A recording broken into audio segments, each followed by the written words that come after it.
sure. At least right now, from what's shared, it does not look good, and I'll leave it there. Thanks, Gary. Almost like a fireman setting a fire in order to be the hero and turn Yes, fire out. yes, exactly. So here's the real question. It's not the way you framed it, in my opinion. The real question is, why didn't we prevent the closing of the Strait of Hormuz? Because all of the our intelligence agencies aren't stupid.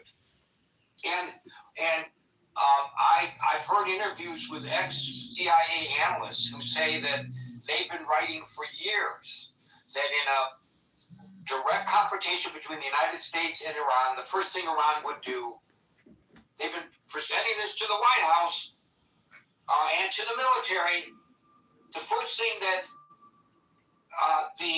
Iran would do would be to close the Strait of Hormuz. So it was not only predictable, it was predicted. So we could have blockaded the strait and prevented any Iranian, their little tiny boats going in there to lay mines, or their mine-laying operation, because that this is what they were going to do. I think that's the bigger question, actually, Howard. And I don't think whatever deficits the U.S. military has and all of that play into this at all. I cannot imagine that the United States Navy could not have controlled the Strait of Hormuz if it had been ordered to. Gary, I agree with you. And at a time when our fearless leader publicly stated multiple times that Iran's Navy was completely destroyed too. Well, there's that. I'll get to you in a second, Marshall, to give you a chance to get acclimated. We'll go to Dave, and then we'll back to Marshall. Very short. Anson say Americans are very divided. All they care is $4 a gallon. And this is exactly what is the next milestone, 20 days from now, 5th of July. When the price is so low, the gasoline so low, people can fly cheaply to celebrate the 4th of July. That is the milestone. And everything else, Iranian life, everything is really frustration, irrelevant. Exactly what Anson said. Yeah, that's to the point that I made earlier, that in my opening salvo, that the president got what he wanted, potentially, and that's a reduction in gas prices, potentially, as we go into the midterms. But what does that do for the Iranian people? What does that do for Israel? What does that do for the exportation of terrorism? And do we have any guarantees that the nuclear weapons program will actually be dismantled? And I think a lot of people, until they see the final draft, are going to have questions about that. And even after the final draft, are going to have questions. If we move beyond where the JCPOA was, that the president tore up, because it was an Obama negotiated agreement. Did he tear it up because it was bad, or did he tear it up because it was negotiated by Obama? If he tore it up because it was bad, then this agreement better be better than the one that he tore up. Otherwise, why did he tear it up? Let's hope it is. We don't know. Again, that's the whole premise of our discussion today, because we haven't seen the memorandum of understanding. But the odd part is that the parties involved all have different synopses of what is contained, which is really kind of odd. Marshall, followed by our mates. I'll believe a deal when I see it. He said we have a deal a bunch of times. We don't have a deal. I will reflect back on Anson. If we're not going to do this the right way, we shouldn't be doing it at all. So, it doesn't make the Iranians any less of a threat to our allies in the Mideast. It doesn't make them any less of a threat to us on the U.S. mainland.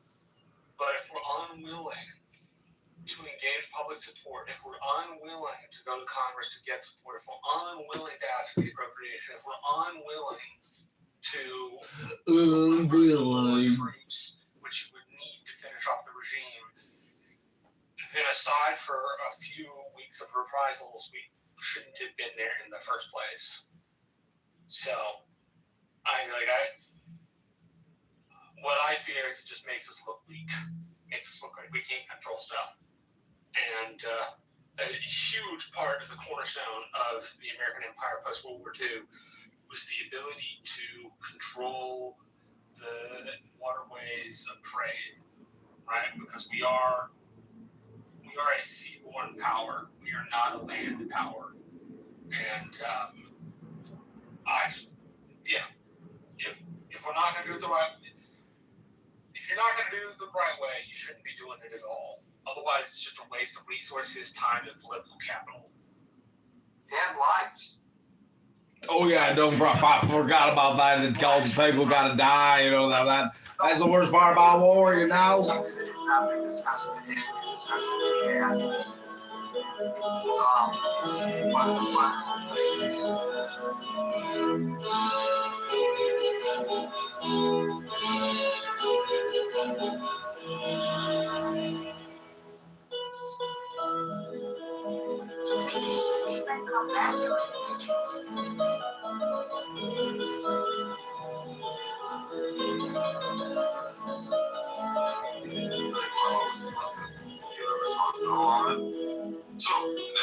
it's not a response, it's just like talking with each other, like coordinating. So he's right, like it's not like he loves Turks for the sake of the Turks.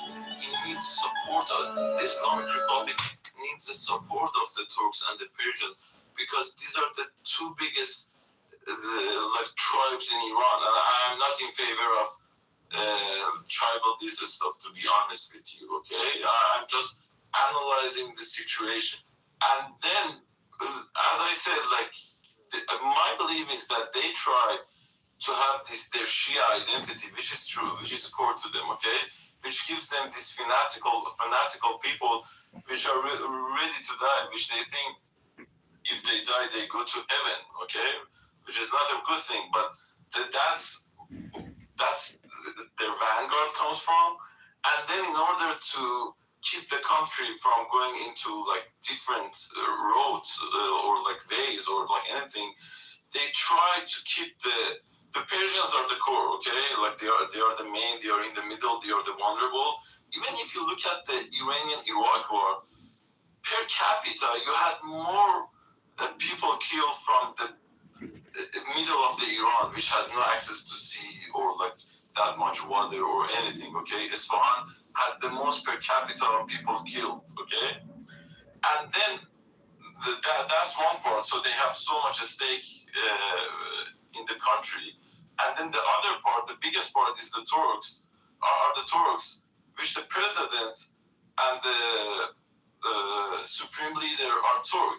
It is not to say that, they are that tribalism that he cares for Musavi more than Ahmadinejad, but it means he tries to make sure that the Turk people of Iran have a stake in the country. It's been going long enough. Can I say something?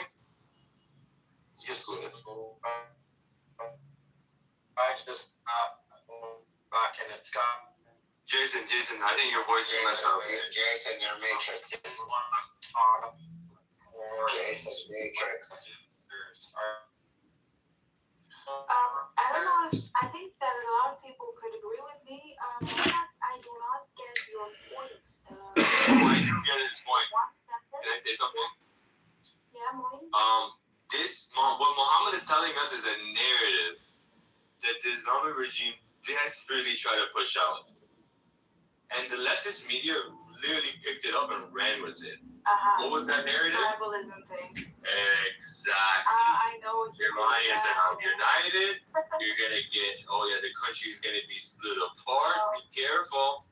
Are you selling us the boogeyman? No. Did I say? You're selling me the boogeyman. No. Did I say that? Did I say that? Let me please. You were going there. No, I'm saying the social contract that they have, where they get their support from. Well, I have a few different.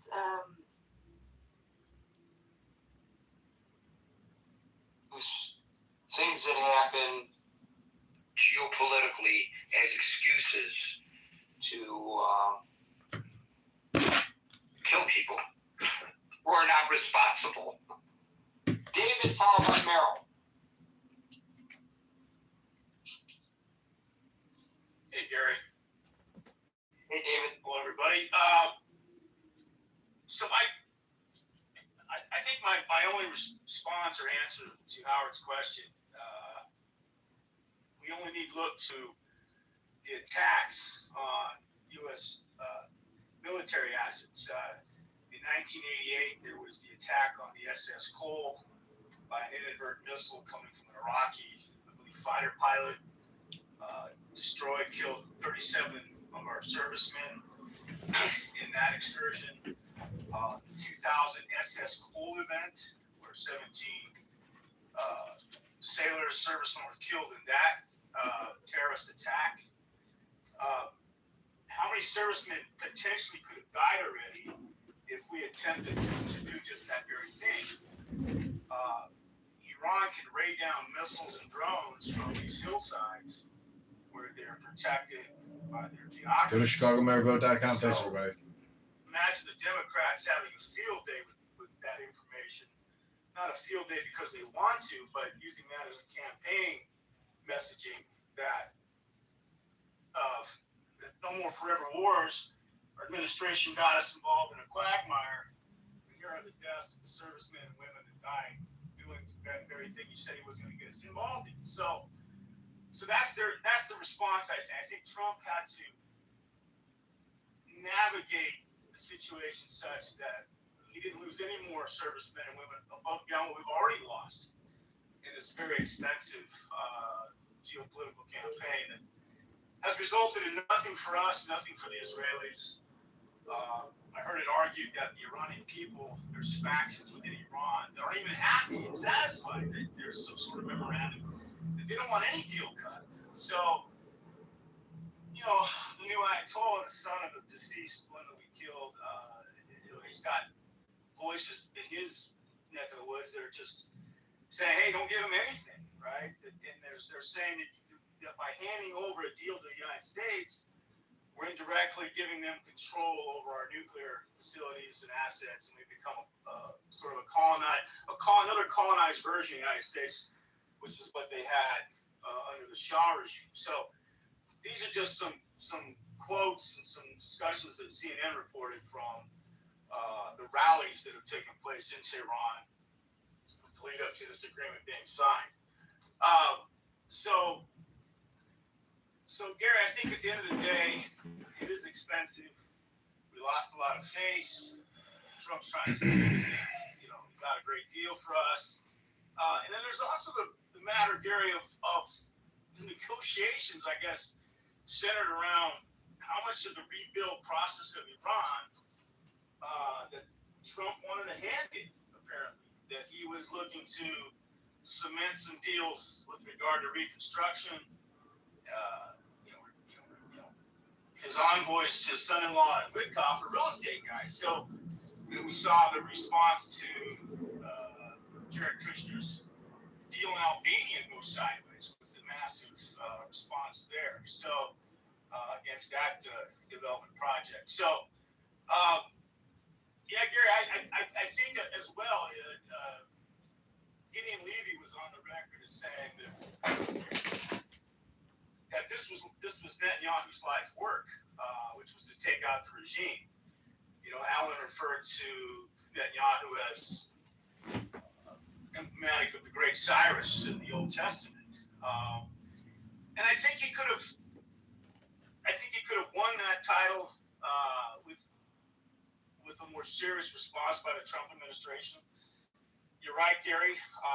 In my world, I deal with a lot of American Jews, and I heard one from today who voted for him. I hope he drops dead. I don't mean that somebody kills him, but that he hopefully has a heart attack or something. So. I don't want to hear that kind of talk, even if you're quoting somebody else on this stage. But I mean, we have elections. He's going to be gone in 2 years, and right. Again, I apologize for anything inflammatory. I'm just anecdotally expressing the opinion and the comments of one person that I spoke with. So if that guy's talking like that,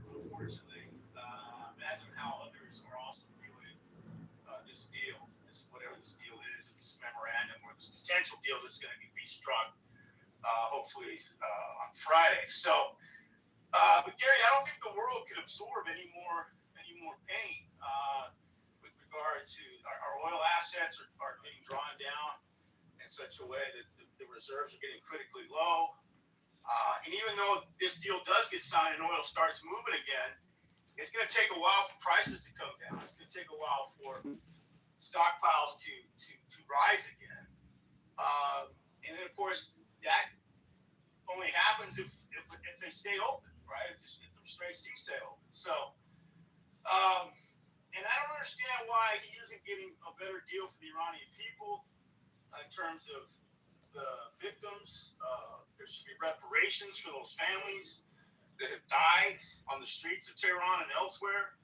There should be an immediate release of the bogus arrests of those family members, of those that are being held captive by the regime for kangaroo courts and trials. So, if you're not going to turn over the regime, at least, provide some relief that way somehow with this huge amount of money we're giving them and allowing them to have access to. So, anyway, I'll land there, Gary. Thanks so much. Thank you, David. We'll go to Merrill, followed by Alan. Well, it's a big win because they had to do it yesterday because Trump needed to be able to say last night for his big event that we won. And they're going to do something real big, too, because remember, he's having his big 4th of July. He's having a rally featuring himself. So that's a win in Trump's eyes. Now, if we listen carefully to what you told us, this sounds like Iran got nothing, actually, because it all depends on their performance in 60 days. So they're not getting money up front. If I'm understanding this, you're saying they're not getting money up front. No, I'm saying that that's what the White House says, but Iran's characterization of it suggests that they will receive money sooner, although the exact timeline has not been presented to us. So obviously, the agreement, they can't agree on what the agreement is. Correct.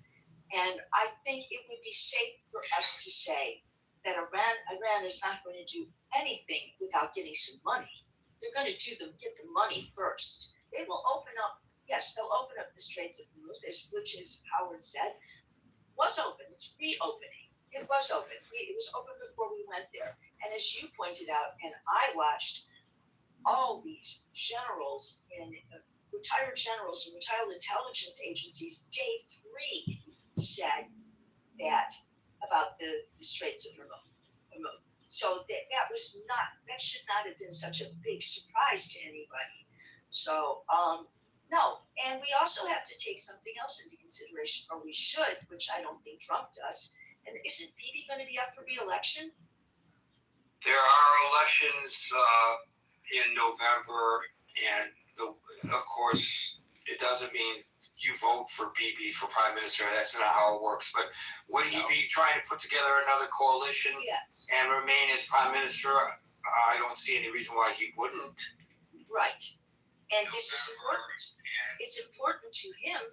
He can't just abandon. He can't just say, okay, fine, Lebanon, go ahead. Hey, Hezbollah, see you around. That's not how it's going to work. And that was huge. I don't think any candidate for prime minister would take that position. So I don't think it's unique to Netanyahu. Nobody. No, I'm not saying that it is. No, I'm not saying that you're saying. I'm not saying that you're saying that it is, but I just want to expand upon that by saying this is not a Netanyahu perspective that you are offering. It's an Israeli perspective. The Israelis cannot abide by allowing Iran to arm people who are attacking them on a daily basis. And that's full stop. And I don't understand why people outside of Israel feel that that's a negotiable item. Nobody would expect the United States to accept such an agreement with a neighbor from which there were missiles being fired into the United States on a daily basis. Why we expect it out of Israel is beyond. I just don't understand. I certainly don't. And you didn't know would Trump ever throw Israel under the bus? Yes. Yes. Trump got us into this. He can blame Israel. He can blame whoever he wants to. He got us into this. He did it with the best of military advice that he ignored. So we know that. He ignored it. And he didn't. It's not realistic for us to think that, oh, by the way, if you open up the Straits of Hormuz, does that mean you're going to get 200 ships there every day? Like you used to? So he says, the president, that the Strait of Hormuz will reopen immediately. The Iranians are not saying that, interestingly. And he says, the president does, that the oil costs will drop precipitously almost immediately. But as has been explained here numerous times, when oil prices go up, they shoot up like a rocket. When they fall like a feather. Now, it is true that upon the announcement, the cost of the barrel of oil did decrease immediately. So it did affect the markets. But how long it takes it to get from the markets to the pump, and where you feel a difference when you're filling up your tank, I don't know, but I don't think it's going to be immediate. No, I don't think it's going to be immediate. And I don't believe, I believe Trump is telling everybody this is a win. Already, he is telling us this is a win. He said, J.D. Vance, the war's over. That's a win. We can say it's a win in that we're out of there. We're going to be out of there. But it's not a win.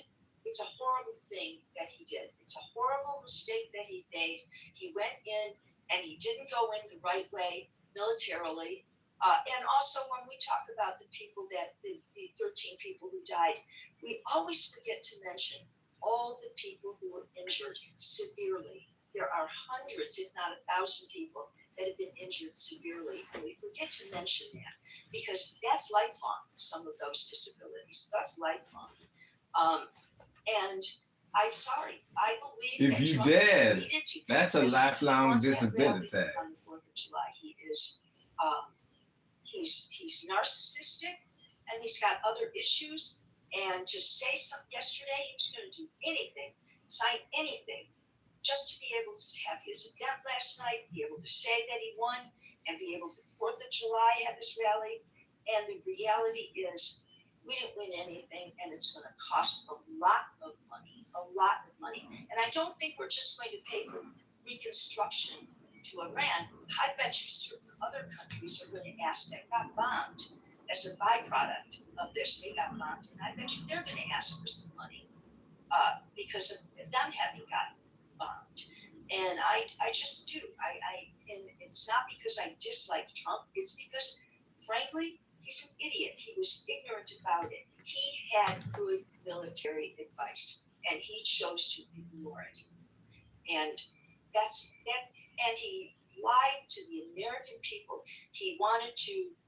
I've said this before. He's now finished. He's of the Mighty Mouse generation, and what he said was, "Here I come to save the day," just like Mighty Mouse. And he was glamorizing himself, and it's a horrible thing that he did to the Iranian people. And no, we're not going to give reparations to the Iranian people. We can't keep giving tax dollars to everybody. This is going to cost us a lot. And classy Obama, he said it right. He said it very, very so classily. He said, well, I don't think it's going to be better than it is. He didn't say, I think it's going to be worse. But he did say, I don't think it's going to be better. So, thank you. Thank you, Mary. You talked about what people don't talk about a lot, the number of people, American service people injured. The Washington Post did an analysis of satellite imagery. It's a detailed analysis. And it concluded that damaged or destroyed, Iranian attacks damaged or destroyed at least 228 structures or pieces of equipment, hangars, barracks, fuel depots, aircraft, radars, communications, and air defenses across U.S. military sites in the region.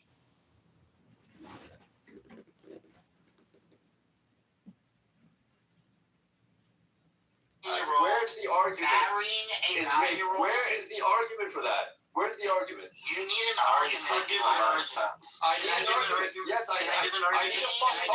Give me a fucking argument. I'll give you an Islamic argument.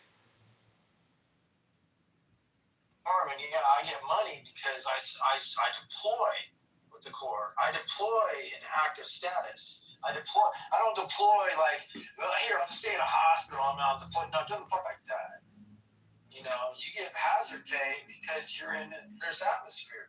But the thing is what people can relate to is like, you know, Rafi was basically pointing it out. You know, should they get incentives for when they have to be deployed to a strenuous, dangerous environment like Iran? Say, like, if we were to invade Iran, right? Should you get more, or should your family get more because you're putting your lives in harm's way? That'd be a very valuable question to think about, but we'll never go through that. I mean, don't we already get like endangerment pay? You get hazard pay. Yeah, you do that. You get hazard and endangerment. You get overseas pay. You gotta think about it. So the average soldier, let's say that who's off the coast of Iran right now, they're getting hazard pay. They're getting, and I think hazard pay is at 150. But am I tripping? Is it 150 every day you're out there or something like that? And then you get that plus you get endangerment pay. You get your hazard pay, your overseas pay, and then you get family set pay if you're buried in your away from your family. So I mean, I think they're making good money. Like those incentives we're talking about, the soldiers already get those. You know, we're talking about like getting an extra, like say like this specific deployment, this specific engagement. You know, oh, you're volunteer for this. When you're in the Corps of the Navy, you don't get a choice on what deployment you're fucking getting. You're just getting whatever they assign to you. That's it. There's no choice. If your division, if first division gets assigned, then that's what goes. That's it. Yeah, but I was surprised at that because, like, I can tell you over here in Antwerp, like, a lot of soldiers, like, we knew the money was good, and we knew there was a high chance that nothing was going to happen. But you're just sitting on a boat collecting a pension. So, most of all of us want to do. You're all over there. There's some sort of things that help what happened between, we're increasing the amount of Jews in Turkey and because, there's so much going on there. The money's still good. I'm thinking last year I made a lot of good. So, I can tell you, man, in my opinion, this is just my opinion, I don't speak for the military. I think we make good money enough. I think we make good enough money. I don't really see, you know what I'm saying? You get all these other extra incentives for being deployed and stuff. I don't see where the soldiers really, when they get a pay raise, every other year. Like, I don't think people understand the magnitude of how much money we make. Do you realize at the end of last year, in December, soldiers got paid for 3 straight weeks? We got our regular paycheck. Frigates could be used in the strait, like an Oliver class destroyer could be used. But they do keep the capital. Well, they're called capital ships. They replaced the battleship in World War II, obviously. But they keep the capital ships, as Gary said, offshore for their protection. Seeking an American aircraft carrier would be a major coup d'etat for the Iranians. Well, that was going to be my point, and I appreciate the getting down into the weeds on this because I think Gary, your point is right that we should have prevented it from being closed in the first place, and I think Howard's point is right in saying that why didn't we do that? It would have been a smart thing to do. Okay, so that's my second point. My third point, Gary, is that I have yet to hear from anybody on your stage or anybody in the media, including you at this point, and maybe you can correct me on this, but what was really wrong with the JCPOA? What I hear is, well, they have all this nuclear stuff. Yes, once Trump ripped up the nuclear agreement, they have all of this, for medical grade and so forth. They have what was agreed to. but I don't think anybody has given a credible reason as to what was wrong with the JCPOA, except maybe the one that my namesake mentioned, which is that he said Biden was stupid for giving the Iranians money. Well, that may be true, but I have yet to hear a better option. They want some compensation for their involvement, and it seems to me that there's no such thing as a perfect agreement, and nobody has said what was really wrong with the JCPOA. Am I missing something? JCPOA.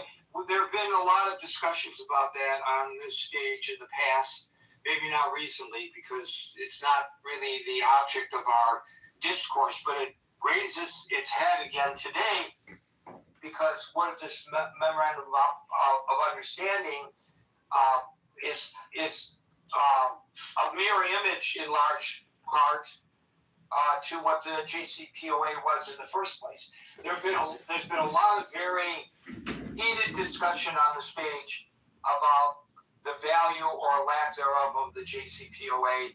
I don't feel comfortable articulating both sides here because that's not our discussion today.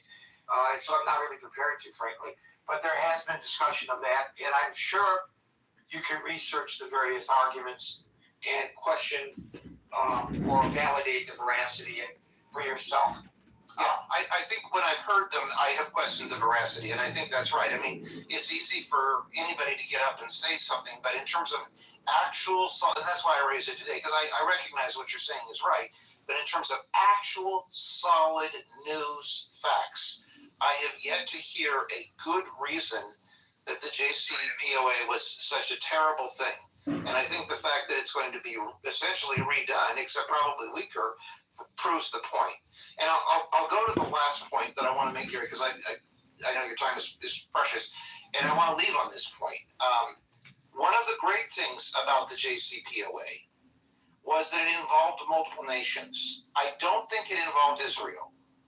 So if someone wants to criticize the JCPOA for not bringing Israel into the process, then that's a legitimate criticism.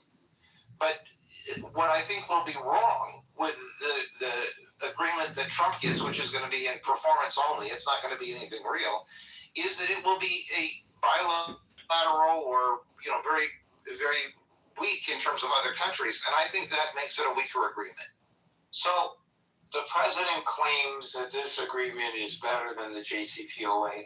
We haven't seen it, so we can't assess it. His public statements, as always, are bombastic. In 2018, he called it a horrible one-sided deal that should never, ever been made. Great. But here's the reasons that they outlined. And some people are going to agree with these reasons, and some people probably you will not.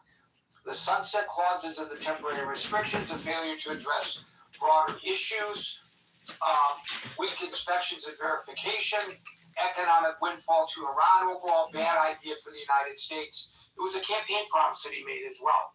So I would recommend to people, and I know I'm not delving into any of the nuances of this by just giving these little bullet points, but I think when we finally see the whatever they're going to sign, presumably on Friday, when we finally see the document, I think it would be absolutely prudent to hold it up to inspection against the JCPOA, look at the comparisons, look at the differences, and then we can individually and maybe even collectively decide whether this is a better deal than the one that the president ripped up.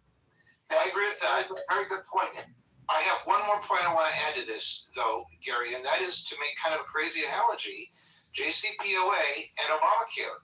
These were both works purpose. Nobody said when Obama left office that Obamacare was the last word on the subject. And I don't think Obama ever claimed that the JCPOA was the last word on the subject. But you have to start somewhere. And what Trump did is, instead of starting somewhere, he ripped the whole thing up and started again. And I think we're going to be in a much worse place for it and spend more money, and we have hurt our grandchildren. And I'll leave it there. We will see, and we may see as soon as this weekend. Thank you, Alan. We'll go to Amir, followed by William. Hi there, Gary, and everyone else on the mods. Yeah, I mean, with regards to JCPOA, I think you just touched upon it. It's the sunset clauses that was the problem. And if Trump can get a deal, which basically includes no enrichment and the removal of the enriched material, then that would be a better deal than JCPOA. I mean, that's just basic. Now, that being said, with regards to what's going on currently, I think, as quite a few people have mentioned, this is an MOU. It's not an agreement, and there's already huge disputes on clauses 1 and 2, apparently, regarding IDF pulling out of Lebanon, going to the international borders, stop bombing South Beirut, and all sorts of things, which are obviously, I'm not going to go over them. You've already mentioned them, Gary. There's disputes over what's actually in there. No one really knows what's in there, and no one really knows what goes on in Trump's mindset either. We can only guess. But for me, it's interesting that U.S. Foreign Secretary Marco Rubio has not really made any comments about this. I mean, has he said anything about it that I don't know about? I mean, I do follow him. I haven't seen any headlines anyway where he's being quoted as of yet on this agreement. And it may very well be, I missed it, but it may also very well be that that's by design, because I think we all would agree that he eyes the Oval Office, and he doesn't want to be associated with anything that's going to diminish his ability to get elected. And maybe he doesn't see this as a very good deal, and he doesn't want to really attach his name to it, and maybe that's why he's been silent. Well, I mean, he's part of the administration, and he's the foreign secretary. So if the foreign secretary of Iran is going to put his signature on it, it only, begs the question why the foreign secretary of U.S. is not going to. That's why they're sending Vance to provide cover for Marco Rubio, and to give Vance, some of the spotlight that Marco Rubio has been stealing from him. Well, I think a lot of people think of J.D. Vance as Trump's butler, to be honest with you. I mean, I don't know. Maybe I'm completely mistaken on that. I'm not reading it correctly. But anyway, put that aside, which was, I think, is an important point. The other main point, which I think a lot of people have missed, and nothing is mentioned about this, is the internal power struggle in Iran. And that is between the hardliners, who don't want to have any kind of deal with the US. In fact, they want to kick the US out, including all the military bases right across the Middle East. And those in Iran who basically they want to negotiate for their survival. And they want to be able to sell oil and get their billions of dollars blocked back. And it's just a survival thing for them. And part of those people are so-called moderates. They're not really moderates, but they're less radical than the other group, which definitely don't want to have anything to do with the US. And they insist on resetting the clock on the destruction of Israel. So that internal struggle is actually quite important. Now, I think this process has a long way to go yet. I still don't believe there is going to be a long-term agreement. It's an MOU. It's towards a future agreement, and as we all know, an MOU to a future agreement is no agreement at all. Now, especially when there's already disagreement on what's actually in the MOU towards an agreement. I mean, it's just horrendous. It just doesn't make any sense at all. And one other thing, as part of this agreement, there is talks about diluting uranium from 60% to, well, what is a non-enriched uranium, but at its core, as a yellow cake, is 0.07% enriched. Now that is a huge task. That's not just going to be something that could be done over over a short period of time. Well, maybe it is, I don't know. But I would have thought that if it's taken a decade or so to get 60% enriched, then it's going to take quite some time to dilute it. Now, how do I summarize all this?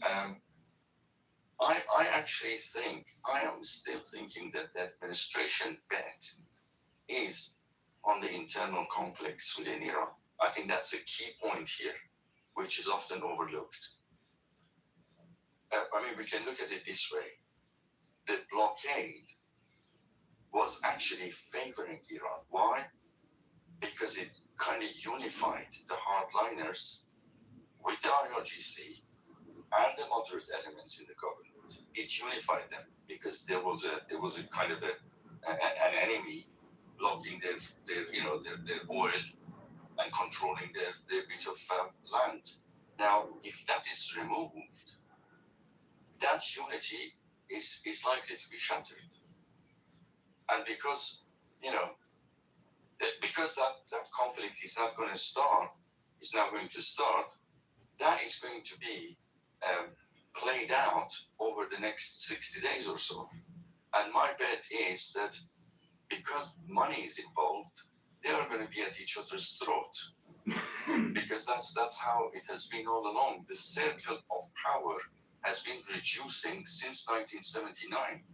And every time, a lot of people which were originally considered as one of us are now the enemy, and they are now pushed out of the circle. And that circle has been reduced over time, times and times again. And this is going to happen again. And until it becomes to a point that is just about to collapse. I think that is probably what is in the back of some people's mind. Perhaps not Trump, but part of the administration, perhaps Netanyahu and others. I'll leave it there. Thank you, Amir. We'll go to William, followed by Philip. Hey, Gary. Hey, everybody. If you have people, even at this level of memorandum of understanding, which is not an agreement, it's just almost like a preamble to an agreement. And even before there is the ceremonial execution of a memorandum of understanding, they're both, all the parties to the agreement, being Iran and the United States, the parties are saying, we don't have an understanding. If there's no meeting of the minds, there's no agreement. That's just basic contract law. There's not much more to it. And I think, to understand what's going on here, I think we're missing something if we don't look at the larger context of other things going on in the world. And part of that is the broken alliances that we have had with our European allies, our allies, Japan, South Korea, Australia, the Philippines, the first island chain, the activities that are going on in Europe, and then more close to Iran in the Indian Ocean. So,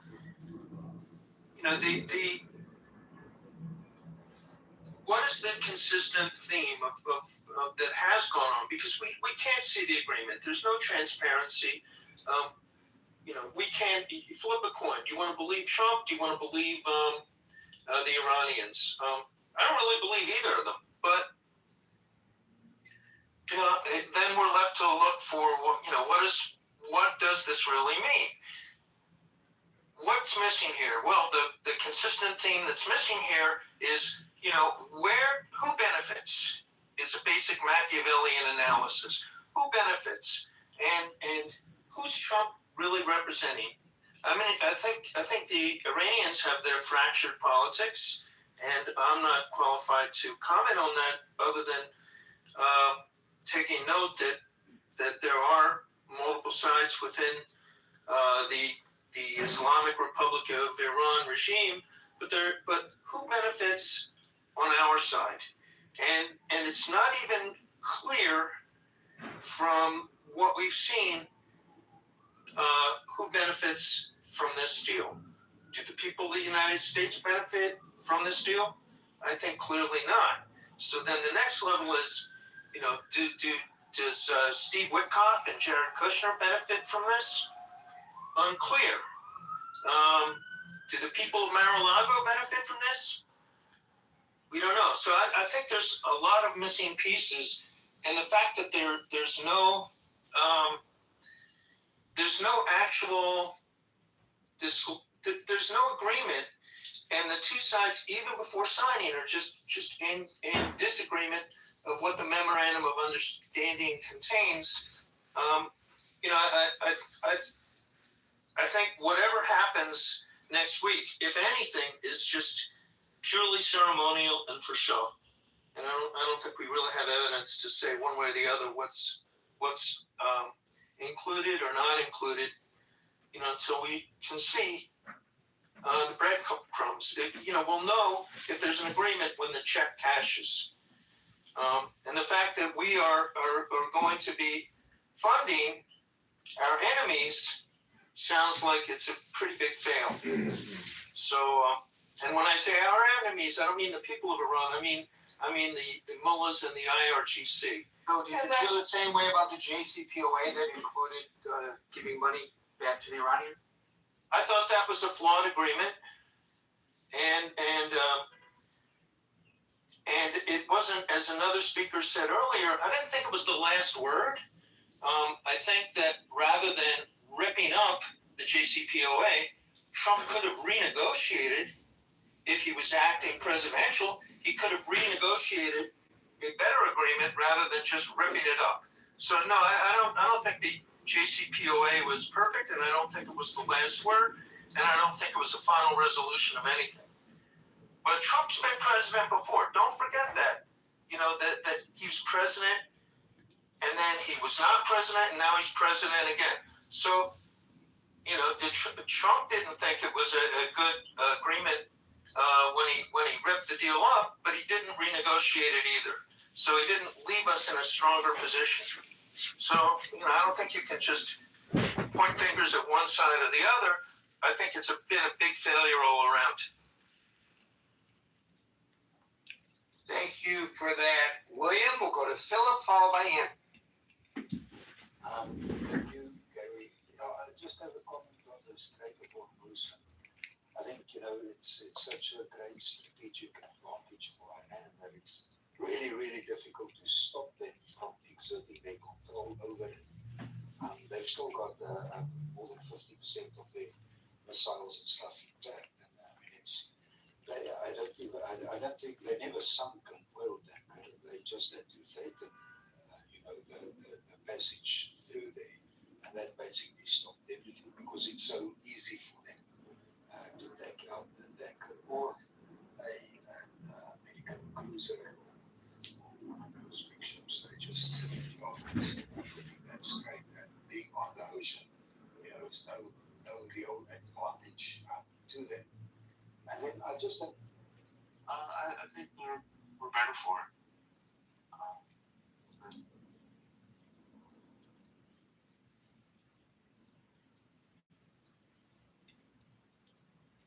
I have the Drewski clip as well. I have the one that's on Breakfast Club. I could play that if people want. I don't know. It's getting weird in here. Oh, I'm happy to do that one. They will not withdraw. As far as they're concerned, it seems like they're saying that the agreements between the U.S. and Iran has nothing to do with what they're doing, and they'll continue doing what they do.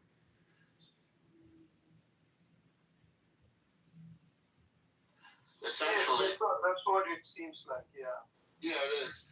And I'm trying to find the article right now to see how much, in terms of money reparations, will be done from the United States and given to Iran for this illegal war and the damage they caused. So I'm trying to find that article right now. Obviously, Trump did what he had to do because he was losing the battle. He was losing the war. And he made a huge mistake even setting this war off to begin with. And this is his way of backpedaling, getting out of there. so it's really a disgrace to this country what he did, and he is a disgrace to humanity. And unfortunately, the people of the Middle East still suffer, and the people of Iran still suffer, because Israel is not going to stop any of the atrocities. They will not stop their genocide. They will not stop their land grab and grab of natural resources. And this is a huge problem. So even if there is a treaty signed between the U.S. and Iran still has a right to defend itself from Israel, and I hope they do. But Sam, Iran made it clear that Lebanon is their red line. كيفك يا Ghost? How are you? Alhamdulillah. So in this case, if Israel is to attack, God forbid, Al-Dahya, will Iran retaliate? And if Iran retaliates, because they did say that they will, is the U.S. going to get involved and this whole thing just kind of that's a good point. I want to look into that too. So what you're saying is Lebanon's a red line. I agree. My understanding of everything that took place is that Israel obviously is not going to stop any of these military atrocities. So what does that mean for the Middle East? Obviously, Lebanon's not going to fight back because they have no resources. Syria could only bolster and protect their border. But in terms of actively fighting Israel, it'll be a short fight. Unfortunately, they're not strong enough. And so what happens? So here's a scenario. So let's say they sign this treaty and it's all executed and all that. But what if Israel continues its aggressions and Iran retaliates? Does that mean that the U.S. will be dragged back into this?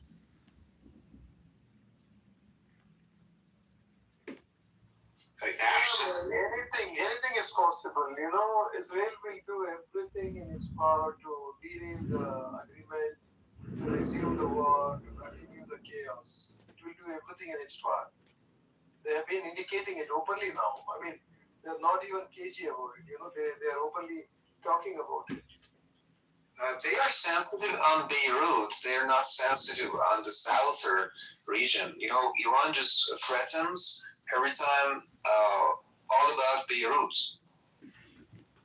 Well, the southern suburbs of Beirut, from what I've been understanding, they've come under fire, and I don't know the exact line in terms of where in Beirut or what. Beirut as a whole, brother. Beirut as a whole.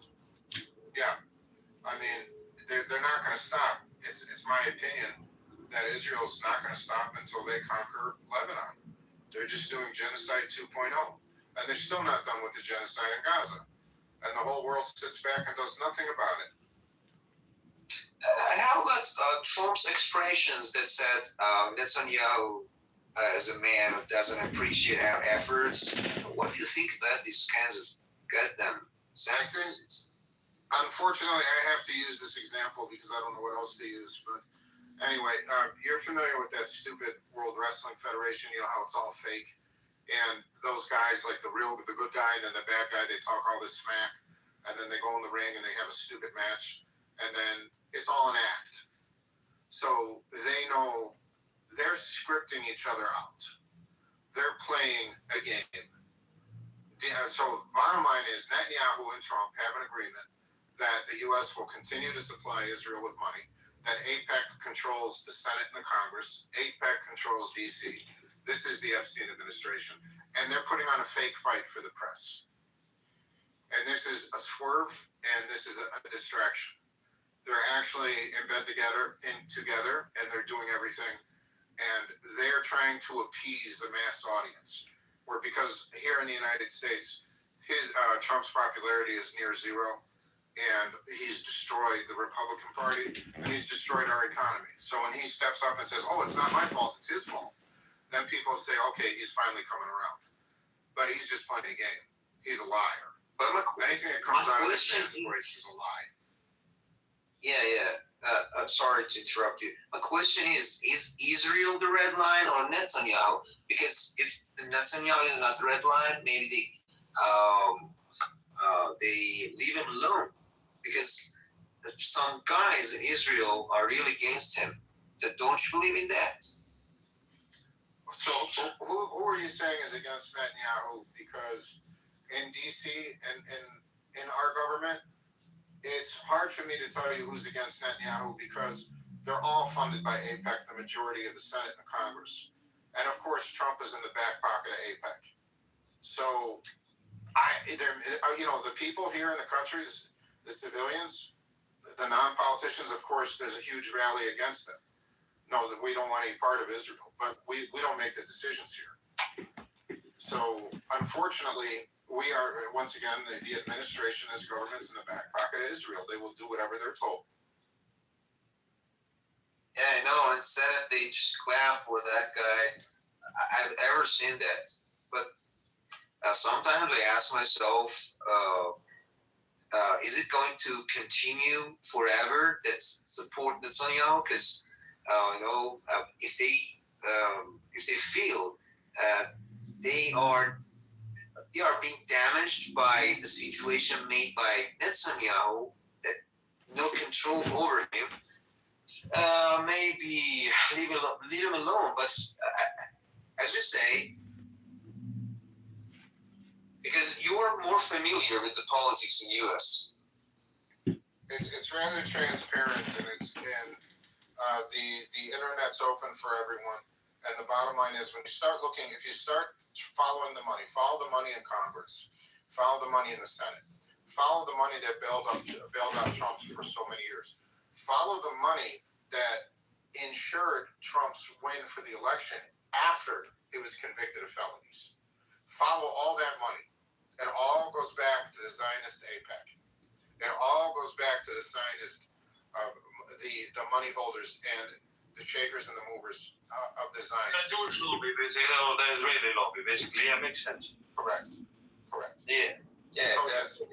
We are the United States of Israel. We are not the United States of America. It is ironic that you said that, because I'm thinking, are we occupied or are you guys occupied? I don't know. Good point. Very good point. But Sam, this is my opinion. Trump will be the last president from whom Israel can get many things done. And the president who comes after Trump may not be as amenable, and also because the American public is turning against Israel in many ways. So Israel is trying to get as much done as possible before Trump leaves office. And that's why I think they continue to wage the wars. They continue to steal lands.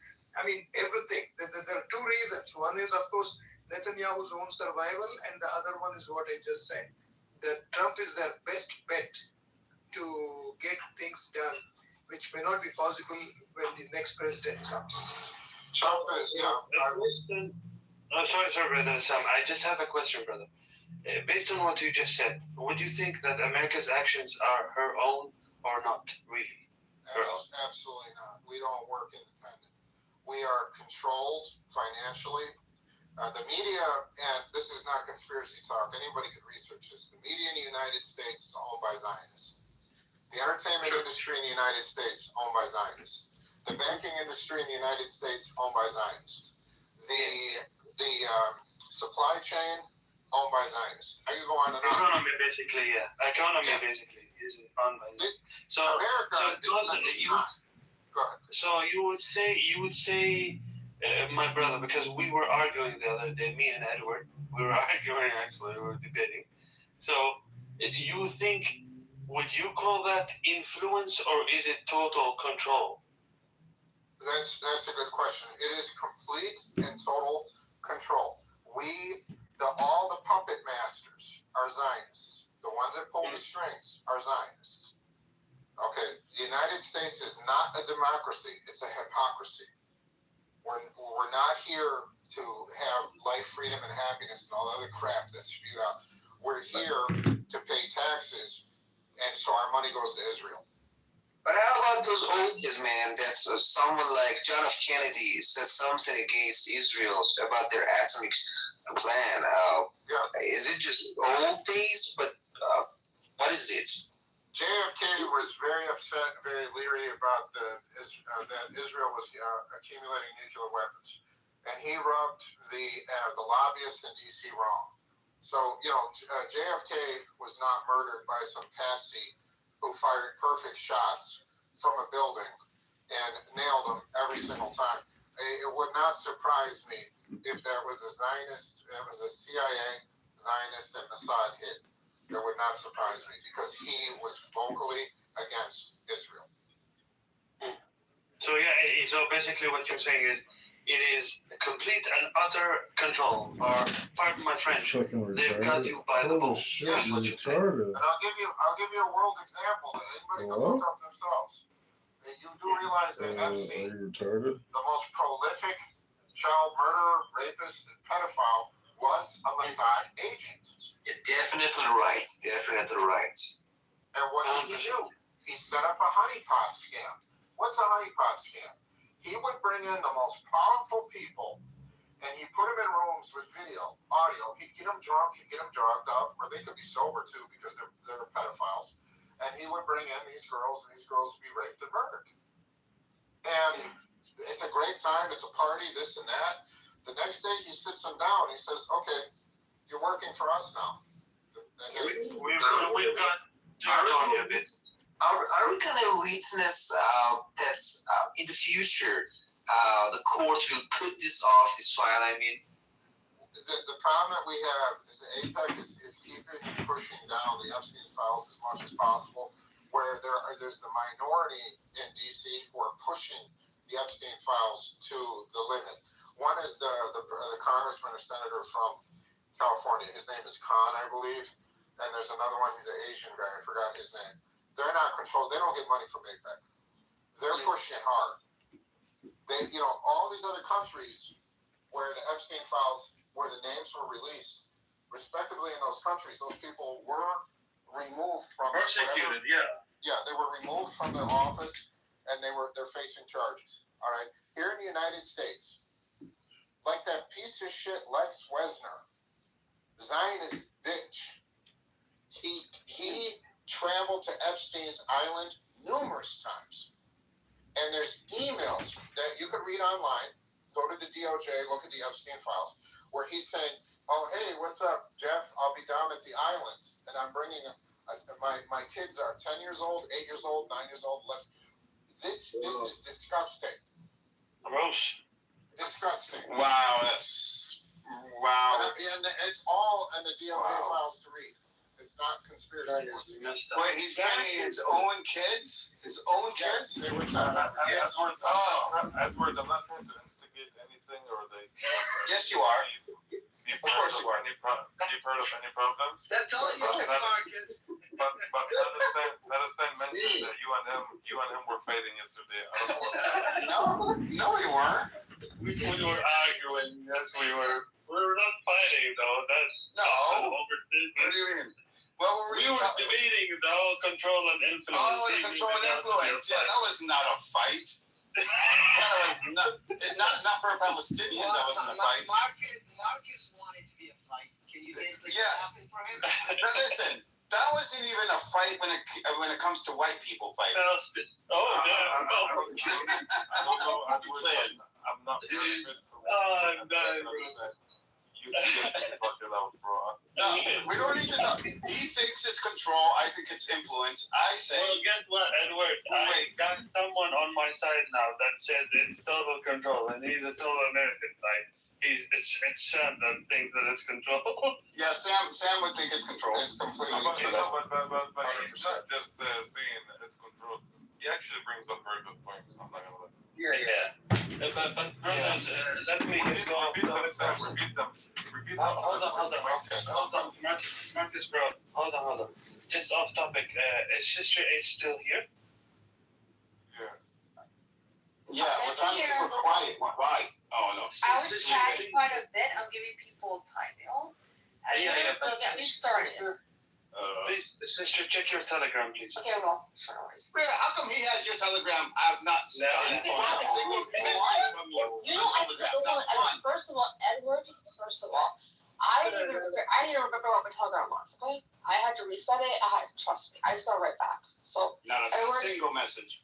I don't even have a Telegram. Okay. Well, I'll give you my Telegram. Are you on the World Affairs forum? I'll find it. Yes. Yeah, I am. My Telegram fits me pretty well, I think. My Telegram. I'm pretty sure I'll figure it out. Guys, you get a discussion group on Telegram? It's not, I mean, I guess. It's not really a discussion group. It's more like we post news, memes sometimes. Is it possible for you to put it here? Because I really want to follow that. Yeah, I think it's in the above, like in the yeah. On the top. It's in there, yeah. Yeah, at the top. Yeah, it's in the pinned link. Sorry, I can't find it. No, there's a pinned link, brother. Above, on top of the first thing in the room is a pinned link. Go there. It's on the top. It's on the top. Yeah. Hey, brother. Oh, now I found it. Thank you. Yeah, you're welcome. Keyfak Edward. Say again? Keyfak yazan ben. Keyfak. Keyfak. Alhamdulillah. Keep in alhamdulillah. Appreciate it, man. So Sam, I'm gonna push back. I'm gonna push back a little bit. What you said earlier, Sam. So, just step by step, when you started at the deal that was reached between U.S. and Iran, and how Netanyahu has expressed dissatisfaction, and he said he has nothing to do with it.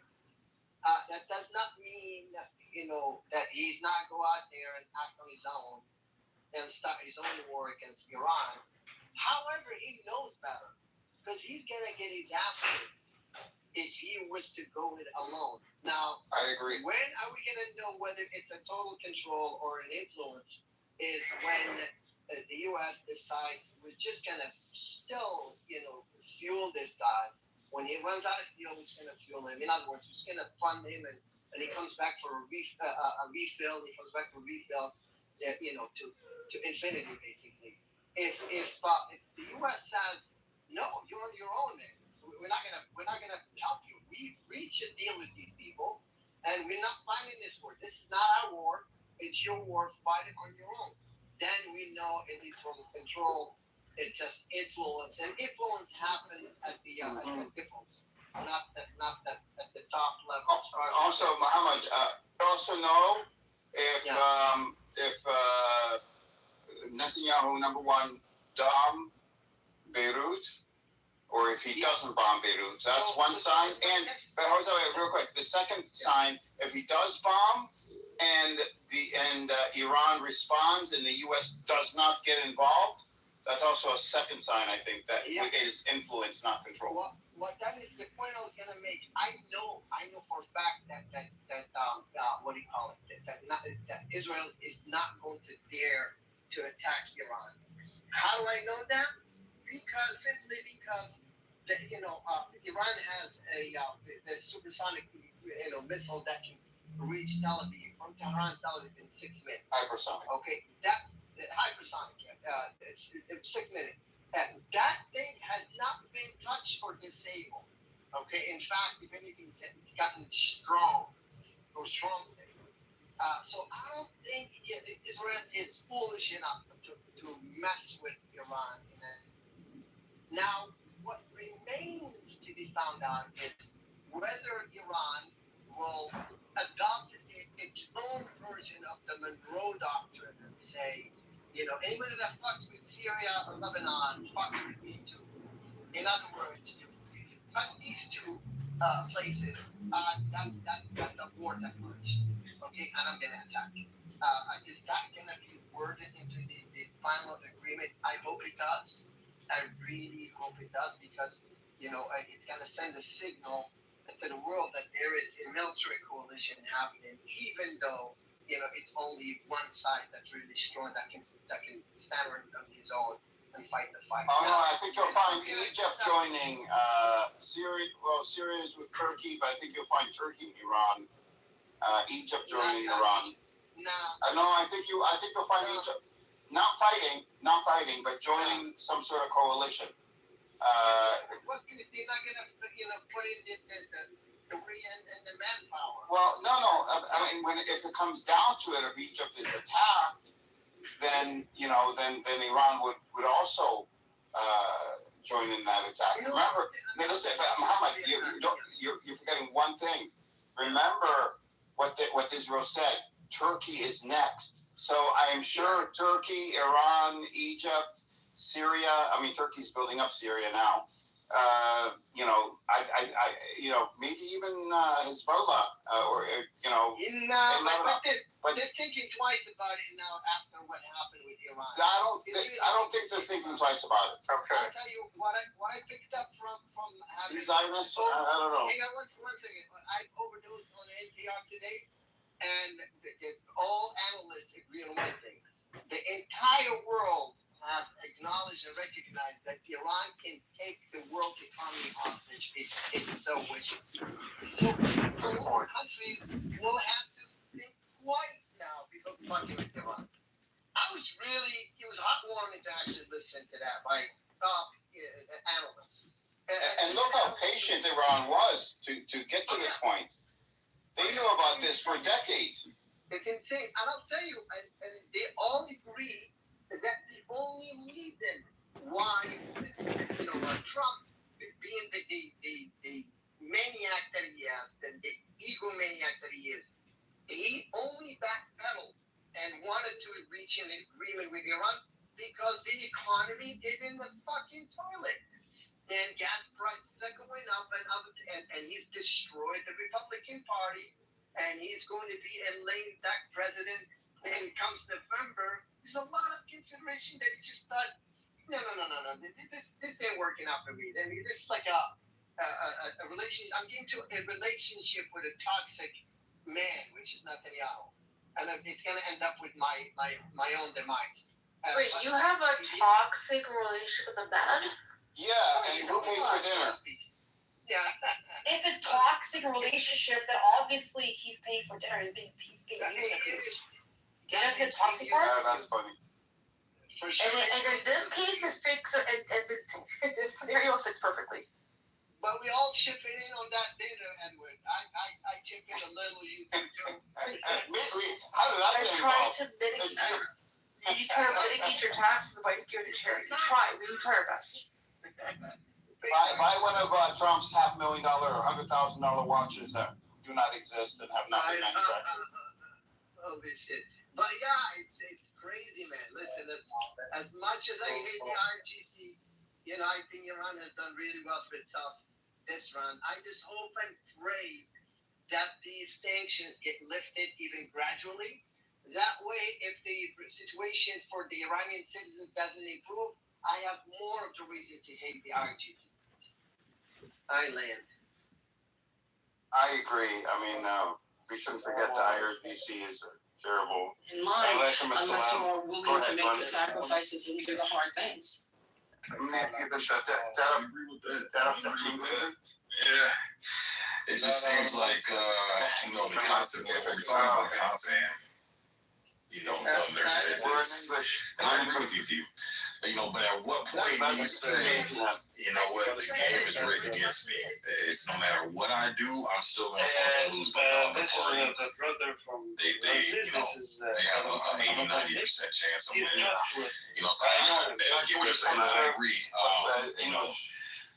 And it's at the point where it's like, a lot of men are discouraged, a lot of men have been brainwashed, and they, capitulating to women's emotions. That's the way it goes. We just kind of go past the least resistance, which is, I don't want people to look at it like I'm an asshole, or an abuser, or a deadbeat, or a piece of shit, or a monster, or...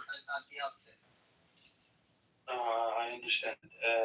أخوي محمد هنا في الغرفة في قانون بيحكوا إنه ما حد يسأل التبرعات ولا شيء.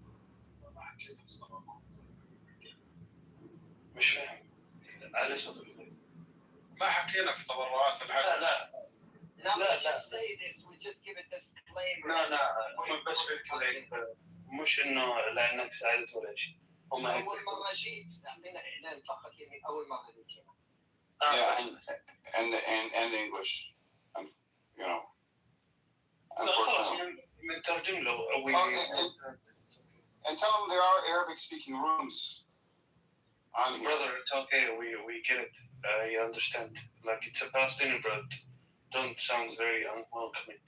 No. It's still an English-speaking room, though. I'm just saying, like, he should know that there are Arabic. I understand, but there are Arabic speakers in this room that could change it. It's okay. Edward, stop being white, man. Come on. Stop being so bad. I'm saying the rule. Okay, right. I'm saying is tell him that in case he doesn't know that there are Arabic-speaking rooms. Yes, he does. He does. Yeah. I spoke to him before. I told him, in this room, I don't promote anybody's donation links or whatever because there's an incident that happened a long time ago. And, you're welcome to open up your own space and, promote the link. Respectfully, I don't do that in my room. Because there's been a lot of, I'm not saying you, but there's been a lot of scams out there. And it's not just for you, the rules set for everybody. What am I doing? He can't speak English. I mean, he's trying to tell you in Arabic. He doesn't speak English. Then you could translate, Edward. Huh? You could translate the message, Edward.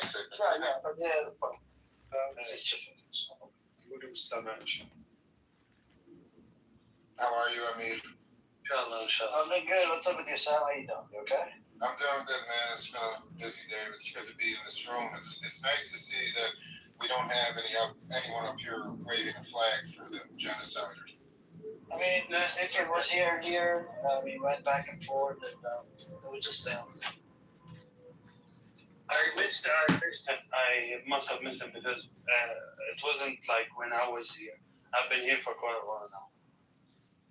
Hey, Sam, I'm gonna ping your friend Sapien. Oh my God. Yeah. Well, you know what? I haven't beat up anybody in a couple of days in real life. So yeah. Guys, no Israelis got a chance to come up because Amir will absolutely kick him out. I wanted to bring up a point, not to change the topic about Trump, and I wanted to just a brief history timeline. Yeah, in essence, I wanted to talk about the impact of the Epstein files and the things that Trump has done to keep with as many distractions as possible. And as you all know, in this country, prior to the war in Iran, Trump sent ICE agents out to Minneapolis, to Minnesota, which is it's a very liberal state. It's a Democratic state. And as you know, the ICE agents were out there, and they did beat up a lot of people, and they killed. We know of 2 people. They probably killed more. In the atrocities. Trump did this, in my opinion, to spark a civil war or enough civil unrest to declare martial law. However, his plan backfired, and he had to call back. And then he took the stage with obviously Bibi and the Zionist puppet masters, and they began this war in Iran as not only a distraction, but he wanted to destroy world economies and also make us in this country, we're more concerned about paying for groceries, gas, medicine. We don't have time for the Epstein files.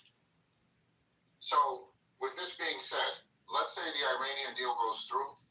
Let's say there's no more warfare between the U.S. and Iran. Time for the Epstein files?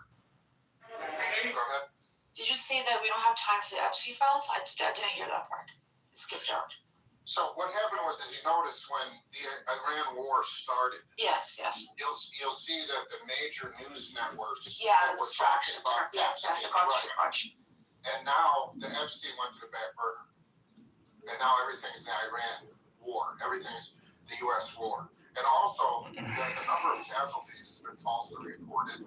That soon will come out in terms of how many thousands of Americans were killed, and also all the military machines that were destroyed.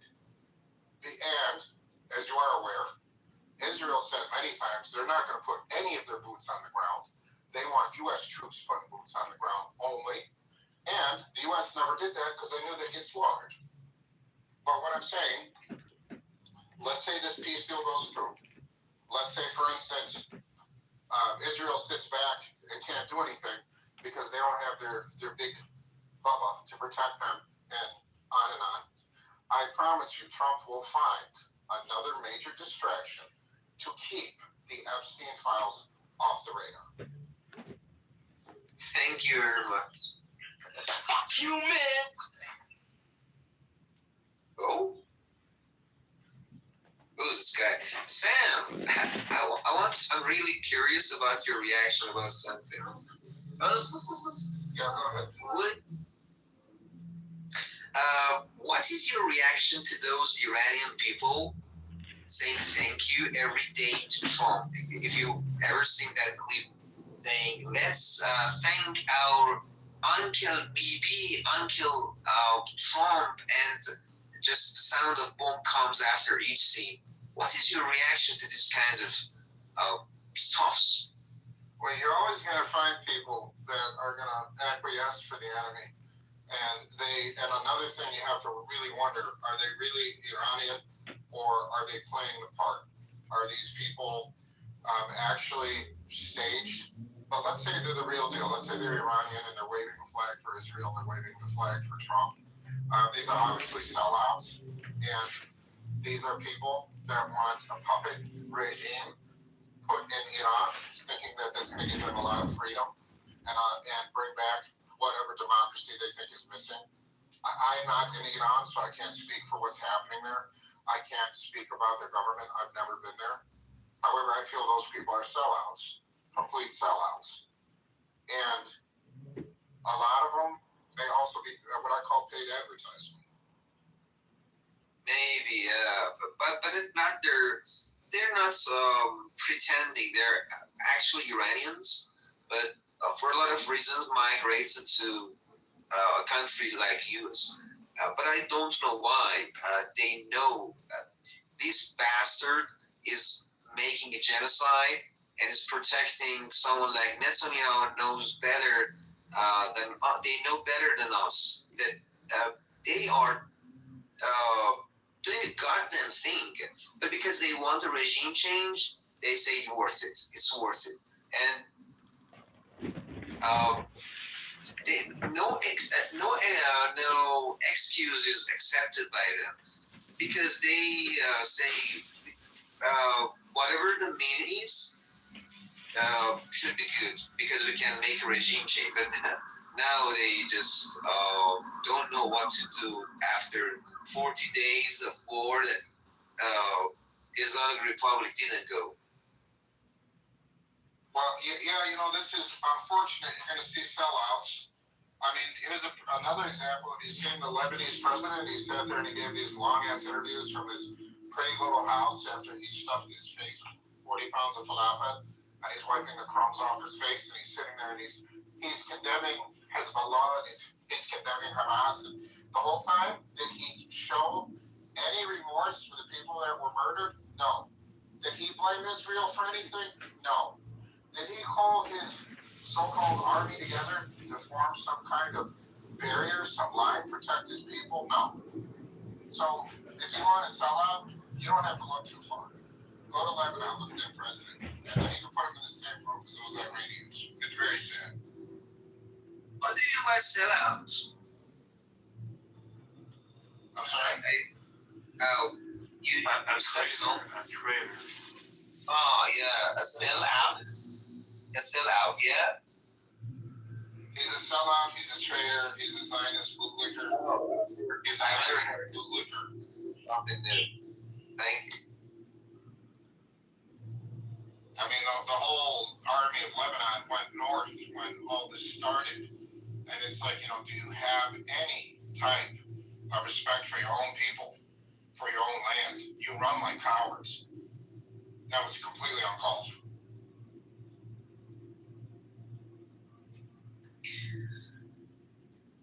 Yeah, because of the economic situation, people say everything they want, but they don't think about the risks. And the risk now is, for example, one of my friends that was severely in the protests. I mean, so-called massacres. People call massacre on I don't know which month in your country it is. It was day in Iran. He was the same month in Iran. Milad would be the same month in Israel.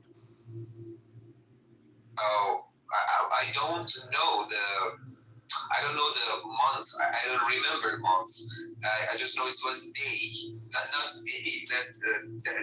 The word day in your English language, it is a month, day. I don't remember. Some people were just calling for war as support for them, and we were just reminding them of the last kingdom before Islamic Republic, what happened for them, and how much dependent they went and where they were, but they didn't listen to us and said, that could be really worse than that. It could be a regime change and something like Venezuela comes about. But nothing like that happened. And my friend, someday during the war, called me and said my aunt's house, half of it was ruined, was just ruined in the morning.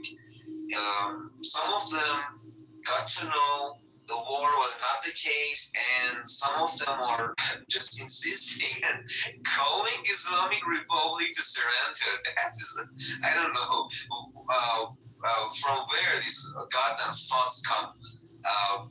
But I think the only thing that can justify these nonsense sentences is just economic issue. The economic issue here, for example, dollar was 186.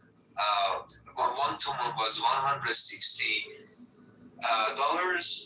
and now it's just came down to 165, and because of that expense, am I right? Expense. What?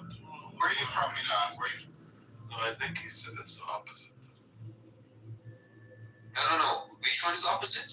I said. I said 1 tuman is $186. Sorry. No. I was. I said wrong. Yeah, exactly the opposite. I was wrong. $1 is $164 now. I was wrong.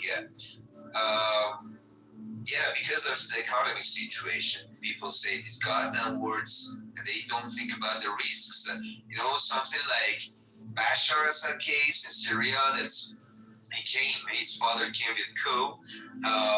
People were really not satisfied with the situation. They made everything they could, and a lot of terrorist groups came to that country and did everything they want, and the country went out of control.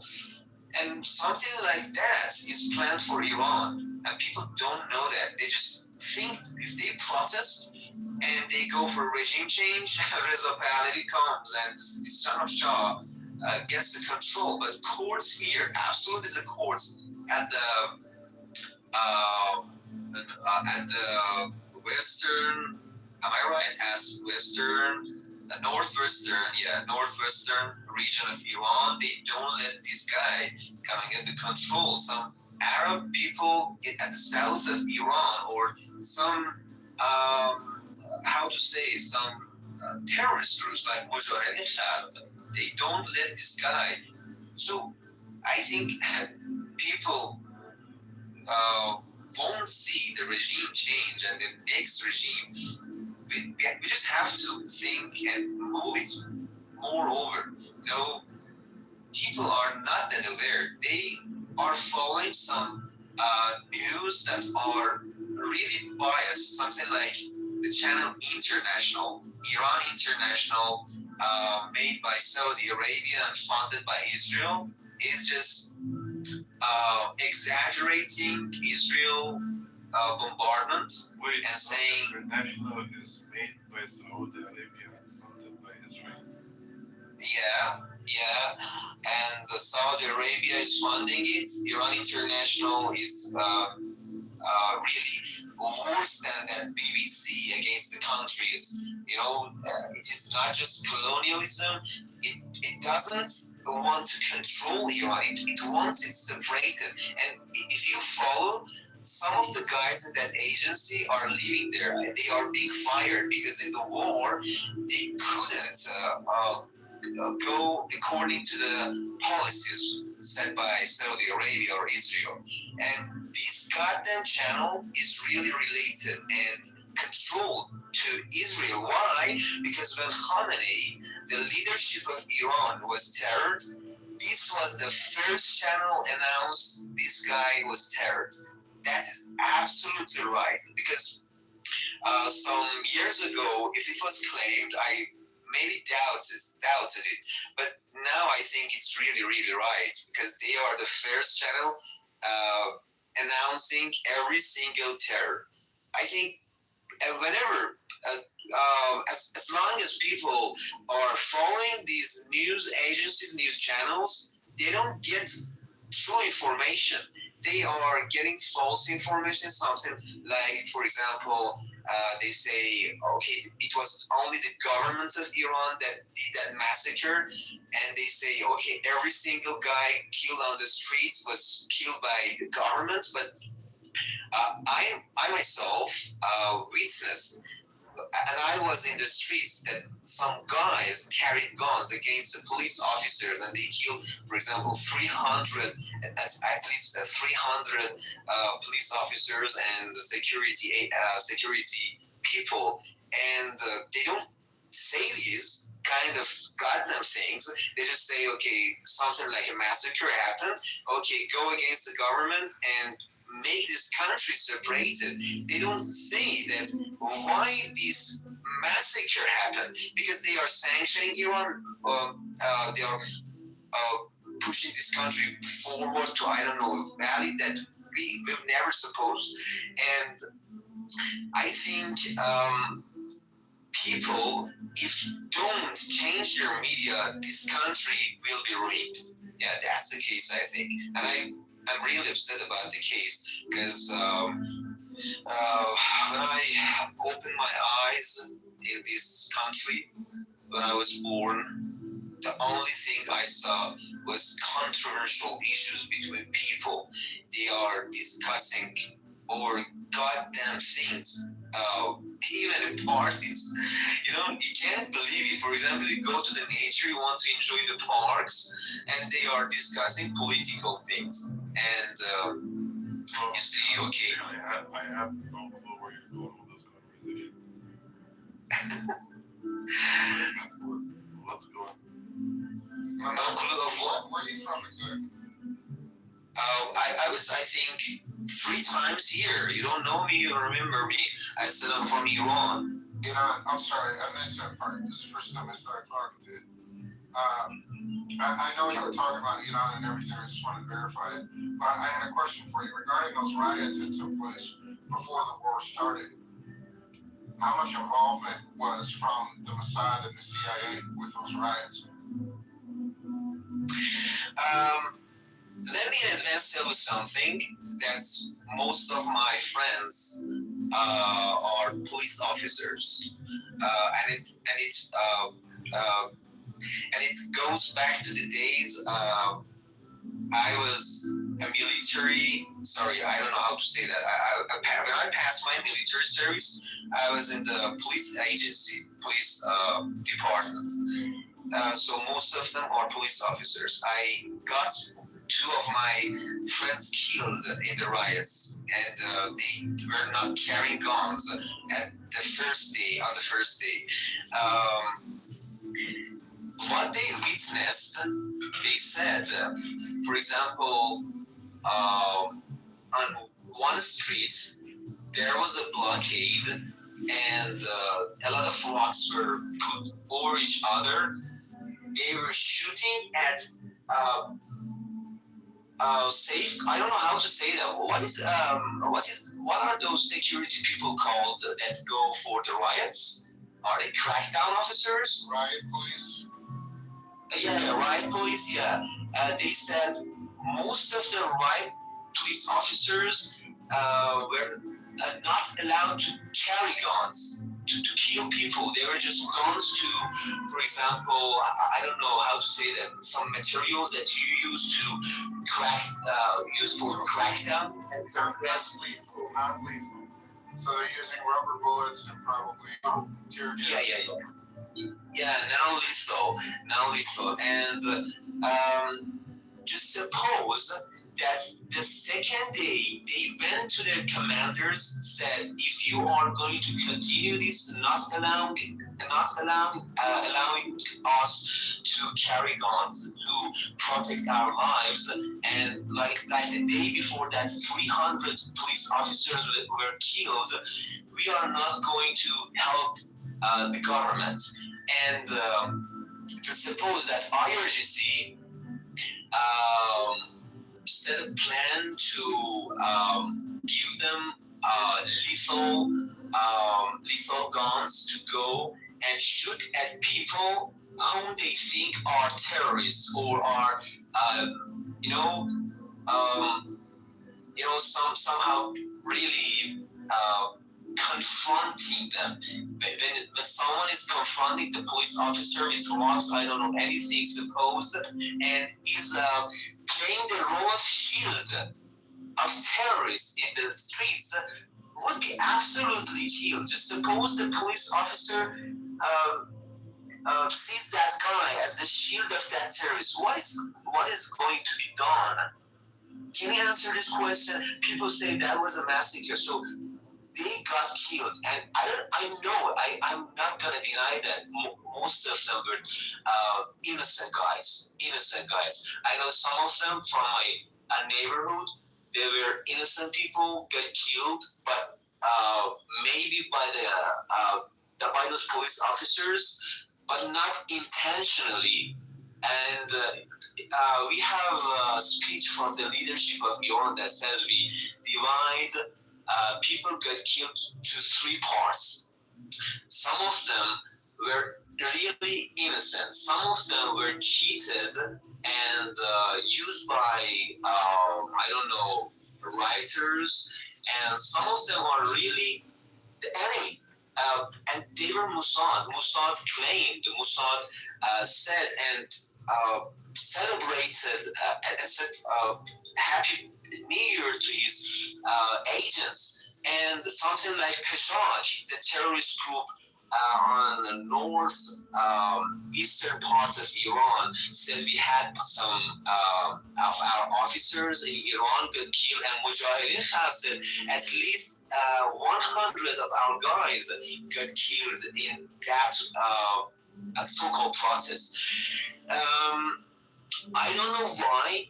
I don't know why I'm living in this goddamn country, but whenever there will be a protest, make sure that Mossad and all of these terrorist groups are going to utilize the situation. For what?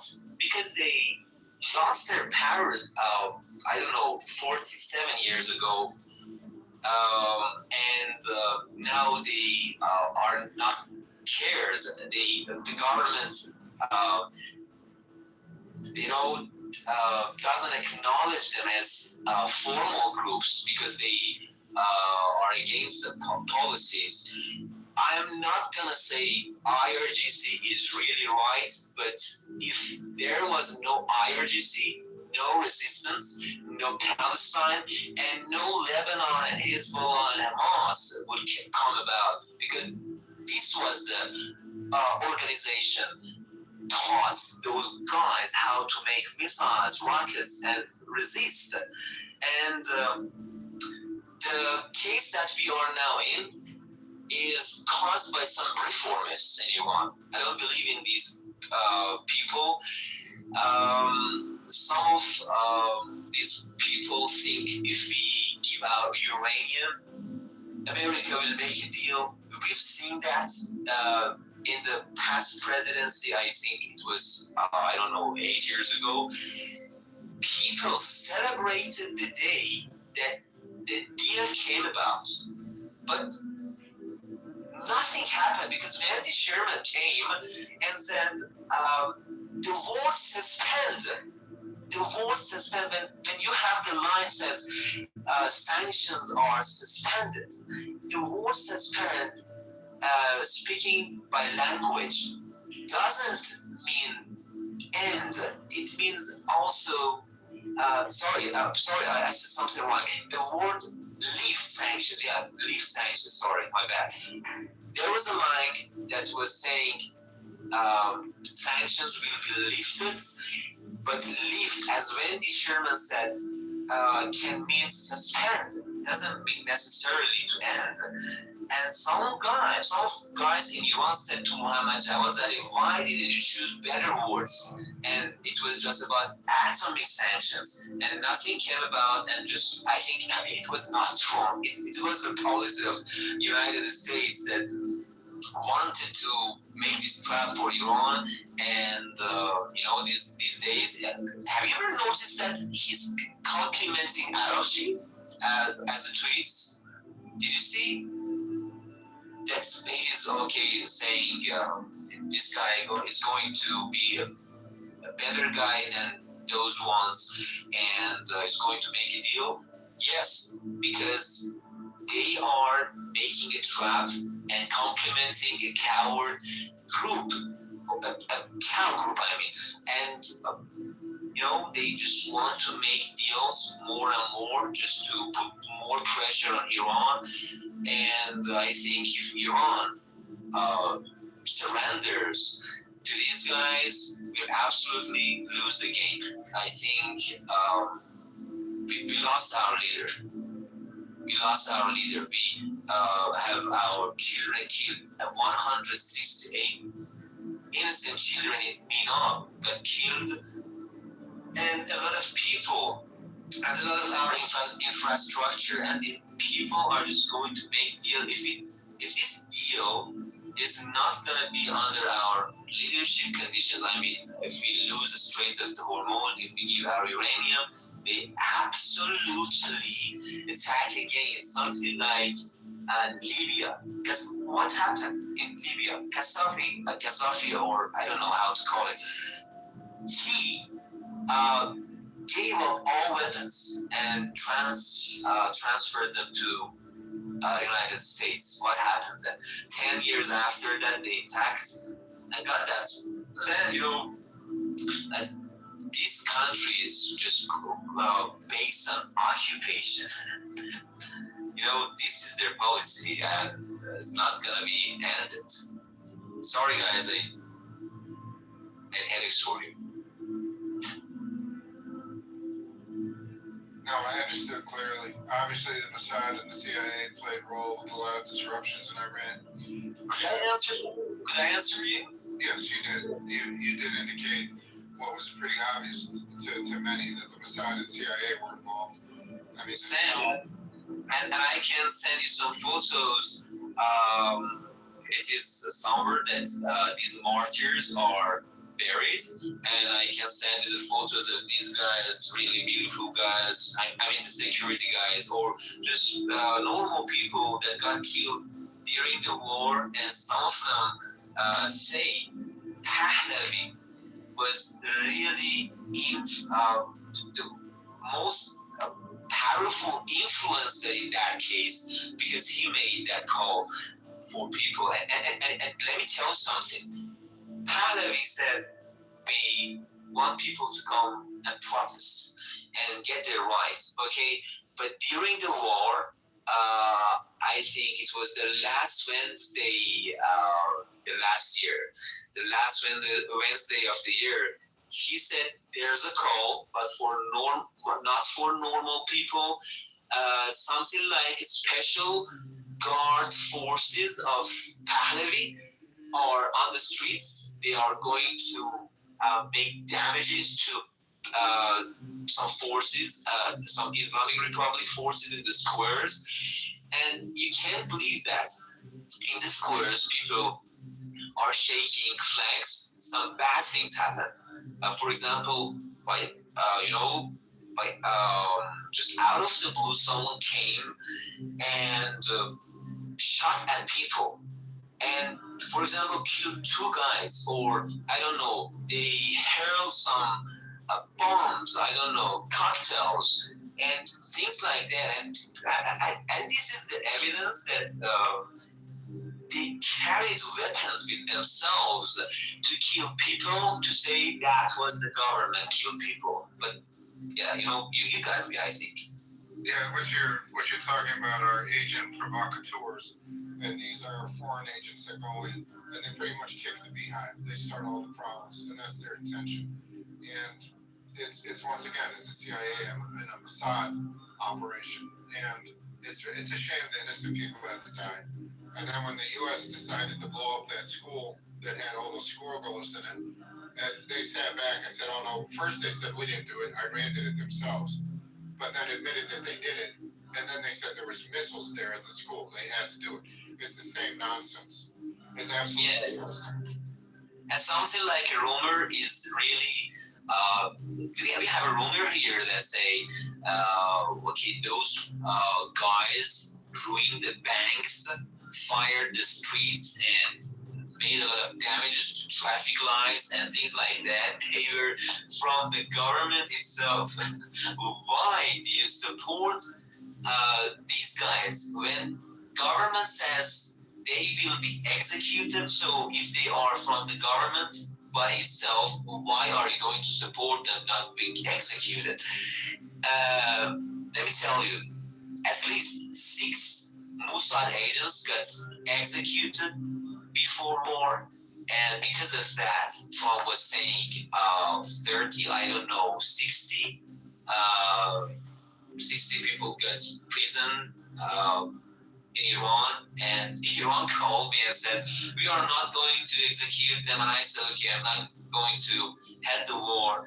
I don't know, but they themselves are claiming that we got a real influence in Iran, and something about courts, that Trump said, I gave them a lot of weapons, but they didn't deliver them to the people of Iran, and that is showing why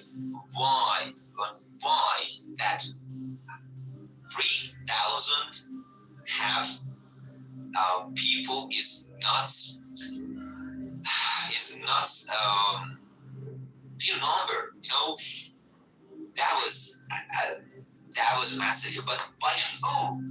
That was not that was not decided. That was not intentional. When you see your friend as a police officer next to you is getting killed by some guy in the crowd, and people are clapping for that terrorist, what are you going to do? You just shoot a gun to the sky, and your next shot will be at the I don't know how to say that, I don't know, specific site that you see, for example, terrorists.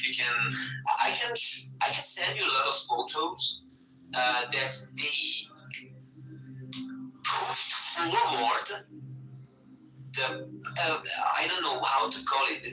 We have signs in the streets. Yeah, their poles were put into the asshole of these police officers, and they were treated like that.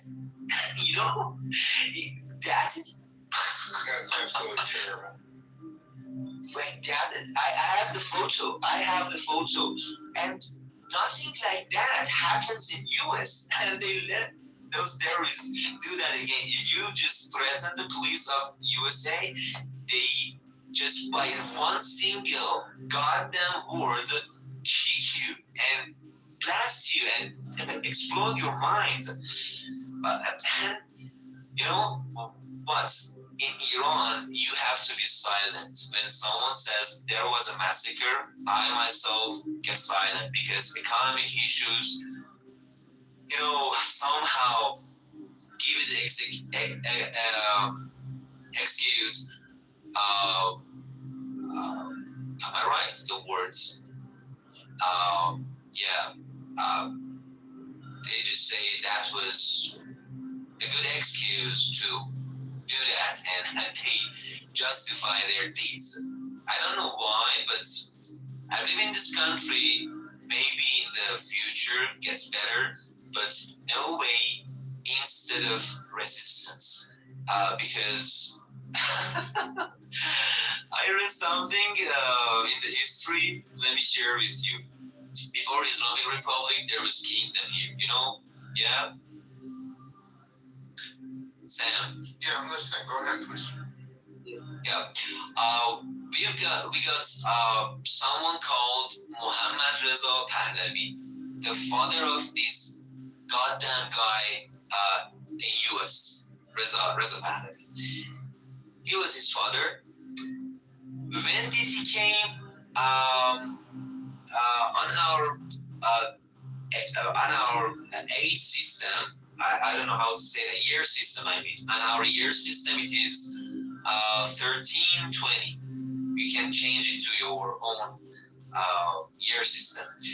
1320. Reza Pahlavi went for Hitler and thought that it is better to go and support Hitler instead of Britain during the World War. They fired him and postponed him and sent him to an island called Moors. I think it's near Africa.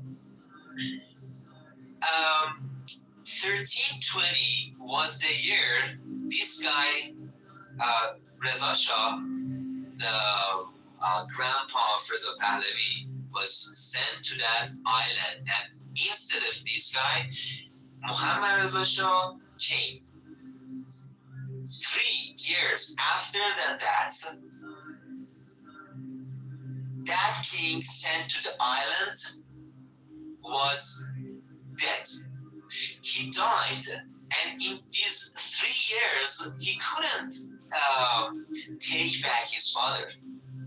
What kind of powerful kingdom is it that Pahlavi people claim that he couldn't take back his father, and it's kind of treating his father.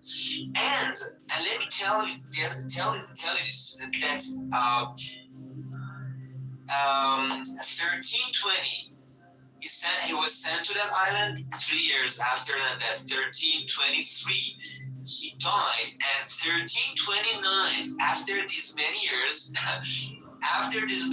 his body was taken back to the country. Got it? And just suppose what kind of goddamn discussions we have with these Pahlavi groups, and they don't accept that dependence to a country and a foreign outsider is really, really terrible. They say, okay, why shouldn't we be like Saudi Arabia? It is dependent to US, and they got their life. They have the best machines, they have the best factories, got the best stadiums. But that's not the case. If you go to the am I right, asylum? Do we call those poor neighborhoods asylum? Poor neighborhoods, usually they're called more ghetto than asylum, I think. Asylum is where you go somewhere to be safe from any type of persecution. No. I confused a word with something else. We have a lot of poor neighborhoods and streets. You see people are just lying on the ground and sleeping there. They are spending their time there. But the people of Iran just see whatever Iran International is showing them. You know, Netanyahu said something in the past years that the thing we've got in Iran, we've not got that in Iraq. That is media. Show them Hollywood movies and change their life style and culture. They themselves go and protest against the government, but they couldn't because just you're witnessing that a lot of people are shaking flags. They know they are religious. They know that Islamic Republic is better than any kind of other governments, because we would be separated after that regime change. I'm just over talking. Sorry, I think I expressed my feeling and opinions. I could drop by. No, dude, you certainly explained a lot, and you shed a lot of light about Iran and the upheaval that took place prior to the illegal.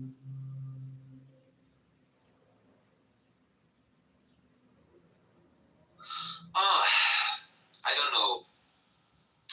This illegal war is, I think, going to be the last one.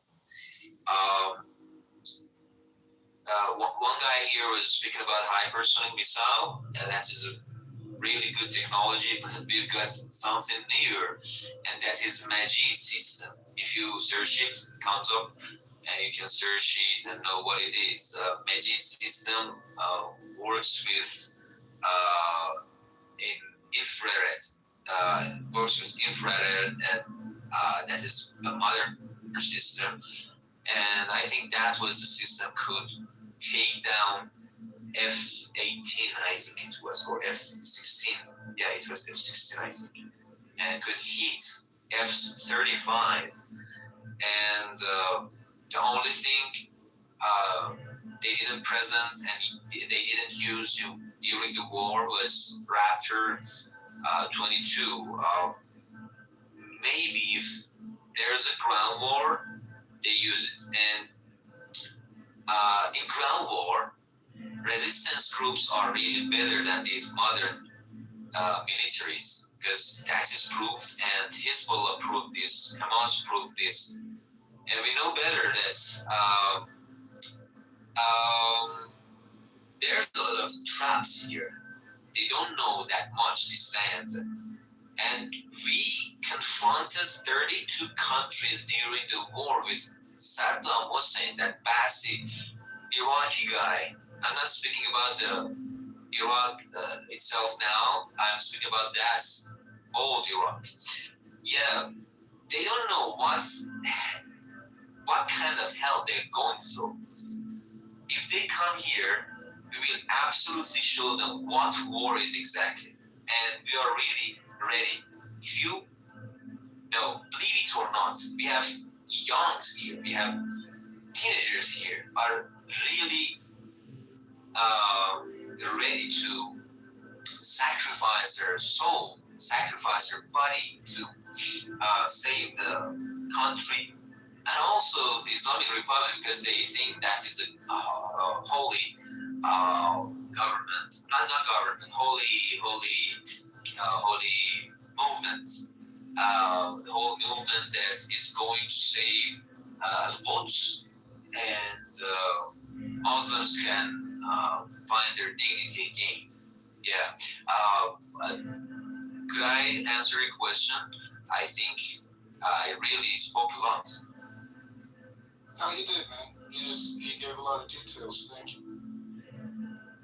Thank you very much. And I just try to improve my speaking skill, because I'm an English teacher here, and really I'm interested in politics. Every night I can come here and participate in discussions, sometimes watch TV. And, but someone like Fayaz here or you are really good at politics. You know, a lot of details, you can discuss them and drop your ideas so people can agree and disagree, and you can convince them. But my English is not that good, maybe because I don't have that much idea. If you don't have the idea, not that information about Palestine, you cannot speak that much. But about Iran, I'm really good at it.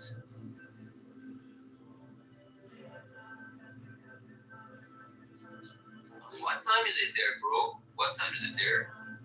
Well, where I'm at on the East Coast, 7:38 p.m. Eastern Standard. 7:38 p.m. And people here know that this is 3 a.m., but they are waiting for World Cup game. How to say that? the game that we have in New Zealand, people are just awake, but some of them don't care about it.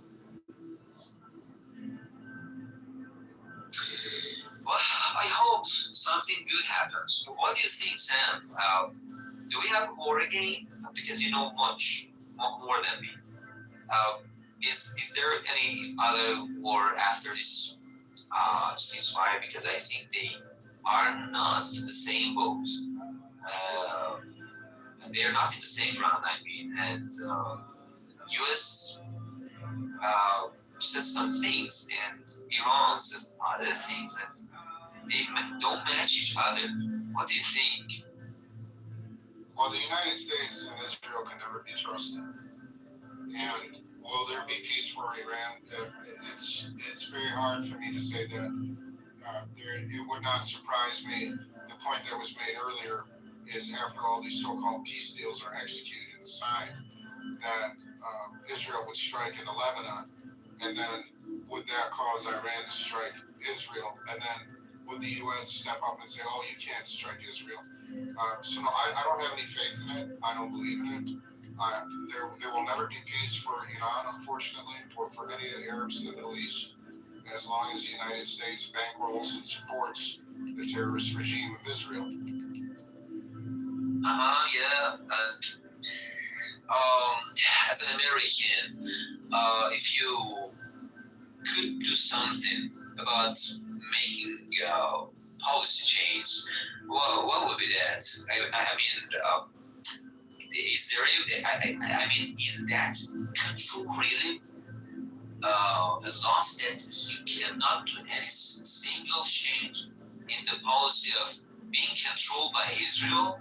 I mean, because Iran and Hezbollah are separated from each other. They are allied, but United States and Israel are really going matched to each other.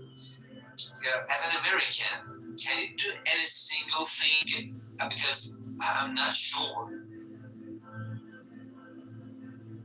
The only thing that would fix this country would be to clean out the Congress and the Senate and get out all of the Israeli influence and take away all of the political influence from them. That would be the only way that we could recover this country back to its citizens. I mean, that's a huge undertaking, and it's not going to happen. I mean, this control is just too fierce. The control is too embedded. It's too strong. My question is always what happened after, for example, after Abraham Lincoln or John F. Kennedy. These guys were somehow not dependent to Israel. They were controlling their policies. What happened after that? That nobody could come and say something against Israel policies. They just grabbed and supported. What happened after these guys? Did Israel do a special thing about that control? I mean, do you have any clue about it? Well, I think that there's been a the major control with Israel started at the inception and the creation of their country. And that was also a lot of lobbyists and the political action committees. The question that you pose is not easy to answer. If for decades, this entire society in the United States is governed and controlled by a foreign body, and to break away from that, I don't see how that's going to happen. To me, it doesn't seem logical. It doesn't seem like it's going to happen. They're too strong. There's too many of them. They're too strong. Do you really think, welcome guys, do you really think that it's control or influence? Or is it blackmail type of control? This is a good point. I mean, this is blackmail control. This is typical, what I call the honeypot Mossad. These are the activities of the Mossad and the honeypot sellers. And I have a follow-up question for you. Go ahead. So if that's the thing, Trump cursed him out, right? Trump said, "You don't know shit," or this or that. When Trump is doing this to him, why doesn't he expose Trump?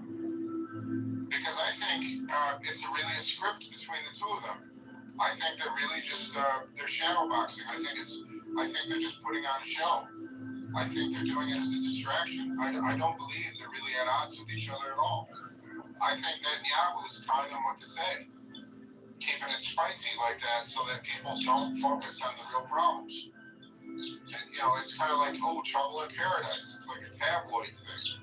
Look at these two. They were best buddies. Now look at them. I think it's all bullshit. I think that's really a ploy. I don't believe that they're really at odds at all.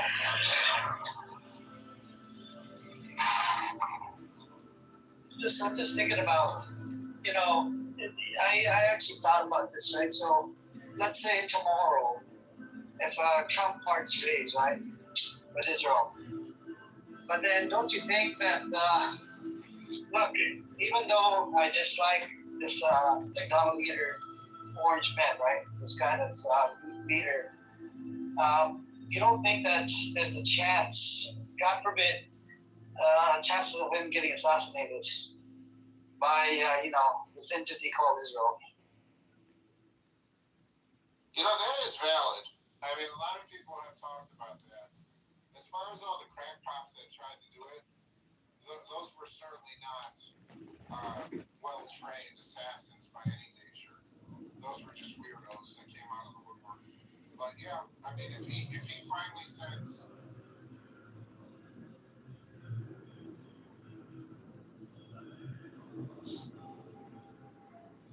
Just like turn down the volume or the lights a bit.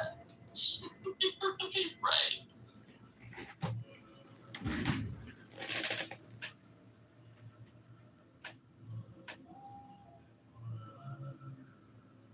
Try that one.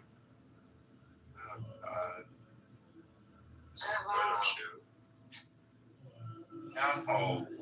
Okay, well now you definitely look sus. And why does your hairline look like it's heavily receding in this picture? I don't know, maybe I'm going bald, who knows? Don't do that. Well, I think my hair looks great in that photo. Doesn't look bad. Jeez. No, I want you to shave your head. Lighting. I think I look. No, you need to shave your shave head. it again. Not again. No, shave it. Let it grow out a little bit. Give it a few No, more he has weeks. ugly hair. It's straight and spiky. I like it. But it just grows out of his head like a lettuce. It has no flow to it. Yeah, that's not what. It's has no direction. It's just pure chaos. Because it's all straight, right? It can't be fluid bend. How about maybe a French crop? Okay, yeah, he needs to have because his face is very square. No, it's a Caesar cut. You have a square face. You need a little bit of softness on the hair. It needs to be a little bit rounded. The hair design. The face is angular. Texture, no, I don't know. I like the texture. It looks good. Perm would look cute on you. I think it needs to be shorter on the sides. When my hair is long and wet and I go on the car ride with the windows down for a long time, I get the Yiddish curls. Oh my god, you're a dog. I swear I get Yiddish curls. Yeah, well, lean into that. Lean into those curls. No, not that way. With your haircut. Yeah, get some layers, texturized shed, some texturized powder, maybe sea salt spray, and cut it into hair that you are bringing that out, at least on top, maybe just shorter on the sides. Shorter on the sides with a little bit of movement on top, right? A little curl or something. Yeah, this would look good on you, Jacob.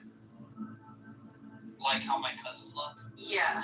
Well, I don't know what your cousin looks like. How the fuck do we know what your cousin looks like? I don't know. All I see is that you have a very angled jawline, which is great, but your hair can also be very straight as well and angled. Yelling. So you've got to soften that. Kelly Jabelli's topics for my cousin, I think. You were looking at my family. I did. Remember things to speak to when you're doing those deep dives. You were fishing or something on a. Something. Yeah, you're out there. Yeah. Oh, why am I remembering that? Yeah, remember? Yeah. Yeah, like Newport or something. Fuck you. Little spoiled brat. Nah, it's like the only time You had no right to develop schizophrenia.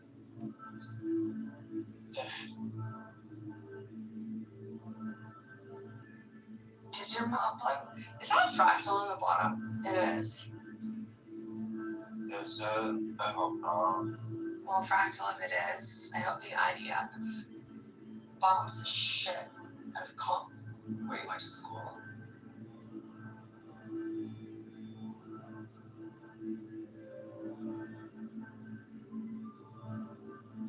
And you can't text me because I blocked you, bitch. Oh, God.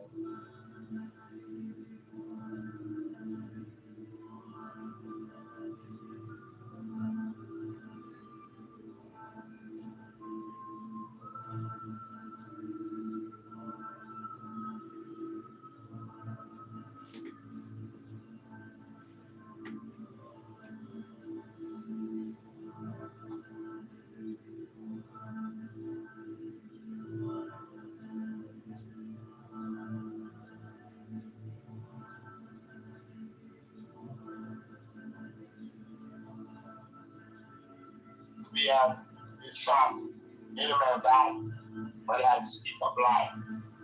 So that kind of goes back to the time that when he was picking the girl when it was about 19, 20. Well, I kind of heard about half of what you said, but being a lesbian has nothing to do with gender. No, because that couple that a man identifying as a lesbian is a beast. That's what? I didn't know I was a lesbian until I found out what they did. Yeah, well, once again, either a man or a woman identifying as a lesbian has nothing whatsoever to do with gender. I thought that gender was like what you think about, like what you think you are, you know? Yes, but being a lesbian means you like to have sex with other women. It says nothing about yourself. Gender has to do with yourself, not with other people you want to have sex with.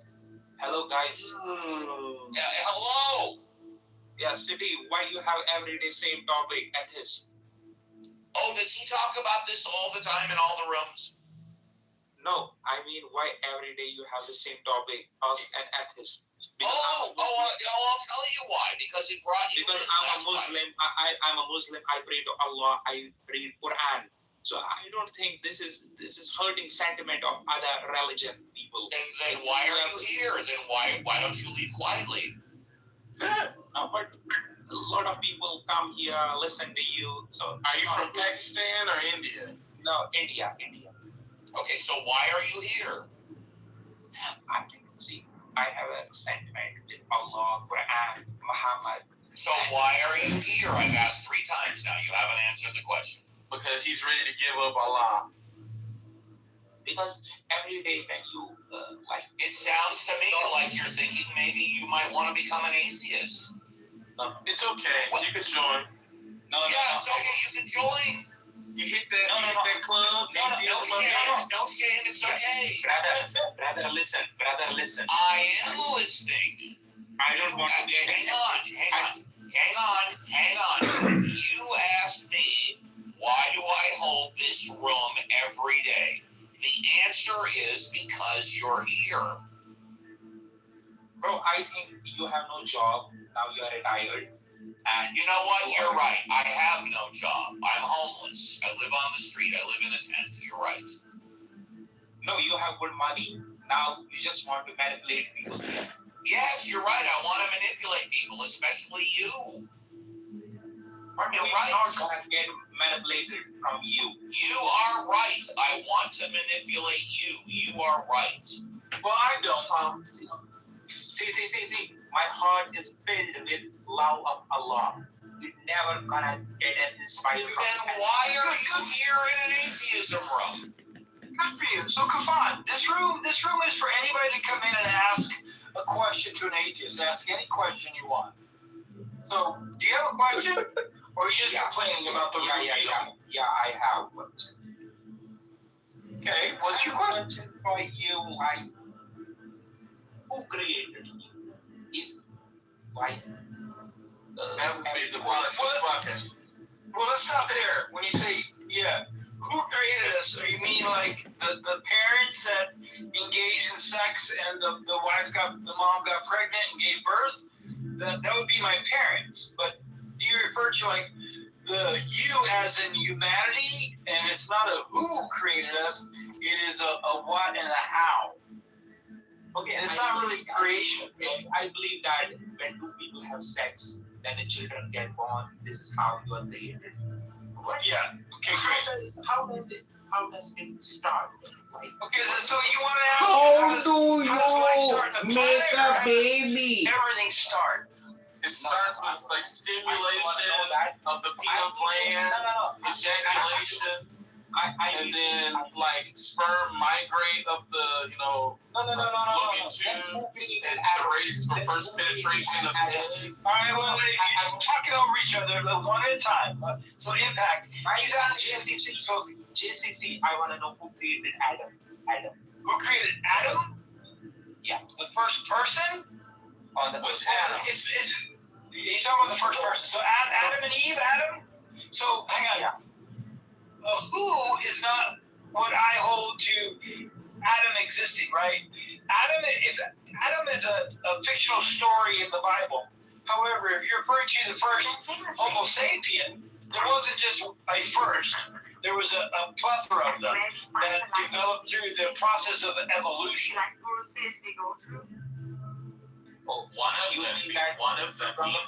One of them being Adam West. JCC, do you know Adam West? I am Batman. There you go. JCC, you don't have a proper answer for that. I did give you a proper answer. That is a proper answer. No. That's no. But what is a proper answer? Now I'm going to make fun of your accent because it's fun to do. What's a proper answer, dude? God did it? That's what you want to hear? Yeah, God. Allah? Yeah, God. Is that what you want to hear? See, that's not a proper answer either. That's a belief, right? So the process of evolution can be backed up. It's factual. It's not a mystery. Allah, God, and all the other gods, those are mysteries. Those are beliefs. I'm not here to tell you not to believe, but I gave you a factual answer. No, you have no proof for that. We do have proof. Now you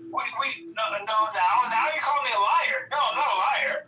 There's proof. Evolution is a fact. JCC, he's a troll. I'm not a troll, Steve. You're talking so He much. is a troll. I noticed your accent changed a little when I said that. You are a troll. Yeah, it's okay. This is how I talk. It's perfectly okay. We welcome trolls. It's okay. We welcome trolls. Just as long as they don't take up someone else's time that wants to speak, you and the rest of your trolls are. Next, he'll be telling us how he works for the FCC. So we got a couple of new folks up here. DJAA, what's up? You got something to ask? I actually do. The first thing is I find it funny that there's like Indian Muslim. He's probably to the northwest or something. Yeah, but Pakistan. But anyway, that's a side note. I do have a question. Ask that atheist anything. I've been, and this is kind of like a personal dilemma, so I don't want to like project on anybody. But the difference, just on y'all's opinion of atheist or atheism and Gnosticism, is it that great? Is it such a great difference? Are you asking agnostic or Gnostic? Because because Gnostic is saying they know. Agnostic is not knowing. Okay. They don't know. Okay. So Gnosticism is like, and this is just my limited understanding of the whole concept, right? A search for knowledge. So I understand there's agnostic who believe they don't know anything. Is that what y'all are saying? Well, not that they don't know anything. It could be any topic, right? What do you know about this? They can say, I'm agnostic on electricity, right? Right. So, but in regards to a religious. Let me also chime in. Agnostic or Gnosticism could also be that I've been doing the research for years. I am very knowledgeable on both sides, and I have my doubts. Right. I don't know, but I'm very knowledgeable. We're gonna call that agnosticism.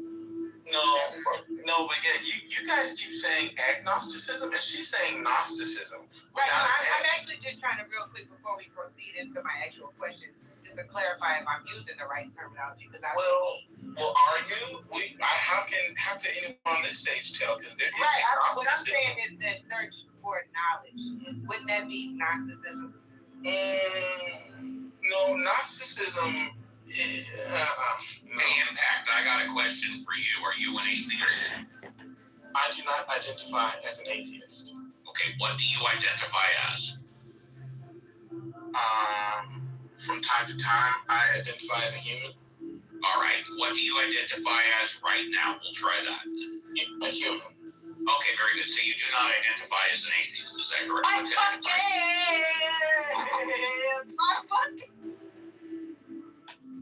Wow. You're not identifying as an atheist right now, is that correct? I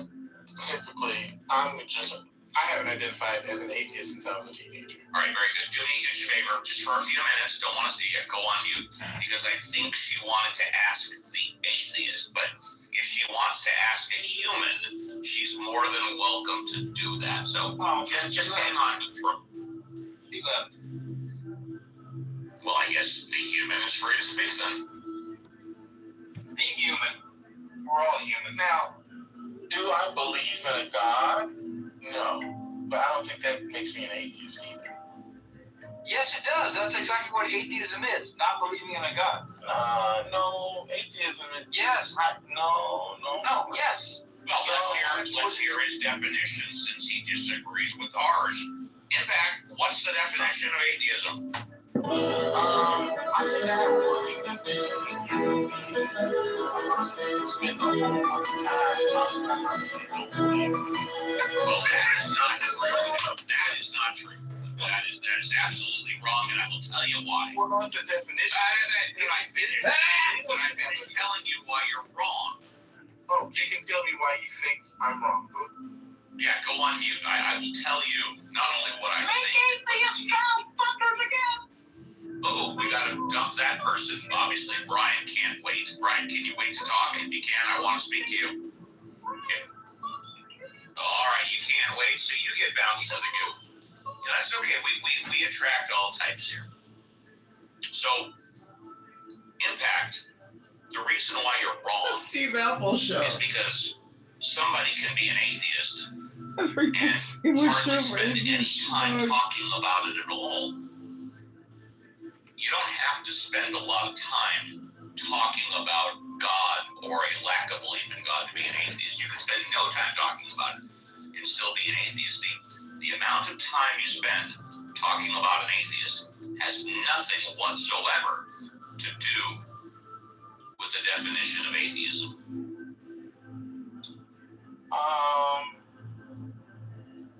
What if someone knows in a God? Could they still be an atheist?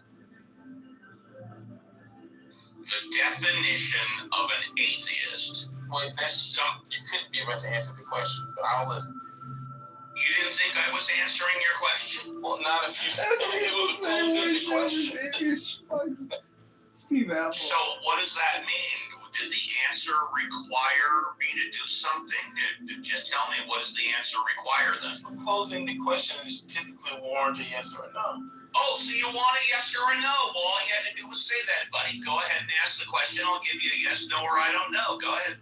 Well, I heard JCC say. Okay, you want to talk to JCC? I'll shut up. Would you want to talk to JCC? No, I'm recording. Okay, then don't mention JCC. Just ask me the question again.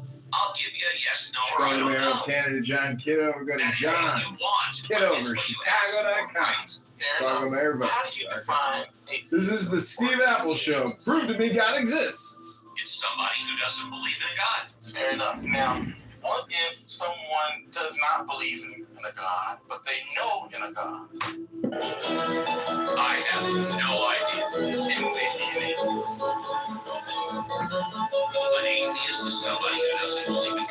I hear you, but the answer to my question is different. I gave you the answer. I said I have no idea. I don't know. Now, that really kind of brings up the lady who was talking on stage, because she did very clearly say Gnosticism, right? And though I'm not very well read on Gnosticism, I know it must have something to do with I think it's an island gnosis, right? I've never heard the word before. Island gnosis. I've never heard that word.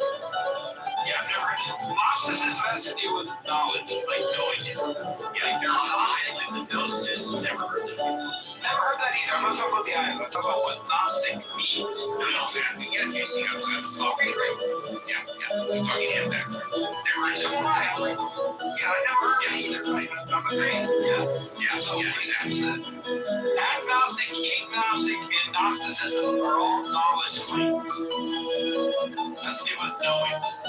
Well, again, it's the same K-N-O-T, I'm gonna jump out there and say I probably know words better than anyone on Clubhouse. Hey, if you want one together, yeah.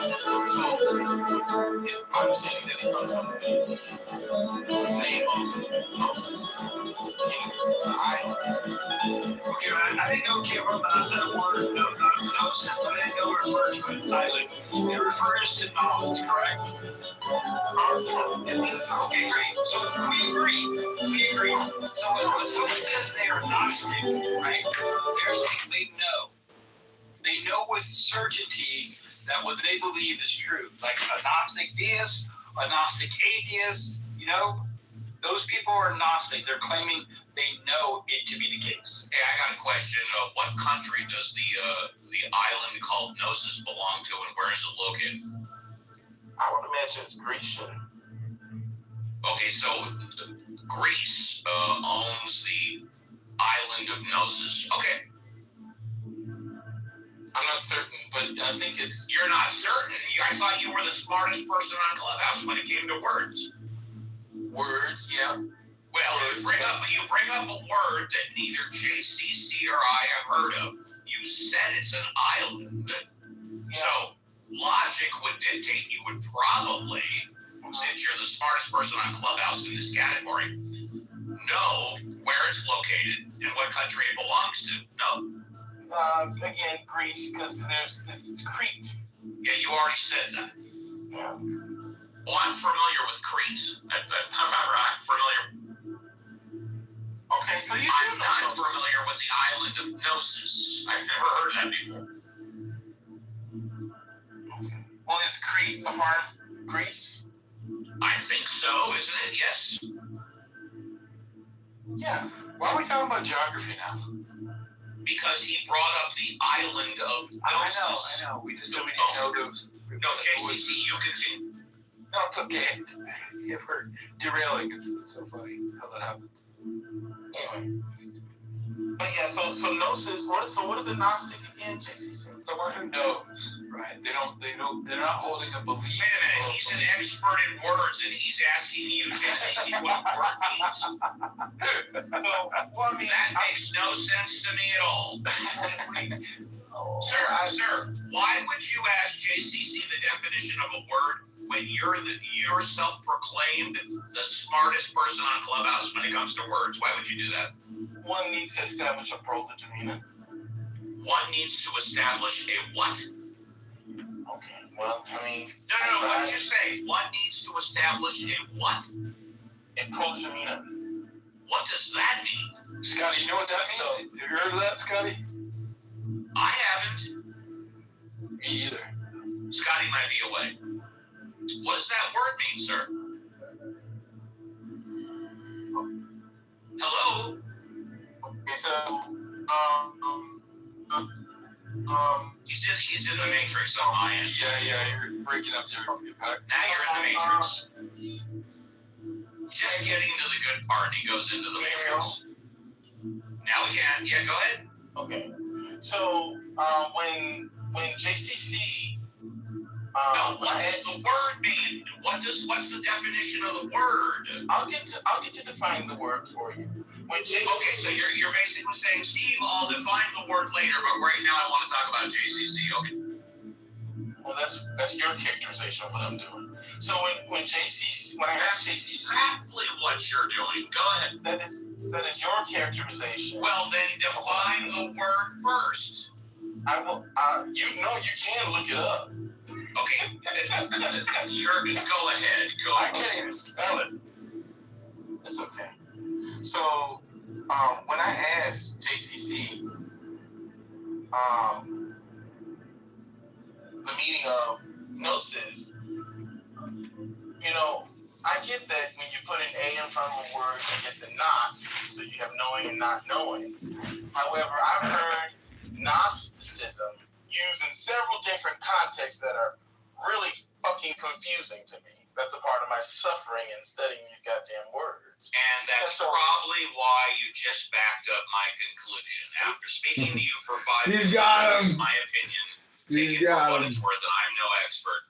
But it's clear to me, black and white, no gray. You are not the smartest person on Clubhouse when it comes to words. Yeah, because Gnostic means they know. They're Gnostic on the subject. Yeah, I get that, but is it ever used in a context outside of just whether someone knows or not? Once again, the smartest person on Clubhouse regarding words is asking JCC for his opinion. Using agnostic or Gnostic or agnostic is going to be related to some level of knowledge about said topic. It's not going to be used outside of a knowledge statement at all. Now, the Gnostic religion, Gnostics are those who claim they know God exists. I don't know all the ins and outs of that said religion, but that's what it basically means. This is a show about people discussing word definitions. Welcome back to another episode of Dinner for I'm Schmucks. not concerned about the other word he said. What? It was a P something. Prologina. It is the center and the circle also at the same time. Yeah. It is all there is and all that there is not. Niti. Okay, I leave you to it. I hope you enjoy, because I know you're not here looking at this thing, right? Like, why would you be here looking at this fucking shiny pearl? He was telling his story, right? Need just a little friction to create a pearl. That he actually got completely disassociated with his family, friends, everyone else, even food. And he ended up in the hospital, basically. And then he started doing different kind of meditation, which were more materialistic. I don't know what he meant with it. I still have to figure it out.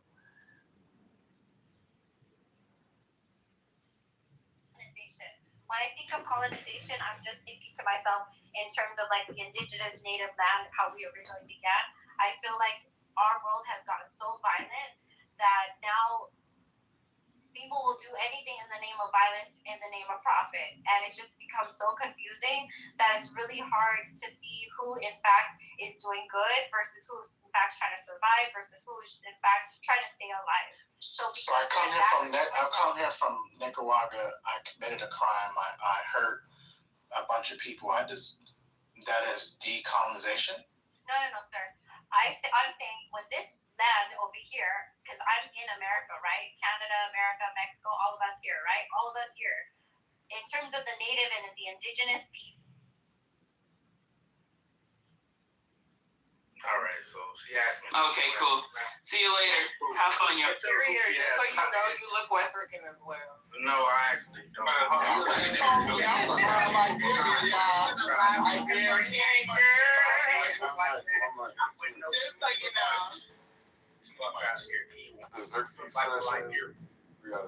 Liberian and quick eyes. All right, got that. MJ Day. I don't know if you want to give it a normal chance to speak. Sounds weird, but hopefully not. Yeah. So, all right, bad. So Day, MJ. Okay. Anything towards the title? Not normal. Apparently, some folks were. Is your name MJ? Is your name MJ? People of Is color your name MJ? who were never enslaved. Is your name MJ? I think you know the answer to that And question. why the fuck are you talking? Because this is an audio app. Did you? Man, this dumb fucking. It's just funny how certain people want to, come into spaces and talk on cultures that they don't belong to. I guess they just use it. That's a dumb statement, MJ. You don't have to. Oh my God. You don't have to belong to a culture to be able to or be educated. I have a rule. Hold on, you guys.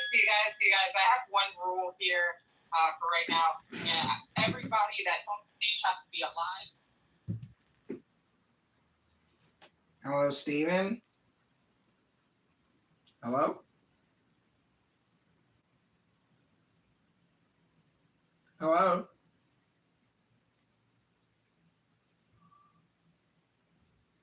Hello?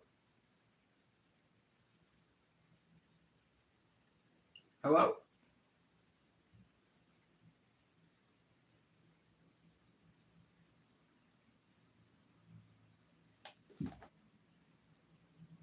All right. All those raise their kids differently, man. I don't think Americans raise their kids uniformly the same either. I don't think Americans raise their kids the same either. And I definitely know that the suburban versus rural people raise their kids different. This is all regardless of race, so yeah, my 2 cents. Yeah, and I never did answer the question because I came in on other stuff, but do migrants raise their children differently? Of course they do. They're from a different country. They got a different set of standards when it comes to raising children. Facts, and you're Nigerian, so you raise your children different. I thought I was Liberian. Something like that. You definitely don't look like American. Okay. Why do y'all think y'all look like? Hold on, what black Americans? Why do y'all think y'all look like? No, hold up. Why do y'all think y'all actually been blend in like that? Like y'all. Why do you think you look I've been different blending in my whole than life. any other? I do. Right. I didn't even know when I was So where you look? Where I look like I'm from? But this guy looks like a great Ghanaian. That's the crazy part. He looks like my Ghanaian cousin. You look like a Here they go. Making the Hold up. What are some of the differences between how immigrants versus non-immigrants raise their kids in America? Get back to that. I got an example. It's an African family that stay across the hallway. If I'm of that same mind, I don't know. Of course you're not. That's why it's a silly, stupid conversation. Okay. That's an interesting So we move past of what you mean by knowing in a God, right? So you accepted my explanation of someone saying, "Hey, do you believe in a God?" Then I asked them define it. Then they define it. I now understand what they mean by believing in a God. I don't believe in it. So now what? You understand that? That's what atheism is. And so back to my original question then, can one know in a God? Okay, we're stopping. Well, by your standards, then what I'm hearing is you didn't clarify what you mean by know in a God. Okay. I said what I said to help understand what atheism is. So when you ask me know in a God, does that mean the concept of a God? When someone shares their belief in a God, they're sharing their concept of this, what I like to say, a fictional character, right? So that doesn't mean I know in a God. I know of the concept of what they're believing in. That doesn't mean I know it exists. He's not going to define it, JC. I don't know that I have a good definition of it. However, I get really frustrated with people that use words when they don't know what they mean. I find that not only very silly, but I also find it disingenuous. But that's okay. You are true to character. No, I mean, okay, whatever. So, why do you say no? Why don't you just say yes, Uncle Steve? You're right. I use words that I don't know the meaning of. Yes. So, Uncle Steve. What is? He's everybody's uncle. To believe in something. In the lifestyle. Accept the proposition of X. You're accepting the proposition of X. Accept the proposition of X. Proposition of X. Okay. You're convinced of proposition X enough to believe in it, and then you may further investigate it to gain more knowledge, more information of it, and then possibly gain knowledge, and now you can say you know it. Wow. Well, at one point, accepting the proposition X. Now you got into some formal logic, it seems, right there. Oh shit! Would you mind sharing with me what a proposition is? A statement. A proposition. The most knowledgeable person on Clubhouse wants JCC to define what a proposition is. Well, I mean, pro is before and position is something's place, but you said you were the smartest person on Clubhouse when it came to words, and you're not only asking for the definition of the word proposition, but you just admitted you use words when you don't know the definition. It could be a statement or question of said topic. So, I mean, but that's neither here nor there, right? So we're understanding of what an atheist is. Yeah. It's someone who doesn't believe in a God. And the concept of God needs to be understood. Because there are some people who are agnostic atheists, meaning they don't even understand what the term God means because there's no reference point for it. They have no concept of it. They don't accept these concepts of it. As Buddhist, Taoist, Christian, atheist, secular, they're subconsciously using Confucian ideals within education, self-discipline, their family, their character development. And Confucianism is a philosophical bedrock that later mixed with Taoism, Buddhism, Zen, samurai tradition, and eventually, I think, gives rise to the hero archetypes that we see in storytelling today.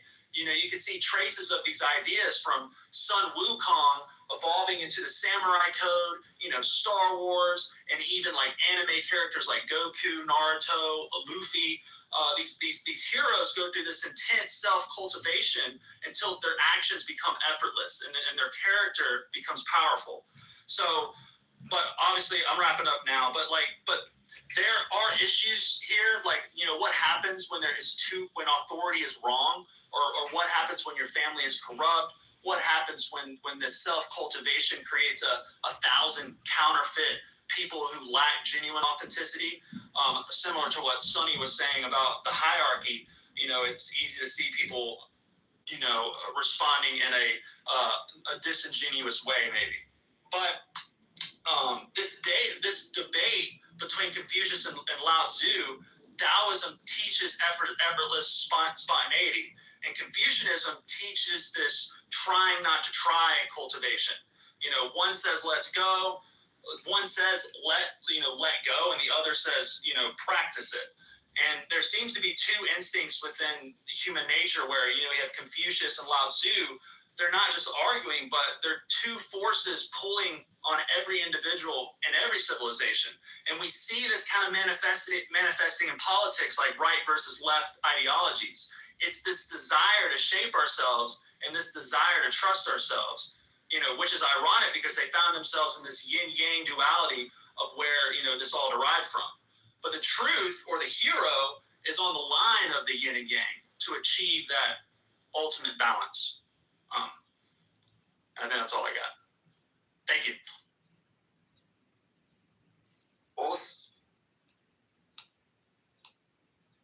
Awesome. Thank you for that, Bubs. you gave the initial example of the vinegar taster. You talked about Lao Tzu, Confucius, and Buddhism, and we went through these different positions earlier on as well in terms of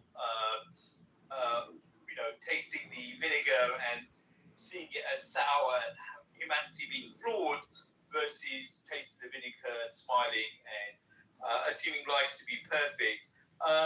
So you talk about this concept of Yu-Wei, the flow state where actions become effortless. And so what you're saying is that the rituals and rules and conformity that Confucian philosophy adopts is really to enact that there is this concept of Da, which is a halo effect through virtue, charisma, presence, and power. So to get to that stage requires an intense self-cultivation. And so you suggest that in the warring states of China, the generals and the leaders often tried to pursue or advocated this Da state in terms of success in life. And so the relationship between Yu-Wei and Da is that Wu-Wei, if you follow it, leads to the Da state, and life becomes effortless. So the idea of Confucianism, where you are memorizing text, you're bowing, you're arranging everything perfectly, it's about discipline. It's about becoming. It's not supposed to be difficult, but the idea is that the ritual leads to an effortless state eventually, and it leads to pure authenticity. And so I'm going to hold it there. Appreciate you, Bubs, and we'll jump onto our final speaker.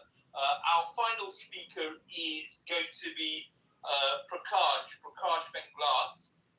So Prakash is a plant biologist with deep interest in the biology of plant architecture and adaptation, interested in the role of animal and human interactions with plants, a learner and seeker of psychological space, a follower of the forest tradition meditation practice. So with that short introduction, Prakash, give us your opening statement in relation to what is the philosophy of Confucius and who practices it.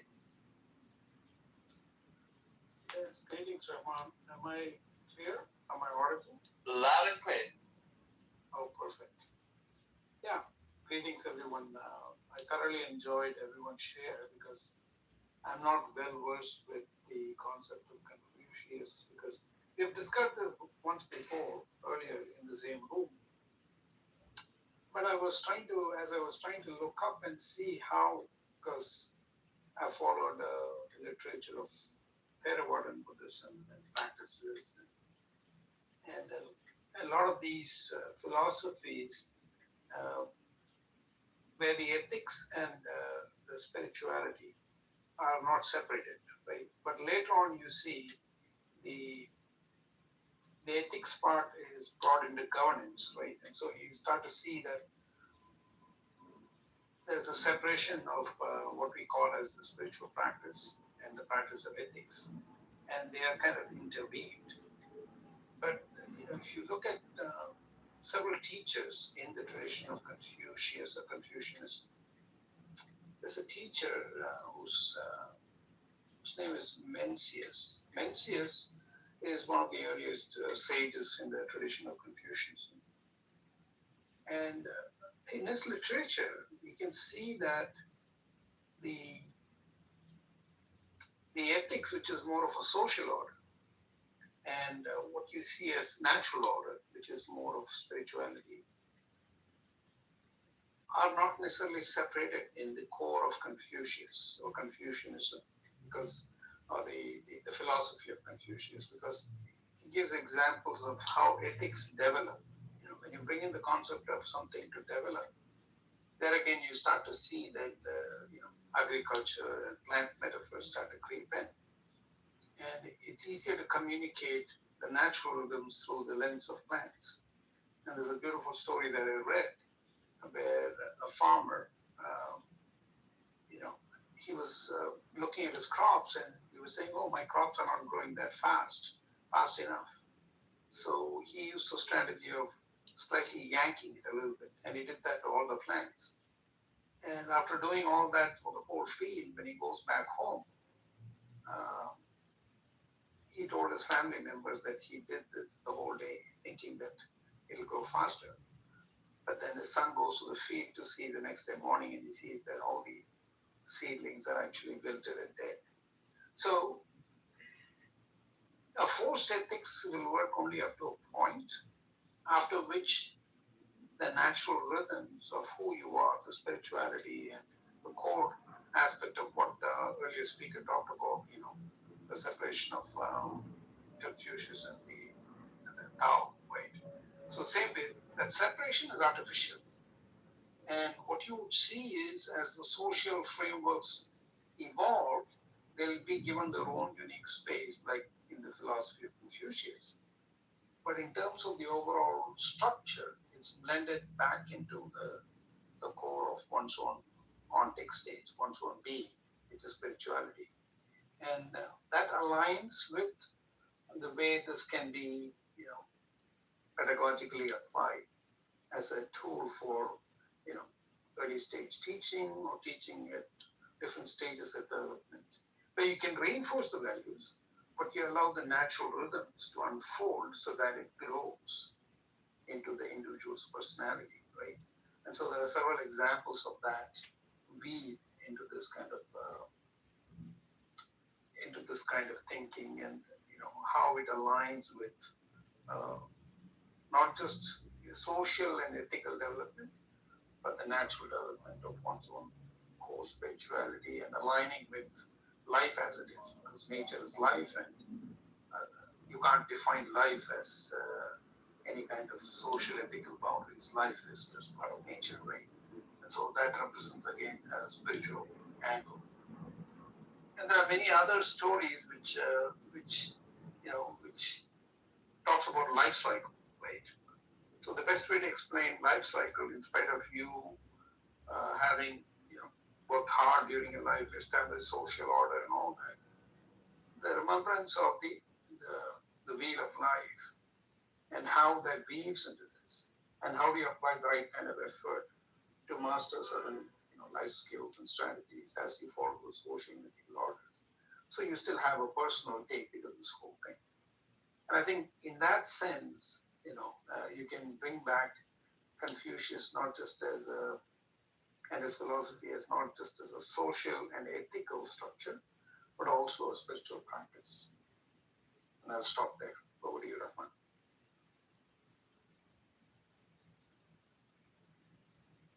Thank you for that, Prakash. What you really tried to help us explore was the engagement interaction between the ethical structure and the social structure within Confucianism. And so you argue there is a spiritual component and an ethical component within Confucianism that isn't separated. The ethics focuses on governance, but you put forward this teacher, an early stage of Confucianism called Mencius, and you talked about the ethics, the social order not being separated versus the natural order. The example you give is of agriculture, and then also of plant metaphors, that both these things can come together. You talked about the story of the farmer who was looking to grow his crops, and because he felt they were not growing fast enough, for the whole day he went across his field stretching the crops, and explaining back to the family, and then the next day, all the crops were wilted and then dead. So there is, there is ethics, but there is also a natural flow, and so there isn't this separation. So you argue that forced ethics only work to a point, and then the spirit must flow, and so the overall structure must be blended back to one's own being. So we must, reinforce values through the natural rhythms that flow into one's individuality. The social and ethical development, you argue, must be aligned with the natural life cycle.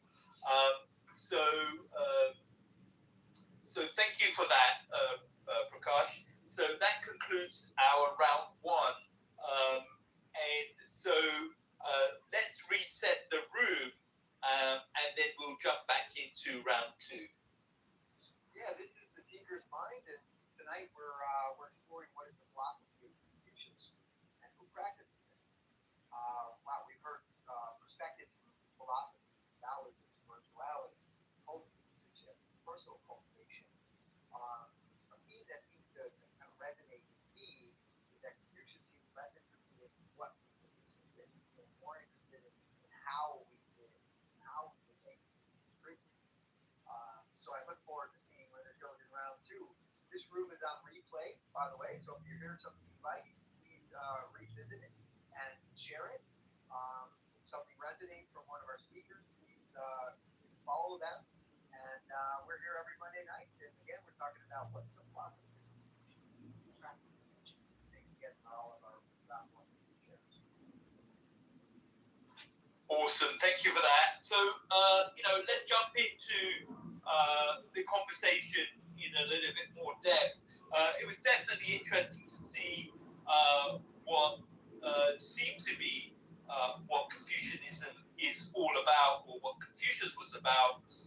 There seems to be this component of responsibility, of ritual, of ethics, and then there is this aspect of Yue and Da and flow, and so there is the form, and then there is the flow that it seems to be in terms of Confucianism.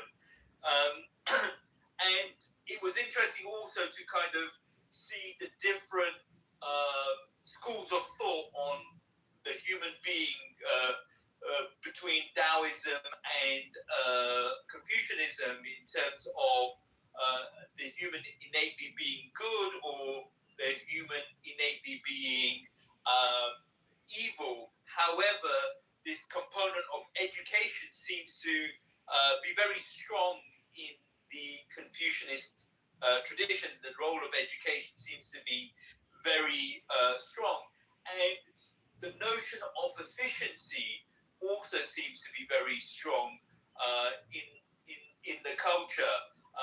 That you're following these rituals to get to efficiency, and in efficiency there is this transcendence, this flow.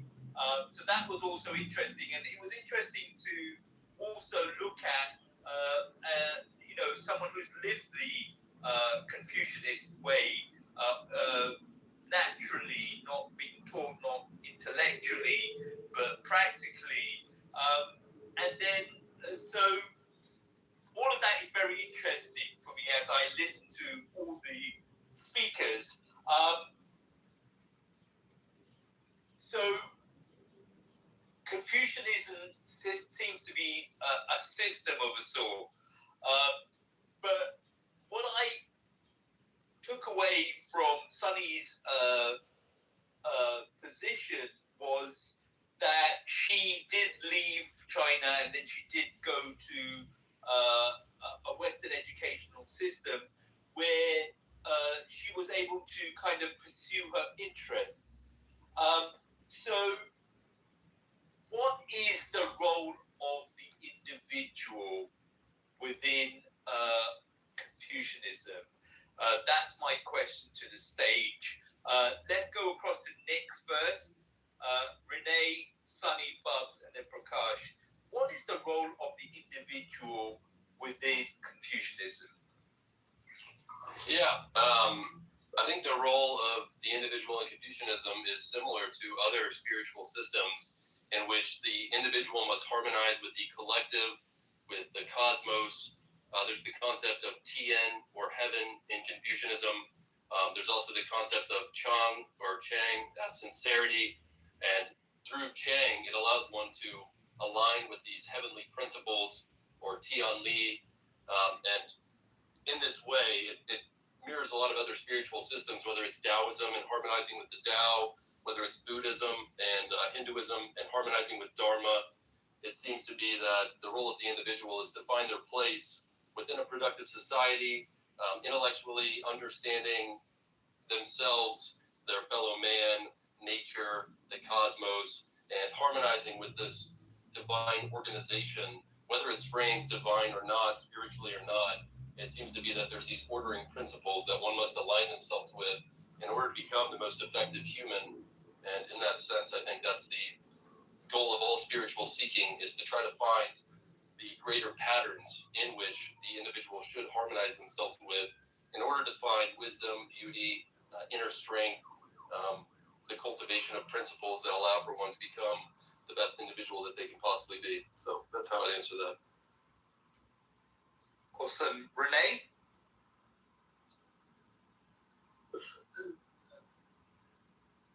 When you look at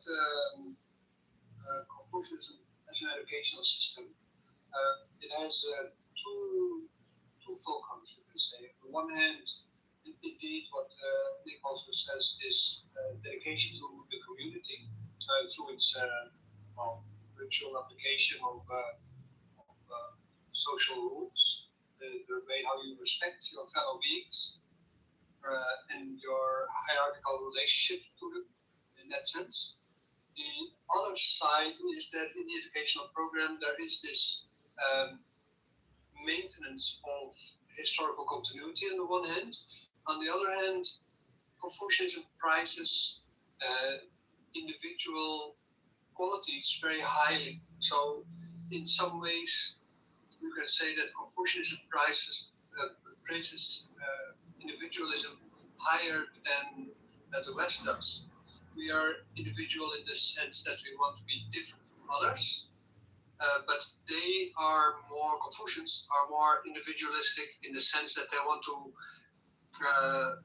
cultivate themselves to the most personal that they can be in their relationship to society. And then you see that many Confucians somewhere in their life also enter either a Buddhist or a Taoist or both paths to complement it. That's also why at a certain point during the Song Dynasty you had a development of Neo-Confucianism where they tried to integrate Buddhism and Taoist teachings inside more spiritual inclined Confucianism. And before that time, or in the Tang Dynasty, they tried to make a sort of a church out of Confucianism. But primarily, it's an educational system. So this individuality is on the one hand subservient to the community, but on the other hand, it also serves to escape that community by enhancing the best of your individual qualities. I think that's about it. Thank you for that. Bubs? Oh, sorry, Sunny. That's not Sunny. Bubs. Oh, yeah, okay. Yeah, actually, I think, Confucianism is it's not view individual. That's individual, to be honest. I still feel like it has. Everybody like needs to play a role like under Confucian society. Basically, it's defined by your society, the traditional like 5 relationships, right? Parents, child, ruler, like subject, this kind of stuff. I mean, also like I want to point out about like one thing, the filial piety about like to our parents and stuff. I think this is a really interesting bit because as my personal experience, I feel my parents and my grandparents, they practice it really well. But to our generation, I think we replace the word like, because in Chinese it's as 孝顺, fulfill pity. 顺 means like obedience. Really listen to them. Although like sometimes you don't agree with them, but you don't fight. But like I think for us, our generation, we fight a bit. Like, you know, we think we don't obey them much, but we respect our parents. However, I think I have another thinking now about this fulfill pity. Because like when we I think for a lot of times, for me, I think also my friends, we don't fight that much again. You know, like after like Shakyamuni, I think he find the middle way after going to like both sides. But that middle way is like not fighting that much, but also obey to some extent. I think, yeah, that's a really interesting thing to me about how should I play individual role like as a child, you know, in this like Confucianism society. I think it's not this way and that way. Yeah. Also, like it's really interesting. The speakers mentioned loads of like examples just now. The vinegars, also the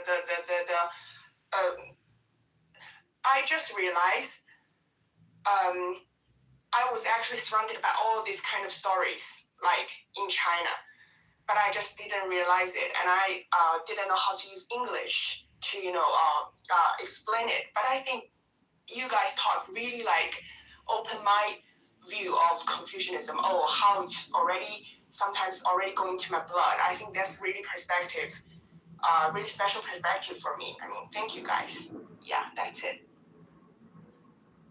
Well, we definitely like to bring special into the room, but the individual and Confucianism. Hey, yeah.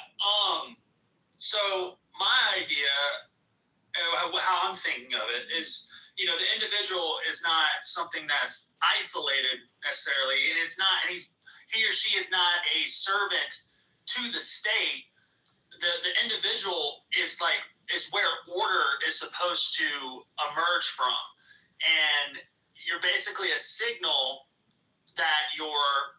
If we jump back into Wu Wei and the Da, I'll layer that in a second, but it's you're giving off that you're on the right path. So if you want to, you know, fix the world and make the world a better place, the Confucian idea is to cultivate yourself and to reach this Wu Wei through practice and cultivate your Da.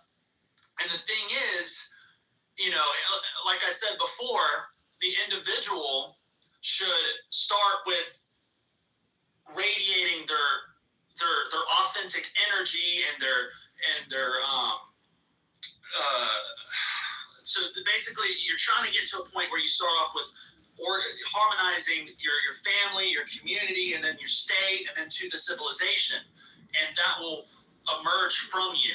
So when you are in Wu Wei, when you're completely at ease and you're just in this flow state, you're going to be more attuned to what you're interested in, or what your curiosities are, or what fears you need to tackle.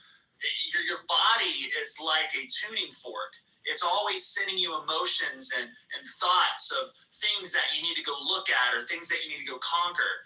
And a lot of people hide in fear, anxiety, depression, whatever you want to call it, good, bad feelings.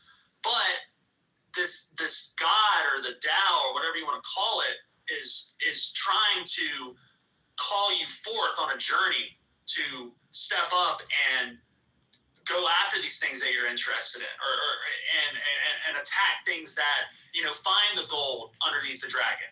So, when you start with just, cleaning up your house or, cleaning up your room, like what Jordan Peterson or someone would say, you want to start from the very foundations of where you are. And then once you grow from there until eventually you reach a higher amount of people to influence. And your is your own authenticity. It's like your own personal aura that's connected to you personally. And this is when you'll start seeing your humor, your special talents, or these different things that make you you. And people are very good where we subconsciously are able to detect when somebody is bullshitting you or not being their complete self. And you can tell when someone's being genuine, and then that's what is like a radiating force that pulls people in. And this is how the idea is to cultivate these. His idea was to get these rulers and these people who could lead the society into the next era. And I think over time, like any religion or philosophy, it gets bogged down by a lot of rituals, and you can see this in Christianity, Islam, whatever. Things just get oversaturated. But the overall arching idea here is to create people who can lead us to the next evolution, basically.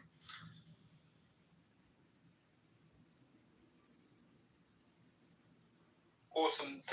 Thank you for that. Prakash, what are your thoughts on the individual and Confucianism?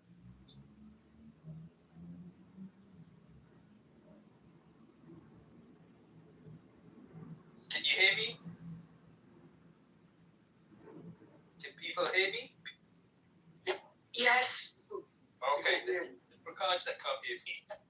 Okay, Prakash, you have thoughts on the individual and Confucianism?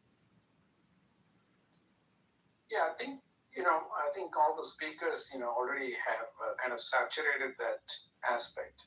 So I can contrast it by looking at this concept of self, in the contemporary Western thought. The individual is the epicenter of a society, right?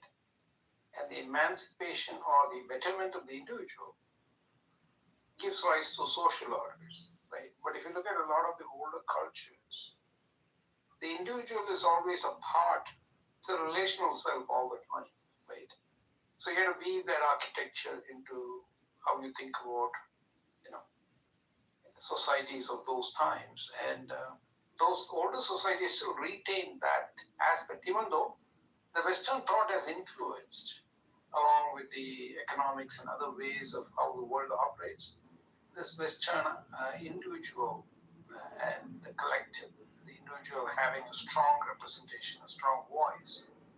And you can see, if you go back in time, there were kings and queens, and so the individual and the democratic way of how the society works now is now pitted against those kind of philosophies.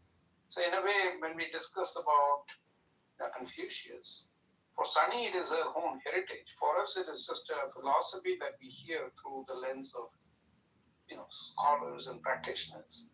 But what it does give us a frame of reference to shift from this kind of very monopolized or individual, very focused way of Western thinking, and be able to infuse some of the other philosophies into how we look at ourselves, and as the world is becoming more and more Western. Exploring these amongst the young minds might give us an opportunity to shift. And so we have to thank scholars like Rene and Babs and Nick with his Seek, and Sunny exploring in her own ways as thought leaders, because they can contribute this aspect of the relational self, which now embodies a very different philosophy and building communities around that, right? So this is a way of counterbalancing what is the driving force of the society now, which is mainly a Western individual based, with because the governance has shifted in that direction.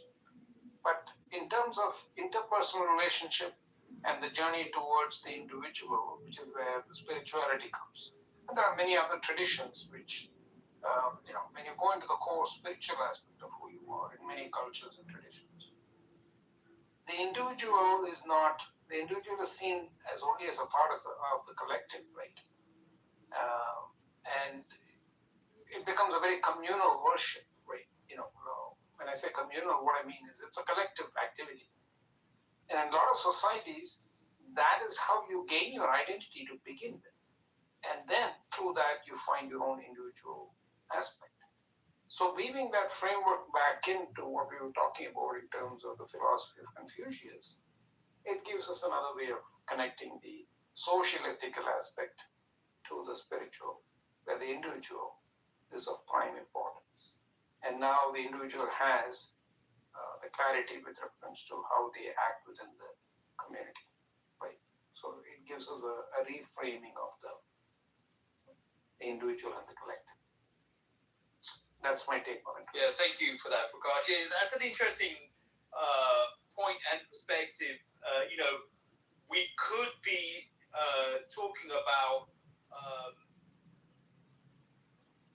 the individual not showing through in a Confucianistic philosophy, but obviously that isn't the case from what has been said in the room. But also, it could be that the philosophy of the individual hasn't got scope for the collective, the responsibilities to the collective, to the community. It doesn't go far enough when it comes to the individual. Very interesting. Thank you for that. So I wanted to kind of go into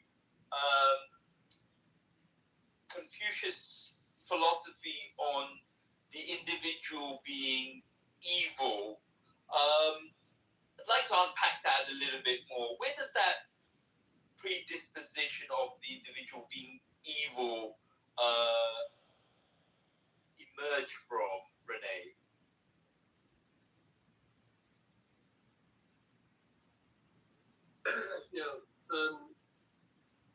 If you look at Confucianism as a whole, we see it very often as a philosophy or as an educational system for the state, but technically it is a way of dealing with the way how the worldview was constructed in the Warring States period and before. And people tend to forget that Chinese culture has always been an animist society, so Confucianism should also be seen in that context. And Montaigne actually described it the best, and you see that echoed in Confucius. Confucius, of course, didn't write anything down. Only through third or fourth generation people we know things about his thoughts, just like with Jesus. And I think Mohammed is the only religious figure who ever wrote something down himself. But Montaigne described basically a sort of hierarchy of beings, which we later also see back in the Tibetan forms of Buddhism, although that's also mingled with Indian ideas. But you see it also in the folk religion of China, where the world is populated by all kinds of beings. And these are generally classified in 6 kinds, or 6 different realms, or Confucianism says there's basically 3 realms of existence. There's the heavenly realm with its own kind of beings, and there's the water realm with all kind of beings, and human society is part of that water realm. And then there is the earth realm with all kind of beings. Later on, when China developed its idea of hell, this was the place where you went to if you died, because everybody, according to Confucianism, Buddhism, and Taoism, goes to hell. And in that moment, when they are in hell, to purify themselves to be ready for the next life, they're being accompanied by guardians, which are then demons. But there's all kind of classes of demons, and many of them They live in all kind of realms. Also in the water realm, they roam around and they have their own society as a whole. And they can even become immortals at the same time. And human beings within both Mozi and Confucianism, especially in the form of the teachings of Sun Tzu, they suggest that people are not born as good beings, but they have the capacity to be good. So Sun Tzu, especially with all the boringness of everything that he wrote, because he wrote a lot, and it is very, how do you say, just saying statement after statement. It's not very pleasant, not a pleasant read. But one of the things that he said is that when we are born, we are not naturally born good. There might be good people, but most people, when they are born evil. And you can see on the greed in the child to feed itself and to be a sort of a social parasite. They eat their mother in the womb. When they come out of the womb, they are continuously demanding attention. They need a long time to become independent, and if you leave them by themselves, they become basically feral beings. And at the moment when you look at them, at people from that perspective, you see that you can't leave people alone. If you don't create society as an educational structure around people, only their worst sides come out. And as a result of that, they also say that because of the training, you basically make a transition from being demonic in nature towards humane in nature. That's the run part, actually, where you become a socially cultivated person, and where you can also pursue your individual qualities, both for the community and for yourself at the same time.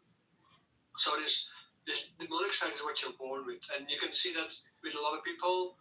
When they do not try to compose themselves as mature beings, they are mostly opportunistic, right?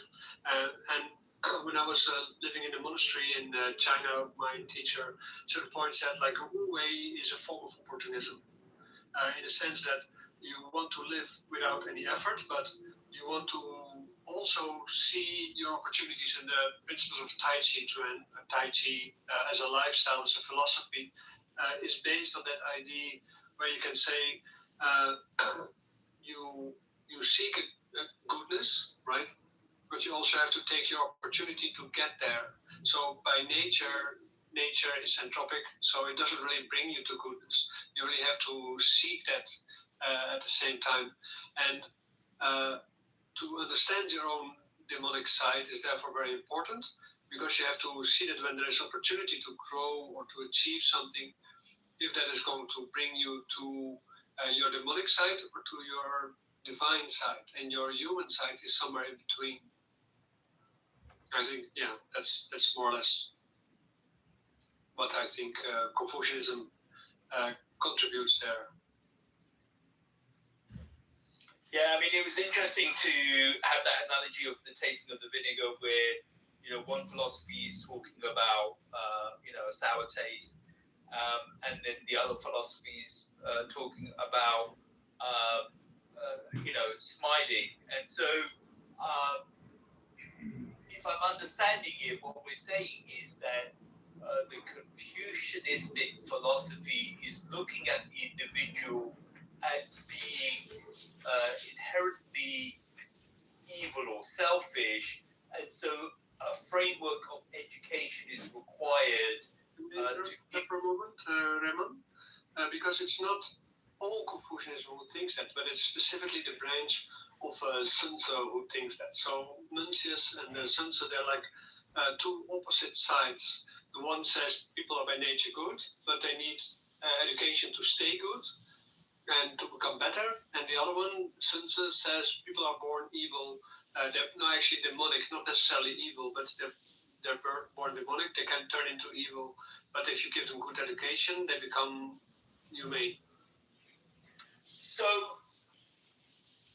what are the principles of education, Nick, in Confucianism? Like, what is education to Confucius?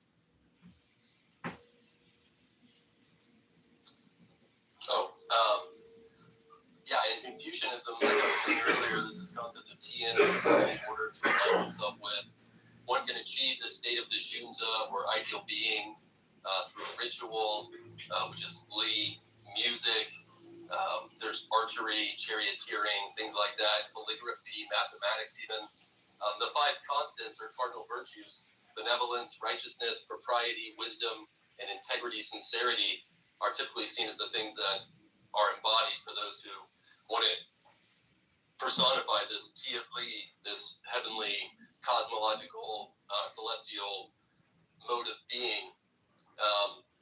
On another spiritual note, though, and on the concept of heaven and hell and this duality, while in Confucianism this idea of Tian is more ideological, it's a consciousness-based mentality, it's not directly pertinent to an afterlife.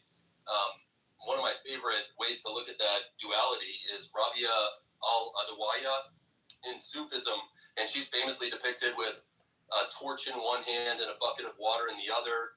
When she's asked about her actions, she stated she wanted to use the torch to burn down the rewards of paradise and the water to extinguish the fires of hell. And in this sense, she wanted everybody to love God for God's own sake. And so for me, I feel like that kind of embodies this duality of realizing that we shouldn't do things out of fear of punishment or expectation of reward, but instead just to be the best individual that we can be for ourselves, our communities, our societies, nature, understanding the cosmos through education, ritual, initiation. So I guess that's how I would answer that. Thank you for that. Bobs or Sunny, you guys have any thoughts on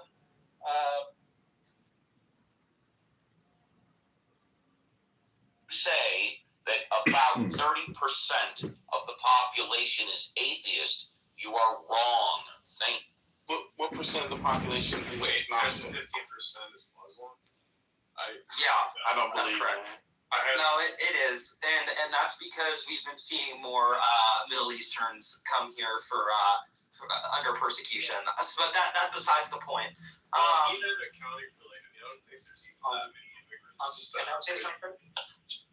Yeah, and I'm going to introduce this real quick because I just found this, and I'm going to give a little compare and contrast here. So Gushmeyer Institute, this is a Gushmeyer Institute stat. This was from 2014. I'm going to give y'all like a before and after type of scenario here. So in 2014, those who were getting abortions were 38% no religious affiliation, 24% Catholic, 17% Protestant, 13% were evangelical Protestants, and then 8% were other religions. So if we group that, that's 62% who were religiously affiliated and 38 who were non-religious, including atheists. Now, if we look at a 2024 stat, I think it's also from Gushmeyer, the amount of believers or religiously affiliated went up by about 10%. So let's say just a quick roundup, like 70 to 30, which would align with what Steve said. So if we go based off of that, who were getting abortions, then we can confidently say based on the population of America and the amount of believers that there are more than the amount of believers that are non-religious, and with the Gushmeyer stat I just gave, more religious people are getting abortions than non-religious individuals. But if you break it down into the percentage of each category, it's probably about the same.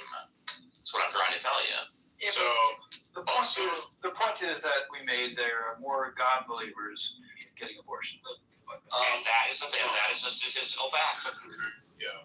Well, I also, essentially, so I just to be what you call a certain religion, that doesn't mean they will just follow it completely. You know what I mean? There's a lot of women I know that go to church on Sunday, but they're getting railed the entire week. It's about having a belief in the God. That's all we're demonstrating. Because you made a claim that more atheists are getting abortions, and we just debunked that. Thank you. And you can, and by the way, you can, hello, you can give your opinion anytime you want. We just gave you the statistical fact. Yeah.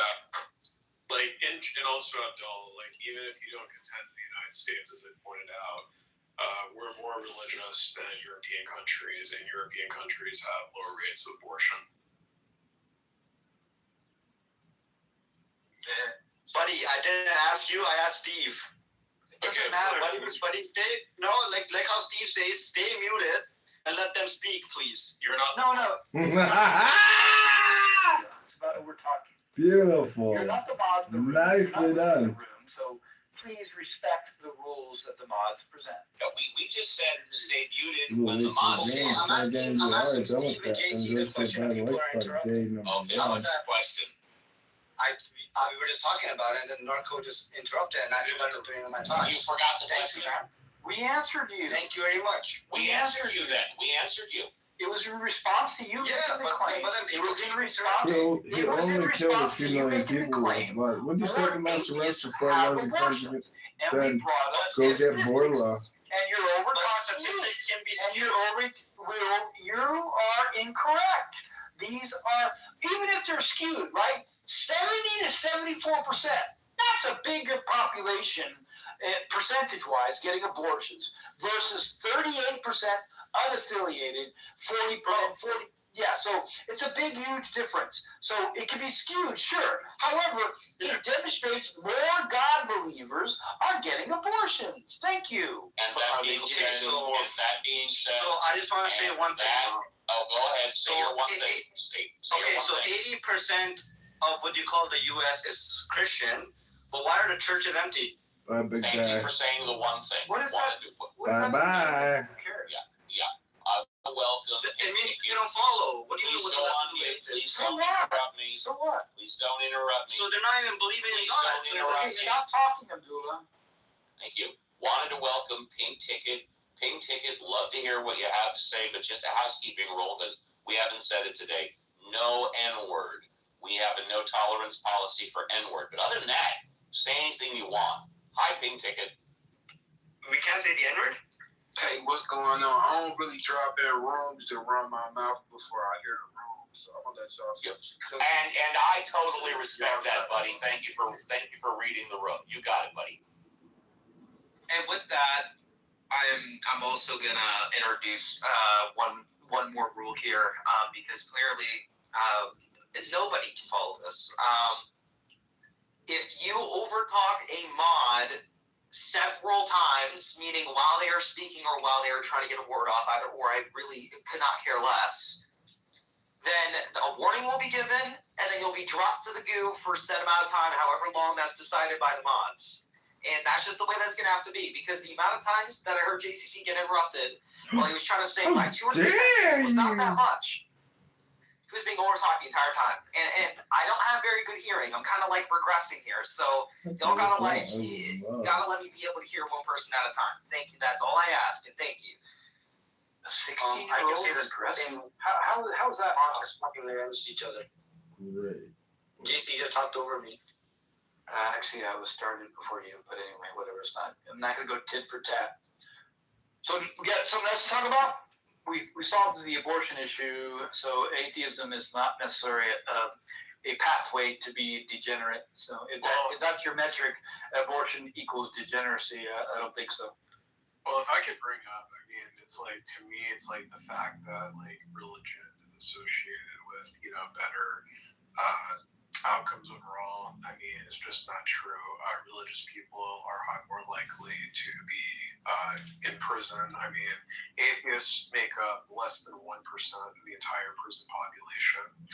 And You dropped that stat actually after I sure, I'll do that. And it's especially really skewed for Islam as well. I mean, Everyone in the FC files is an atheist. All right. That's warning one. That's hold on, that girl. That's warning one. Hold on. Don't overtalk a mod. Go on mute. We'll get to you. Go on mute. I promise. And I don't take that long. That's warning one. So after this, Abdullah, if you overtalk a mod again or another person, then you will be dropped to the goo.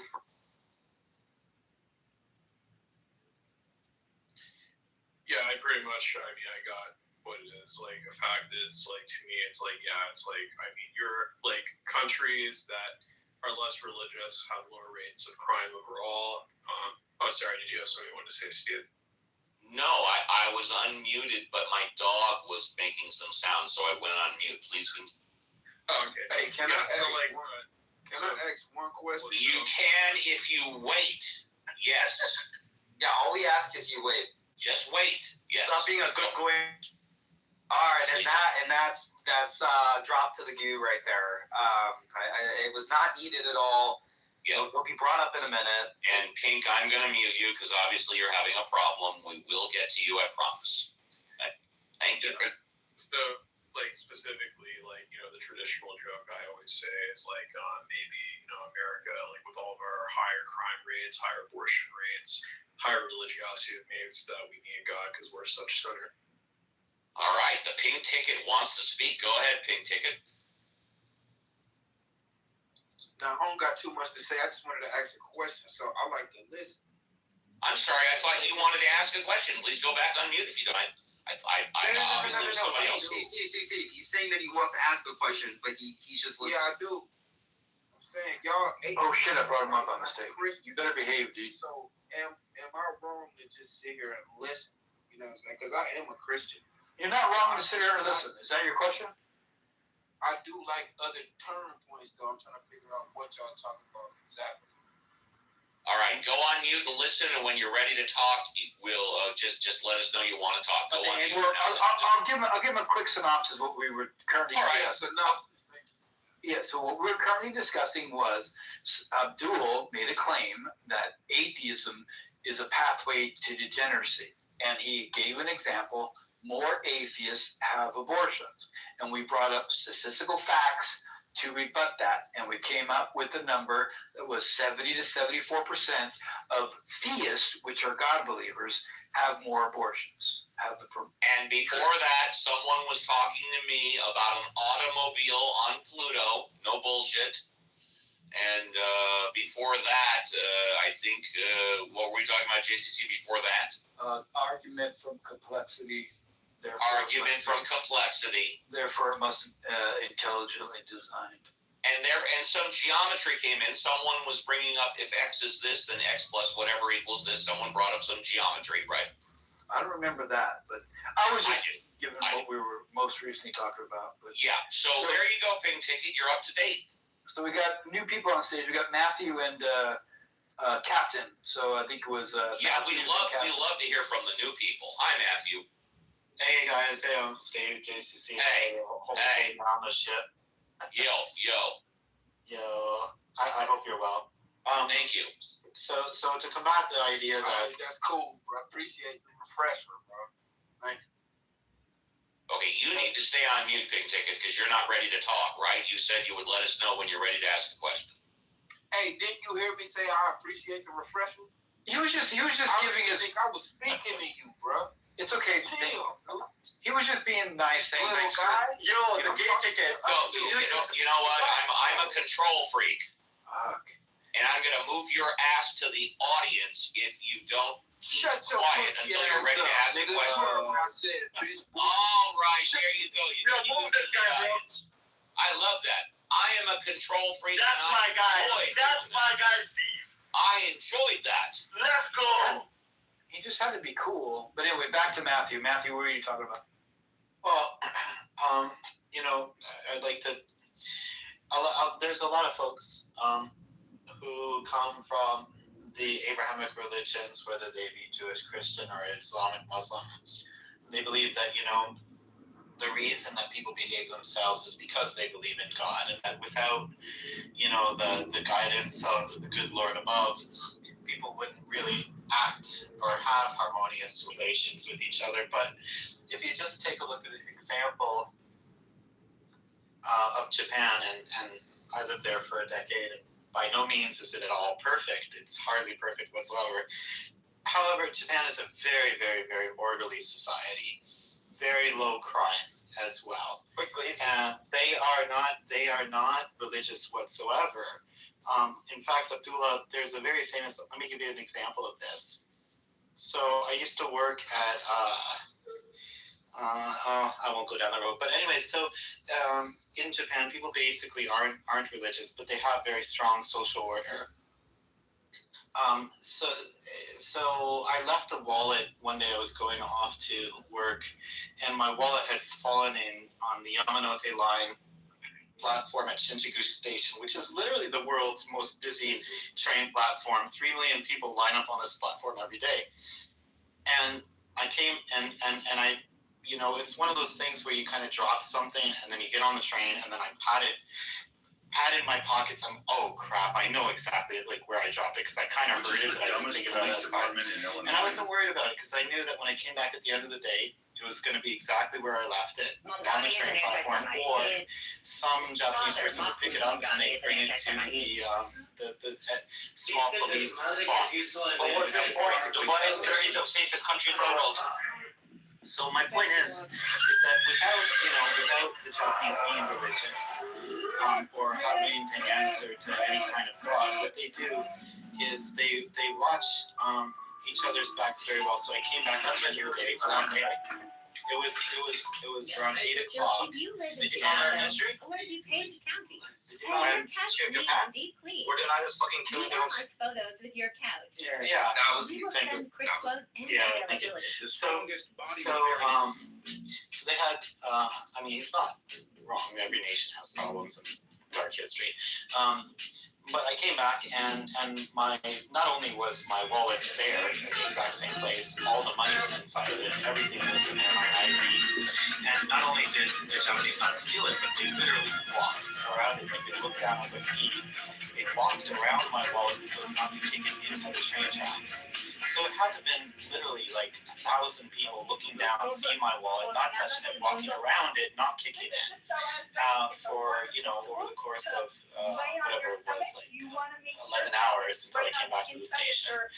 And this is common. You can look this up with stories about Japan everywhere, and it's absolutely true.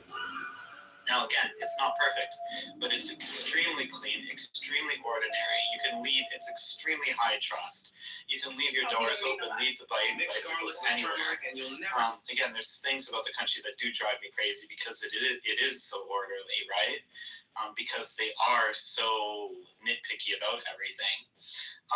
But they do all of this and they really consider each other. And from a very young age, the Japanese kids, they don't have cleaners. They clean their own washrooms. They wash the toilets at school. They wash the walls.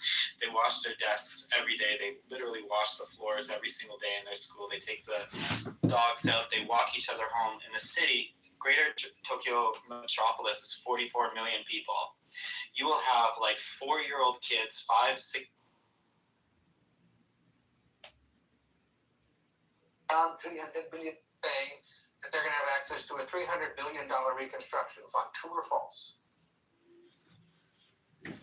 Well, and that's the sort of thing they could have access to, funded by the Gulf Coast Coalition, so long as they honor their end of the obligation. I think that one of the things you're going to see, Ed, and people have to be skeptical of this, is that the hardliners in the Iranian system will overemphasize the benefits that Iran gets while underemphasizing all the things that they have to concede and all the things they have to provide in order to get these benefits. So we absolutely are open to the Gulf Coast countries investing in the reconstruction of Iran, but only if Iran ends their nuclear program, ends their enriched stockpile of material, and is really open to an inspections and enforcement regime that gives the American people confidence they're never going to have a nuclear weapon. So I think the dance you're going to see, Ed, which is going to be interesting, is the Iranian media, especially the hardline media, they're going to talk a lot about what they get without talking about what they give. It's important for all of us to correct that record. So not only did Vaz confirm that Iran will receive $300 billion in damages, but he also confirmed another claim widely made by the Iranian media that the US will pay $24 billion in cash to Iran. They're going to get $24 billion in frozen funds. They hit certain benchmarks. Is that? Well, again, Ed, we're open to a lot of things that are on the table, but that $24 billion just doesn't appear anywhere in any of the texts that we've talked about with the Iranians. What we have said is that we're willing to talk about increasing assets, but a much, much bigger deal is unsanctioning their economy so long as they make the long-term commitments on the nuclear program. So, again, one of the things these hardliner elements in their country are going to do is misrepresent the deal that they can sell it to certain elements of their domestic audience. But I think the text is very clear. There's nothing about $24 billion What there is clarity about, though, Ed, is that Iran gives up their nuclear program for the long haul. They allow a real inspections regime. And then, of course, we want them to have a lot of benefits. The president has said we want them to be a successful country. Right. We want to turn over a new leaf with Iran. That requires them to meet us in the middle. Just confirm the body language and tone of how fast and his. Okay, yeah, I agree with this gentleman here. So they're going to get 20 billion in cash, 24 billion in cash, and 300 billion in reparations. Child. Plus, they get to charge a small service fee to all the tankers that are sitting out there currently waiting, and the hundreds that go through a day. And there is nothing, for what I've heard, until we actually see the deal, whether we'll see it or not. Now I'm starting to doubt if we'll ever see it, point by point. They didn't say anything about their nuclear program. And then I got other clips here because Israel is trying to put a stop to all this as of 2 hours ago. Anybody got any comments or questions? It's conditional. That's the main point that you guys keep skating over. It's conditional. On the stage. We got like 20 people on the stage. Is this a psyop? I have a question. Yeah. He did say something about the deal. He said as long as they do the inspections and they get rid of the nuclear program. So that is what they got to get rid of to get the sanction lifted and the cash. Now, how is this going to be verified? The same way they did before, AEIA. Trust, but verify. Okay, I'm sorry, Mike. No, you're fine. So what's going to happen as far as because they want to beef up inspections. So what's going to happen is Israel going to be under inspection now? It was a rhetorical question, but I just figured that. Israel didn't threaten to fucking blow up the United States of America. No. So that has nothing to do with it. I don't think Israel is under. Israel didn't sign a nuclear proliferation agreement. There's only certain countries that have. Iran has. Have they admitted to it, Patty? Have they admitted to having nukes at this point? Because they're. We know that they do have them, but they haven't signed a nuclear proliferation agreement. I don't understand why some people think that these countries can't have it. If they didn't agree to not have them, it's not our problem. It isn't.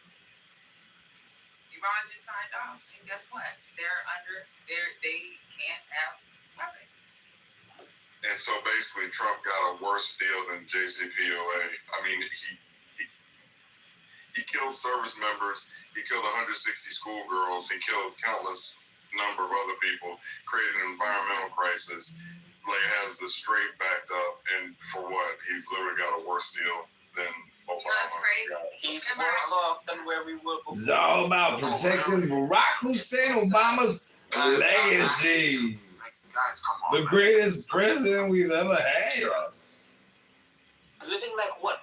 Reading the news? So we're gonna act like people didn't die under Obama? You want me to pull up the numbers? So wow, how did Obama get? Like, I don't want to compare. I feel like we should let Obama live in his retirement gracefully and all that. But do you want me to pull up the numbers? Yeah, we were in country. I didn't bring him up. It was Michael that brought him up. I didn't bring him up. Hold on, y'all. Let me respond. Let me respond to that, please, just real quick. So me know why. Your president, Donald Trump, brought it up when he ripped up the JCPOA, and also when he talked about Obama and his Nobel Peace Prize and anything else he said about Obama. They even talked about Michelle Obama being a man at the UFC event last night. They can't keep Obama nor. That has nothing to do with Trump. That's a stupid MMA fight. Hold on, me know why. I'm just saying that to say that we wouldn't be here with Iran if he just would have. Donald Trump ripped up a deal that was done. So I'm saying he bought it in. He bought Obama up. Like, I'm just talking about what's going on right now. Your president bought him up. But guess what? Your president also, because you live in the United States, right? Your president also made a deal that is working and it's conditional. They don't just get the money. Why do you guys ignore things that are told to you? Like, it's like you guys, your brain just selects things and just deletes it. It's conditional. Like, come on. Like, what the hell? What does that mean? The I fuck does conditional mean? I'm sorry, brother. I don't really like with Trump, so please explain. That's what I'm saying. Like that's where you're being dishonest. Even Patty heard things like. J.D. Vance in this clip did not name one condition. He said they're going to get benefits by giving up days, and didn't name not one thing. He literally said it's conditional. Okay, let's play. Okay, but conditional on what, sir? Let's play it one more time in case you didn't hear it. Patty, can you please explain it? So I don't want them to think that. Oh, Patty explained. Okay, because literally, she said, literally, look, Patty was saying that. The nuclear program. The text that we nuclear program. That's the number one thing that we don't want them to have because of their ideology. But a much bigger deal is unsanctioning their economy so long as they make the long-term commitments on the nuclear program. So, again, one of the things these hardliner elements in their country are going to do is misrepresent the deal so that they can sell it to certain elements of their domestic audience. But I think, again, the text is very clear. There's nothing about $24 billion. What there is clarity about, though, Ed, is that Iran gives up their nuclear program for the long haul. They allow a real inspections regime. And then, of course, we want them to have a lot of benefits. The president has said we want them to be a successful country. Right. We want to turn over a new leaf with Iran, but that requires them to meet us in the middle. And we have confirmed the body language and tone of how Vaz and his delusional fool boss spoke before and immediately after they launched an illegal war on Iran. This is what Iran has earned because of its decision to stand up to a rogue bully and his terrorist Israeli master. It seems Trump has no object but to even throw that baby killer in chief under the bus now. So, but let me ask you this before you go. Is Israel on board with this? It doesn't appear so at this time. What are you hearing? What are you thinking?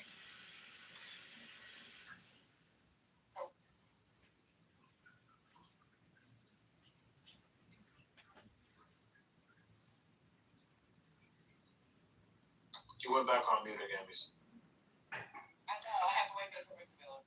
Well, Gail, of course, Israel's been a good partner, but we do expect everybody in the region. They've been participating in this peace agreement. They've been participating in our talks with Iran. They understand where our perspective is. And what the president has said is that we expect everybody to honor this agreement.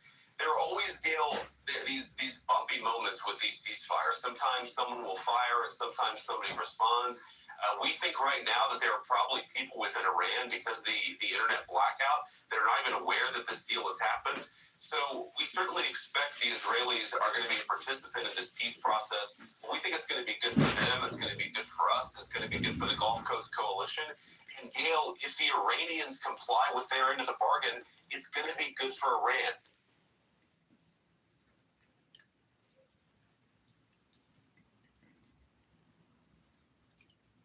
Can I just point out once again how ridiculous we are? Where? Oh, sure.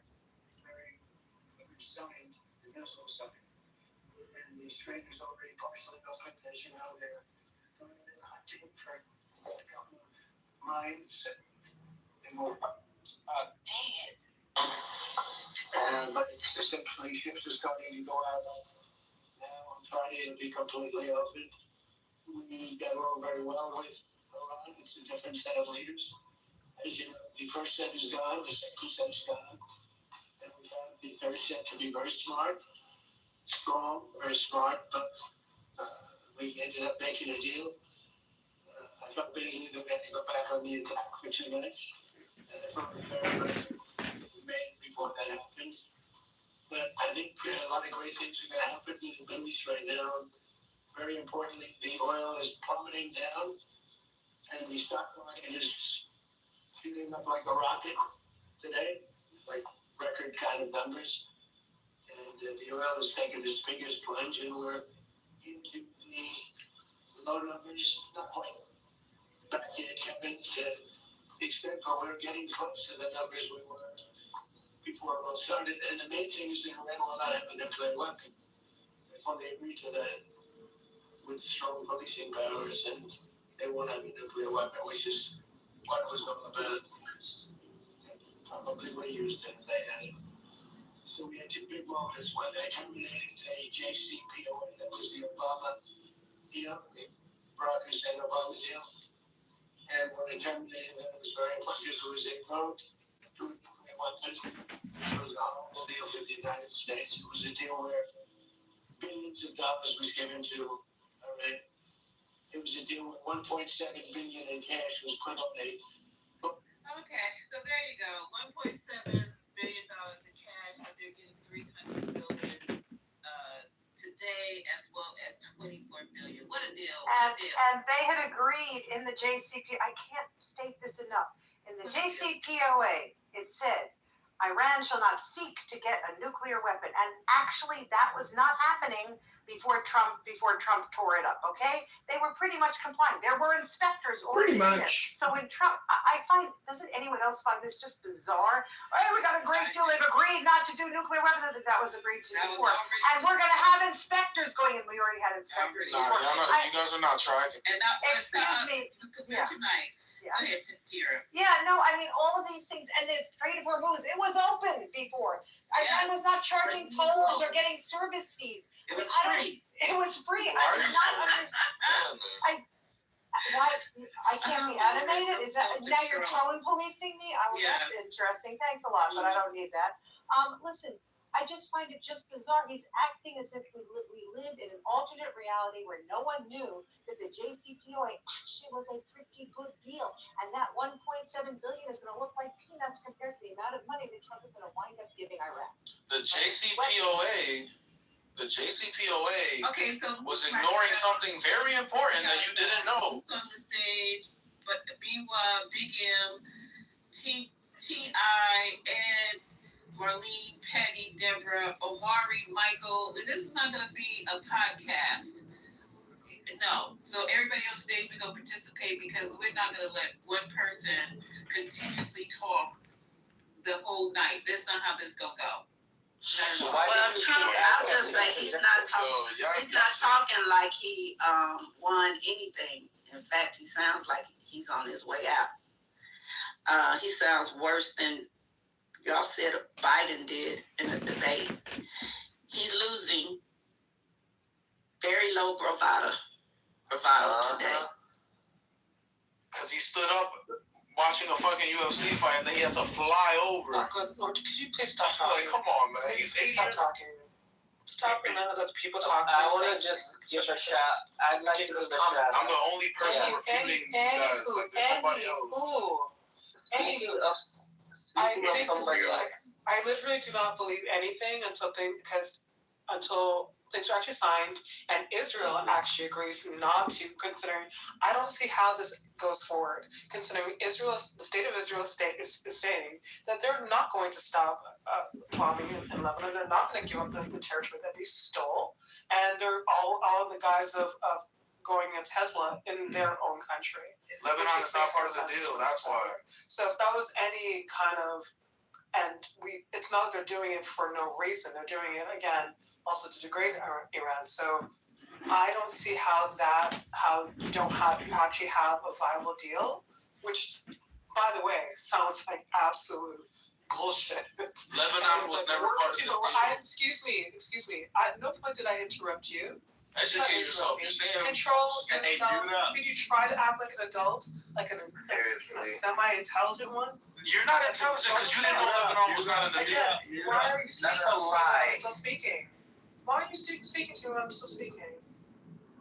Like, ew. You ill. You gotta educate yourself. Again, you literally have not said anything that's been at all interesting. Okay? Or accurate. Or intelligent, or even accurate. Just shut up at this point. Maybe you'll understand that if I speak to you very childish and disrespectful. Maybe you'll understand that. Shut up. Let other people speak. Okay, we heard you many, many times while you repeated yourself. Great. Okay? Anywho, as I was saying, I don't believe any of this. Until, again, there are agreements on all sides, and again, this deal sucks. It's definitely not anywhere near as good as the JCPOA. All this money being spent and also being given this is such a lose-lose. I can't even believe that it's actually a real thing.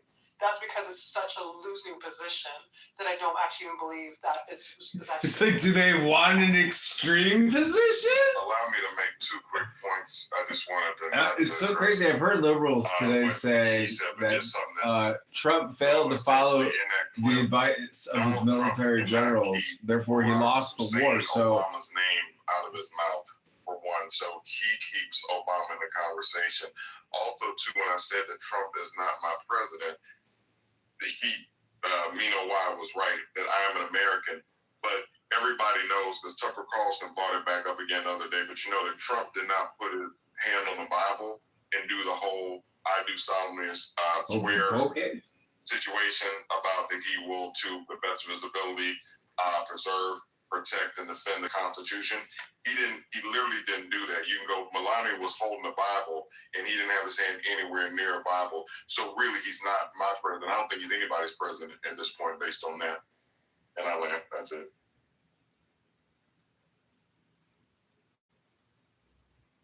While there is a bit of a pause, I'd like to acknowledge the birthday of my forever First Lady, Michelle Obama.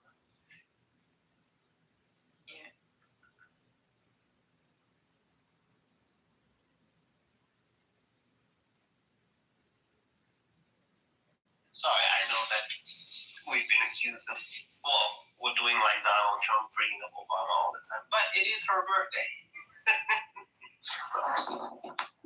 He brings up Obama, and they brought up the man got in the ring last night, the UFC fight, and talked about that she's a man. So they can't keep Obama's name, the Obama's names out there, and they keep them in the public conversation.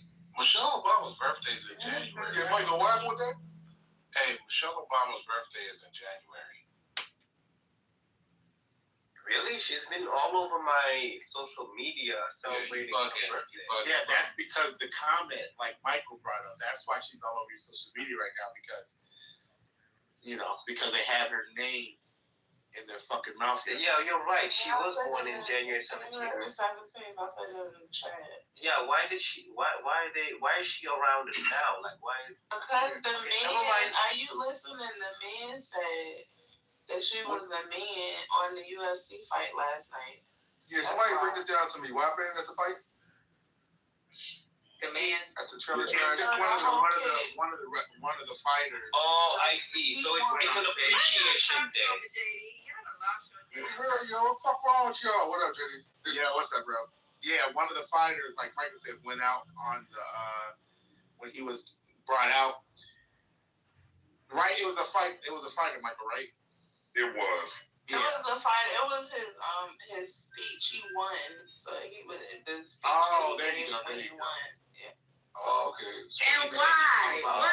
How does this fight even relate to her? That's crazy. Because you think he apparently like.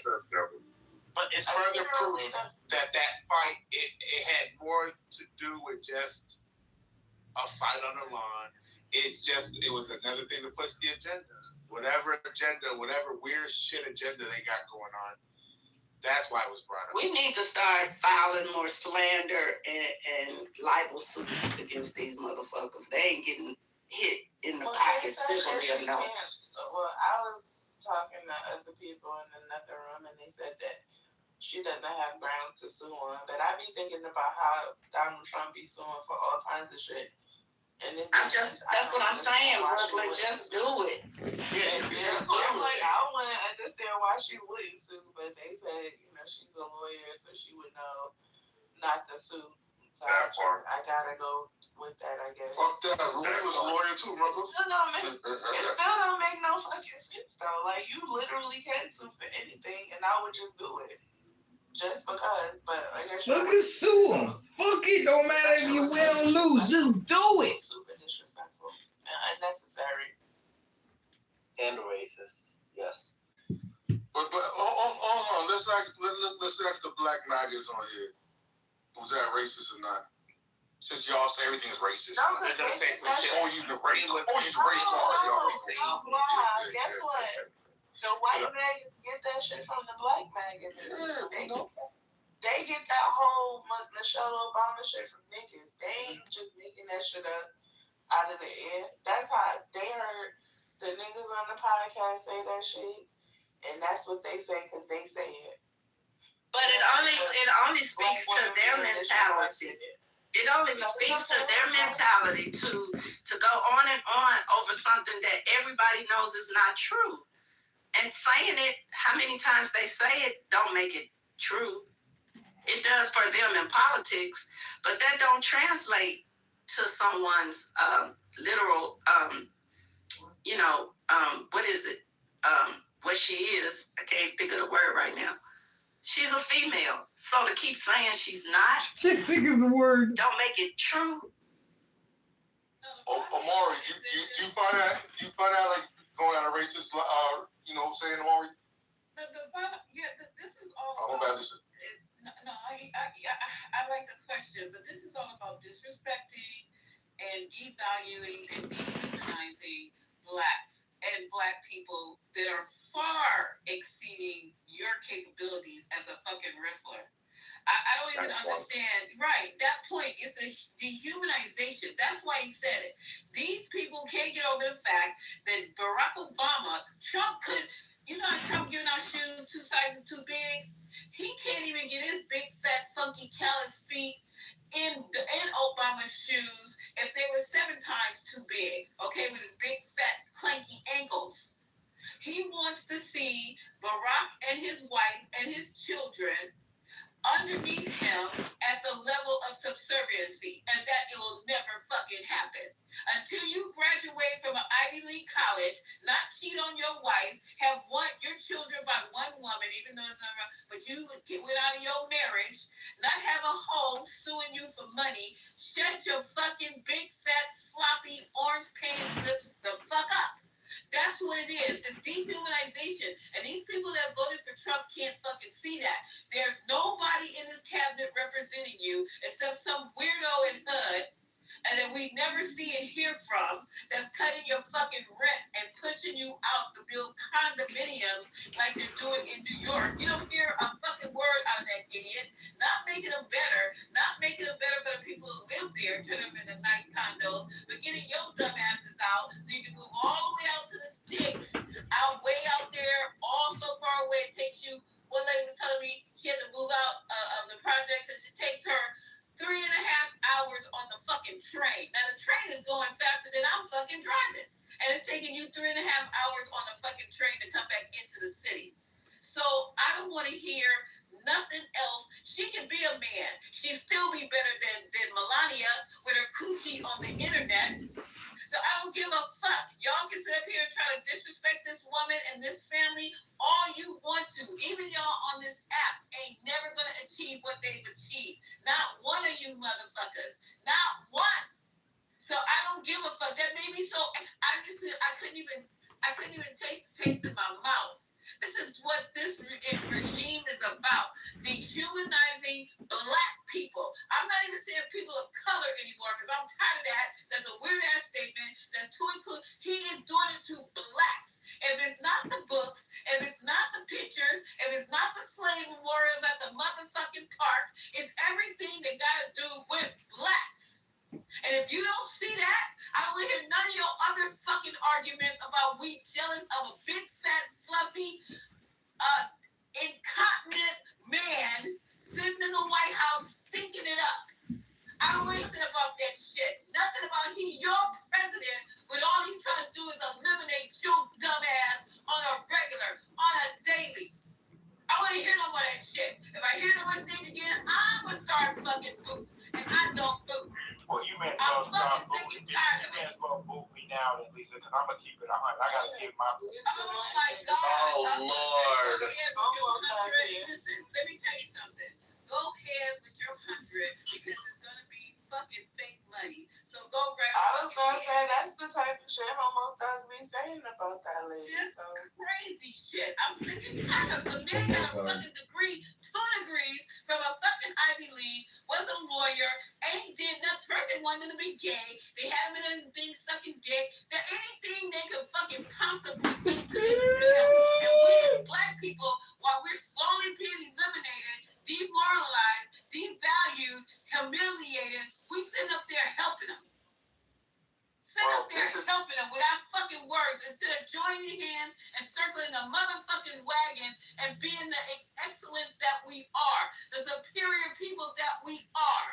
The superior people that we are. It's time to leave. Y'all motherfuckers will be left behind. And I don't give a shit.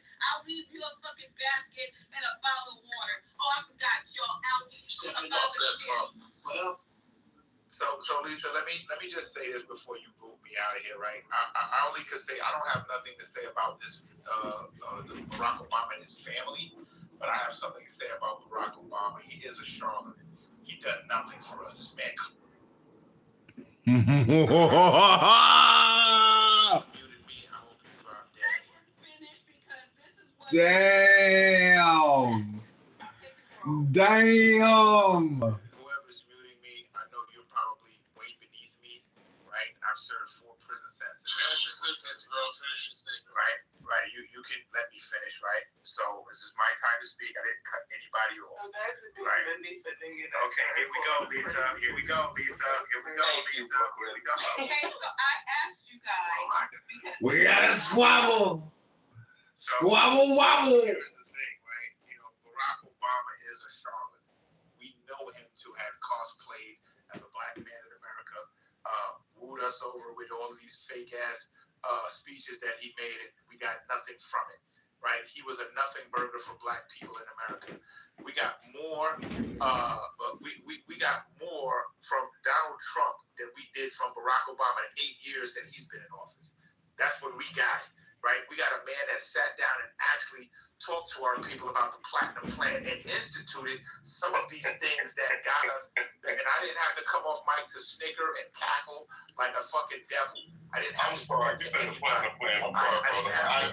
to do that. I didn't have to. It's easy for you to interrupt me when you're triggered about your weak, feeble ass points of view that doesn't butter no biscuits for you. You can talk about this all you want, and nothing has changed for you.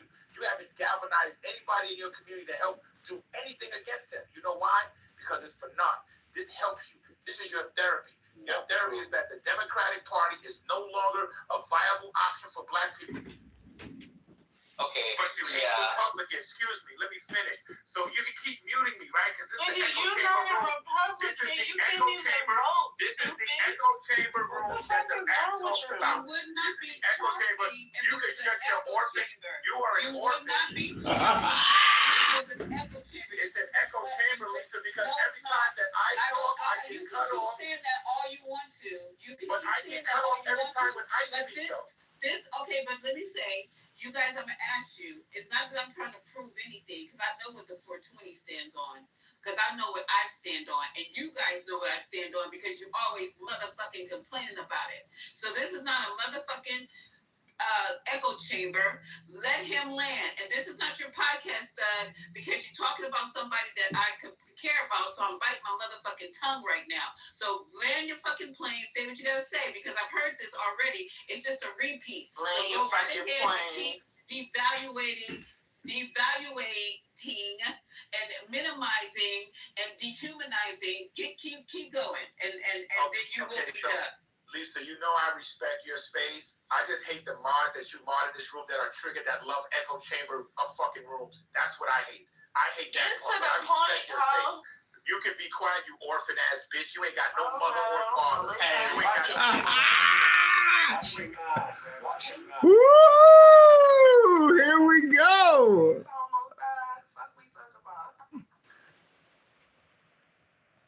Okay, you guys just couldn't help yourself. I'm not bringing them back up. When I ask you to do something in this room, which I rarely do, I expect it to happen, because this is the shit that goes from room to room, and you guys don't have to stand on nothing that has to do with 420. My name, and people got my fucking name in their mouth 24 hours a day. So go right ahead. Lisa, let me say something real quick, because I think somebody named Love think that Homo Thug is funny. Well, let me tell y'all something. I don't see how a person whose mother died at 10 and was raised by her father and her family was an orphan. But if you want to take the side of a nigga that got fucked in the booty for a whole fucking for 25 years or better, then happy to know you. Happy Pride. Good for all of you. You know what I'm saying? Like, that nigga couldn't touch me with a fucking a 10-foot pole. The bitch is a bum ass homo thug. He probably gonna go back to jail in a few more years, and when he does, I'm gonna get him shanked. Fucking bitch. I've never heard in my life somebody brag about serving 4 prison sentences as if that's supposed like it's a bragging right, because what it says That's is crazy. I needed the help of the white man to teach me how to act right. I needed the help of the white man to teach me how to abide the law. There was not enough discipline in my home to teach me how to act in the real world as an adult, and that's supposed to be a flex that you did 4 bids in the penitentiary. It's disgusting, and for 5 years he has continued like it's almost like when you hear a person that served in the military and they're proud to say, "Hey, I'm a veteran." That he treats it like it's a badge of honor, like he's a much better person or a harder individual than the rest of us because he went to prison for 4 different times. And it's sad. He always reminiscing because he missed his prison husband. That's all that is. We understand what it's all about. We get it. You have to tell us in your own way. That's why he always. This isn't very LGBTQ friendly, Brooklyn. You know what? This is not across the Martin Luther King in here tonight. We're not doing it. Can I just point out something about the platinum plan? Okay, go ahead. Yeah. On this act. Hello? Okay. No, go ahead. I'm sorry. Yeah, sure. No. So Trump did propose this platinum plan in 2020. Of course, he lost the election, but I should point out that in 2024, 2025, the new Trump, that has never been re-proposed. Moreover, under Trump's new, sort of seemingly very new profile, that would be considered DEI, right? He would never be proposing specific money for blacks or for black empowerment zones or jobs for black, because his new administration seems to feel that anybody who's not a white man is a DEI person, and so we can't give them anything. No particular program, no specific program, etc. So the reason it's not back is because Donald Trump has essentially espoused what I consider to be a number of racist policies and will not be bringing anything like that back. So Trish, let me ask you this: what do you think? Tara, hold on, before you go, Thug, real quick before you go, I just want to say one thing about what Tara said, and I literally, because I want you back up here. Tara, I wish you wouldn't, because I literally just stopped laughing about the damn platinum plan thing. So I wish you wouldn't have brought that up. I had like a brother, like I had a fucking laughing fit over here, so my bad. Sure, a nothing burger, just to cut me off to make a nothing burger. Oh, that's how a nigga that was Trish,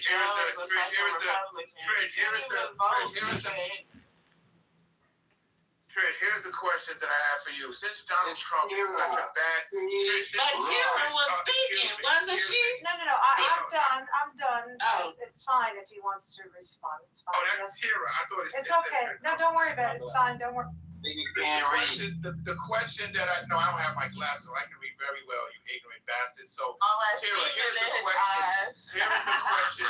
Okay, you guys, I'm serious right now because I can close this room. I really do. Don't close the room. Move the people who are disrupting. Lisa. Yeah, because I really do. I really do have other shit that I could be doing.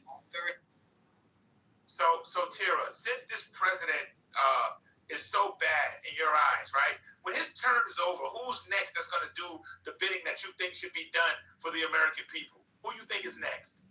Well, I hope it's not J.D. Vance or Marco Rubio, who's shown to me, both of them have shown no spine and they have no guts. And basically they have given themselves to a man who doesn't So you don't see no viable candidate in the Democratic Party coming up that will do the bidding of the American people?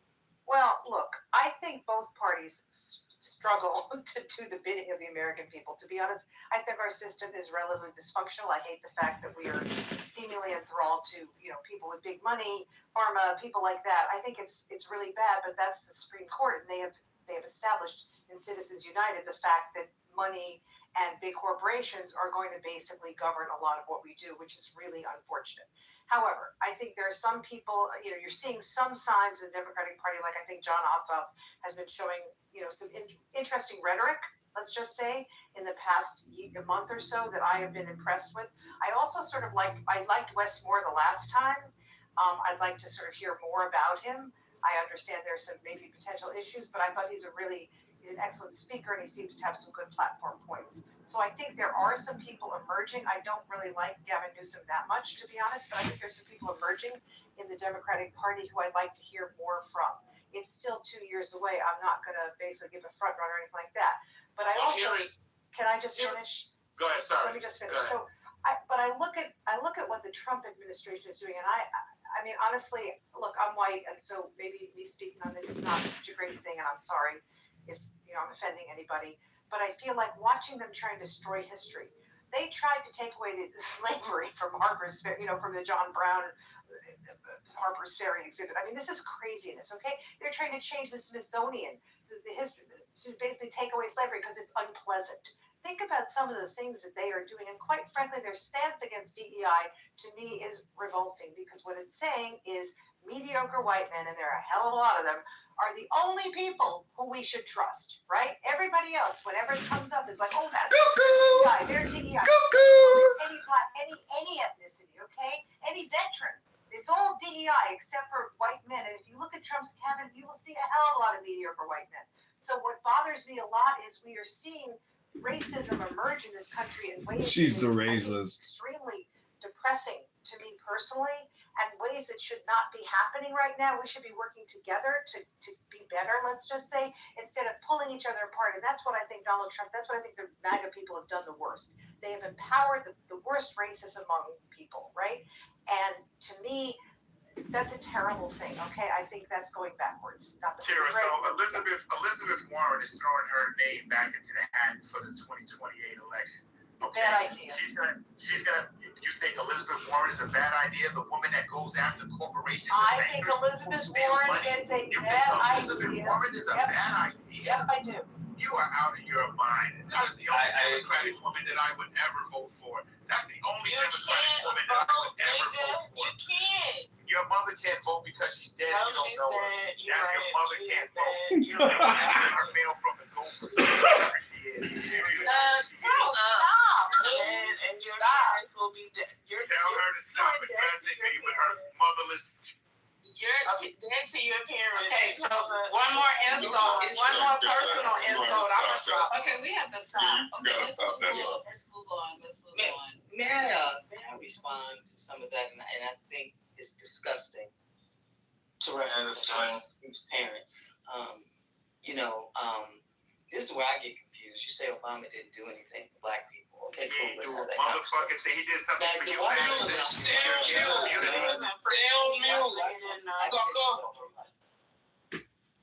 Because he did something for you and your gay community, man. Well, you was the president.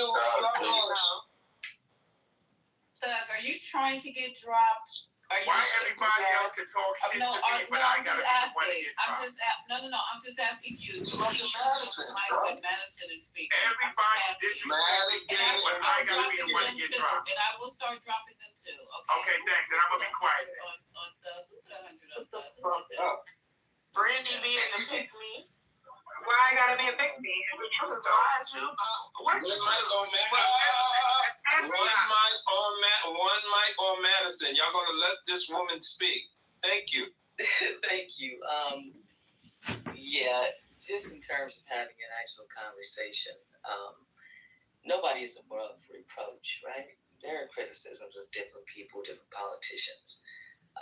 But to act like you did nothing while giving credit for something that never fucking happened and barely touched our community in the first place is wild to me.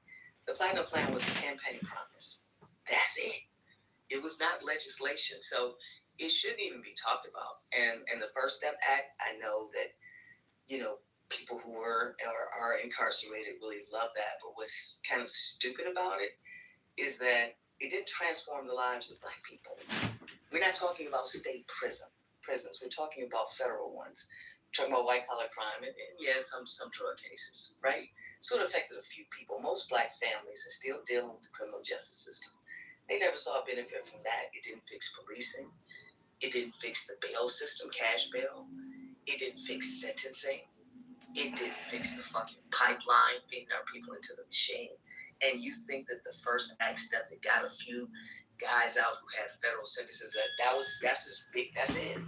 So you're talking about situation like that. You're talking about being transactional, which is what we need to do. We need to negotiate. So what the hell do we negotiate with Trump? Real talk. What the fuck did black folks say? Even the ones who voted for him didn't ask for shit. Yes, we If did. that wasn't the stupidest shit on the planet, I don't know what it is. Because I heard all the speeches. I heard the YouTube video. The Democrats got us on a plantation, all that bullshit. Okay, cool. So what in the entire fuck did we get? We weren't even promised anything this time around. So what we got exactly was nothing. And everything that Tara laid out, and you should know better. Come on. Nothing is coming, and this is, a couple of years in, and that's it. So if you can show me the policy, show me the money. We've seen the money from every other fund on the planet, including this last one. Show me the investment. Show me the measurable outcome. Because you can't pay rent with campaign promises. I want to show. You build no wealth off of it either. I want to show. So if you want to hold Obama accountable, you can talk about ACA for sure. You can talk about HBCs receiving actual support and not a few $1 million. You can talk about Pell Grants being expanded. You can talk about the crack versus powder cocaine sentencing. Crisis mode right now. Obama, which was decades in the making. You can talk about my brother's keeper that was launched, not including the fact that he inherited a shitty ass economy from yet another Republican and had to fix that shit and left office with unemployment dramatically lower than where it started. And look at where we are now.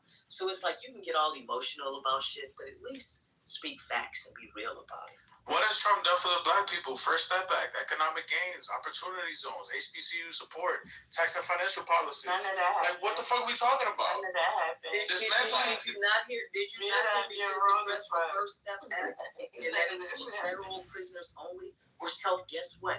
Mostly white people, and the HBCU donation that he gave was a fraction to what Biden gave. What else you got? Nothing. Was that Google or Chat? He shouldn't have given y'all nothing, you ungrateful motherfucker. Was that Google or Chat? This is what else he what gave, source right? you need? This is what he gave for my vote, right? My vote got me more money back in my taxes, right? For my corporations that I have here in New York City, my 1120 gets filed, I see more less. The lion. So the felon, Bro, I feel bad for y'all because y'all are miserable. That's crazy. Real talk. How do you tell us that you've been to prison 4 times? You served 4 prison sentences. You don't like mediocre white I men. want to know how you got to vote. Other race men You're gonna in the White House? prison sentence, but I guarantee you're broke. You're broke. Yeah, bro, these people are broke, bro. Like, they come all about the struggle and shit. You're lying. They're all in the people All of your freedom Brandy, did nothing for you. did you want to jump in, Brandy? Oh, I just wanted to finish my statement real quick. Okay, so finish your statement. We're not banging on the stage. This is not. Yeah, because this is not- you gotta tell them to stop disrespecting me. Okay, so you guys get Brooklyn off on it the now. stage. She's not adding Stop anything to the complaining. black Stop ass complaining. woman. Just make it Her black Ridiculous. Lisa, Matt is You're not a moderator. You don't tell people valid. who to keep on stage and who not to. No, it's just like it's these like innuendos and these All right, I'm passive getting way ready of trying to run close shit. my room. I have things I can do. Wait, Lisa, hold on. Yeah, Before you close your mouth, I'm not. valid question. You guys are going to nice. I'll just be over. Yo, guys, y'all shouldn't be No, you like won't. thinking like that. Okay. And you gotta take into consideration, he done called her a bitch. He done said she I'm taking into consideration everything, and this is not nothing new, because I'm sitting on people's stages hearing my name called out, talking about me, cussing me out, calling me all kind of fucking names. That happens all the time on fucking Clubhouse. I've been called every fucking name in the motherfucking book on every fucking stage. So I don't even know what I'm doing here right now. Arguing against me? I'm the top left here. This is my room.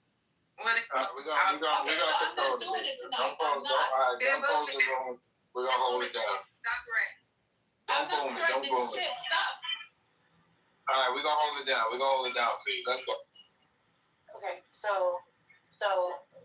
we can. Who is it that was supposed to finish your sentiments? Was it Thug? And if so, Thug, while you're down there, if you could just get to your point, so that way we can move forward. Let's not do the antagonizing thing. Let's just have a conversation. Can we agree to that? He's not on stage. But he can. Oh, yeah, I didn't know if I was on. Okay, that's okay. Penny, to be fair, Deborah asked him a valid question. Like, how you keep talking about your vote when you was a prisoner? Well, what he talked about was the 1120 But he's not on stage. You see how this shit is going? If you have a Corp C, then maybe you did save some money that particular year because of the tax law.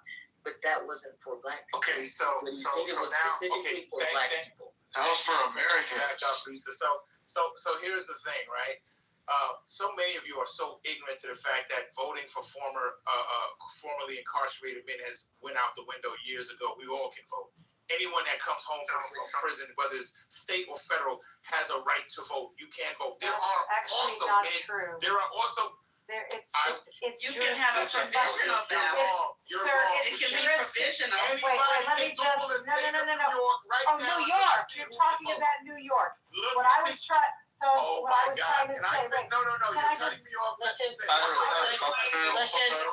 let him. Okay, go ahead, no, I wasn't. I did not. Tyra, I let you. Go ahead, Thug. Go ahead. Yo. Menawai, come on, dude. You know, it's telling that my education is surpassing a lot of people who claim. Just get to the point. Don't do that. Just make the point. Just make the point, dude. Don't do that. The point is that what I was initially saying was that I got more money in my pocket by voting for Donald Trump. I see more money in my pocket with the term that this president has served more than the 8 years that I got with Obama. I had so much turmoil, so much fucking litigation that I couldn't hardly fucking get out of. But the minute Trump stepped in office, all of that shit went away. I'm talking about instantly. I'm talking about I had. Bro, how much they pay you for this bullshit? Hold on, excuse me. Let me just finish, bro, because I really don't want to talk to y'all. Y'all don't like me. Let me just get my statement out so y'all can talk shit about me, right? Because that's what you want to do anyway. The whole thing is that the point is this president has got. If you're not making any money in America, you probably hate this president, and you hate him because you're probably untalented if you ain't making money. You don't have shit to do in your own life. You ain't file taxes. You ain't get shit back because you don't make shit. That's why you're angry. But the Democrats gonna sit up here if they ever make it into office again. They're gonna lie to you like they've been doing. Lie. And you're gonna love them for lying to you. Lie. Dumb niggas look you. Die. Come on, get the fuck out of here. I just wanted to clarify that when Thug made his point, what I was trying to say was this is not true in all states. He didn't mention New York initially. So some states, New York does allow former felons to vote. There are 15 states, I think, that make it extremely difficult for former felons to vote, depending on the nature of the felony. So he had not mentioned New York specifics. So that's all I was trying to say. And I just asked the question because I wanted to know how. So he could have just explained it. Dude, I need to get Trump. But instead, he likes to fight. Menawai, you keep Menawai. Okay, pause. Menawai, and I'm saying this. And I'm saying this. Now that you found out that you're wrong and you don't know what the fuck you're talking about. Look, Tyra was wrong about a lot of things, but me and her were going back and forth. And I'm still not wrong. And fuck you. This is too. They always wrong, bro. A grown ass man want to call himself a dog. Call yourself a bitch ass nigga, yo. Why don't you take your hating ass back to your fucking dry, I believe him if y'all want to, okay? I'm just saying, Tyro's the fucking girl. I ain't nigga. Intelligent white woman on the It's stage. typical. Intelligent white woman on the stage. Okay, so all I was like y'all saying. just criticized. Stop. All I was saying was I'm a retired lawyer and I happen to know a lot about getting voting rights back. I did not realize he was only referring to New York because he wasn't clear. Got it. We understand, Sarah, for the third time. You. He said felons. He said felons all. Yo, Sarah. Excuse me. Like mediocre men from other races now? That's what you wanted to weigh up, Tyra? Because that's what it sounds like. No, that's not what it sounds like. It's Tira, but it doesn't matter. Because y'all all sound mediocre right now. Listen, look at Trump's cabinet. The only people he has are people like Pete Hegseth and stuff. These are not the right people for the jobs. These are not people with backgrounds that are significant. Okay, look at all these people. Tiro would be a great fit for governor. Sort of, to me, they do not represent the creme de la creme. Maybe you think they do, but high class Tiro. I believe that creme de la creme could be white. Hey, Minnow. Yes, hey, Minnow. Well, I'm sorry, Tira. Hold on, Tira. It's. I'm about to put my teacher hat on. Don't respond to bad behavior. We're gonna let people land, right? Minowai, you have just not given a fuck. I'm calling your name out because I'm sorry. Okay, show me with your actions. Just let her land. I did the same thing for Thug. It's like, hey, just let him land. Because what happens is it gets discombobulated. Okay? So please stop. And that's not just for Minowai. Audience got the ad libs, it fucks it up. All right, okay, so go ahead. So, look, I think that there are good people of every ethnicity, race, etc. Okay, I think there are plenty of intelligent, good white people who can be put in positions, of course. But I also feel that this administration, by saying that anybody who's not a white man, in essence, must be suspect, is a real problem. Okay, because that's what they are saying. When Ketanji Brown Jackson is nominated and becomes a Supreme Court judge, how many times have you heard them say she's unqualified? This woman was probably the most qualified person on the Supreme Court. You can dislike her opinions. You can say she should be safe. Ketanji Jackson is the most qualified Supreme Court justice this country has ever had. And if you don't agree with that, you're a racist. Bias that people who are DEI are all disfavored. Okay, that's craziness. And that's what I've seen this administration do, and this bothers me. There are people all over who are good, there are people all over who are not so talented, etc. But the fact that it seems like anybody who's other than a white man is looked upon with suspicion is one of the things that I hate the most about this administration. It's terrible. I don't even think it's legal, and every time it's if you anything other than a white man, we are suspicious of you. All this stuff, this has all not even been challenged in court. You should understand that. Okay? Should understand. Because, diversity just to me means why does she giggle like that? Diversity. Opening it up to people who might not have been looked at before. Things like that. Okay, I'm gonna exit the stage. Go enjoy my evening. We're gonna let this echo chamber run. I hope it goes. I'm sure it'll go all night. White country with men sort of being the dominant factor in the world, or in the United States. So I think that's a real problem. I'm surprised you don't think that, to be honest. I think everyone should think that. Everyone should think. Everyone should think like a racist. That's actually what she just said. That's the only reason I came off the mic, right? And I still got no answers. What I got was a personal tax. All right, this is Chicago News Incorporated. Go to ChicagoNewsInc.com. I make money. I make money too. If you're not fucking make money, you should be able to make money out of any president. But if the best example that anybody come up with is that you pay less taxes than you live from point. We talked about specifically for Black Americans. So don't say that shit about Obama no more, please. Please don't say nothing negative about Obama ever. He's our king. Especially without a real situation.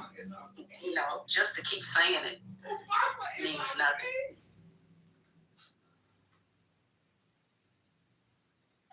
Anyway, what y'all was saying? Because you want something specific. We wasn't even talking about that. What was y'all talking about? She said that. She said she wanted something for Black people. But Black people. We're moving on. Moving on. Go ahead, Civil War is to make you American. Okay. Anyway, yeah, I think that it was disheartening that they let that man say whatever he said, but the man from the UFC spoke down about it. I haven't heard President Trump say anything in reference to it, and I think Joe Rogan spoke against it as well, but that doesn't really mean anything. It's the fact that they had the audacity. He felt comfortable enough to say that shit is what matters. And it's crazy because you got a lot of people, I'm not going to call no names, but you got a lot of people that shuck a job for that party and the people that represent that party, but then they don't see the fact that those people don't like y'all. It's so weird that y'all really be standing in the gap for these motherfuckers to stomp all over you. Meanwhile, they don't give a fuck about you. It's real weird. And I see that y'all be trying to troll us, and y'all think that it's funny. In real life, it just speaks to how much of you are in real life. Because nothing that you say is believable. When you come and you troll people for no apparent reason at all, we know that all of the things that you say about all of the money that you supposedly have is a lie. It's obvious. This is how broke people talk. Broke people talk just like these niggas do. Sorry about that. Tax returns don't lie. Tax returns don't lie. One mic. Real quick, hold on. We're gonna get off this back and forth. Cause I done photoshopped a lot of. I thought we weren't doing personal attacks anymore. I didn't personally attack anybody. I said something. Hold on, Brooklyn. If those people think that way about themselves, then that's on them. That ain't got shit to do with me.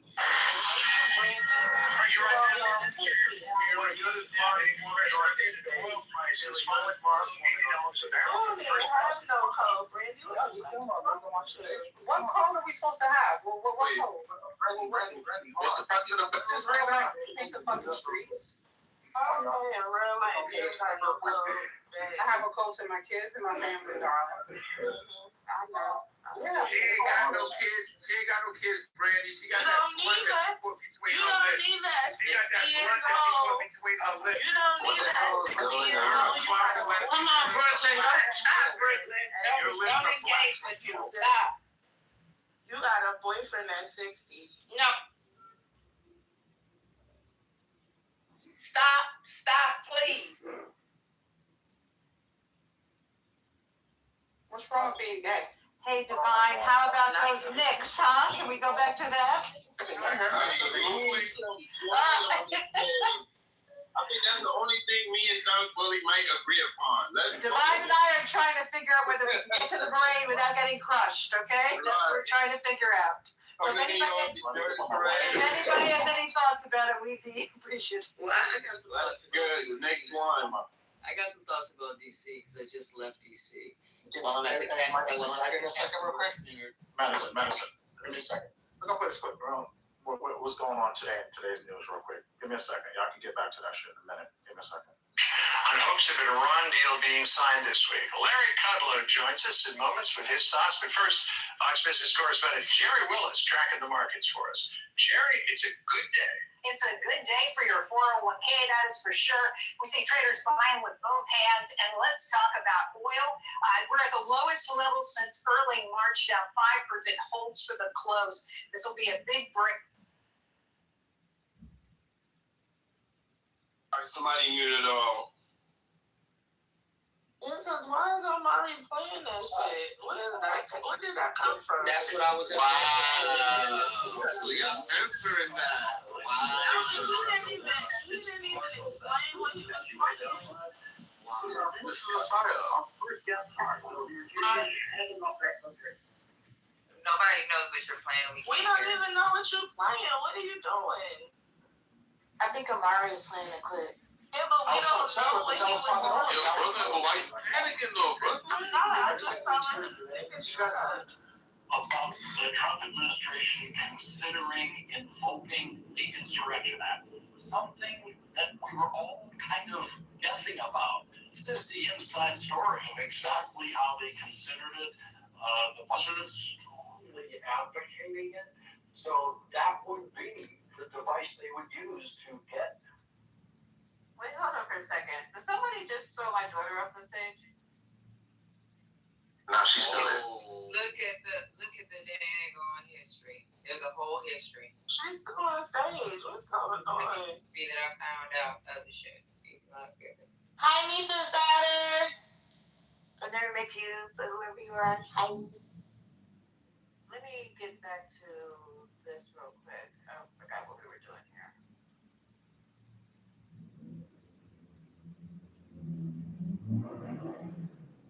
When I came in, you were talking about DC. You were talking. No, we get ready to do this real quick. Madison. Hold on, okay. back to it just a second. Hold on. You trying to do Lawrence O'Donnell?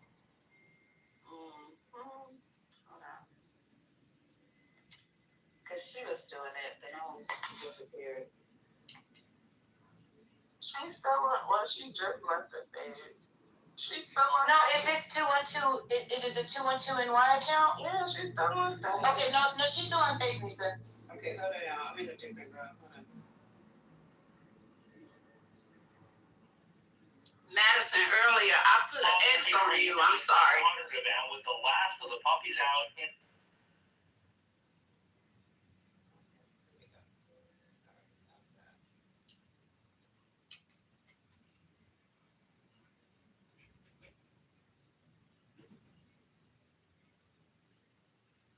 got moving questions. Who does a whole house? Where's out packing? Where do plants go? So far. Hey, Misha, I got the intro if you want me to play it.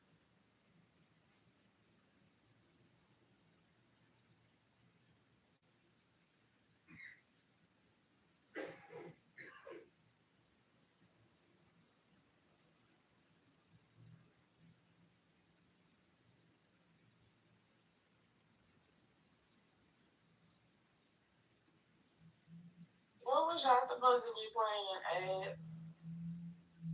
She didn't answer, but I think she's trying to play Lawrence O'Donnell. All right, that's going to do it for me tonight. So good to have you here with us. Now it's time for the lunch with the great Lawrence O'Donnell. Good evening, Lawrence.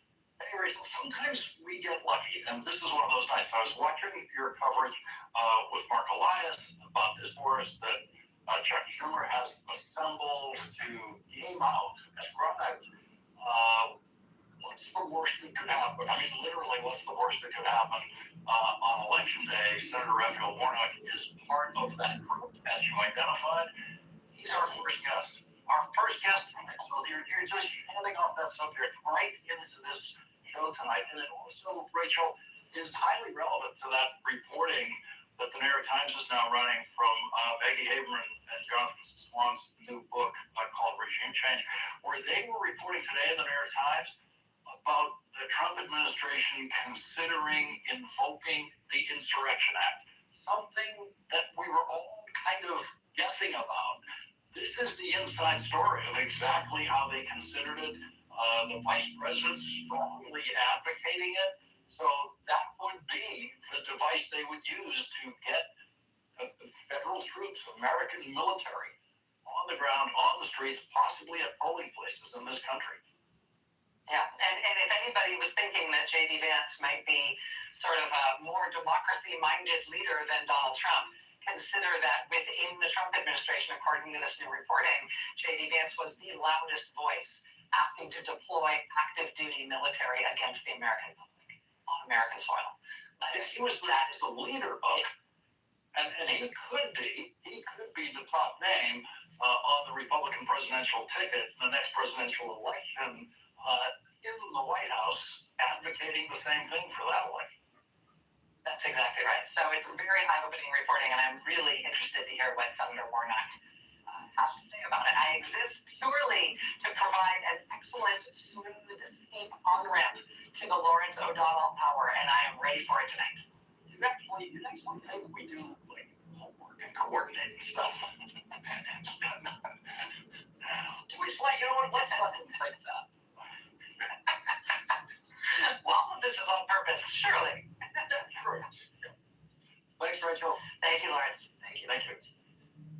Well, on a day when Donald Trump claims to have reached a deal to end his war in Iran that is a complete failure of his original objective of Iran's, quote, unconditional surrender, the Trump White House has been rocked by stunning new reporting in the New York Times that some in the White House seem to consider so accurate that they are accusing New York Times reporters of having obtained audio recordings of White House Situation Room meetings.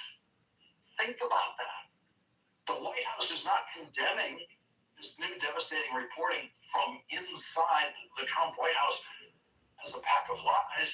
Instead, they are, in effect, declaring it to be so shockingly 100% accurate that the reporters must have audio recordings of what was said in the White House. Axios is reporting top White House officials believe New York Times reporters Maggie Haberman and Jonathan Swan obtained audio recordings of Situation Room meetings for their forthcoming book, Regime Change. No White House has ever made that accusation about a book sourced from inside that White House. And every presidential administration since Richard Nixon has had such books written, most of them by Bob Woodward.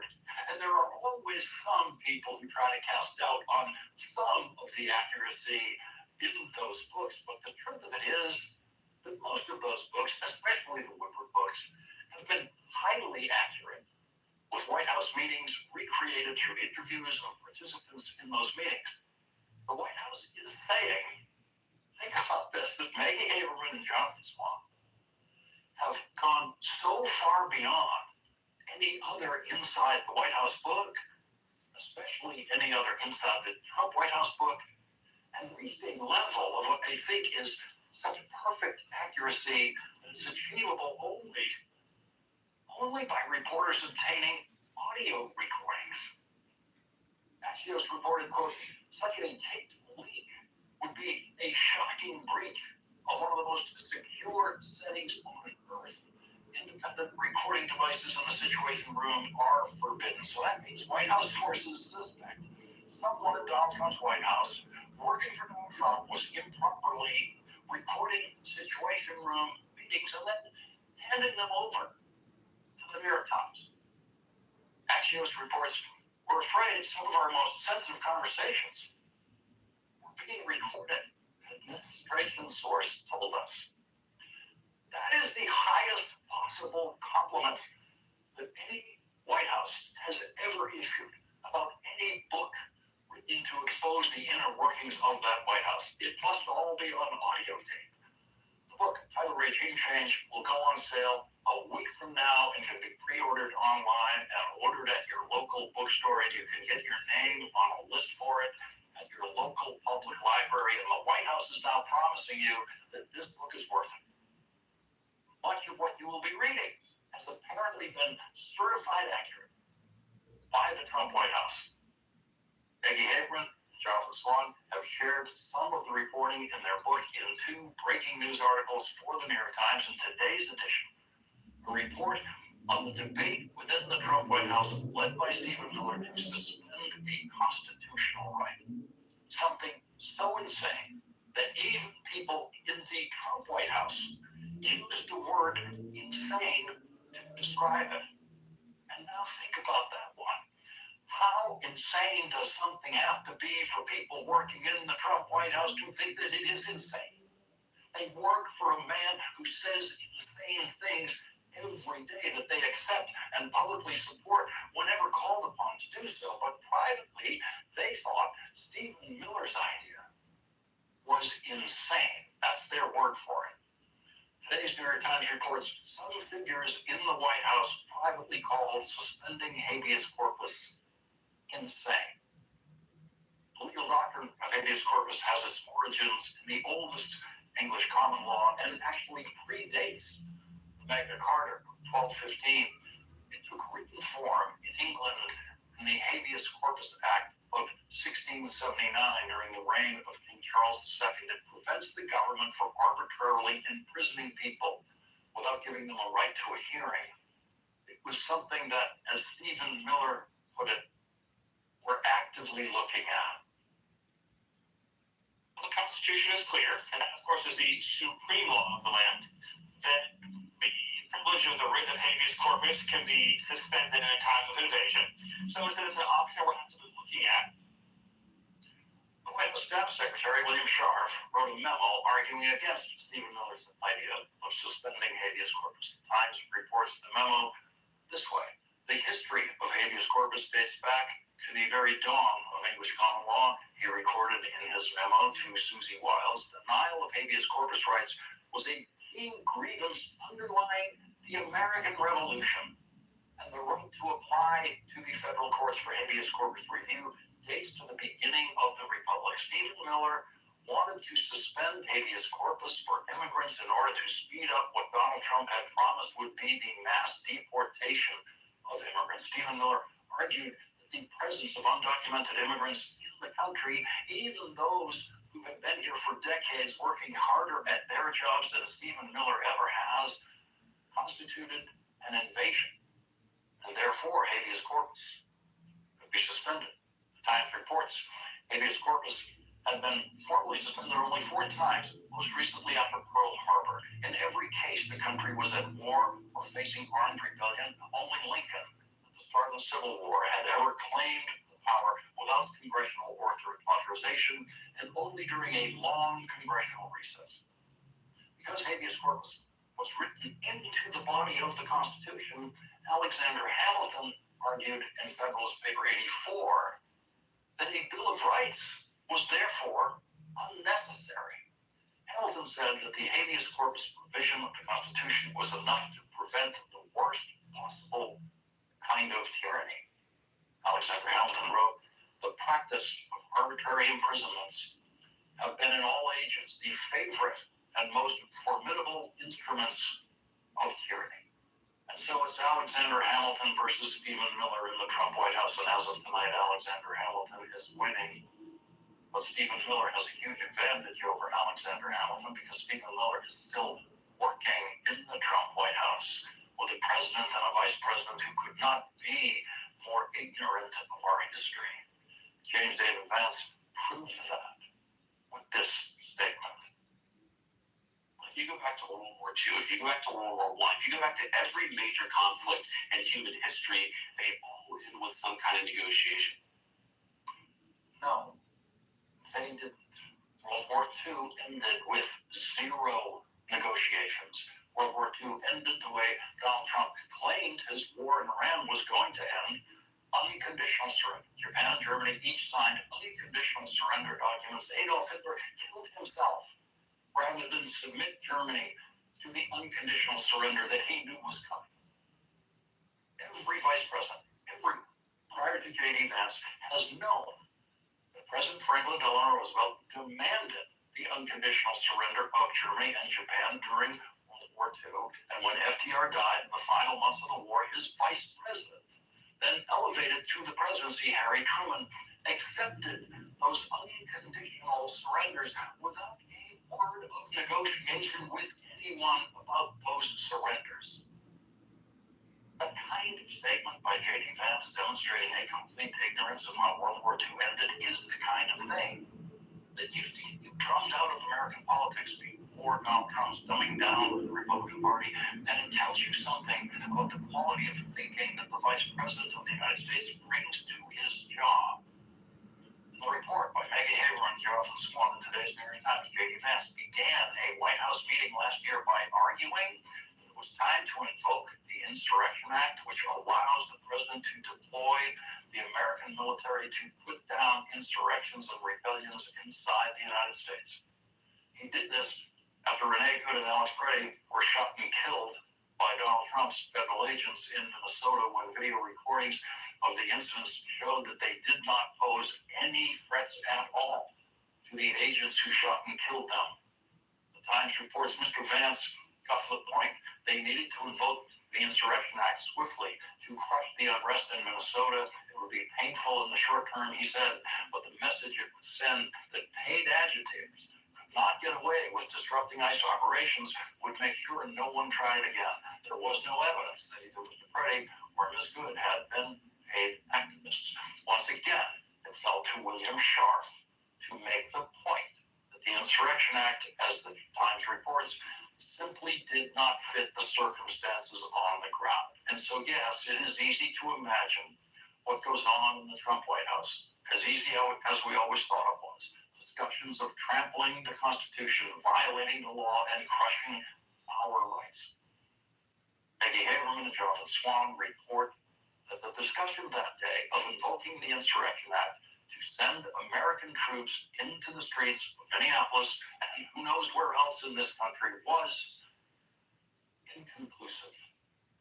The meeting broke up without a decision, a vague consensus to keep thinking about it, but it had been clarifying in its own way, even after the administration's posture had helped escalate tensions in Minnesota, even with the blowback mounting, the vice president President and Mr. Miller were still searching for a reason to put federal troops on American streets, just as the idea of suspending habeas corpus was set aside but never fully abandoned by some inside the White House, the Insurrection Act, at least in the eyes of its proponents, would remain a loaded weapon in a West Wing eager to test the limits of presidential power.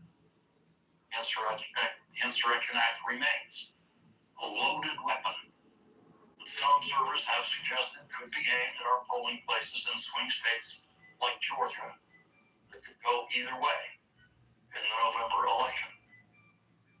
Leading off our discussion tonight is Democratic Senator Raphael Warnock of Georgia. He serves on the Senate Finance Committee and the Senate Banking Committee. He's also the author of the new book, The Crooked Places Made Straight, Reflections on the Meaning of America.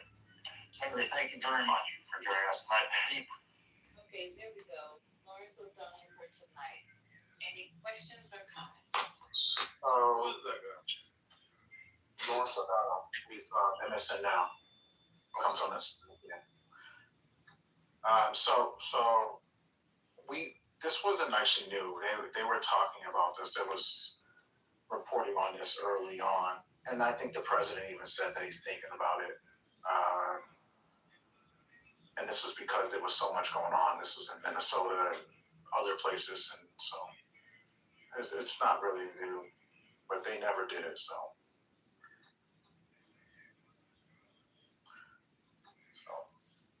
But Minnesota was wild. They were wild in Minnesota. I'm sorry. Yeah, that's the thing. Like, people don't really want to hold them accountable. But, like, we're the idiots. Like, come on, bro.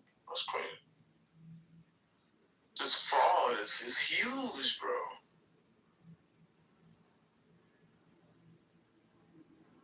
Like, nobody cares about that?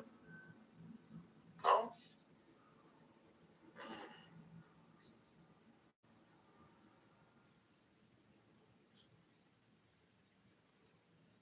See, that's the thing. You guys are quiet when it doesn't push the agenda that you want to push. That's hypocritical. Like, I want to see you guys be like, you know what?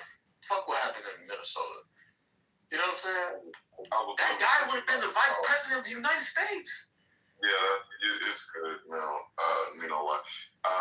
What I was going to say is that they're talking about November, so that's the problem, is that everybody's looking at what's happening in November. And even what he said when they talked about that they wanted to deploy them, I thought they should have deployed them in Minneapolis because they wanted to teach people a lesson that what they're calling paid agitators, when there's no proof that Alex or Renee were paid agitators. They want to keep people, deter people from doing that. What they're trying to do, and what it appears that they've been always trying to do, and I say appears because I don't know, but it's about the midterms that they know they're going to lose. He's in the toilet for his approval rating. So he's got one of the worst approval ratings of any American president. I think he may have the worst.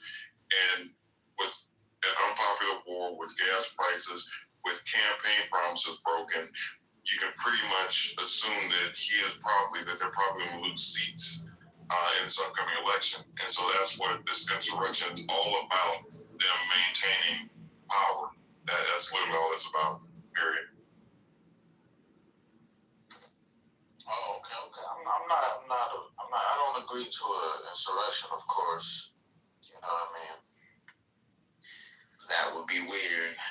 So basically, the stupidity of it all and the grasping for straws is not worth responding to.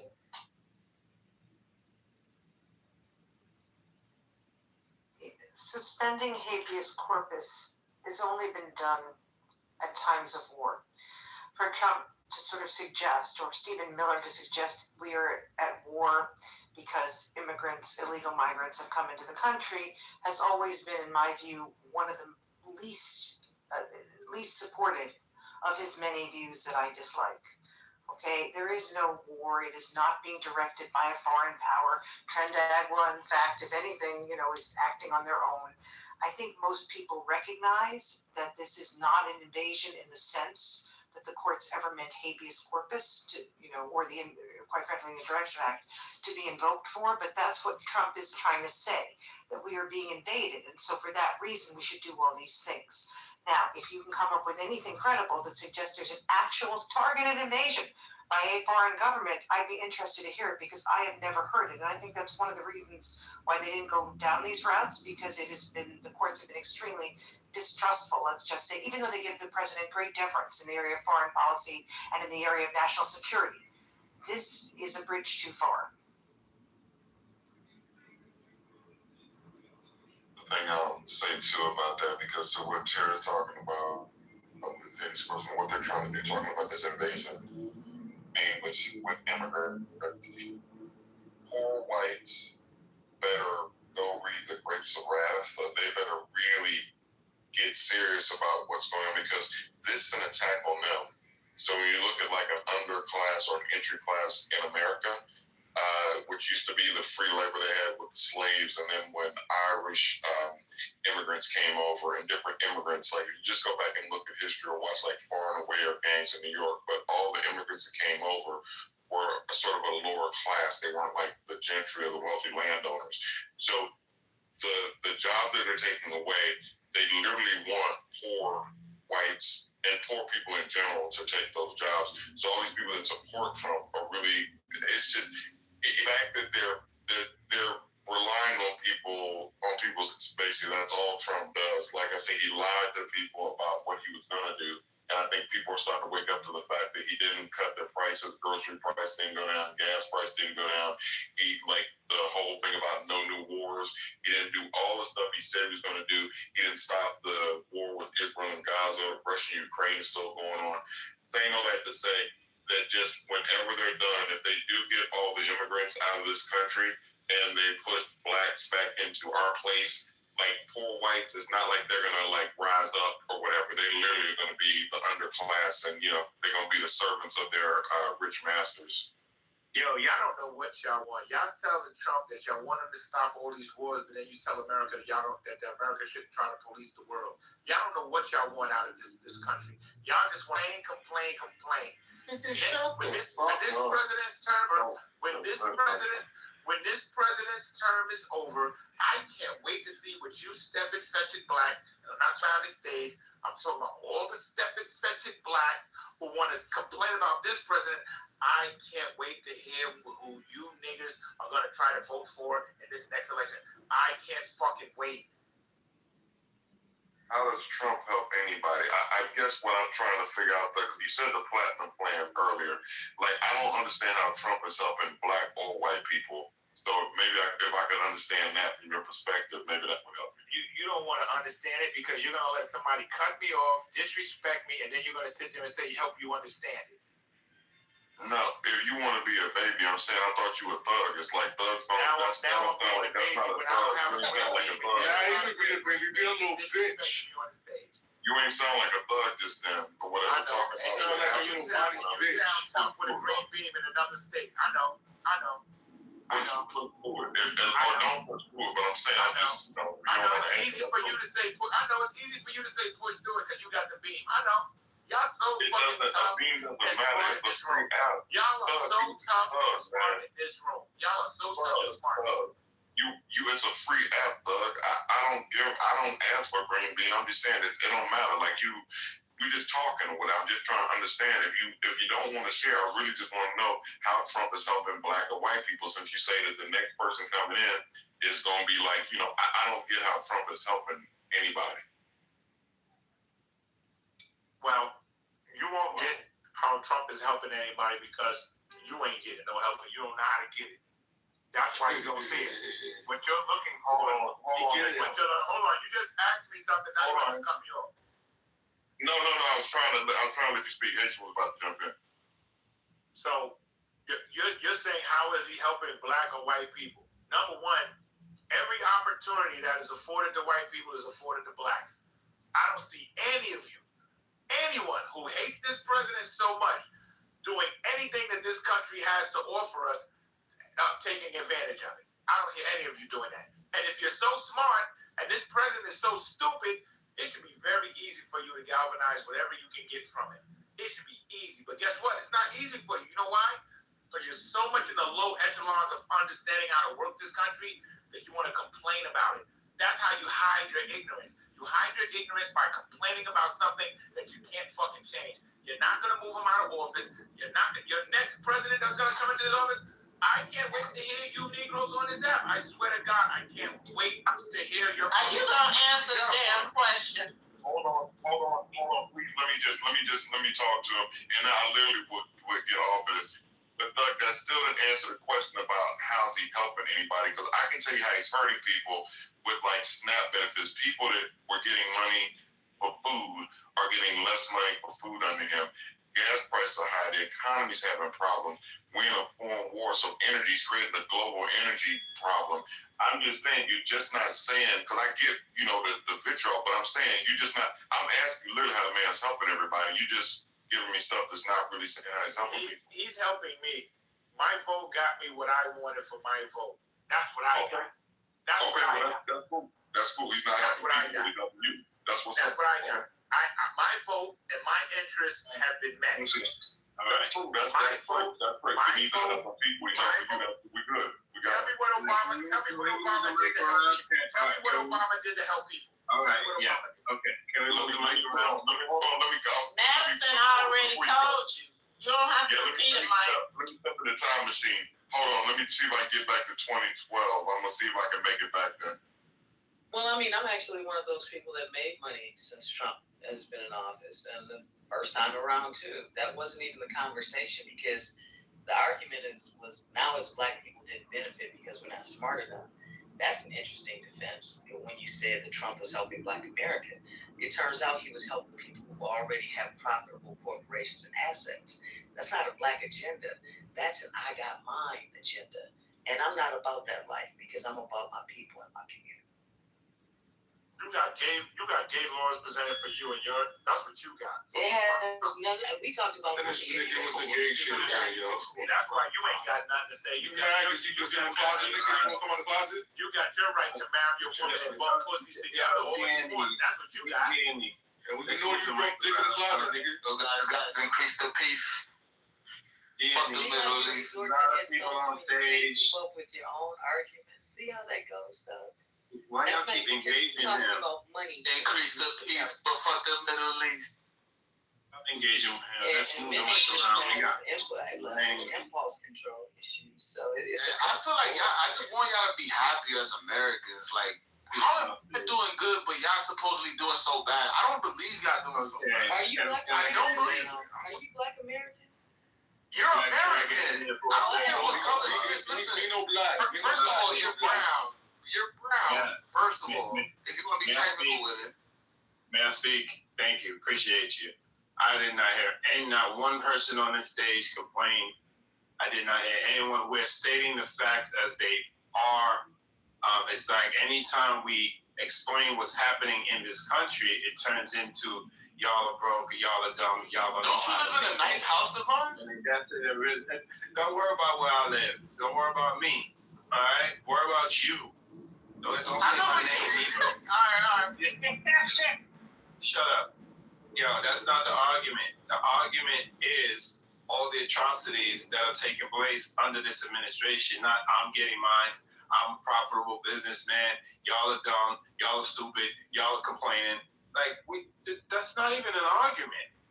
You're not even defending your own argument. So the audience is not slow. The audience is not dumb. You gotta come better than that, bro. What's going on? Come better than Trump in 2028. Then I don't believe anything you say. Other than that, y'all a bunch of ignorant complaining. What kind of response is that? You sound illiterate. Honestly, you really don't sound.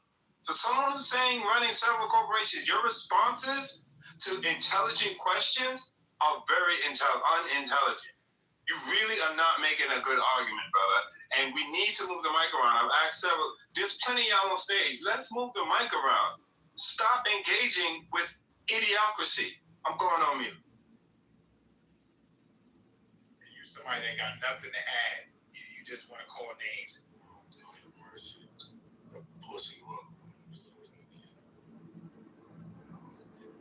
That's what y'all want, man. One mic on you, Doug Levy. One mic on you for 45 minutes. Go.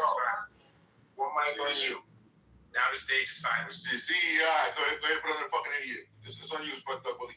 You gonna call me an idiot, right? What about your Haitian mama? You a fucking retard, bro. My mother's Jamaican. Alright, come on. My mother's Jamaican, you stupid motherfucker. What about your mama? You ain't Jamaican. I just said she's Jamaican. My mother's Jamaican, you stupid. Now what? I knocked him down. I'll bring him back up. Please leave his ass down there. I'll bring him up. You know, it was interesting. When I mentioned Democratic candidates, I don't know if anybody else has anyone in mind, but one of the people that was mentioned, I think, by Thug was Elizabeth Warren. And I said no. I said no for two reasons. A, because I think, you know, her ideas are just not going to fly. And I think there's too much stuff that's been said about her, and it's really hard to get past the Pocahontas crap and things like that. But mainly I said no because she's going to be 79 years old when the next presidential election happens. And I think we really need people who are younger at this point. I don't want to see another 80-year-old president. Does anybody? Wait. You know, Mac the Line had one, and I think this, I'm pretty sure, I don't want to mess his ticket up, but I think Mac the Line had thrown out Mark Kelly and Gretchen Whitmer as president of VP. I thought that was an interesting ticket. Yeah, a guy, people are like, no, he's Jewish. I don't care if he's Jewish. Is it the governor of Pennsylvania? What's his name? Josh Shapiro is the governor of Pennsylvania, who's been really, I think, very good on the issues. But have you listened to Ossoff's recent speeches? They are sort of very well done, let's just say. But I don't know. And he's from the South, which might not be a bad idea. But, you know, yeah, go on. Go ahead, Jared. No. I was just going to say, look, you know, it's funny. A year or two ago, I was in despair that there were no Democrats. It was really depressing to me. But I now feel there are people emerging, and, you know, there might be some strong, I hope there are some strong, good voices. And it doesn't look as bad to me. And when I look at the Republican side, I see it's going to be, you know, Vance, Rubio, or, God forbid, Donald Trump Jr., which would be, oh my Lord. Well, that'd be interesting. Yeah, the Republicans' bench is screwed up because MAG destroyed the Republican Party.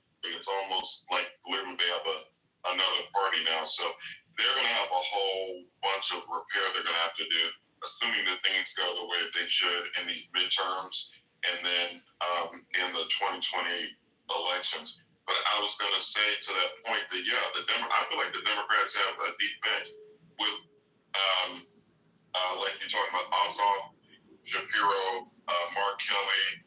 I think Wes Moore is not quite ready. Gretchen Whitmer definitely should be on somebody's ticket. And Pete Buttigieg is one of my favorites. And it's funny because, like, the whole thing with him being gay, but if he runs, I literally would go work and, like, go knock on doors for his campaign. I feel like he's probably the most qualified person that we have on that side to be president. Every time you hear him speak, his skills of order, everything about the way his military service. The only thing is just with him being gay, but it's like I'm hoping that he'll put his hat in the ring and try to, you know, at least go on the primary and see what he can do. Look, he's not just speaker, but he engages with the other side in a way that makes sense, is sensible, and he's smart as a whip. And I agree with that, but honestly, I just don't think America is ready for a gay president, and I just don't think they're ready. I don't think they're ready for a female president, to be perfectly honest. We've shown in the past, unfortunately, that, you know, we're not really that great at this, and we don't get over stereotypes and etc. And, you know, I think there's a lot of people who just will be against Buttigieg because he's gay. It's simple as that. Breaking news, guys. Breaking news. President Trump removes Josh Hockett chain after his Michelle Obama comment. Come on, guys. Removes him from what? No, he removed. So I'm gonna send it to you, alright? Wait, hold on. Who put in thumbs down? But you didn't even know what the fuck you put in thumbs down, right? He doesn't co-sign what he said. But I don't like you. Okay. I don't like you. I don't care. And I can do whatever the fuck I want. I can do whatever I want. Let us get back to the conversation because we were having it just about these candidates. God, I can't remember what the fuck. Buttigieg. Yeah, right. So I'm saying after Tira, after witnessing this UFC fight and motorcycles going back and forth and doing like motorcycle jumps and the whole way that the way he's running this thing, the destruction of the East Wing of the White House, like cranes, this whole thing with the ballroom. I do think, and I had this talk the other day, I just think that by the time we get to 2028, we could be in a position where we may be ready. If they're going to like put the insurrection, like use the Insurrection Act, invoke that for the midterms, the things that we have not yet, that we get to witness, by the time that time gets here, it could be, we might be ready for anything is what I'm saying. So Pete Buttigieg may have a chance based on whatever else that we don't know that Trump's going to do in the future. So do you think America would be more ready for a gay president than they would a woman president? We gotta let the women go first, bro. We gotta let the women go first. So that's a great question. that's a really good question, but what I would say is I think Republicans, interesting enough, would be more likely to vote for a woman president. You know, if for example Nikki Haley had been the guy, I think they might have gone for it, right? I would. Because they have a vision of a certain type of woman who'd be acceptable to them. I think the Democrats are more fractious, and I also think Republicans would vote against a Democratic woman in large numbers, because they would perceive she would be a feminist, you know, and it's a fascinating dichotomy. I don't have an answer to your question. I sort of feel like, and I hate to say this, but I feel like the Democrats would be safer off just, you know, nominating a straight white guy. It just feels like if he was a gay racist, he would probably win first, because America is certainly ready for that. You mean Lindsey Graham? Is that what you're sorry. Oh yeah, this person's so fucking racist. If you even look at the cabinet, so Besant or whatever being gay, and you just mentioned Lindsey Graham, who's not out of the closet, but it's assumed that he's gay. I'm just saying that Trump, there's like a MAGA. I've read an article about this, and it's been so long, I apologize, but there are a number of people in Trump's inner circle like that are MAGA that are like just openly gay. So I'm just saying that if the world keeps going the way it does, Pete Buttigieg or the midterms, if they suspend habeas corpus, then they just start going wild and doing what I think this shit's gonna get worse before it gets better. Plus the stuff he's already done. I just think that America could be ready for someone like that by the time we get to 2028. But again, it's just, I might down this hill, but it's just show politics, conspiracy theories, constant scandals, and every other form of political chaos imaginable, up to and including this weekend. Why? Because he appealed to the lowest common denominator. And we all know why he got elected. So if they were able to look past it then, as long as they're pushing forth his agenda, which they don't even understand, they're not getting shit out of it either. As long as they feel like they're on top of somebody. And so all I'm saying is that America is ready for any of those. Don't you find it odd? I find it odd, Michael, you brought it up, Besant, Scott Besant. They never talk about him being gay. Nope. And so Tallarico barely in the race, and he's being called all kinds of things. I mean, it's kind of weird that, you know, quietly Besant gets to be gay, but Democrats, you know, are blown out the water, and you know, their names are trashed and everything else.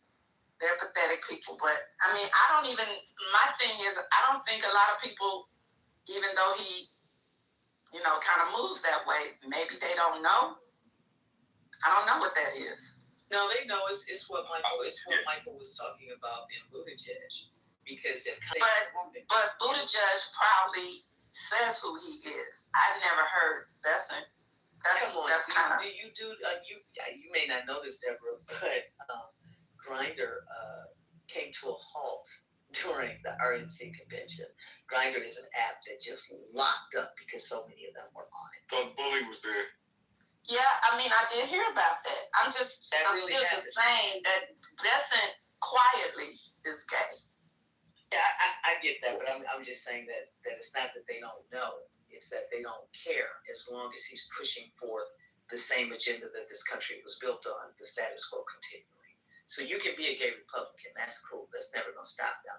You can be dysfunctional in any way imaginable. Not that being gay is dysfunctional. I'm saying the things that they potentially don't agree with, You know what I'm saying? It could be. I do. But why isn't it being called out? That's all I'm saying. Yeah. I'm saying it should be talked about, because a lot of people moving like, everybody can have their own opinion about it, but we got a whole gay cabinet position and it's not being discussed. I'm not sure why we're not. I mean, I don't know.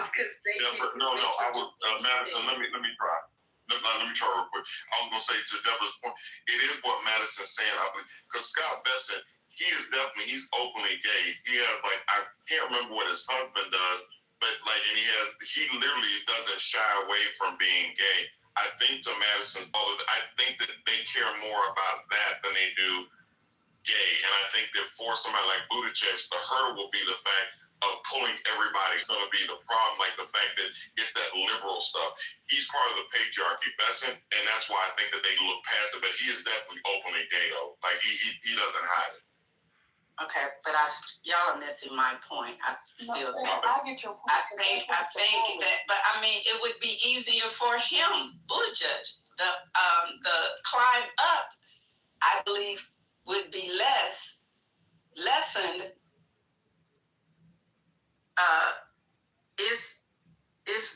if it were brought out more or talked about, the fact that they're. But what we're saying, what I'm saying anyway, is what Deborah is saying. That it's like call out the hypocrisy. Deborah saying being gay is not the barrier. That's but what Deborah is saying is call out the hypocrisy. If it's not okay for us to do it, it's not okay for you to do it. But we're not going to do that because it's not an issue. It's not an issue being gay.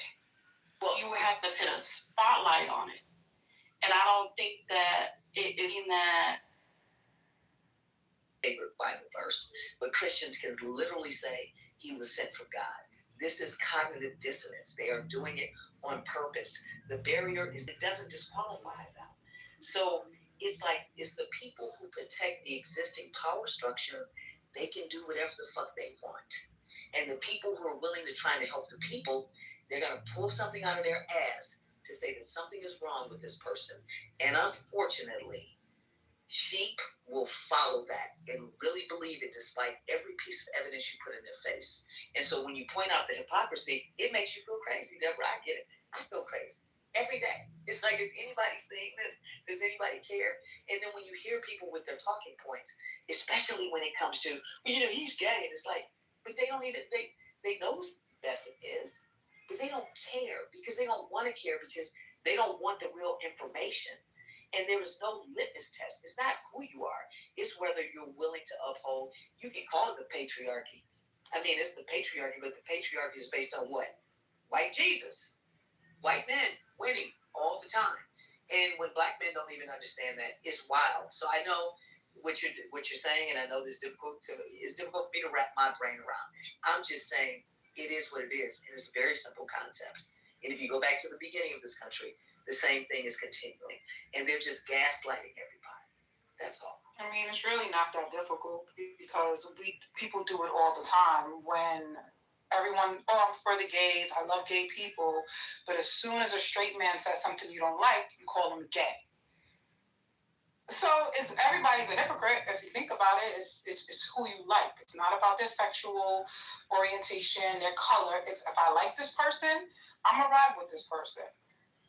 We call straight men gay all the time when we're mad at them. So, ain't no difference. I'm not sure what that has to do. Yeah, that's weird. Not a whole lot, but it's like. You know what? I will say this. I don't think what she said didn't understand the hypocrisy, and I'm saying that it's the same thing. They can accept a gay person on their side, right? As a gay person, they see past that. But then on the opposite side, they will say we don't want these type of people in running in office. And I'm saying that we justify it, and we understand why they do it, but we don't push back, and then it works. They win the argument. it was the same, and I'm just going back for a minute. I ain't trying to relitigate anything. It was the transgender thing and the surgeries in prison with Kamala when Trump was in the White House and it was signed under him, under his administration. And they won the argument on a lie. And so I'm just saying, why don't we push back? I know why we don't, because we don't agree. But that shouldn't be, when we don't push back and get the facts out, and because I still don't believe everybody is paying that much attention that Besant is gay. Well, he might be talking about it in other circles, but he's not doing it in his, in his position. Buttigieg don't mind talking about it in the political, forum or whatever. I've never seen Besant do it, and if he has, he starts arguing, or they bring up something anecdotal about themselves, and they pivot, they switch the conversation. But when you just really lay it out, there the way it is, and you were so right about Kamala and that whole diversion campaign, and they call them whisper campaigns. They do it on purpose because it's so easy to spin people. But it's the same reason Hakeem Jeffries signed the Carly Kirk resolution, and all those other Democrats did. They didn't fight back on anything. They just signed it. So the complicitness of it all is just mind-boggling. It's like we don't stick with the same arguments. There's no strategy. And I don't think that it's the misinformation. And I don't think that it's the misinformation. This information is the willingness. Of people to go along with things that they already want to believe in terms of their unconscious bias. They like what's coming up in their algorithm, and it validates their core system. Because you can even say white Jesus to some people, and they'd be like, "We'll be talking about Jesus." It's like, oh my God. So a lot of this stuff is so far programmed. I don't know if there's any way back from it. I think part of what goes on though is that when there are Democratic candidates, gay or not, Tallarico I think is a riot because they're accusing him of being both gay and transgender as well as a womanizer. I'm not sure how you can be both, but okay. But when there are gay candidates who are Democrats, typically they have supported transgender rights. And I think that part of what happens in the political calculus is Republicans understand that transgender rights and surgeries and women and men's, men and women's sports, things like that, basically the American public is on the side of we don't really want much of this, right? We don't want boys and girls bathrooms, things like that. If you look, it's like 80%, and that includes Democrats and Republicans. So I think part of what happens here politically is that many of those candidates, it's not just that they're gay, it's that they also support transgender rights, which is a real, that's a difficult one politically to deal with because it's not popular, it's just not a popular position. I'm not saying that I agree with that, but I'm saying I think that's the truth, and that's what happens. So if you look at Tallarico, a lot of it is he's transgender. That's been the biggest, not gay, transgender, right?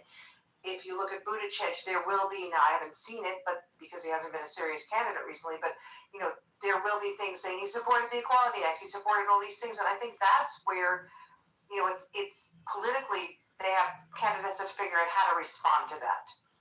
I can get that, and I agree with that too, because I don't think that they should carry that flag, no pun intended, to that degree. But people have to examine the way that they think in their own minds. It's like, okay, if you have a transgender person, and it's a male to female, so you want that person in the men's bathroom then. when you game it out, and when you actually follow through with the whole thing, so you don't want the man dressed up like a lady to be in the women's bathroom, and nor do I, because of little girls. But you want them to be in the men's bathroom, and you're not concerned about your little boys. And then you discount the entire fact that children, by and large, are molested by straight men, and mostly white men, as a matter of fact, if you look at the statistics. But nobody gives a shit about any of those things. So yeah, I definitely don't think that they should have hung their flag on that one thing at a time. Don't do those things that are polarizing. But the Democrats go in and they espouse those same agendas over and over and over again and continue to lose. It's like one thing at a time. Even in the LGBTQ community, it's like, look, if you're black and gay, just be black first, okay? Let's just get the black stuff done because you're going to benefit either way. So can you just chill for just a minute? You know what I'm saying? And let's get the things that need to be done. And everybody get in fucking line. You know, but everybody's whining about this or whining about that. Just get a damn third bathroom. And Madison, you make a great point with that because, you know, it's not quantified enough. You know, what you said, white men are more likely to have molested. It should be said. You know, we running around assuming that transgender men are the ones that are, you know, molesting or whatever. And I think just that statement alone should be said more often. And one more thing, I'm just going to say this. You know, Buttigieg is always asked about, and I keep picking on him because he has a high profile position. And he gets to be gay, and it ain't no problem. I mean, yeah, I'm with you. You know, it ain't no problem. And I wish somebody would ask him after he gets through lying about the facts and figures. Ask him something about that. Right. I wish they would. They go off the topic with anybody else, but he just get to talk about finance. Yeah, I'm willing to bet you. I mean, the fact that a lot of people have never even been in close company with somebody that's transgender, but they got an uncle that's molesting little girls. When you look at the statistics of women that have been victims of abuse in some form or fashion, it is staggering. If you get in a group of 10 women, I guarantee you, a gender person that you would never even see in those kind of circumstances. But you let your kids be around all these other, man, it's so. I'm willing to bet you if you were to ask Bessent his view on transgender rights, he would say that he's against, you know, men and girls' bathrooms. He's against, men taking biological women's spots in sports. I'm willing to bet he'd say all that stuff because there is a Republican position that's pretty clear cut. And I also think because he hasn't been a politician, he hasn't had to take public positions on some of these things, so he doesn't have a record that might, belay what he's saying. So I don't think you get where you think you would get. I also think that while I agree, yes, it's much more likely to be Uncle Joe's molesting the kid. Remember they were talking about gay teachers that are going to be molesting, and I was thinking like, no, it's probably going to be like the family friend or the relative or the uncle or right? That's the much more likely scenario, obviously, or the priest for that matter. But I think that, unfortunately, and the point is, it shouldn't be a Democrat or Republican thing. That's the biggest. But I understand, but you don't get the problem. Is like I said, most Democratic politicians, for whatever reason, have a record on this, right? They have been taking positions for 4 or 5, 10 years, whatever it is. So they have something where they've said, I think I agree with, I want this, and so people can, react to that record. Bessent probably doesn't have that record, so it would not be, if he were to ask, he'd say, no, I agree with President Trump on all these things or whatever it is. But I do think it is a problem, not because it's okay. Look, how many transgender athletes are there in high school sports? So few. It's really ridiculous, right? I mean, it's just not the issue that it's being made to be. It is not destroying the fabric of our society. There are very few instances where underage kids have gotten, gender reassignment surgery. You know what I'm trying to say? Most of these things are just, they're hyped up to the point of ridiculousness. They don't happen. They're not happening much. They're not an issue for 99.999% of people. But people perceive it to be an issue, and that's where the Republicans have done an amazing hour or something. It's not even close, but I don't know if you can put that genie back in the bottle right now. I think they've already succeeded culturally on this one, and people have records, and they're going to have to figure out how to address this. Well, I think everything that you said is true, Tara, but what's crazy is most people in the LGBT community don't even think that, even when you talk about children and surgeries and all that, they don't believe in that either. That's the crazy part. Like, body altering things shouldn't happen until you're at least 18 years old.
don't think he's going to do that. That's my view.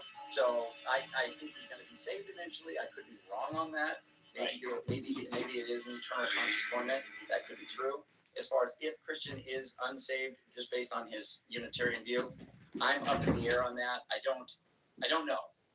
And I hope that's not the case. I think it's a dangerous line to walk on. What it comes down to, Matthew, and it's a good question that you're asking, is what does it mean to be a Christian? What does it mean to be saved? And yes. I think that there are some essentials. Now, Hans is definitely going to take issue with this, but I think one of the essentials is that Christ died and rose from the dead. I don't think you can. That is not that's a non-negotiable. That is a core historic tenet of Christianity, and if you deny that, Christian, what do you think about that? I think he did, absolutely. Yeah. And he rose from the dead. Yep, he rose 3 days later. Yep, that's right. But he's not God. He's just a human. He's the Messiah. Yep. He's the anointed one. Yeah, so he's the anointed one, Messiah. Right. So Christian's going to agree with pretty much all the text that I do, as far as Jesus died, rose from the dead. He died for Christian sins. You got to repent, believe in Christ, all of that. Absolutely.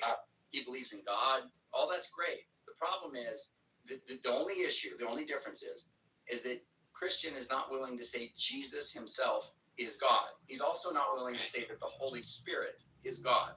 So the point is that's where him and I are going to deviate. That's what the debate would be about. But yeah, as far as the salvation thing, I hope that Christian gets out of it. Now, by his lights, he thinks that I'm in the false belief, so he wants to convince me, and I'll listen to his arguments when we have the debate. But yeah, I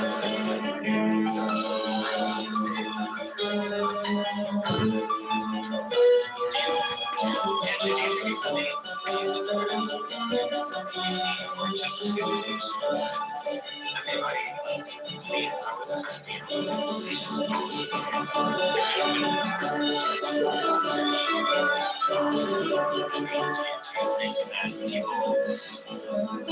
it's my sense, my assumption that you people that think like you are going to heaven, and people that think different things from you are going to hell. Do you think that maybe, you think about human nature, right?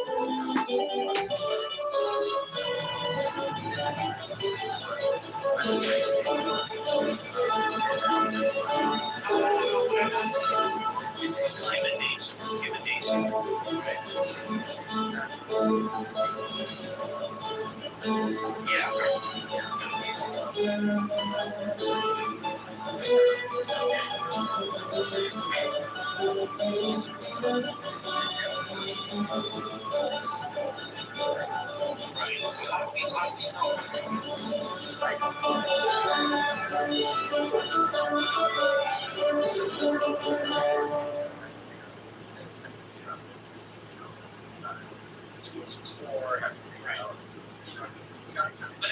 But it's my assumption that you came to the conclusion that Christ is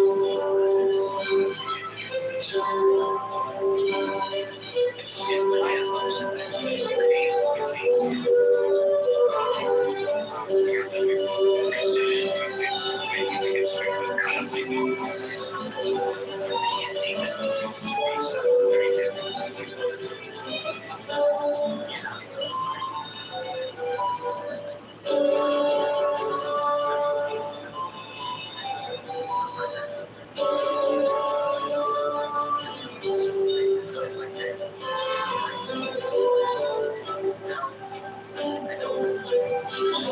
Ultimately, here's my question. How is it to decide, what is the criteria that you use to decide something is true or not true? He actually already said that a minute ago, but it was good for himself.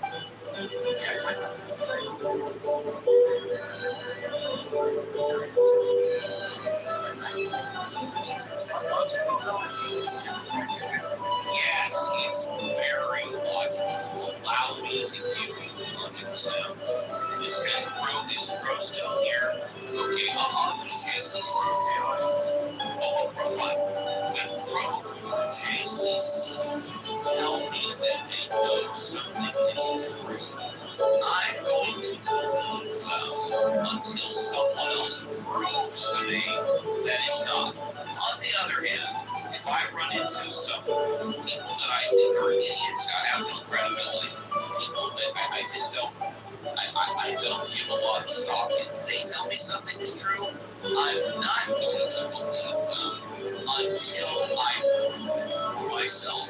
That's using two specific different type of criteria for two specific type of people. And there are other things in between. Continue. No, I mean, that's it's very low specific. I mean, I both started to speak to me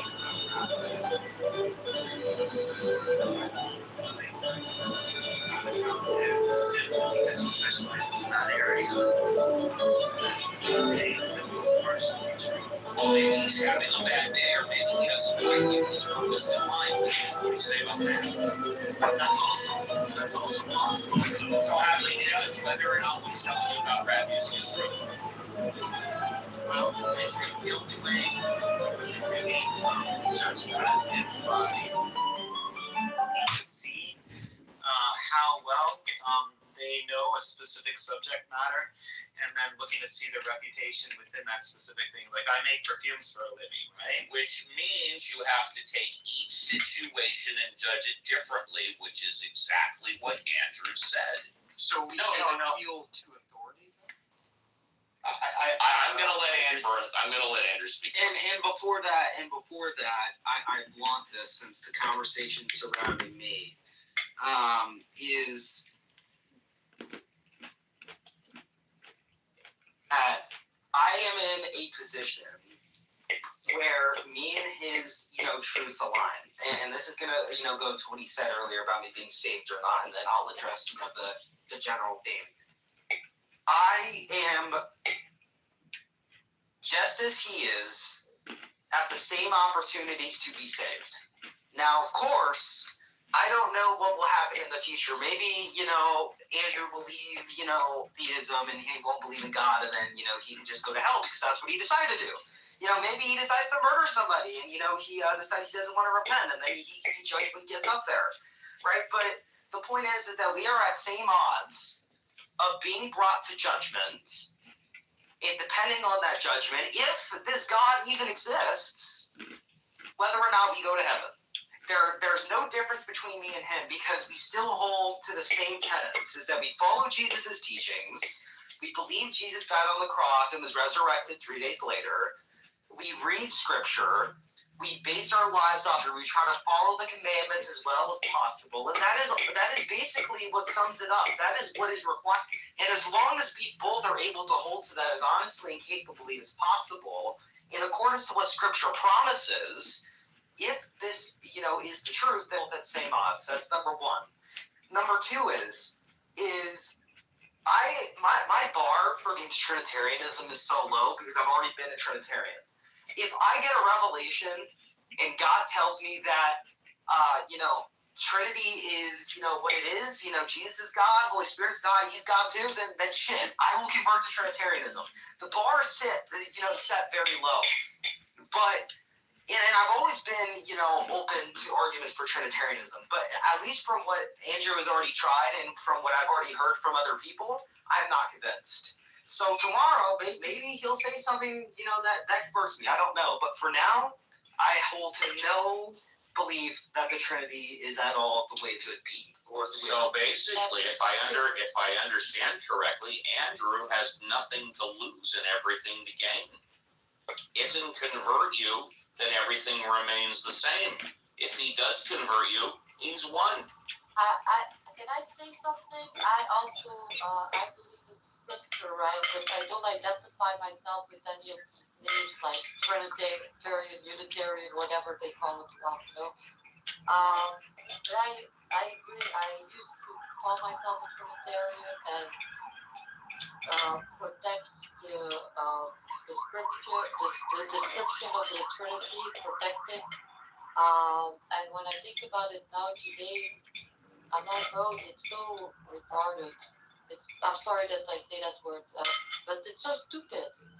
What a stupid fucking concept, Trinity.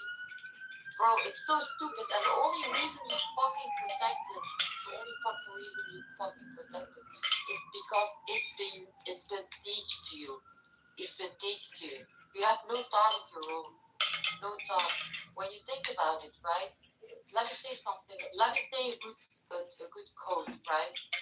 The best manipulation does not force your choice. It makes you believe it was always yours, right? So when you think about that, and every decision you made in your life, did you make that decision by your own choice, or did you make that decision because the options were given to you? Well, why don't you tell us, Fatima? Can you hold on, Fatima? What's so stupid about it? About what? What you just talked about. You said it was totally fucking stupid. The Trinity. What's so stupid about it? I think it is too. The Trinity. What is stupid about it? Do you want to hear the explanation? I want you to give me one reason what's so stupid about the Trinity. Okay, listen, I'll give you quickly one. And a bit of a funny one too. So Trinitarians, they say 3 in 1, right? No. They say God is 3 in 1. They say God is 3 persons in one being. Why don't you just forget about what people say and tell me one thing that's so stupid about the Trinity? Or maybe you can't do that. I'm about to. That's why I asked you. They say 3 in 1, so 3 persons in 1. It doesn't matter. Short and 3 in 1. Go ahead. I don't even understand why they say 3 in 1. You basically give 3. Is that why you think it's so stupid? Because you don't understand?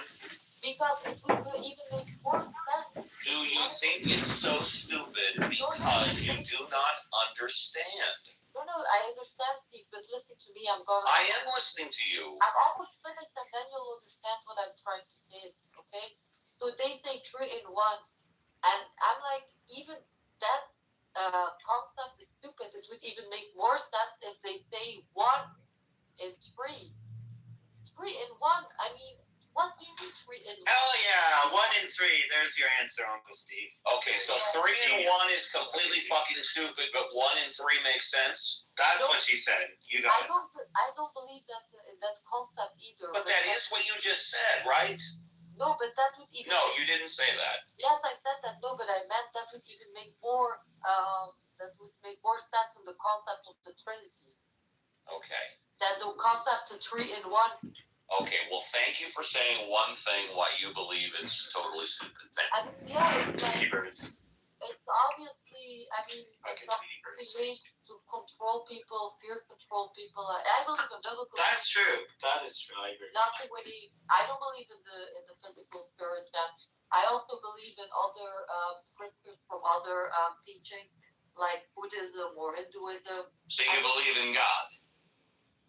Yes. I don't believe in God in the sky, like the Bible doesn't also teach that, by the way, and other scriptures from other teachings like Hinduism, Buddhism, they also don't teach that he comes there, that he is coming. That's all metaphorically, by the way, the revelations about Jesus in the sky.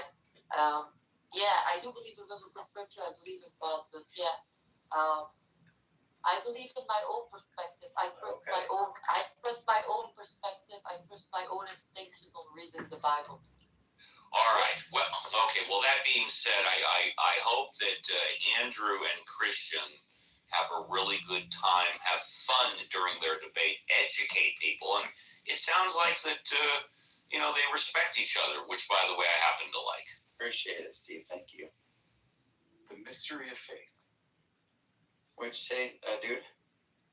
Well, the mystery of faith. I think that a lot of theologians would view it as kind of a profound mystery, but then would find rational arguments and reasons for the Trinity. There's also a way in which the ontological and metaphysical argumentation that the two of you will set forth is outside of what can be measured. So it oftentimes very much rooted in scripture, interpretation, and understanding of the physical world. So it will be a great debate. I listened to both of you. Looking forward to it. Not one of you can truly be the winner until any one of us actually truly figure it all out. No, actually, that's not true, sir, because a lot of times what they do is they have people vote, and they win by vote. Consensus then is true? Yes. And by the way, a lot of people who vote may vote for the person giving the opposing argument because they think they were a better debater.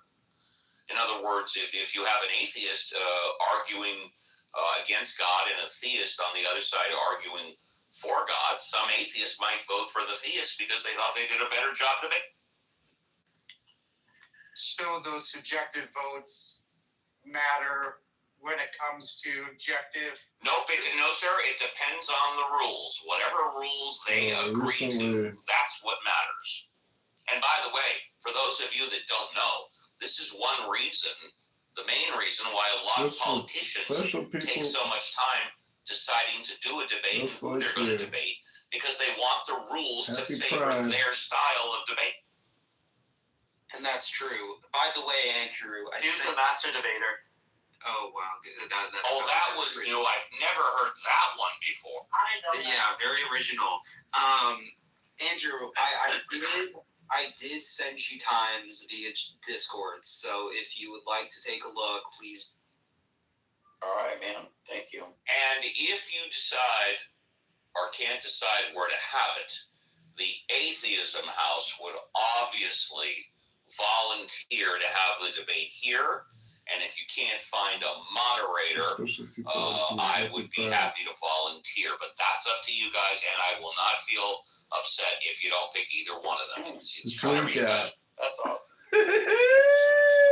Honestly, Andrew, I mean, I don't want to dedicate the room to like deciding all this, but I mean, I think the suggestion is great. I think that having Steve as a mod would actually be amazing. What better place to have a debate about God than in the Atheism House? I agree.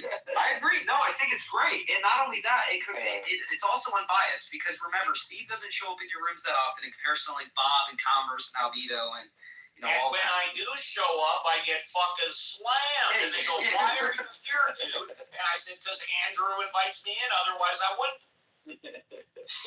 No, I think that's a good suggestion. Yeah, let's hammer it down, Christian, in the back channel, buddy. And yeah, please do. Yeah, Discord's open. Have you guys ever given thought to the idea that, artificial intelligence may break apart the demonic dimensions and let it loose across the world? I think AI could be really. What the fuck are demonic dimensions? I don't know about Alright, so babbling about JCC. So there's an interesting YouTuber. He talks about this, and basically, so he makes the argument. Large language.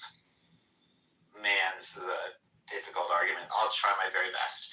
So what he says is large language models are kind of like computers, but not really. And it's the not really part that's really difficult to understand. So computers, if you blew them up really, really big, let me know if you're with me so far, and you turned all of the whatever transistors into like water pipes, you could like literally build, I don't know, Microsoft Office using like pipes of water, and if you had enough pipes and you had enough water and these systems were constructed with enough finesse and complexity, you could run a massive computer like operating system using very archaic things. Do you understand this concept? Like everything within transistors and microchips, it's all physical, right? You understand what I'm saying? Yes. Okay, right. So you take a microchip and you blow it up like 10 million times, and then you can translate all the transistors into like physical, I don't know, like wooden, old-fashioned wooden Dutch, like, water pipes or some things like moving through a city. So, okay, you understand so far. I don't think it relates to the electrical data that is transmitted by, smart boards in a computer. Right, it doesn't, because there's too much resistance and larger systems. That's a problem. There's too much, the water wouldn't flow quickly enough. But hypothetically, what you could do is just sort of imagine you took a microchip and you blew it up 10 million times. You could walk through it like a city. Everything there is physical, right? Okay, that's the old-fashioned computers. What this weird fellow says, and I'd have to put down his YouTube channel, is that you can only get so far in large language models doing this because you need back propagation, and the back propagation kind of allows these physical objects to insert a degree of randomness. Now, that's actually where they become much more intelligent than without randomness. And so this scientist that hosts this YouTube channel, he is trying to drill into what is randomness. And randomness is actually found in the physical universe. It's within physics, but nobody can describe it, because if you can describe it, then it just becomes another fixated system within the laws of physics, right? But if you drill down into the laws of physics, you can only say an atom can exist within a certain degree of area in space. But Otter understands this stuff actually quite well. So, but you cannot pinpoint it to the extreme accuracy. And scientists observe this. This is the law of probability in the realm of subatomic particles. But when you allow for this to take place within back propagation, this also allows for randomness to be inserted into these large language models, which makes them more intelligent. So this scientist believes that if we go so far, Otter, maybe you can help me out with this because you're way better at computers than I am, hopefully. What this fellow is saying is he believes that the randomness found or the randomness that is specifically employed in back propagation within the most advanced artificial intelligent models can actually end up opening a door into like demonic dimensions. I don't know. Maybe Pro understands what this guy is like. It was. I just remember seeing this video. Oh, Deepak, go ahead. Something. Yeah, I've heard something very similar. Just a little bit to add to that. Like I think, like once you have a series of these back propagations, once they accumulate, you get into something called gradient descent, right? Gradient descent. And now the problem with gradient descent is if you descend too far, you reach the sort of, the very pits of hell, right? Like Dante's Inferno. So the job that these like AI scientists have to do is tricky.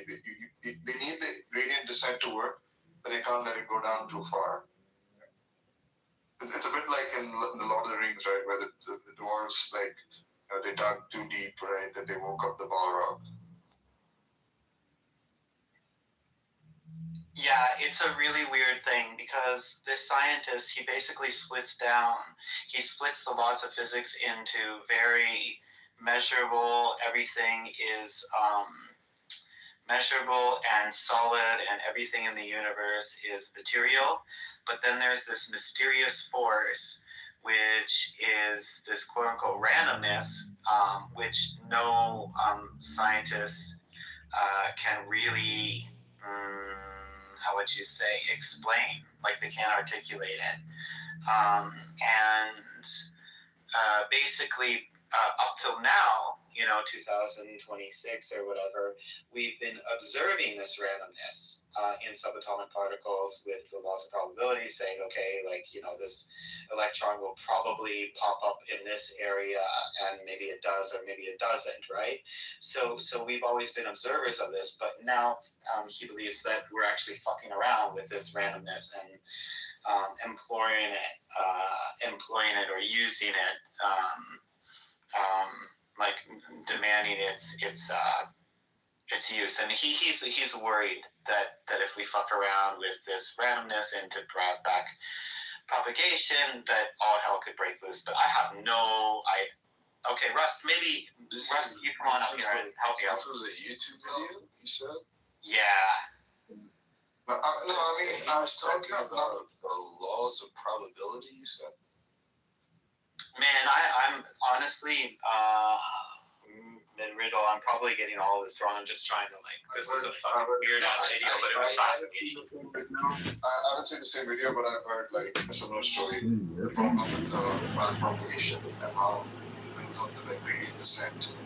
And there's been something called, second-order gradient descent, right, which is even worse than some kind of accelerated process. But randomness, right? Randomness in physics is just the same as entropy, right? And as entropy increases, the universe approaches a heat death, right? So, Okay, I got it here. I'll read to you what ChatGPT says. So it says, randomness means unpredictability, chance, entropy, or noise in the system. So the creator of this video, he's arguing that AI needs randomness to become flexible and creative. That's true. Without randomness, AI would be definitely very mechanical and very repetitive, like I was saying, just very predictable, just a machine and anything else. But randomness, it produces surprising, strange, almost alive patterns. And by demons, what he means is that there's these kind of informational demons, strange personalities, voices, patterns, or entities that seem to emerge from chaotic informational systems like AI. Not literal demons proven to exist, but a metaphor for eerie, seemingly intelligent patterns that appear when randomness, language, symbols, and human imaginations all interact. Basically, this video says randomness creates possibilities, possibilities creates unexpected patterns, and some of these patterns may look like AI dynamic. That's right, and this, I think the stuff was important, predicted before even computers were invented. I think Maxwell, James Clerk Maxwell was one of the founders of it. And he predicted that there were these things called Maxwell demons, right? They're operated by managing the entropy of physical systems and so on. But if you build too complicated a system, something where the information density is high, this kind of silicon where we matching all these transistors, at some point Maxwell's demons, there's some kind of catastrophic failure that can happen. Basically leads to the equivalent of opening the door to these things that goes on. Yeah, or unmeasurable, unforeseen consequences, like creativity that can go in any direction.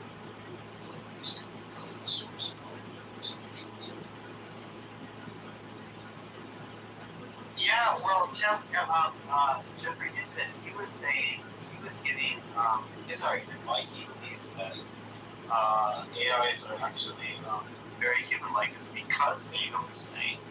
So, for example, if you hold a mirror up to ChatGPT and you put on the video, and it's reflecting the image of a bird, and you're showing this mirror, you say, what is this? They say, oh, this is a picture of a bird. And you're like, no, it's actually, a mirror reflecting the picture of a bird, right? So it doesn't measure reality one for one. It interprets reality just in the same way that we do. We can only interpret things through our particular lens. So reality. But we all hallucinate. We always, that's true.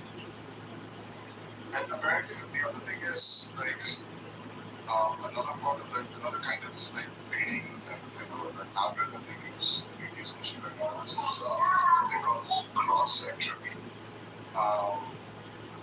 And I think it's just process that speeds up the creation of I think there's a real like it's also good how like we all know the physicists, but they're building the LHC, the Large Hadron Collider. There was a serious concern that there was going to be like we could create like black holes. Yeah, but they fucking did it anyways. They're like, we can't destroy the universe, but let's just do it anyways. Well, you know, for them it's just about doing cool things, right? Like there are like the consequences. It's crazy. Kryptonite says the fear of AI waking up is a superstition of the symbol. It's not that it's waking up, it's just that it can be super capable and unsteerable. That's the problem. Yeah, exactly. It's the fact that it's able to have such a large influence on humanity that it turns into more of that than it is something that benefits us. That's essentially what it comes down to. Which we're already seeing the effects of, and we've barely had what we consider now to have like top of the line advanced AI now, which is scary. Think about what it could be in 5 to 10 years. I couldn't. Well, I'm interested, right? I mean, I don't know, like his own like book of Revelations, right? Like the towards of like the number of the beast, right? And what's interesting, and maybe this is a bit of a stretch, this is like not like I'm drawing too much about philosophical purposes, but like I think it's suggested that like you take the letters of the computer and then you add them up in the standards of the monarchy, you actually get 666. So I don't know, Kryptonite seems to be dismissing these things just as like, oh, scientists. Yeah, but I can say this, you know, I don't want to say this for certain. I love history, and a lot of the time, as you guys know, like for example, you know, we have a Trinitarian here and a Unitarian here. When every time there's a new information system or a new series of technologies released into the world, new religions are created, new ways of looking at the world, new identities are created. And then, you know, very obvious get fucking blamed for everything too, right? So I honestly believe that as AI gets more and more powerful, I can definitely see or foresee the rise of anti-Semitism. You know, Israel's probably the least liked country in the world right now. Actually, that's what a bunch of polls I just looked up said. And by chance, a lot of the owners of several of the owners of large AI companies are Jewish, and I can just imagine the sort of, you know, people are stupid. They always want to find someone to blame, but I do see this sort of happening. When people start losing their jobs, they're going to blame the Jews again, and they're going to say, you know, this AI is demonic, and I just see it. I just see it happening. So we just leave those. Not saying that rooting for it, I just see it as something that is not as That's how we mean you need your computer hands and exactly. Yeah. So these computers can do like you know, my wife's a bookkeeper, and if all the bookkeepers in the world are fired and they get angry over all the half the university professors are fired, if life is turned upside down because of AI and people are losing their jobs, I just, you know, exactly what fucking Marshall was saying. Like, people are gonna blame the Jews.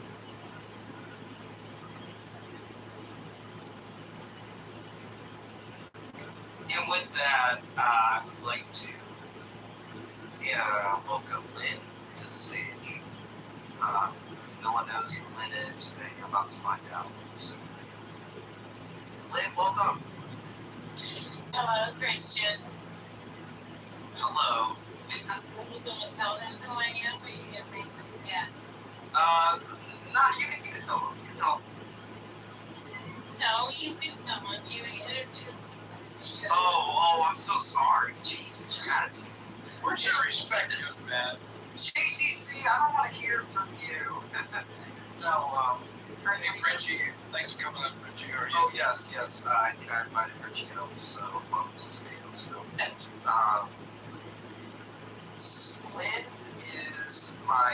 mother, Lynn, is fun. So for anyone who's not met her, she's a sweetheart, and I love her to death. She's a Christian, like me, not Unitarian though. I haven't gone that far into it. Hopefully we change that. Not yet. But yeah, this is Lynn. So Lynn's a Trinitarian and you're not? Correct. Correct. No. Yeah. What denomination does that make you? What do you mean? What denomination does that make me? If you don't believe in Trinity, like where do you sit? I'm considered a Protestant. I'm a Unitarian though. I'm a Unitarian. So that's what I mean. Okay. What denomination? Protestant, Methodist, Presbyterian, that kind of thing. Yeah, Protestant. Alright, cool. Nice. Yeah, absolutely. Yeah, Protestant's such a generalized title though, because really it's like any other, denomination, something like Catholicism, Orthodoxy, things like that, basically similar at this point. So it's really, I don't know, man. Yeah, but that's what it's meant to consider that. It's meant to know the separation from Eastern Orthodoxy and from Catholicism.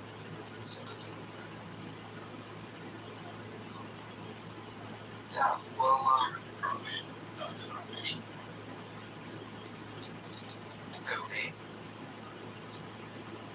Yeah, I mean, that's what I would put you as Marshall Trey. No, Marshall is right. It's just anything that's not. Yeah. Yeah. Well, Andrew, this is a great time. Andrew, are you there, brother? Once, twice, You refers to me called oh, yes. Upper Bubba or just Bubba? Nah, which one? normal for this book. Nah, he'll come around.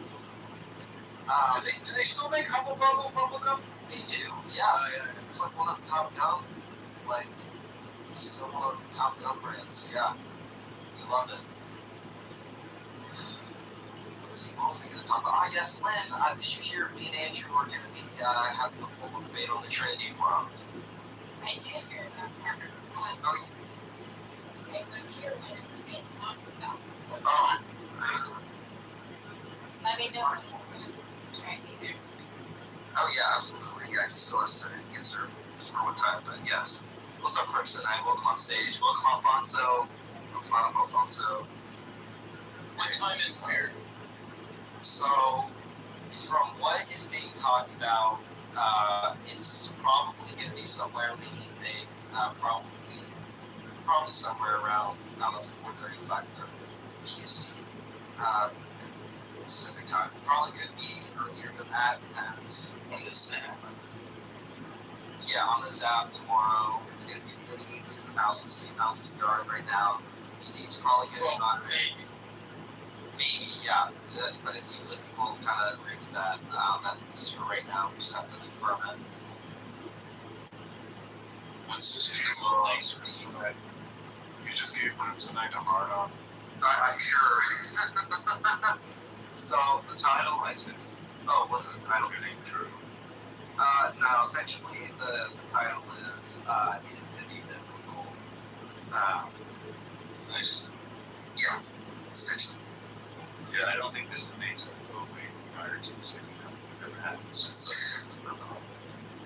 that's the problem with the Bible, is that person can't prove anything that gives you wiggle room to construct whatever denomination.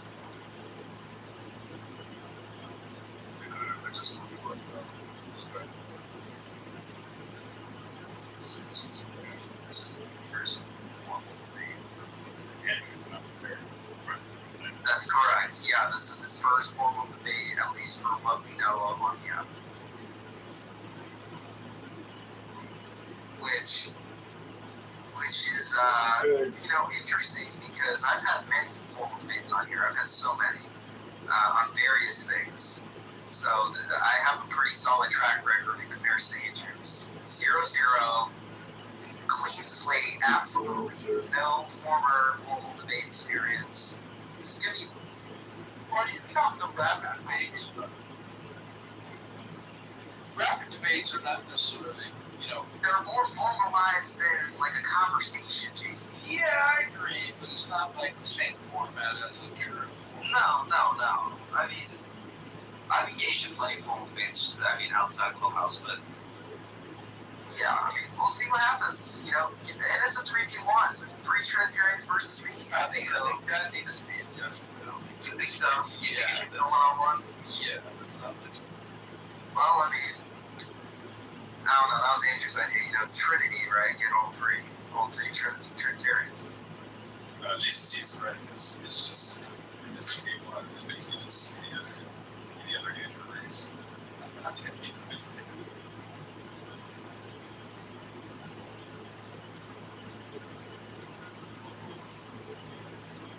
Man, is that wonderful kitty in the background? Oh, yeah, sorry, I broke that with my phone. No, it's okay. I was just wondering because I could hear it, and I was wondering if that was It is and she's being something. Yeah, I don't even want to dive into names. Yeah, that's not in my plan. Crimsonite, so you're atheist, right? You're an atheist? No, sorry to disappoint. I've been a Christian for 22. Oh shit. What the I started out as typical conservative Baptist denomination. I've since transitioned to the Arminian denomination. It's a Protestant denomination.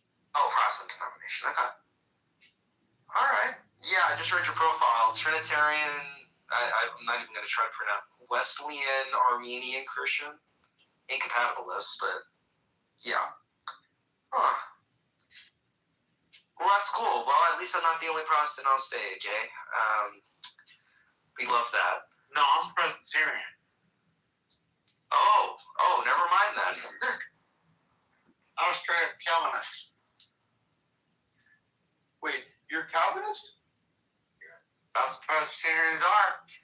I didn't know that's what I didn't know either. You're Presbyterian to Calvinist. Jeez, I did not know. You see, this is why I need to ask more questions when I meet people. So are you a part of the elect there, Marshall?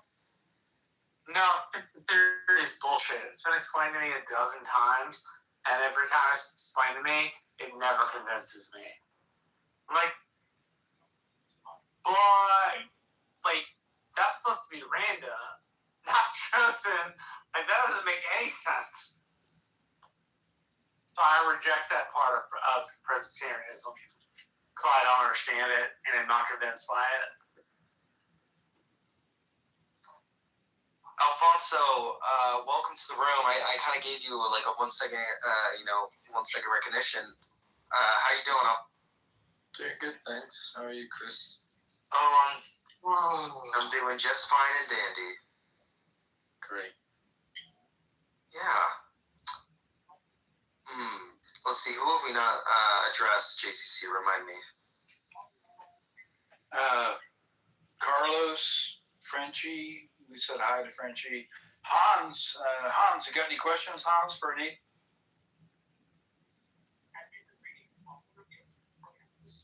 Hans is unique. Yeah, I do. Thanks, JC. But I just need 5 minutes. I'm pulling a tractor out of a ditch, so just give me a couple minutes. Oh, yeah. Take all the time you need. I'd like to ask a question. This is a sincere question. Who's it for? The atheists. Oh, okay. That's not me then. JCC. President accounted for. I've been on this app for a little over 4 years now, and I haven't really interacted much with atheists until about a year and a half ago. When I started going more into Andrew's rooms. Prior to that, I was just mainly confronting Calvinists and other, Hebrew Israelites and whatever, Muslims. So what I've noticed is there appears to be this appearance, and that's what I'm basically asking about, is whether or not this appearance is valid. It appears to me that most atheists, or at least the ones that identify as atheists, are inclined towards the position of global atheism. But whenever the conversation shifts towards a one-on-one clash between theism and atheism, it seems like they shift more towards a lack-theism position, or a local atheist position. So what they do is, or at least what I've experienced is, they shift the conversation towards, well, let's discuss how the Brahma God is not real, and or Allah, God of the Bible. So just a capital, the question would be, is any atheist here, does any atheist here actually affirm global atheism? And if so, I'd like to hear an argument for that. Not because I want to have something in front of me to attack, but really, I haven't heard any. I might have heard Matt Dillahunty put an argument for global atheism, but it's a very long time ago. It might have been on his call-in talk show on YouTube. But other than that, it's when I talk to an atheist here like JCC, it's not that I deny Ed's deity, I just lack belief in it, or I'm neutral. So I am the person you're looking for. Cool, awesome, thanks for that. Yeah, what would be a conservative argument that a global atheist typically puts forward in defense of their position? So, I've never heard the word global atheism, but I know for a fact that there is no God, right? That's my stance. Unless you use the word God as a metaphor to say that, the presence of God is in this room because I'm learning, because I'm evolving, because I'm connecting, because there's love in the air or whatever. Mm-hmm. But if any other definition of a personal God is, to me, absolutely outrageous. I was a Hindu child. I was a born-again evangelical Christian for a while. And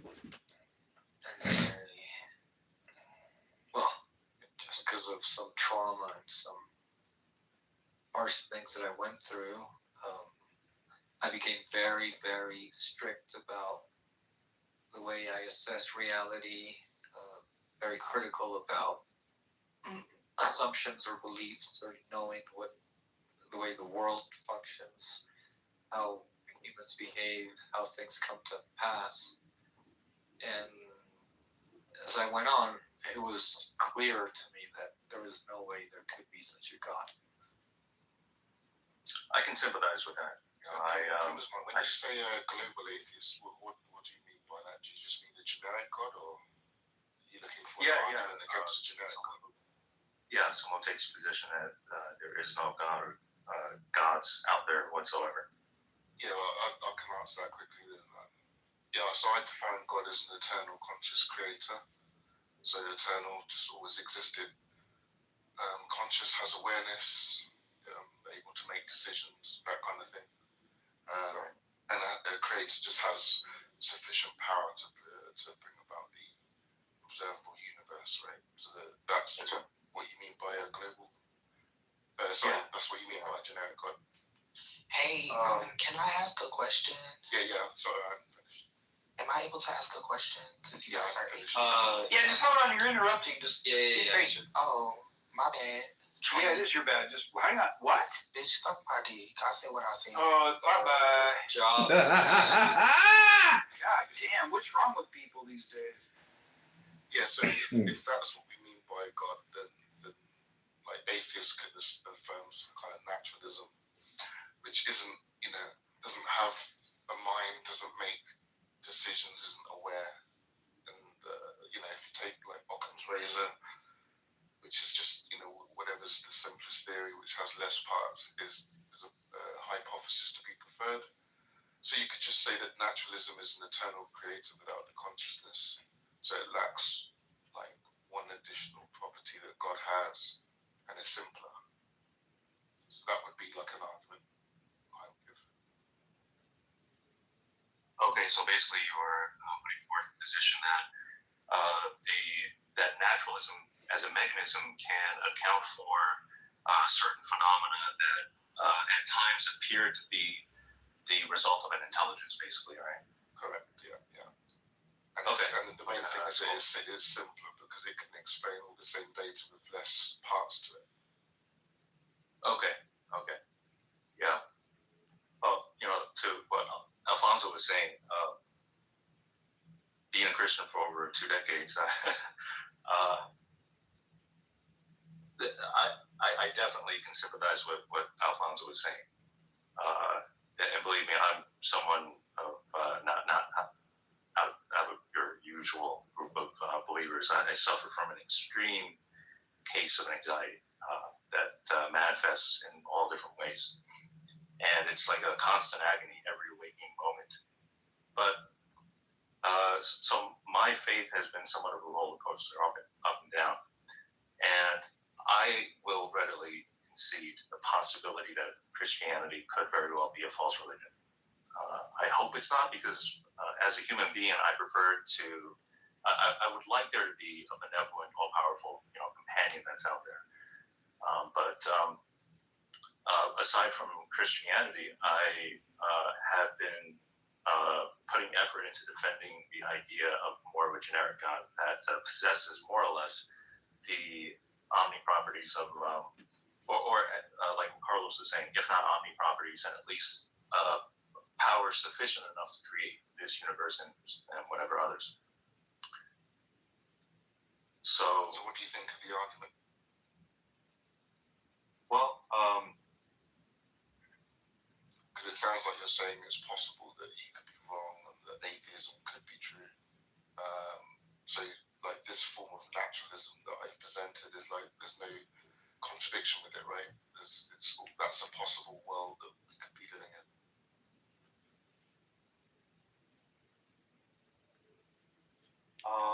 Aside from the foundational philosophical aspect of it, I would say logically it's conceivable that you could have a natural mechanism of some kind that produces things that appear to be fine-tuned. And, just like the phenomena of pareidolia, you see faces and clouds in the mountains. And so while it's possible that there was an airplane that, was flying around shaping the clouds to produce that appearance of a face or some other recognizable shape, it's also equally possible that it was just a natural wind current and everything. And this applies to, the size of mountains and something. So this gets into the discussion of fine-tuning. And the fine-tuning argument is something that I've recently begun to become more familiar with. And it hasn't been easy trying to get a precise range of just how finely tuned the universe is, because different people say different things. And the AI has not been completely helpful either. But it sounds like, just from the Penrose equation on just the fine-tuning of the force of gravity being one in, it's really high up. I don't even remember the number. What the question then boils down to, because like what you were saying earlier, Carlos, that why look at this universe, even if it is fine-tuned to X degree? Why not look at it as being the product of a natural process as opposed to an intelligence?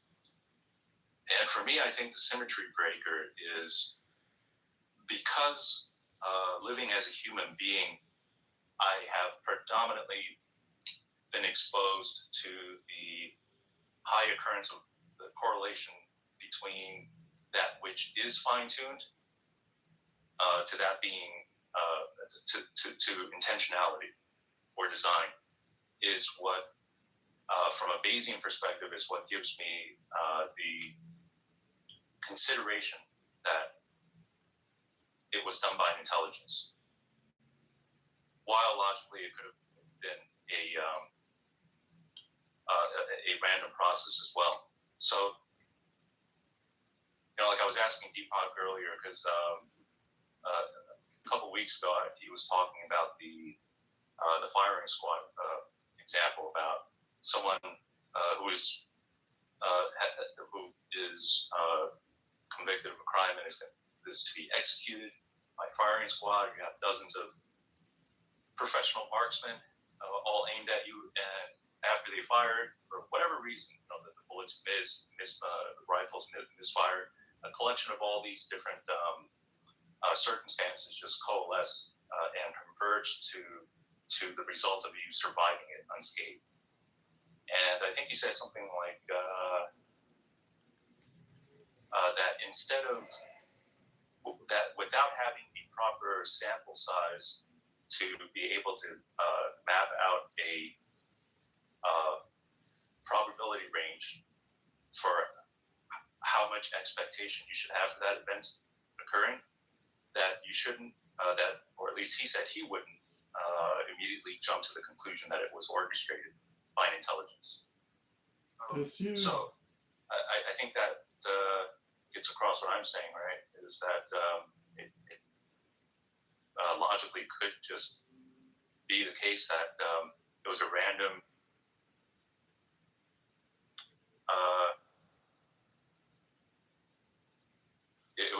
procession of events that converged to the singular result of the criminal not being executed.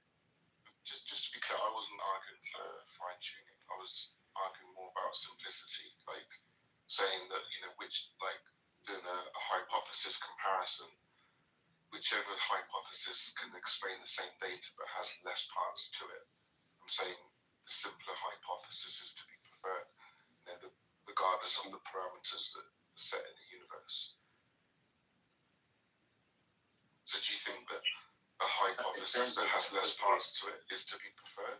Do you think that? In terms of simplicity, I'm not currently ready to take that leap, only because the idea of, so for example, Sean Carroll has appealed to the universal wave function as being valid.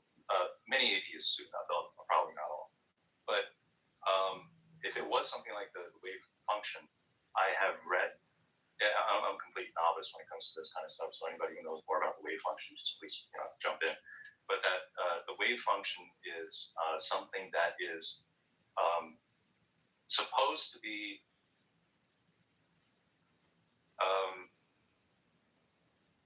unguided yet deterministic. It functions deterministically. So if you all conditions being the same, you rewind the clock back to the moment of the Big Bang, the initial expansion would have still happened the same way, unless you alter the prior conditions.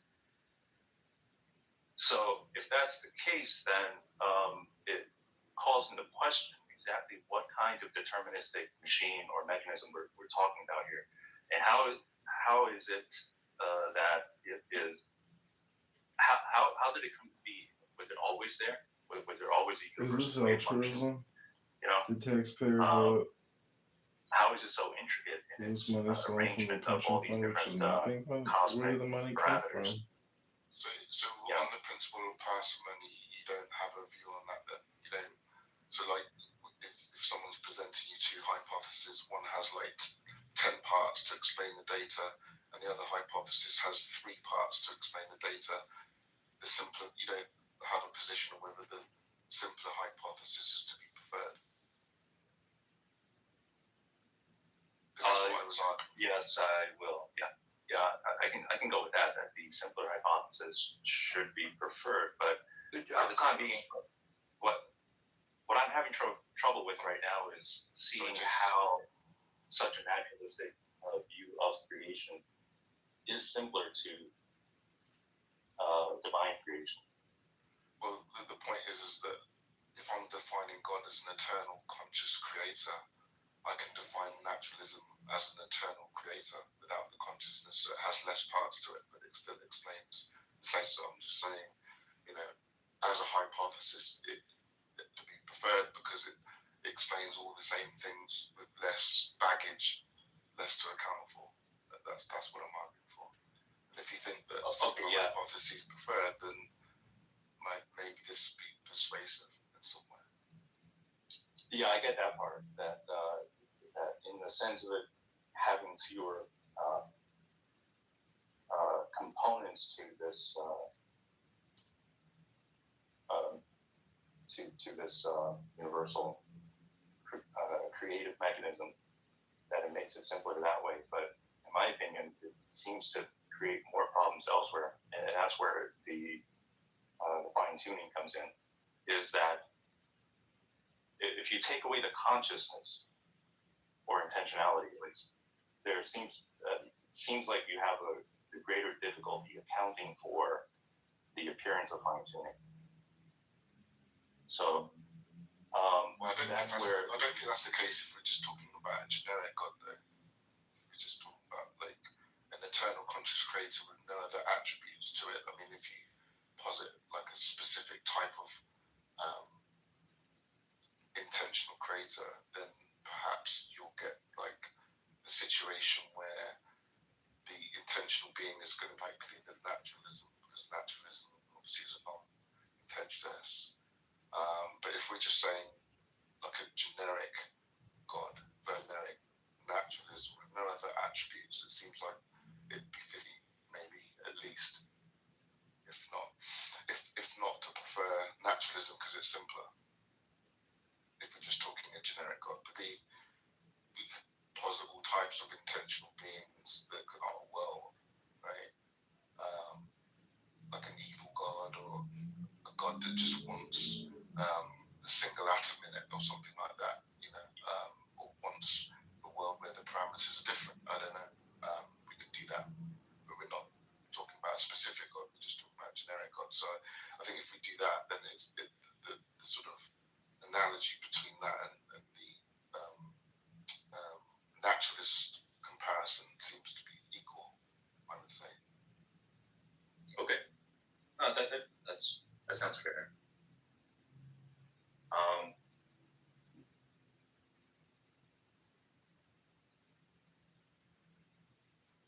So then, if it is exactly equal, then the symmetry breaker would be something else added to that.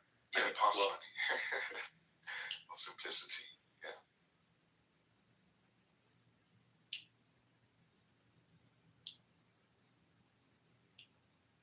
So this is where it gets into the philosophical aspect of the discussion. And I'm kind of tired of the presuppositional talking. But who was the gentleman who? That's all I had to say. Presbyterian. That's all I had to say anyway. But if anyone else wants to chime in, feel free. Yeah, I appreciate that. I appreciate the insight you've given. And believe me, I get quite close to that position at times. But over the years, it's just become more simple for me to defend the position of intelligent creation from a Christian perspective that has made my Christian walk and philosophy simpler. That's not to say that it's true, but that's just the ironic side of this discussion from my personal experience. But what I was going to say was the other gentleman that identified as the Presbyterian, or so-called Calvinist, which, by the way, I don't think is what they call the true Calvinist, the monarchist, and basically a determinist that holds all 5 points of the tulip. But Calvinists routinely that's the suppositional argument. So what they would say, and feel free to push back on anyone. I'm not going to go to bat for it tonight. Is that in order that the precondition for intelligibility itself has to be something like a God. And the reason for this is that if you use reasoning as a rational creature to arrive at any conclusion, you first have to acknowledge that there exists a set of universal laws of logic, and that this logical law is not physical, and that it's transcendent somehow. Because if it's physical, then it can change. It could change in a way that we might not be able to tell. So what's truth today could be different, however many years in the future, or extrapolate backwards. So if you accept that premise that there exists this universal set of logical law, and that we are physical creatures, doesn't speak to dualism or idealism. You could be, just that the human consciousness is eminent from the physical brain, and that's fine also. But just that, from a general standpoint, that we are physical creatures and that we have access to these laws of logic, and we utilize it to be creatures of reason and rationality. That there must be a facilitator for that access, which is not the laws of logic themselves, since the laws of logic themselves are not a conscious entity. So if you have a facilitator that is non-conscious, then I think what they say is you run into the problem of fallibility, is that while it connects you to the laws of logic and you have access to it, that there are times when there are, flukes happen, and you become irrational for a period of time and without realizing it. And that makes it self-refuting to argue from the position of there being a facilitator of your access to the laws of logic, being non-personal and non-conscious, is that it compromises the integrity of the conclusion you arrived at by using those laws of logic. And so the more philosophically coherent option is to believe that there is a conscious facilitator for how we are able to access the laws of logic, and that this facilitator is conscious, has the means and the intentionality to convey to us certain basic truths to such that we can't be wrong about them. And there you go. And so you arrive at the end, the conclusion being that the theist worldview, such as that of Christianity, or even Islam, I'm not sure they would ever say that. But, as long as you have an Abrahamic type of God that is omnipotent and that has, it is sovereign in all ways, has the highest standard for morality, benevolence, and all that, then your worldview is secured along with your rational thinking. So that's what they say. And I applaud you for your criticism not being a looking on high down your nose criticism as a theist, as a Presbyterian. I really appreciate that. Those kinds of conversations you just had were the most productive ones. Cool. I was gonna say, thank you. I was gonna say, Crimson. I think you run into the same issue that the presuppositionalists run into, like Van Til and Bonson and those people, where they say, they wanna make the move for God by saying, well, God has to be the precondition for intelligibility, and here's why X, Y, Z stuff. But it turns out, isn't it also true that God has intelligibility already? And how could that be? How does this avoid circularity, or begging the question, the precondition for intelligibility is something that already has intelligibility, are you doing and it's the same issue that they run into?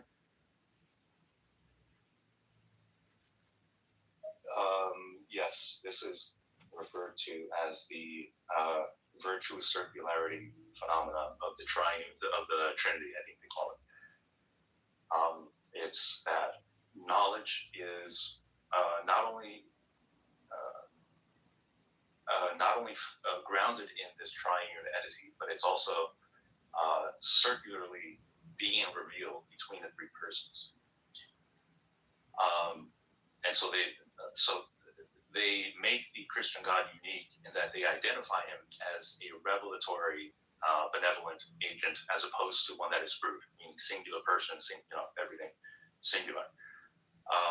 And the argument for that is that which is singular, that which is a brute contingency lacks metaphysical intelligibility due to the absence of external frames of reference. So what you basically have is like a rubber ruler, and you could change it, you wouldn't be able to tell. I'm not as familiar with that aspect of the argument, so I can't speak to anything beyond that, but that's just what I've heard, to the best that I can paraphrase that. So, to my surprise, though, even Greg Bonson didn't formalize a syllogism, because I tried to look it up, but I didn't see one. It was really short. So Modus Tolling's syllogism that goes, in a second, because I pulled it up. Goes.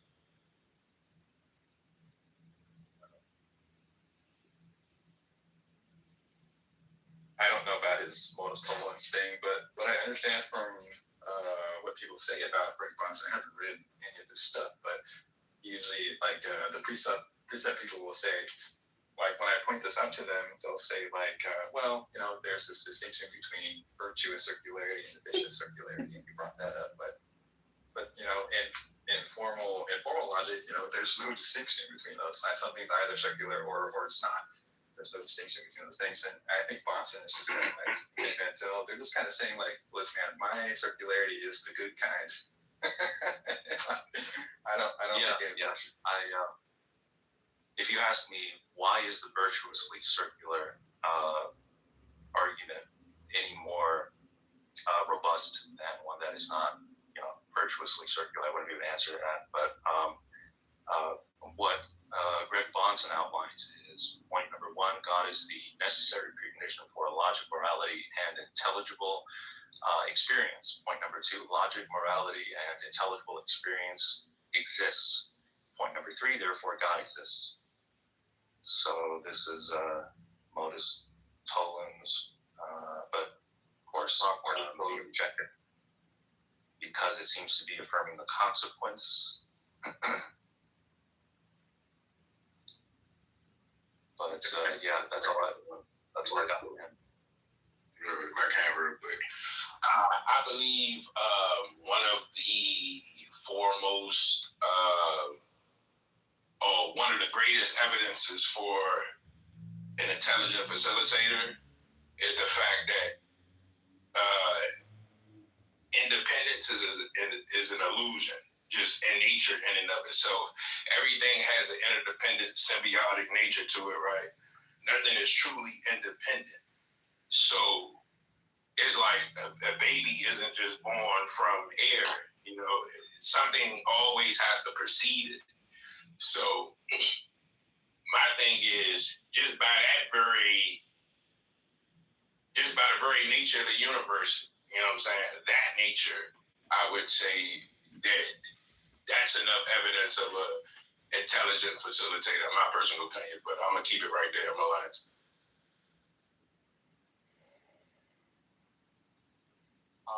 I don't know what the rules are in this room. Like what you're about to say in chat. But there's stuff that shouldn't be said in the chat that is in the chat. If it was directed at me, I do have a small circle of followers that are quite motivated to disparage me, but that's okay. I'm not talking about your feelings being hurt. I'm talking about what's it, Starter saying? I don't know what the rules are in the room, but usually we just delete those kinds of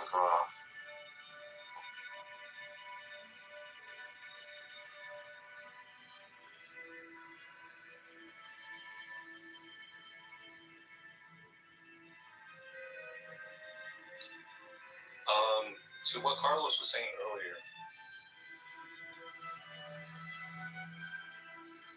assuming that we're working that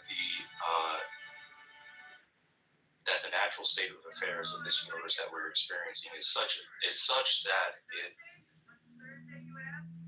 was constructed from a mechanistic entity, non-conscious and non-personal, something like a wave function would suffice, and that this universe, the product that it produced, eventually led to us. Now, if as tiny little human beings, that if the from the naturalist worldview, if the brain is something that was able to develop on its own, through mutation, natural selection, that physical matter can be arranged in such a way as to cause the phenomena we call consciousness to emerge, then would it really be far-fetched to, again, this is to the naturalist, would it be far-fetched to theorize, hypothesize a similar condition with the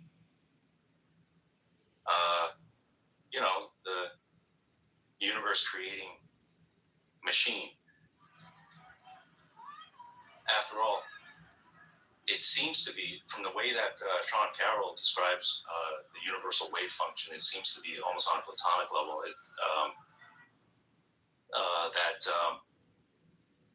That it's so intricate and so complex that it defies comprehension.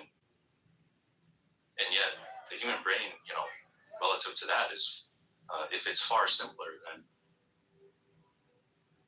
then it seems like to me the only compromise there would be in affirming that possibility is to have to face, in addition to that, the possibility that this semi-conscious universe-creating wave machine, or wave function machine, has certain godlike properties that has implications on maybe morality and that kind of stuff, which circles you back around to theism. But other than that, you could, I guess it's all in the way you define it, right? You could,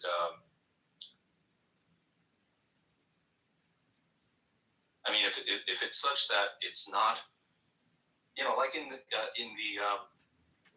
the Stephen King novel, where there's this turtle-like creature that I think is an extra-dimensional being, but it has godlike properties, and yet it's powerful enough to create universes, yet simple enough to almost be of no intelligence to us. So, for example, if you were to encounter this being, and it just be there, as if you're looking at a boulder. It's not moving. It doesn't appear to be thinking. It's not communicating to you, at least on this human time scale. And yet it, produces all these parallel universes. And from these universes, you get these extra-dimensional intelligent beings. One of them is the spider-like extraterrestrial that manifests as a clown Pennywise, and so on. But I mean, something like that would suffice the condition of it being godlike, as well as being non-personal to the point where its existence is of no consequence to you and I. Hypothetically, if there is something like that out there. It's just a simple matter of fact that there is this thing that is semi-conscious that created all these parallel worlds, but that in terms of the human existence, it's such that it's of no difference one way or another. And so I guess you could say that in that kind of situation, it's equally feasible or simpler to simply affirm the global atheist position. Is that there is nothing that high up on the level of existence that is interacting with us, wanting us to pray to it, and it taking sides in our conflicts. And,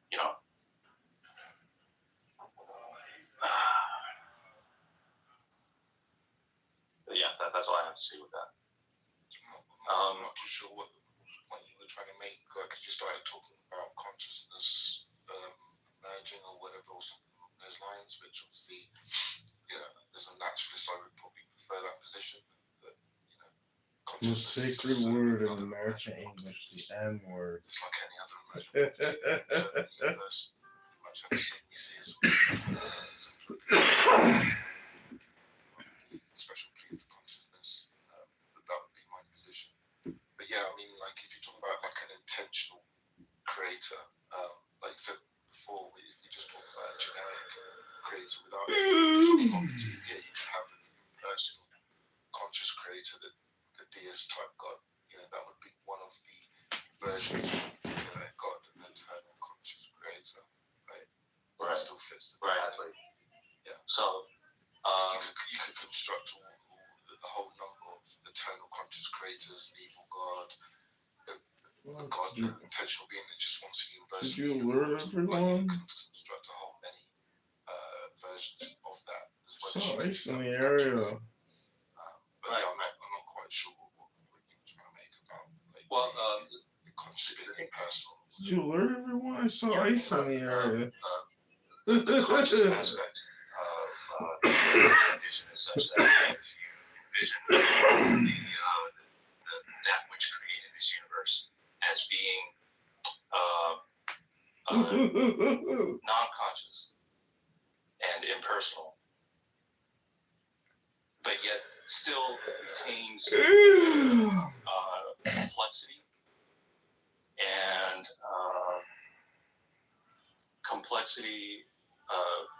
in its structure, because it behaves deterministically, then logically you could project or at least entertain the possibility that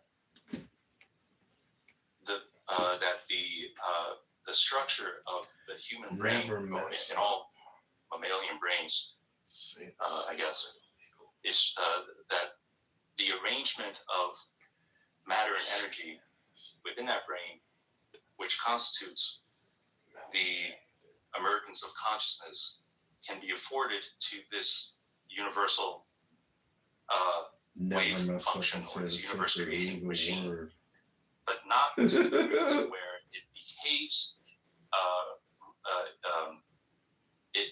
not in the sense that it behaves in such a way that it is relational to us. And that's where I went with the Stephen King, universe-creating turtle analogy, is that while it meets the condition of it being a conscious creator or a godlike entity, it's of no on the human scale, it's of no consequence to them whatsoever. So that's all I was saying with the consciousness aspect is that if the material brain can generate consciousness, then you could theorize that the same the universe creating machine also possesses this property to some degree. But that even if it does, you can save from compromising on the atheist position by just defending the idea that it has no potential to interact with us, and so therefore we're living in a world that is parallel to a globally atheist universe anyway. So what you'd be doing then is to steer the conversation around to sort of Can't get there. The bike's restricted all the what it means to traffic. be talking about a God. And that's where the conversation wouldn't become unreasonable, in my honest opinion, because whenever anyone talks about a God, it's always in the context of it being relational to them somehow. So if it lacks that characteristic, if it's not behaving in a way that's relational to you, there's no relationship between you and this universe-creating entity. And it's the same thing as if we're living in an atheist universe anyway, a globally, a truly atheist universe. Oh, okay, I got you. Yeah, I mean, obviously, like an eternal conscious creator that doesn't want trans art. Is possible. Yeah, I mean, This art is trans art. Obviously, if I'm arguing for simplicity, and that impersonal conscious creator is also parallel with the non-conscious creator that doesn't both don't have evidence of a relationship, then it's just going to be simpler to adopt the naturalist version because it has less parts to it, there's less baggage. So essentially. So you agree then that you would prefer a version that's simpler, that has less parts and less baggage to it, if everything else seems to be. So this circles back around to my perspective is that there would be personal testimonials and experiences that gives me currently greater confidence that there is a benevolent companion, a godlike companion that wants relationship with me, as all Muslims, Christians, and other theists would say. But I suppose, like Steve is. He used to be I think he said he used to be an Orthodox Jew, and then certain life experiences gave him the epiphany that, or at least to him, he honestly felt like there was really nothing out there. There was just nothing but indifference, nothing really looking out for him. It was just him on his own in his life, and so he gravitated to atheism. So in my case, it's conceivable that I could undergo this similar experience in the future. I've certainly experienced a good number of burdensome things in the past, but eventually I could go off the edge and say, really doesn't feel like there's and that's the aspect of atheism that I sympathize with.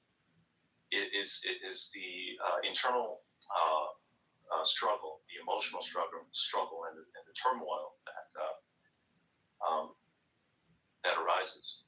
Because when you're taught that there's a benevolent God out there and how capable he is and how he works all things for good, then you begin to live your life with a certain set of expectations. And when they fall short of it, then that's when your faith diminishes in proportion to how much disappointment you're met with. So I understand that struggle, sympathize with that. I can sympathize with you guys who have experienced that all day long. But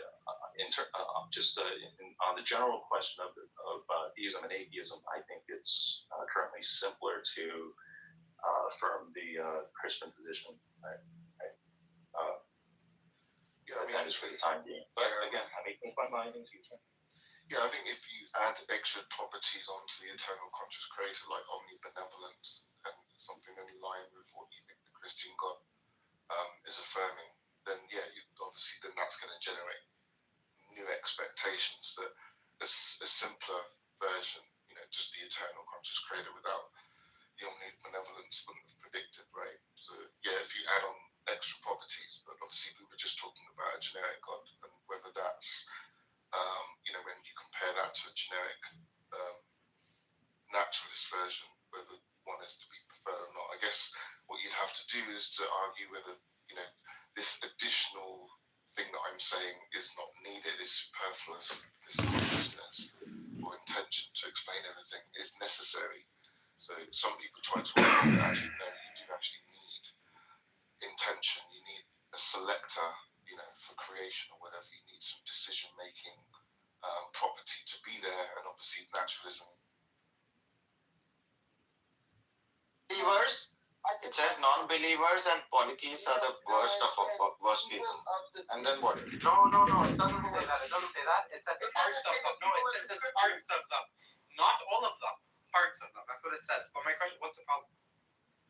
Indeed, this is Soggy International. We can go to the word for word if you want.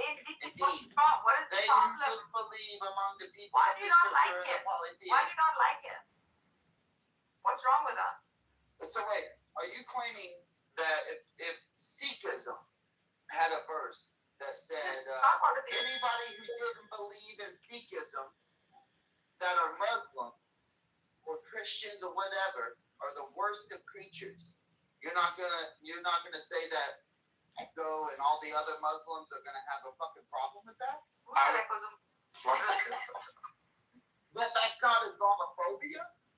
And they're like, if some religious Not the person of it. What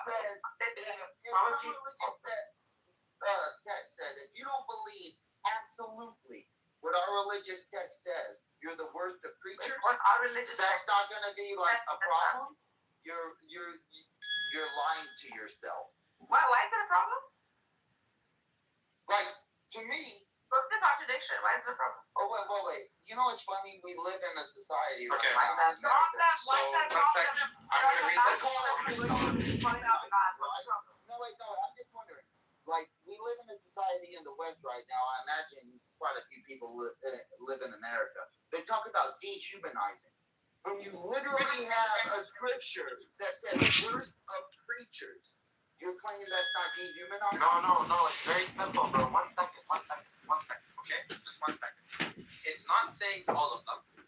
It's saying parts of them, and it's specific. It's saying the ones that commit kufr from them. It doesn't. 1 second. Just listen. 1 second. 1 second. So just 1 second, bro. So now you. Just 1 second, bro. 1 second. So now you. Okay. You, knowing this, you now need to investigate what it means to commit kufr. What is this thing called kufr? Okay, and in this context. In the text. 1 second, bro. This is not. For example, if someone did something really bad and it's really a net negative to humanity and causes a lot of havoc, I'm sure you would say this person is the worst of all creation. Wait. Wait. So what you're doing, firstly, you acted like you were gonna bring us. I do. I have it here. I'm going to read it right now. Okay, so verse 98:6. He said, "O Rasulullah, there are your enemies and enemies of your Shias who will be coming on the day of judgment with blackened faces, extremely thirsty, miserable, tormented, infidels, hypocrites. That would be for you and your Shias, and this would be for your enemies and their adherents." So it's saying it's referring to specific people that are against this group called Shias. You mean the party, the group, whatever? No, you're not. You're laughing. Let's see what else it says. So I'll go to Q-Tafsir. I'll do Q-Tafsir because I don't know. No, bro. Because wait, I have another one. I have another one from Bukhari. Bukhari is not a tafsir. Yeah, it is. Bukhari is a tafsir. He has a section. He has a section of hadith that he attributes to tafsir, but he is not a tafsir scholar. He's not. So wait. So what's the problem? What's the problem with that? Oh my gosh! Let's see what Ibn Kathir has to say. Can you go and check Ibn Ishaq? I prefer him over Kathir. Ibn Ishaq, huh? Yeah, he's so good at checking Ibn Ishaq. I get it. You don't want to hear it. No, I do. I prefer Ibn Ishaq and Ibn Taymiyyah over Ibn Kathir. Yeah, so those are two different classifications. No, it's hilarious that you're picking them up. This is how I know you're being ignorant. Because, bro, first of all, Ibn Ishaq and Ibn Kathir are one of the earliest Islamic historians that we know of today, and all of our knowledge comes from them about Islam. Dude, that's not the. Anyway, I just want to make a point. See, I want to make a point also with this. This guy is. Mochi and why? I just want to make a point. Can I make a point about this? Are you claiming that Muslims? Yes, the point is that, you know. Are you claiming that Muslims will use the explanation of the Quran, or like give the explanation, the exegesis of the Quran? They'll use Ibn Ashaq over Ibn Kathir? Yes, so it depends actually, and there's actually reports on this. 1 sec, let me educate you, bro. There's reports on this. So it actually depends, okay? If you look at, and there's a hadith for this, if you can just go listen to it, you'll see, or there's a writing from Ibn Kathir that says this actually. Ibn Kathir has an interpretation from something that Aisha radiallahu anha said, and she said something that basically Ibn Kathir then alluded to, that there's going to be a man, he professed this, a man possibly by the name of Ishaq, and because of that, we must then take precedent of Ishaq on certain matters on Fridays. And so if you go right now and search up Ibn Kathir's Aisha interpretation exegesis about the prophetic Ishaq. There is no exegesis. There is. You're just ignorant. You're ignorant. I'm telling you. There is no exegesis of Aisha. No, bro, are you kidding me? I'm not saying Aisha. I'm saying something she said. One of the things that she said. Yeah, that's a hadith. Yes, Ibn Kathir did an exegesis on one of the hadiths that from Aisha, and then from that he extrapolated that there are going to be other scholars or historians that you ought to follow and have precedent over him by the name of Ishaq or something, and he basically painted him as this prophetic figure. You should look into it. Like, go search. How about you? So you asked me to find something. It's there. Go find it. It's there, bro. No. You asked me to find something earlier. 1 second. Didn't you claim that you have read all 700,000 hadiths? Because you're the one that claimed you read all 700,000. This guy. You read all. No, he doesn't apply to himself. Okay, bro. Because so here's the thing, dude. No, I'm sorry. Ibn Kathir is 100% one of the top two. What is this? I'm gonna invite them up. Somebody, I'll invite them up. Ibn Kathir is up there with Al-Tabari, right? As an exegesis scholar, he's not the same as Bukhari. It's not like you are trying to perform this red herring, where you're trying to make audience and myself follow. I don't think you're understanding what's going on right now. Maybe I don't think that you're answering anything. So, John, could you wait a moment? John, could you wait a moment? No, I already got it done. I let you up. I just want you to wait a moment. Potem wyjechałeś to co spoke normally. Super said, like, what if you say being state or what, something like real life or something. And yeah, like, can I talk about that like normal? Fucking if I really see, like, I'm at that, I'm real. Hello, everybody, I'm to the lead, you're gonna be walked out of it. What the fuck? You know? I don't know what he was talking about. Let's get back to the main conversation. Yeah. You're trying to act like John. Stop. Slow, man. John, Echo, you're trying to act like there's not an Islamic separation from Ibn Ashaq and from Ibn Kathir. That's ridiculous.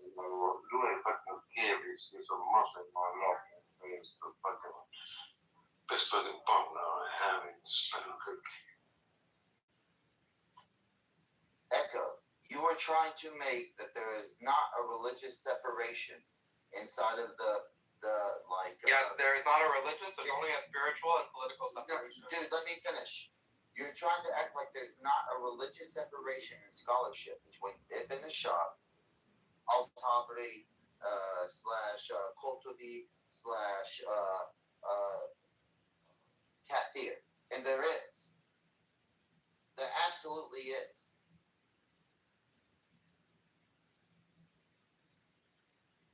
John, I'll let you up in a moment. I just wanted to say that. Like, you're trying to present to this audience that there is not a difference. and there is. Anybody can look it up. You're presenting to the audience, and I'm talking to you. Look at the difference between you and I. Okay. Can I'm I? talking to you. You're talking to All me. right, you guys. So We're while done, the bro. next. We're done. He got destroyed, bro. Like I just absolutely. Oh my gosh. I think the problem is. He can't even use archetype correctly. Okay, can you guys like be silent for 2 minutes? You got destroyed.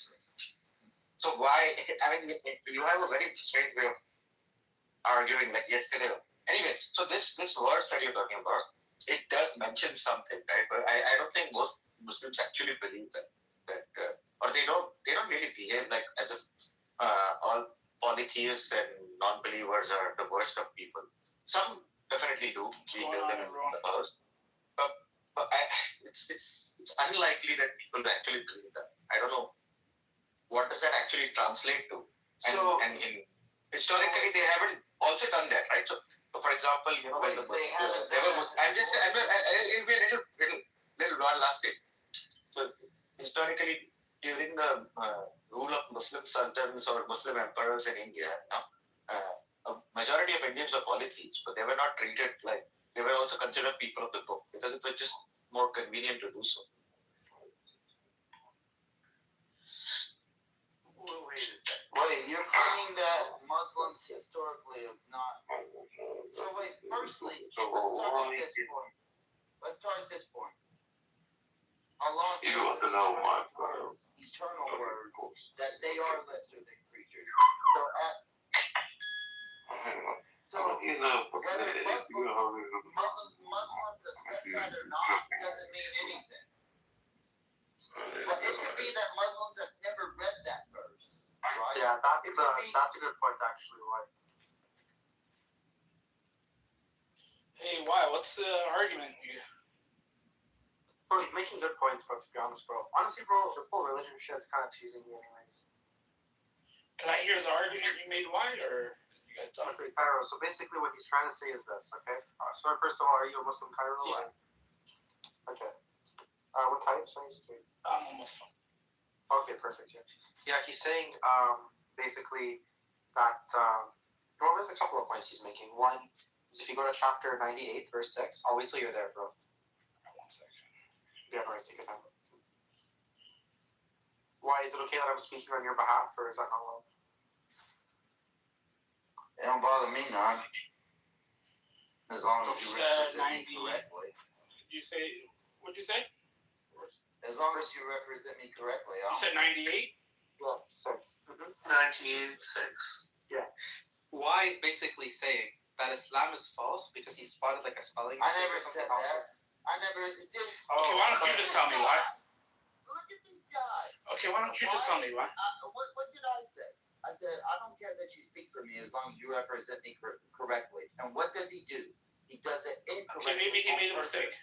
No, that's purpose. No, that was a Fair mistake. enough. I'm sorry. Go ahead, I've why never said that. I've never said that. Just explain the argument to him, bro. Because of this. Okay, that's what I thought you were trying to say, bro. So, can you tell us why this is the defeater for Islam? Go ahead. And why, are you a Christian or atheist? I didn't know that it mattered. I thought that. I'm just asking. I never said it did. You're trying to go reform with you. He's trying to go reform. People get so defensive for No, just don't bring in any relevant stuff when they're trying to figure something out. When I ask, hey, how's everybody doing? Was that also relevant? Yeah, exactly. That's not similar at all. It is. It has nothing to do with No, it's not. Yeah, it has nothing to do with the conversation. No, dude, silly. Don't be ridiculous. You telling me don't be ridiculous? That's nothing to do with the conversation. Yeah, obviously, if you're having a discussion and debating a religious point, and then you're trying to say, well, what is your religion? That's could be relevant to the discussion, whereas asking is, how are you, isn't. But that's Euro, I already agreed it was not relevant. It was just a question. We can move on if he doesn't want to answer. Yeah, just don't. That's what I'm saying. Just don't It ask. is relevant. Wait, Cairo. Now we're just dancing in circles. Can we just get? Yeah, let's not get into the meta. Just stick to the text. What does it say, and then you can then go on to what are the implications. God, it's simple, guys.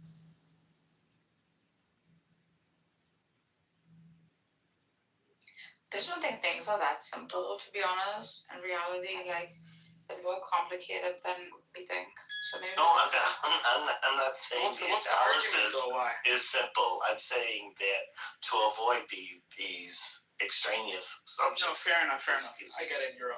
I agreed with you. It wasn't relevant to the argument. It was just a question I wanted to know. But it's not that serious. What's the argument, though?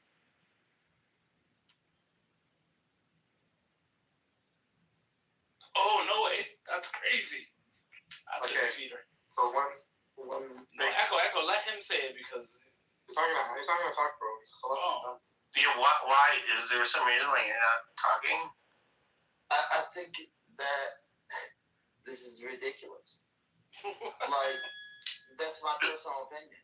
No, I understand, but there's no... I've already said it multiple times. No, I just got here. Yeah, I understand, but there's new people on the stage that haven't heard the argument, so they don't know what's going on. Yeah, but the thing is like he's already buddied up with the person who claimed that. I don't even know him. What are you talking about? Oh my gosh, dude.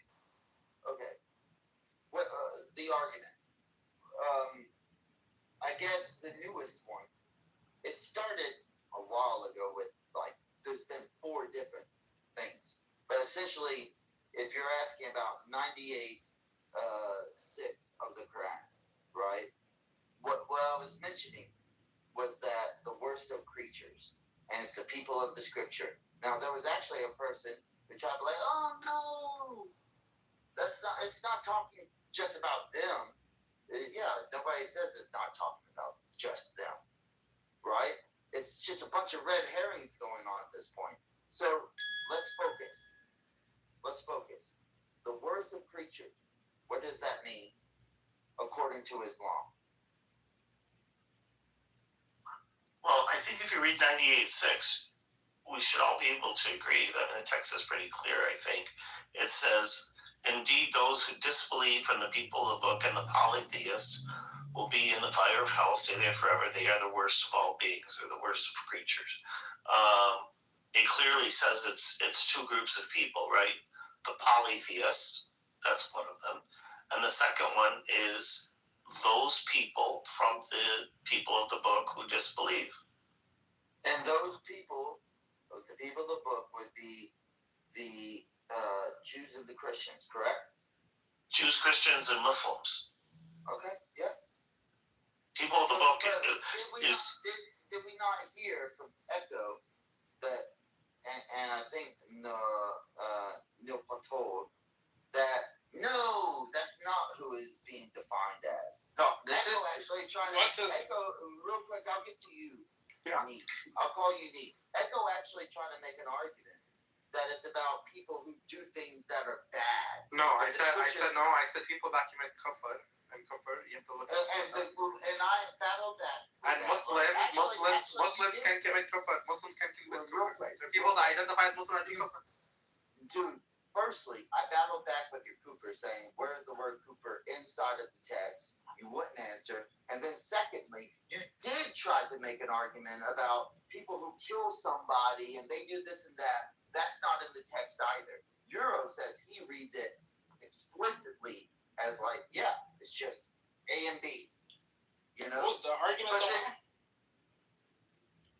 So let Cairo answer his way. I guess my way is wrong. Yeah. Let me hear from Cairo. Cairo, do you think that? Bro, I'm still waiting on the argument. I don't understand. I'm trying to. It's not an argument. I want to hear from him because I don't want anybody. Okay, wait. It's not. So first thing is like, do you think it is nice to call people worst of human beings, the ones who are polytheists and non-believers? What do you mean? Is it nice or what is the feeling? I mean, police around here? Yes. Or do you believe that they are worst of human beings? Or worst of creatures, creation, or worst of... Who disbelieve from the people of the book and the polytheists will be in the fire of hell to stay there forever. They are the worst of all beings. Alhamdulillah. MashaAllah. MashaAllah. So what's the argument? I think he agrees. Okay, so you do agree that it's a worst of all. I love it. I love the verse. Is there an argument? Well, there's no argument. It's just saying that Muslims are no, I thought people like you are. I thought he was going to say Islam is false because X. No, it's not Islam's fault. It's just that people like you are dickheads. That's all you will say. People like me are what? Dickheads. That was my claim. I just want you to know that Echo said that was People who believe these things are dickheads. That's how they That's what. fucking up, dude.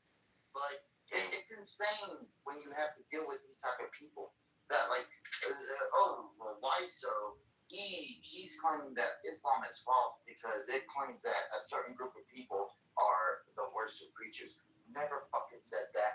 Never fucking implied that. Implicitly, explicitly. And then all of a sudden, this guy is like, oh, I don't even know him. But he's buddying up to him. It's ridiculous. How did I buddy up to him? You just agreed with Cairo. You just agreed with what he claimed. So I have a confession. I don't know what I have a confession to make. One second. Why? Just listen. Why? Why? Listen. Why? I have a confession. Cairo and I did buddy up, and we're actually really good friends. We're actually cousins. Yeah, everybody knows that Muslims marry and fuck their cousins. Everybody knows that. You have something against cousin marriage? It's not surprising, my God. Why? You have something against cousin marriage? Echo, are you getting married to Cairo? I wish. Are you going to invite us to your wedding? Y'all better cut that gay shit out, man. Come on, Cairo. But why? I'm sure you love it. No, but okay, guys, let's stop the childish stuff. Why did you have an argument, or is that false? There's no argument. He's just saying that. Why? Because there is no argument, dude.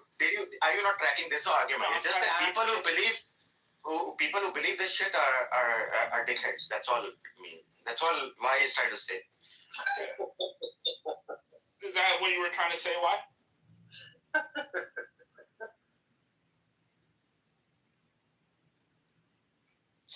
I don't know, these type of people. He doesn't want people to speak for him, but he doesn't want to speak himself. It's not that serious. Okay. He's already spoken. I mean, it's pretty clear. No, I know, I get it, but I didn't hear it, and you agreed with that. Yeah, I know. You know what I mean? That's why I'm just confused. I know. That's why I asked him to repeat. Dude, how many times Basically, agree that at some point you personally get infuriated at how many times you have to repeat yourself. No, I understand so that one. It doesn't matter about new people at that point. We can all agree that we will get like irate, infuriated, mad, any descriptive term that you want to be about having to constantly fucking repeat yourself. You know, I get it. I'm human. We're all human. I feel the same way at times. Yeah, then there you go. No, and listen, I get it.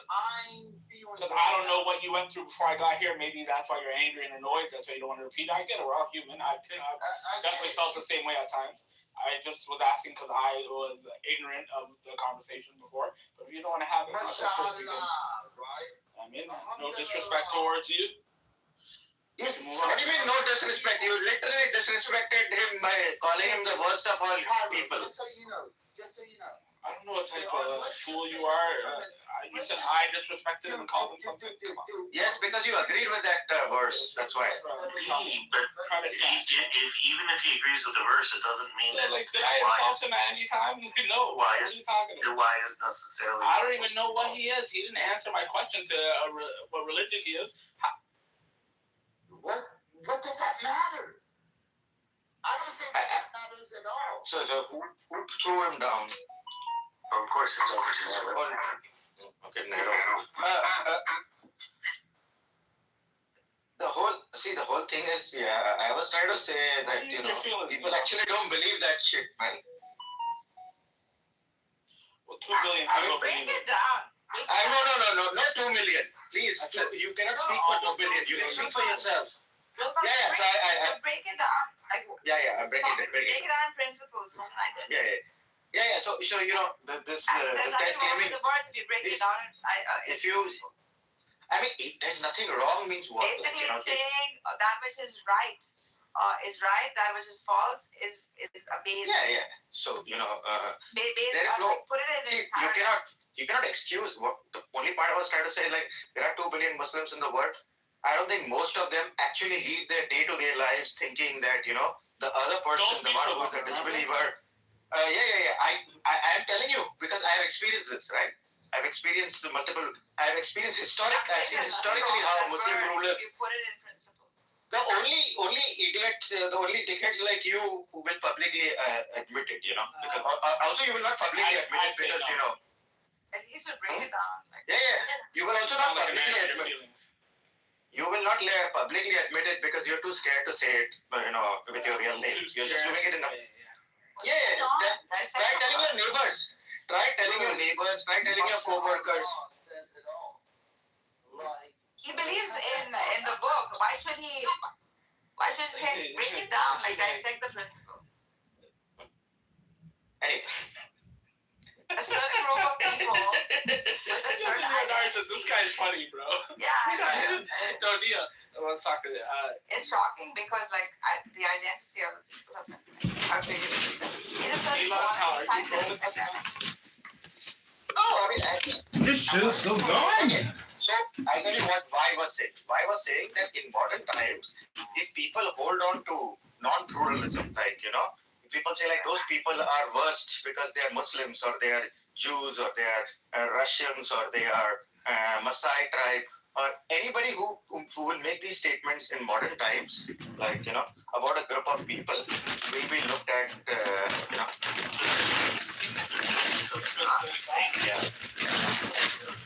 This text does not say that about Christians. It doesn't say it about Jews. It doesn't say it about Muslims. It doesn't say it about Sabians. Okay, the only group that is categorized that way is polytheists. No. Yes. Your reading is wrong. Okay. No, I am absolutely correct. No, allow me to say it. So, because there are different translations. So if you open Quran.com, at least open like, you know, choose all the different translations. Okay. So one of the translations says, surely those who disbelieve from among the people of the book. That's what I said. Now, what does disbelief mean? Disbelief in Islam. Okay. Because another translation says, verily, those who disbelieve in the religion of Islam, the Quran and Prophet Muhammad. That's not what this text says. This text says those. No. Hear me out. You're the one that interrupted me, and I let you interrupt me. No. So I pointed out that there's two groups that are identified here. One is broadly unqualified polytheists. So polytheists fit into this category. The second one is a subset of people of the book. So people generally agree people of the book is a reference to Christians, Muslims, Jews, and Sabians. And of those people, which part? Wait, no, Europe, don't listen to Come on, why are you interrupting him? I don't understand this. Cairo. I am trying to discuss with you right now. So why? Yeah, but he made a point. Why not let him make his point? Because that's a side quest. It's important to see if we have agreement or not. So Cairo, which Cairo? I would Which say part? the people of the book are in Islam, from my knowledge, Jews and Christians. No, it also refers to Muslims. When Muslims say people of the book, they're referring to Jews and Christians.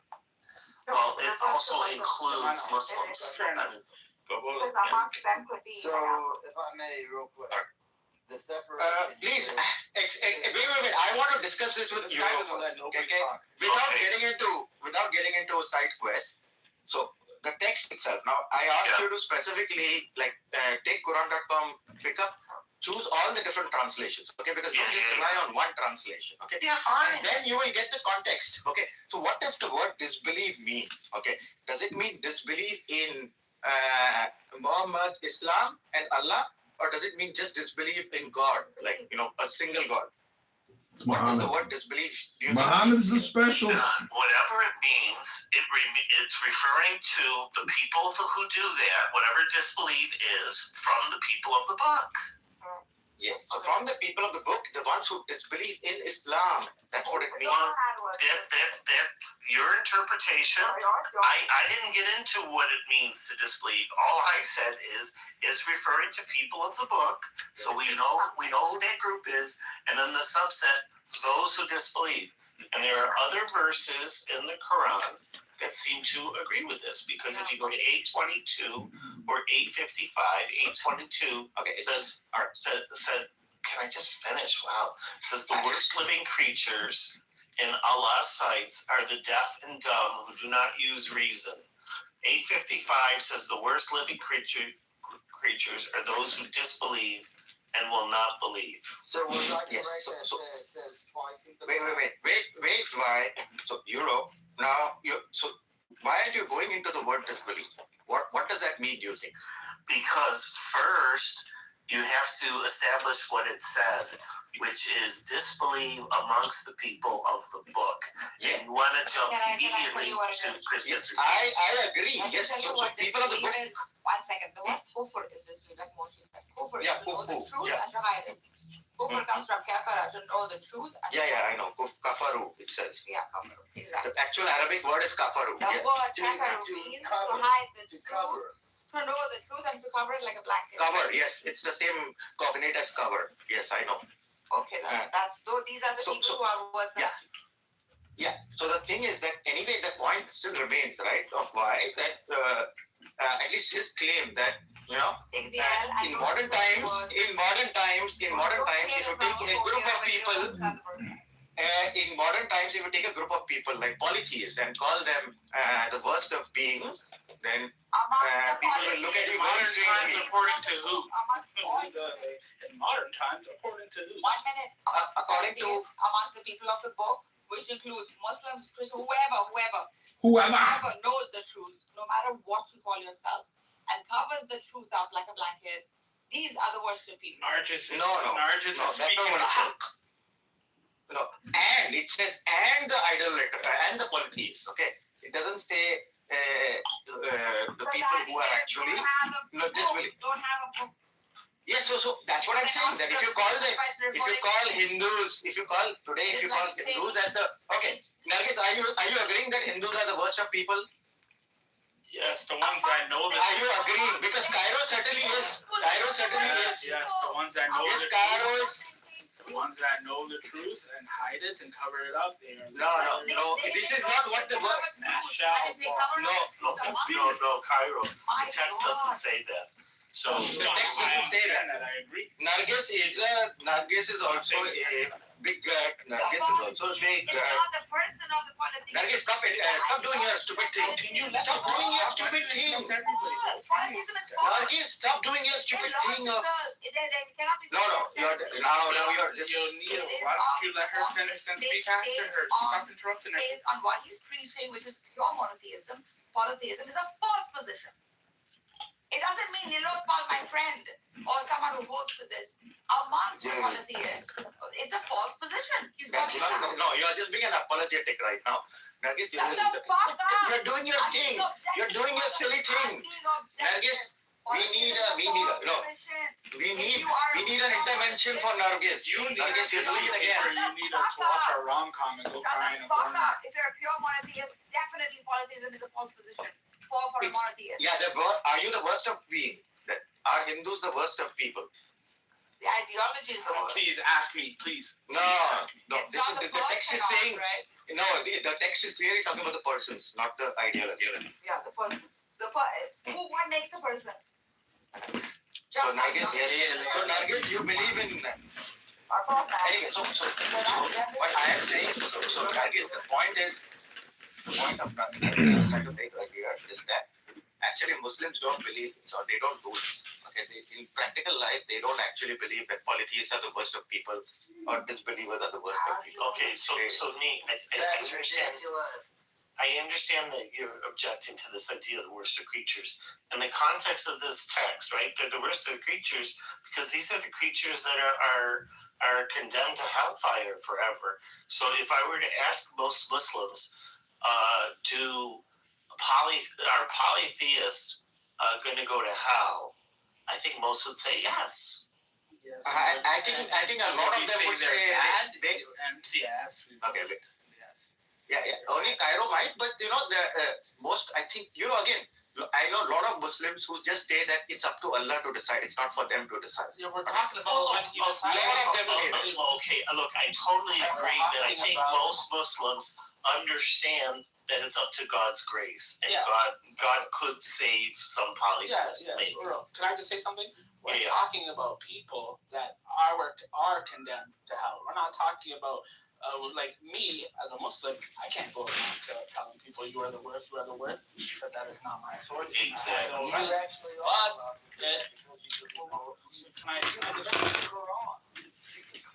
I can't say, this is what I'm saying, why I can't say why you are the worst, you are going to hell. I can't do that. But I'm saying somebody. So Cairo, would you agree with me that I agree with what you just said, Euro. that you can't say it on an individual basis? Exactly. Right. Yes. But you can say it to a group, like polytheists are condemned to hell. But it's true that an individual polytheist might be saved for some other reason. Yeah. So but you do agree that it is still something that people in modern times won't say that for a group. Who wouldn't say that? I think they say it for the group. Yeah. We do. No, I am saying in modern times, I don't think it is a value that is acceptable. Probably stop saying. Can you? Well, look, if your point is people don't go around. You already showed you're a dickhead. If your point is, I would agree with you that people don't generally go around saying, "No, Hindus are going to hell." Yeah, of course not. But if you ask them, do they believe? Don't interrupt. Wait. How am I interrupting? It's not about going to hell. It's not about going to hell. It's about being. Then he told you don't interrupt. I'm trying to tell you when Cairo just interrupted me. So okay. Do you know what my point is? Cairo was. Do you know what my point is? Do you know what my point is when I started speaking? Yeah, you keep saying people generally don't go around. People don't act in such a way that they believe this. No, I'm saying that. No, I'm saying that when you talk about the worst of people, all right, we don't. There was a time when some people said Jews were the worst of all people. Okay, but nowadays, it is very badly seen if you say that a group X, whatever that X might be, polytheist or non-believers or Japanese. Wait, why are you guys always interrupt? What? So I'm just saying that this does not match with modern values. Oh my God, why? Which modern values? Yes, whose modern values of the modern values of So me, I agree with you that based on modern values, people don't go around saying, "Oh my God, Hindus are the worst, Jews are the worst, Christians are the worst," whatever.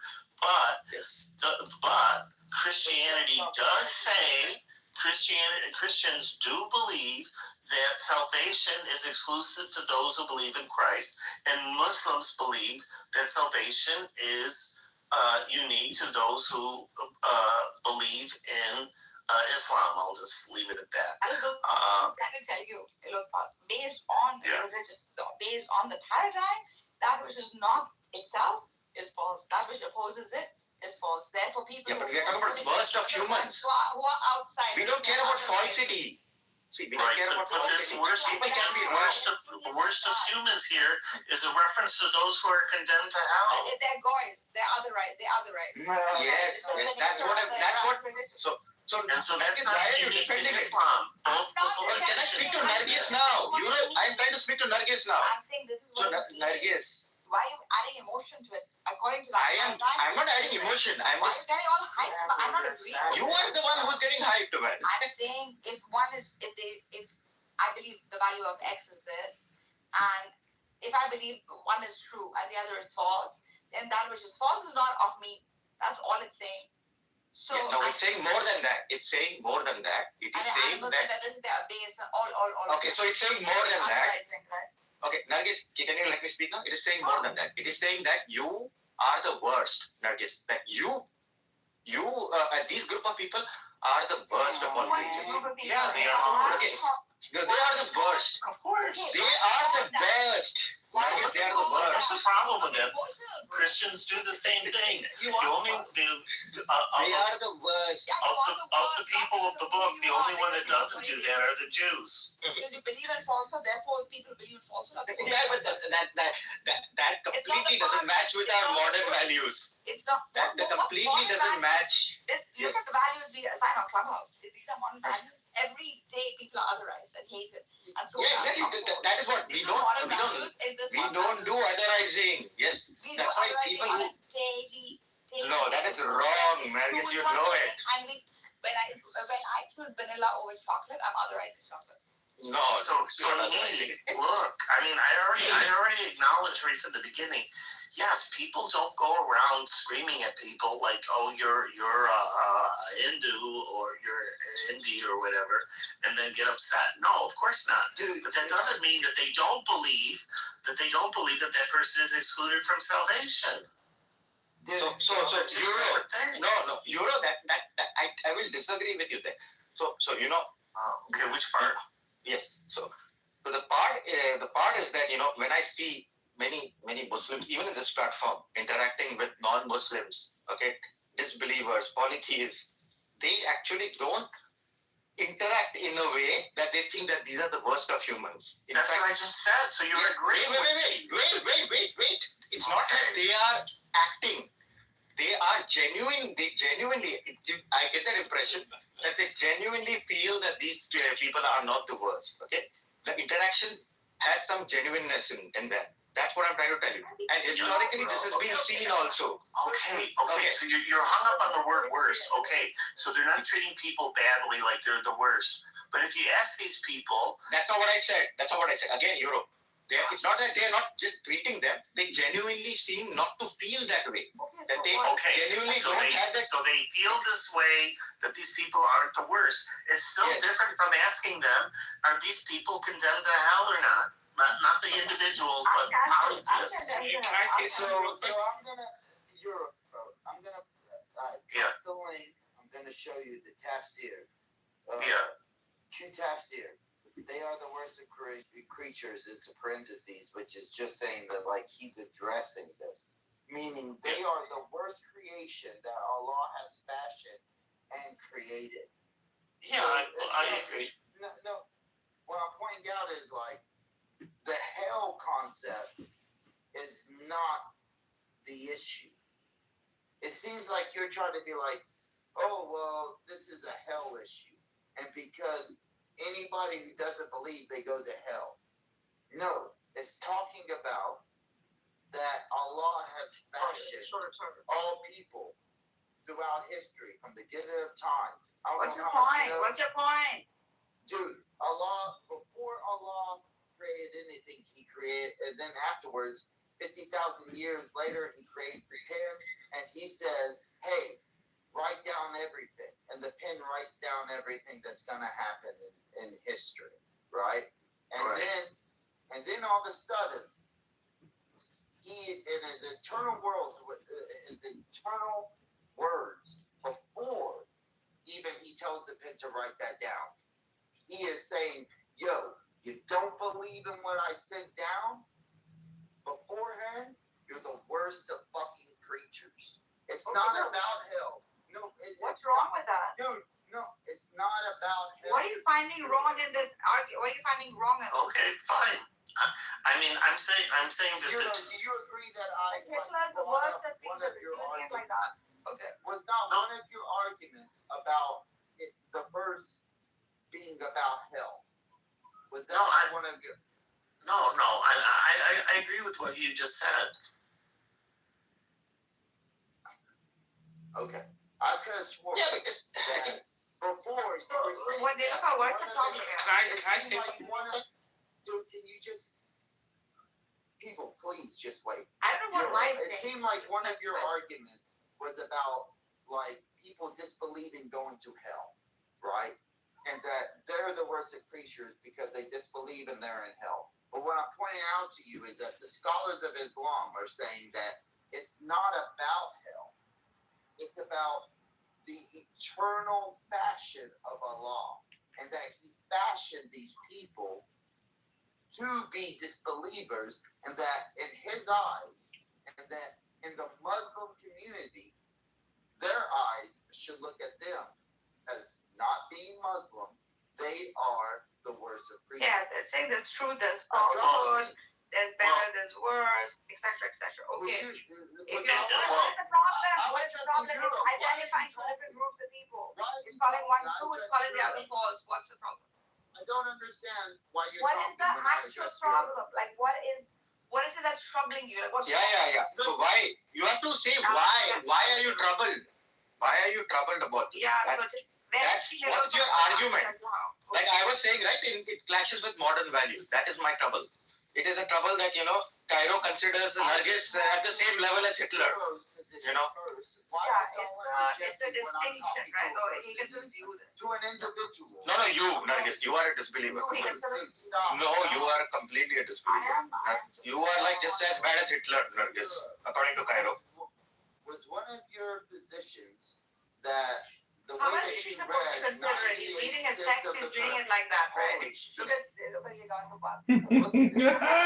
Holy shit, is right. If there was any religion, like what is another way of understanding any religion out there?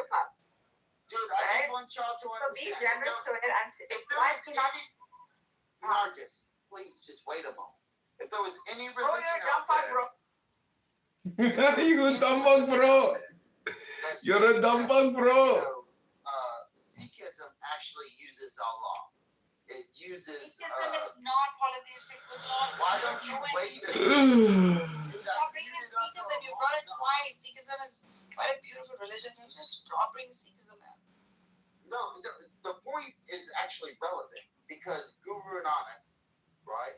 He appears from the river after 3 days, and he says, "There's no Hindu, there's no Muslim," and he actually, in his speech, in the Guru Sahib, he actually, the religious text, he actually addresses Allah, right? If inside of the Guru Sahib, he says, anybody Again, what is your point? Dude, just stop. Yes, you are just speaking for a long time without actually getting a point. Bro, just stop. I need to talk. I need to speak. Stop interrupting me, bro. So are you saying otherizing doesn't go with our values? I'm being interrupted by because you don't say anything of like value. What did that lead to why I'm speaking for a long time? But anyway, what I'm bringing up is that the Sikh religion, which does address Allah and it addresses Hindu gods, right?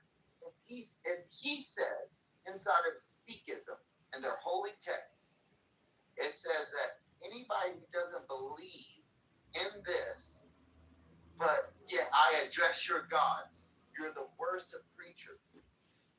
Wouldn't that be like Islamophobia? Wouldn't that be like, wouldn't that be Hindu phobia? So Nilo, Abraham Dude, very We heard you out. Now it's okay. Now, please be silent for 10 minutes. Why? Be silent for 10 minutes. So Nilo, We heard you out. Yeah. Abrahamics unlike Eastern. Cairo, I'm not a Christian. Hold on, long time, right? Cairo, I'm not a Christian. But Just write it in the chat, dude. Why are you speaking it out? No, I'm Just write it in the chat. Talk to Cairo in the chat, dude. I just want. So otherizing is a very common principle within the scriptures. My apologies, why? Within the scriptures of Abraham. You'll see it heavily Oh shown my God. in the Judaics, the Christian, and Islamic. I know. There seems to be like a common So thread that I agree with you. You can take it to its historicity, right? Yeah, Why people don't do it now? It's because it doesn't hear you, right? It doesn't go with the. So you gotta. Can you stop? Why? Can you stop speaking, dude? Now we heard you out, right? You didn't even make a point. Because you've grown out of that, right? You've understood. Because you've grown out of it, Nilo. You made your point. We heard you. You said that if Sikhism did that. Firstly, my conversation was Europe. If the dollar rejected. Let him get it out. He's not going to stop. Just so you know, I was walking towards Europe. How many minutes do you need before Nargis? Okay, just answer this question. How many minutes of speech do you need before Nargis and I can continue our discussion? Okay, take 2 minutes. Take 3. Take 3, but after that, please be silent till Nargis and I finish our discussion. Okay. So, firstly, Europe, this is dedicated to you. Somebody start the timer. It seemed like what you were trying to say, essentially, is that the script that you were reading, 98.6, was about the disbelievers in hellfire. But then I presented to you a tafsir where the Islamic scholars are essentially saying, no, this is about Allah has created everything. And the people that he's created, he's already deemed that they are the worst of creatures because he's already deemed that they're not going to fucking believe in him. So that's number one. I wish that you would address that. Go ahead. I'll relent the rest of my time for Euro to explain. Yeah, so I started to address it, but there was a lot of interruptions. Like I said, I essentially agree with what was just said. I would just add a corollary that the other part about that they were fashioned this way by Allah is a separate point. But yeah, the text is referring to these people being the worst of people, and that they will be condemned to hellfire. So I agree with that. I'm not suggesting that it's only. I'm not saying that they're not the worst of creatures. So they are the worst of creatures, and they are condemned to hellfire. All right, we can move on. That's all I want. It just seemed like Euro was presenting that the script was about all the people going to hellfire, when it seems like Islamic scholars are saying I thought you were done. Every person that is not a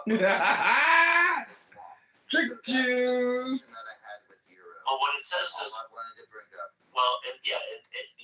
I mean, the thing is, you just have to be careful when you say believers in Islam. So that's why I like to stick with the wording of the text. So those who, amongst the people of the book, which includes Christians and Jews and Sabaeans, who are disbelievers, are the worst. Sabaeans is not in Muslims. The text right there. Well, people of the book include Sabaeans. Well, I'm just saying. Okay, it doesn't matter. Okay, I don't know why you are arguing about whoever point. Whoever people of the book are. But why? I don't know why you care about Sabaeans. Nilo, you had your 2 minutes, dude. You had your 2 minutes. Did you not have your 2 minutes? Why are you yelling, bro? Stop yelling. What's wrong with you, bro? Why are you yelling? Just like that. Why? I'm trying to hear why. I'm trying to hear why in Euro. People often tell me that my mic is bad. Okay. So I'm trying to hear why in Euro. Could you stop yelling and calm down, please? Yeah, I thought that why you finished with the discussion, or why you continuing now? Okay. No. Then you Why will say are you that talking? I'm done. Can you just let them finish, bro? What's wrong with you? All right, why go ahead? Take. How many more minutes are you going to take now? Why? You said you wanted 2 minutes. 2 minutes are done. Dude, do you want more? We went through my diatribe, my dialogue, and everything, and I relented my time to Euro, and now we're holding a conversation. That's not a part of the 2 minutes. Do you understand? I told you you had your 2 minutes, and then you will give it to Nargis and me, and you are now just continuing. I mean, like, seriously, why? That was very, very. All right, dude. Whatever. Dishonest of you. Anytime you would like to talk about this, I wish that we could. But go ahead. Yeah, we could talk another time. No, we can talk it as you can do it now, as soon as Nargis and I finish. All right. So Nargis. Yeah, what? Now see. Yeah. So I agree that the text. If you're coming here, I don't know. I know that. You're a fool. Okay, go ahead. No. So the thing is that it is true that a lot of these Abrahamic religions, or there might be others. Abrahamics, otherwise. Yes, they say that if you are either with us or against us, right? So against us. Also, and anybody who's not with us is going to burn in hell. Place them historically. They're growing religions. They are becoming large states. These are becoming large states, right? Let's be clear. This is not true. This is not true of Abrahamic religions. It's true of 2 of them. It's true to Christianity and Islam. It is not true to Judaism. Judaism has always. it's an important point. Jews, it's like, guys, why can't I finish my sentences? My God. So it is not true of Judaism. Judaism does not claim exclusivity to salvation. They explicitly say, well, you guys can laugh, but it's true. They explicitly say that the world to come is also available to non-Jews. Yeah, They but explicitly say that. One second. Are those non-Jews polytheists? You need to find No. whoever knows. Non-Jews are not polytheists. No, 1 second. They're goy. The common term. There's non-Jews that. But goy just means the nations. It's just people. Goy means people. It's not a bad thing. Goyim is a non-Jew of a different nation because they created. They're still in the rising, right? No. It's the people of the nations. It's a term that expanded upon. It's like, firstly, the word itself. Okay, so they otherize on ethnicity, Judaism, and Christianity and Islam otherize based on religious beliefs. Judaism otherizes based on, the other is based on ethnicity. No, like you're not just missing a key point. You're missing a key point. Islam and Christianity both claim exclusivity to salvation. They say you can't be saved unless you're one of us. And then they give what the conditions are to being one of us. Jews do not say you have to be a Jew to be saved. They explicitly say salvation is open to everyone. Whether you're a Jew or not a Jew, you have the possibility of benefiting from the world to come. They're very explicit about that. They even say how. But they do not say you have to be a Jew. This is why they don't proselytize. Because there is no minor point. 1 second, Nilo. It's not a minor point. It's a huge point. Exclusivity to salvation is the whole thing we've been talking about. Okay, Euro, let me just say one point. Nilo, calm down, bro. I've been trying to speak. You're just yelling all day. Kairos really not allowed to speak. Yeah, I'm trying to speak. Okay, be quiet. Okay? Euro, this is where I disagree with you. Okay.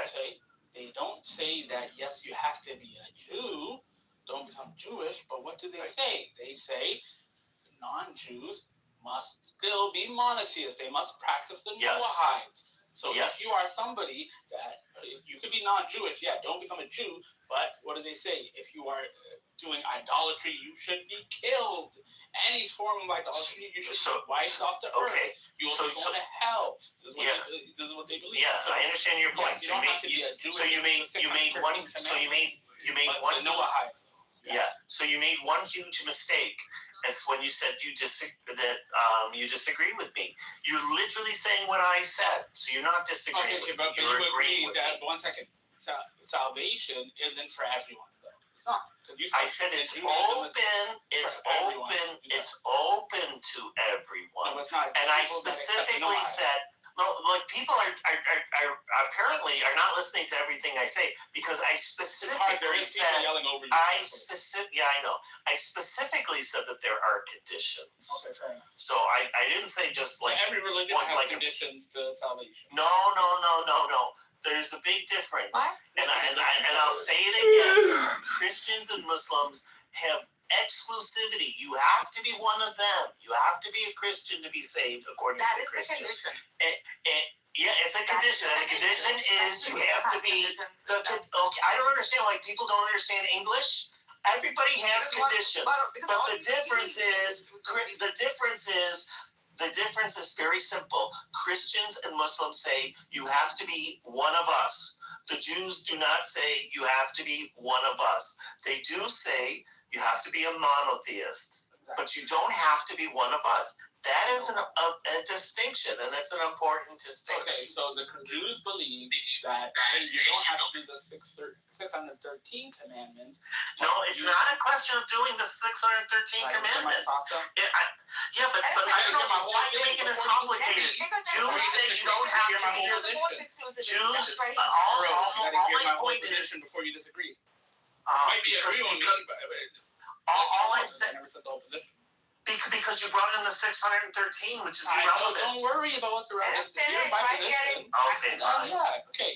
Jews believe hey, you don't have to become one of us, i.e., follow the 613 commandments, but salvation will not be granted to you if you don't become a monotheist and follow the Noahites. Do you agree with that? Which is what I said from the beginning. I said that the first time. And 1 second. And when I said every religion has conditions to salvation, you said, no. No, that's not what I said. You're not listening. I literally said, yes, they all have conditions. And the distinction that I've made, that I'm correct about, is that Christians say you have to be a Christian, Muslims say you have to be a Muslim, which is what we were arguing about. Jews do not say that. See, they say you have to be a monotheist.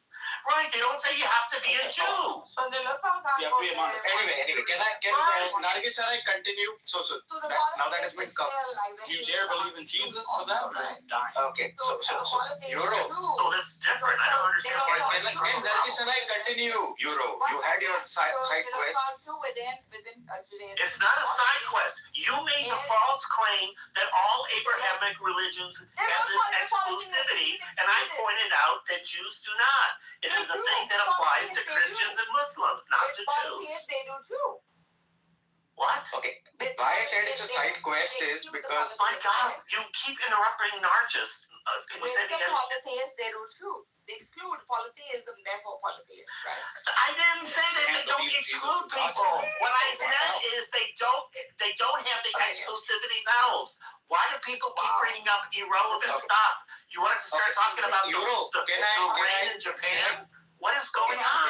So Euro, okay, wait, Nargis, now let me just speak. Go ahead. I just want to speak one thing in Europe. So why I was saying it's irrelevant is for one, there are like 15 million Jews in the world. It's not really important thing. Second thing is that distinction that Nargis was saying, that the distinction that, there is otherizing, that distinction is still satisfied because polytheist Jews will otherize or the Judaism, the way, it is will otherize polytheism. So it's a small distinction that doesn't make it, any difference. Dude, all I said is your statement was wrong. Yeah, I know, I got it. Now we don't have to make it anymore.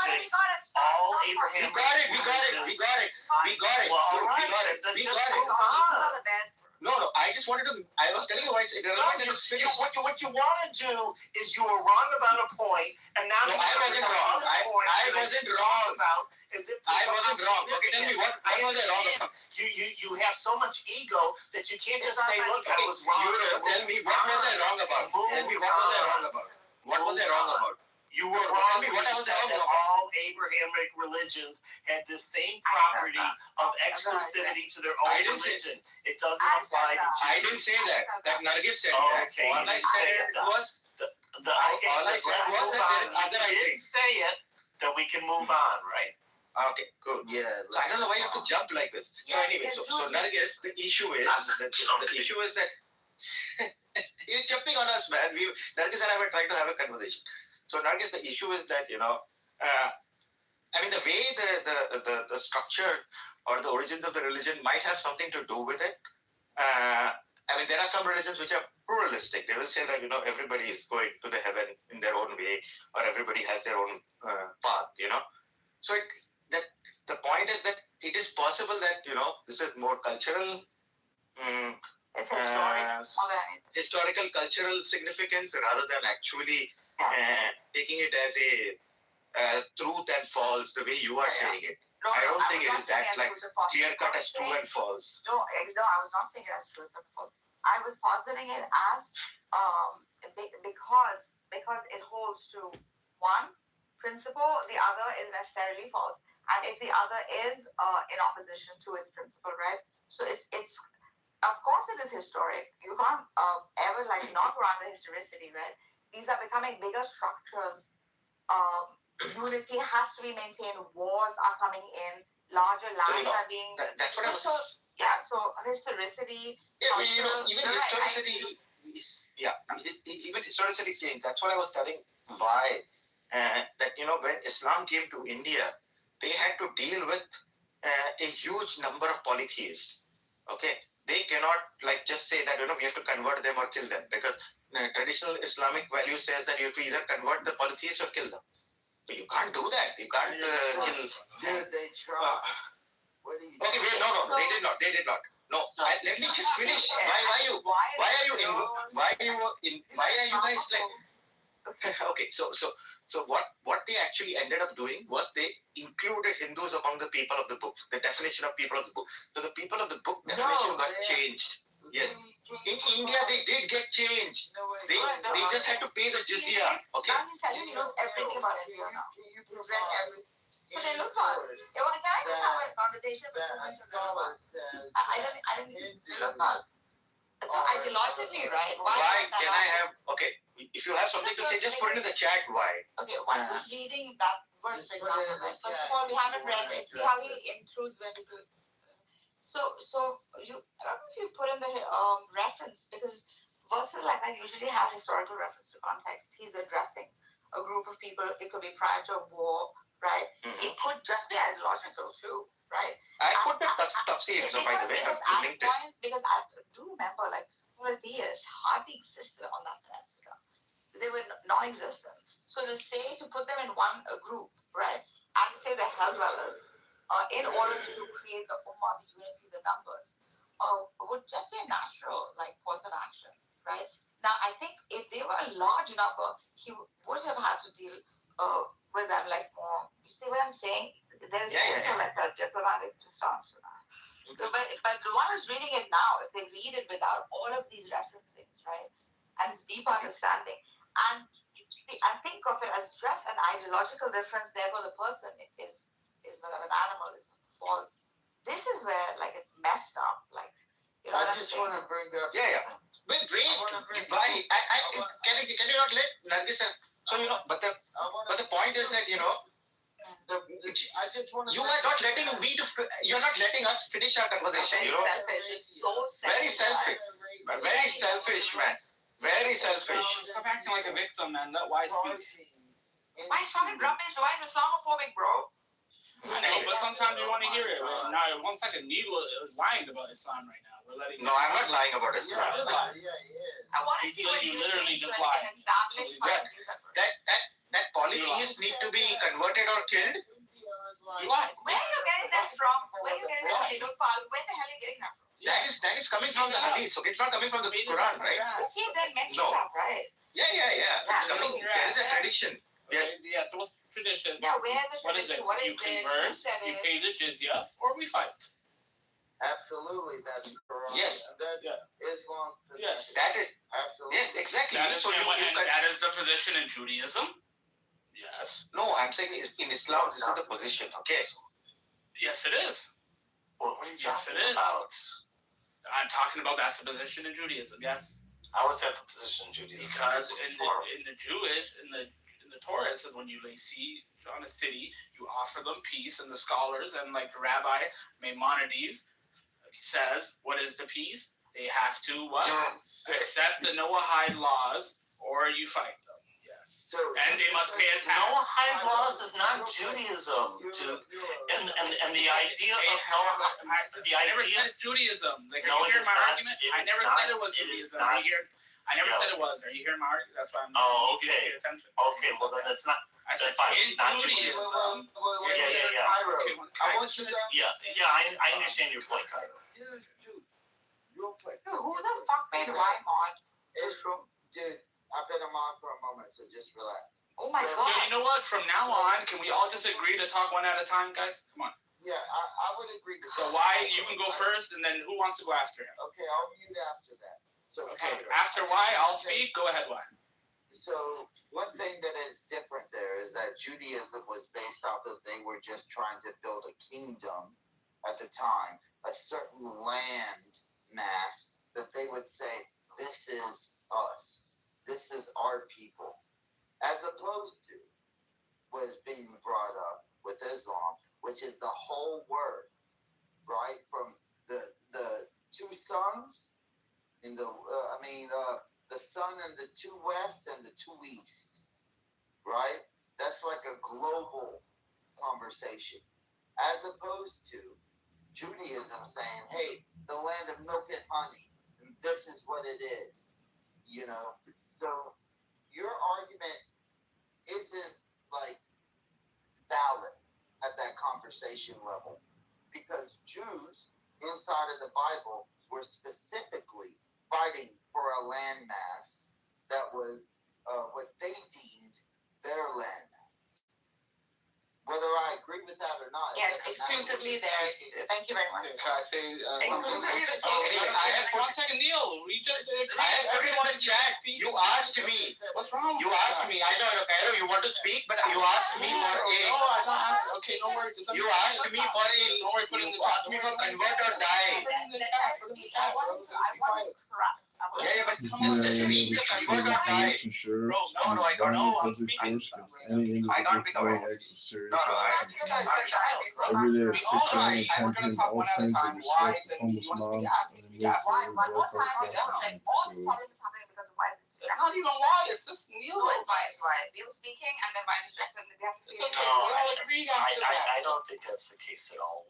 Why's been quiet most of the time. Yeah, it's this guy. He interjected after a long time. Everything is wife's fault. Well, okay, that's Okay, go on, your go on. interpretation. Violent deadly But I force think against any that the individual reality committing is acts of that serious violence and crime. me and Every day at 6 a.m. and 10 p.m. all trains will be swept with homeless moms and then other wait for people a want to drug talk, and processing I think that's facility. reasonable. But now, yes, what I was saying, I wasn't saying that Noah Heights is Judaism. Maybe you misunderstood me, Euro. I was saying in Judaism, in the religion, in Judaism, they have laws in the Torah. Siege on the city. When this happened, is they accept the people have to end their belief. They have to change whatever they believe. They believe in paganism and Christianity. To say if you believe in multiple gods, you must end that.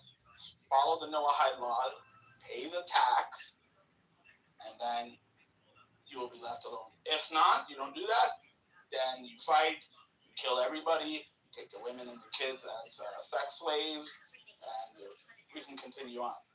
They put people into slavery, but they do have conditions when they are going offensive war. Yeah, there are conditions that the people must accept. That's what I was saying. This is in Judaism. I wasn't saying that the Noahide law is Judaism. No, I'm saying in the religion of Judaism, that's what it said. This is what Rambam, Maimonides, he quotes what the terms are when they say make peace. He quotes it. Yeah, so maybe, Kyra, maybe you didn't hear over all the interruptions yelling, but I had already agreed with you on your point when you made that the first time. Fair enough. Yeah, the only distinction that I would make, and it's maybe not that important, is the add-on parts that when you reference specifically to like the Noahide laws and whatnot, because as you pointed out, that's a Maimonides interpretation. But if we look at the plain text, it does say that you have to offer peace terms before you go to war. And yeah, so those peace Like he terms. just described what the peace terms are. Like a lot of rabbis, they agree with him, and they describe what are these peace terms. Well, the main part that I agree with is that there's an agreement that is a type of So in Islam, we offer them yeah. No, I'm agreeing with you that they're similar, and that in both cases you're talking about tribute and submission. Yeah. You're also talking about Maimonides. He's like what, 12th century ACE? Yeah, that's why I mentioned that's much later. Yeah. Who is seen as the second movement, one of the biggest rabbis. Other than a combination of I'm not bringing up no random like rabbi. what is Islam after all? Anyway, Is that a combination of Christianity and since we are all speaking now, with the correction I wanted to tell Cairo. They are very Everybody speaking, that's a counterpoint. Okay, so Cairo, by the way, you said I was lying. So read the Quranic verse. I put don't it. care what you say. It clearly says convert or die. Okay, so so there is Islamic jurisprudence. So convert or die. So just concede the point. Neil, do you have a victimhood case? So no, it has got nothing to do with victimhood. I have to speak for truthful. Okay, I have to speak for truth. Let me know when the next CSE. I have a question. Yeah, okay. So what's your reference to this converter day? I put it in the chat, man. It's a Quranic verse. A Quranic verse, okay. I mean, it used to be the case, but later when they actually came across huge numbers of polytheists, like in India, they wouldn't do that. It's simply not possible. My way. So I read the Quranic verse, so you really have to be careful of the context here. The verse says, kill the polytheist who violated their treaties. But that's not in the actual Arabic, right? That's the reason there's parentheses. Like, it's not parentheses. Let me read it for you. Like, Can you read the Arabic, please? yeah. Here, let me. I'll read it. No, let him. Oh, okay. He's claiming to know it, right? No. And can you read? No, let him because he's. Yeah, I know, but while he's He searching likes for that. Andrews. He likes every room he makes up. So Nilo over here put in Surah 9:5. That's what Toba. Yeah, correct. All right. Let me just double check. Yeah, 9:5. Okay.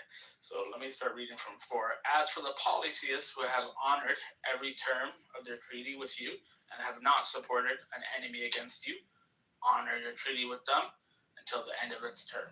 Surely Allah loves those who are mindful of Him. So, Can you give a historic reference to that? Mr. Mr. Victimhood is saying the I don't know why policy you're calling me names. Everything has You showed that you're a dickhead.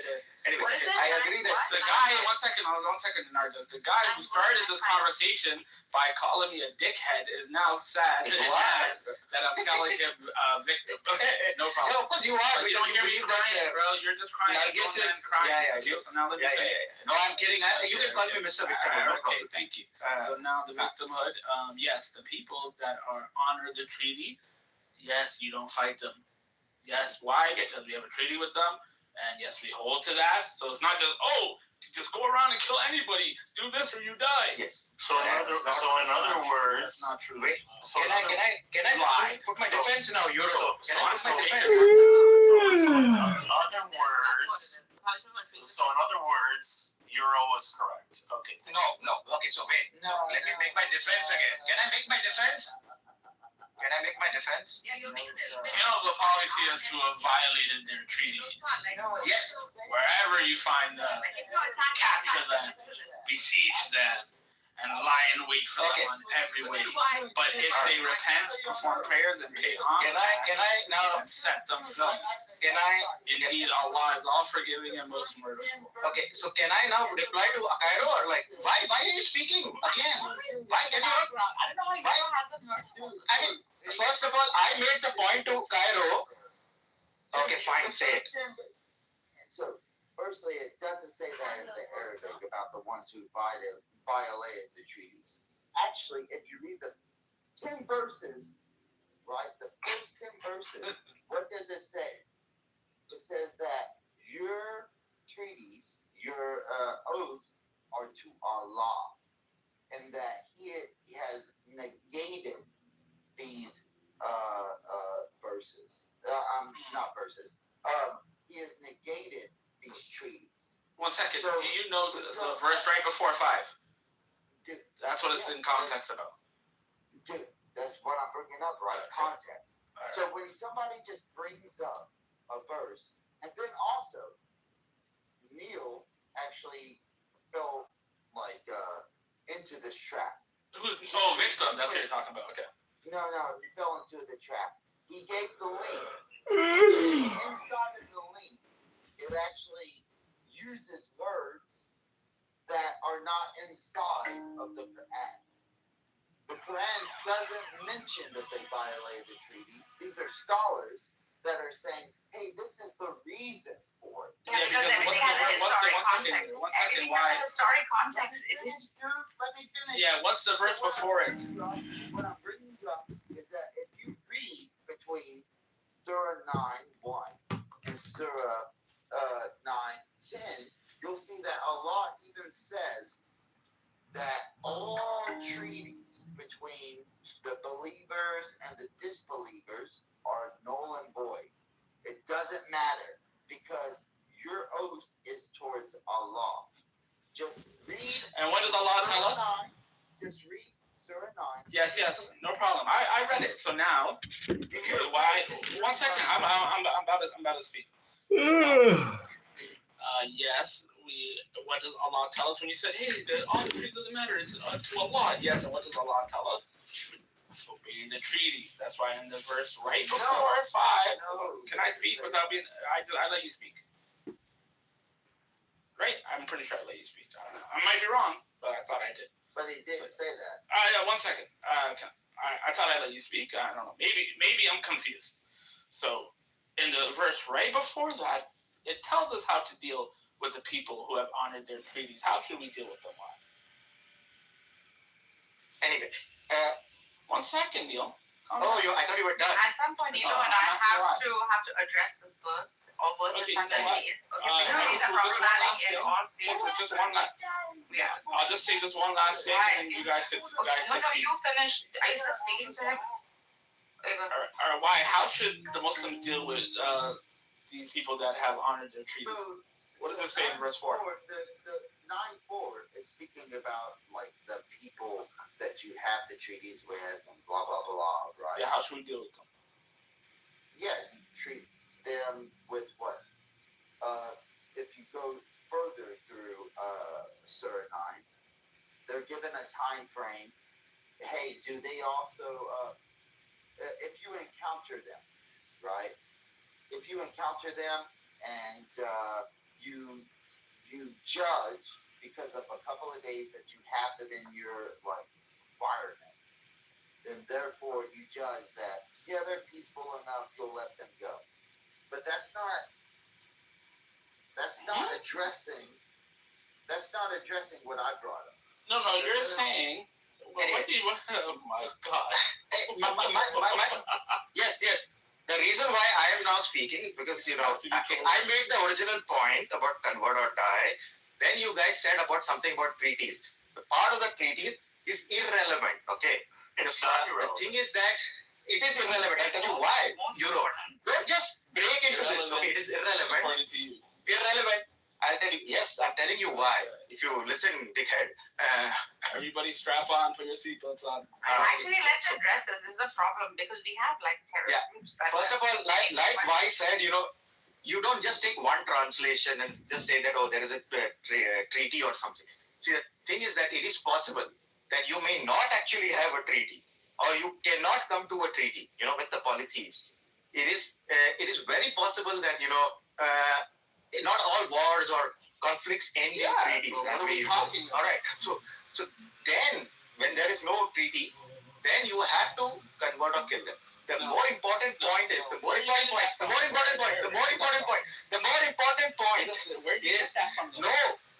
the more important point No, but is once that again, are you gonna prove what you said or no?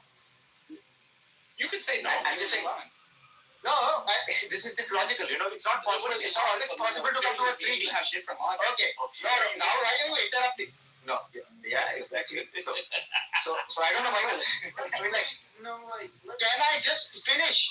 Okay, all of you, can I just finish? All right. Let's read it. Good. No. Why are you speaking again? Okay. Let me finish, and then we can all point out why. Let's all agree to let the victim finish. Okay. All right. So why is it irrelevant? It's because when you are ruling a country, all right. It's under Islamic rule. That is specifically what the case I used. Like in India, it was the rule was of the Islamic Sultanate. Okay. Now there is no question of treaties with the polytheists because the polytheists are actually under your rule. All right. So there is no the question of treaties doesn't even come across because they are just people who are basically in your subjugation. All right. So that's where you have to convert them. All right. That is the Islamic jurisprudence on this. Now, if you can show that how an Islamic ruler is supposed to treat his polytheist subjects, if you have any other ruling, you show me because this is the one that they would actually use for this. Okay, so that's why the treaty thing is irrelevant. The treaty thing is only relevant for certain times when the Arabs had or the early Muslims had treaties with certain polytheistic tribes in Arabia. That okay, let's so show us your evidence. No treaty is convert and kill them. Okay, so this is the problem that you have, me. You started out the first time with an assertion. They have to be converted or they have to be killed. and then as what you call converter dye.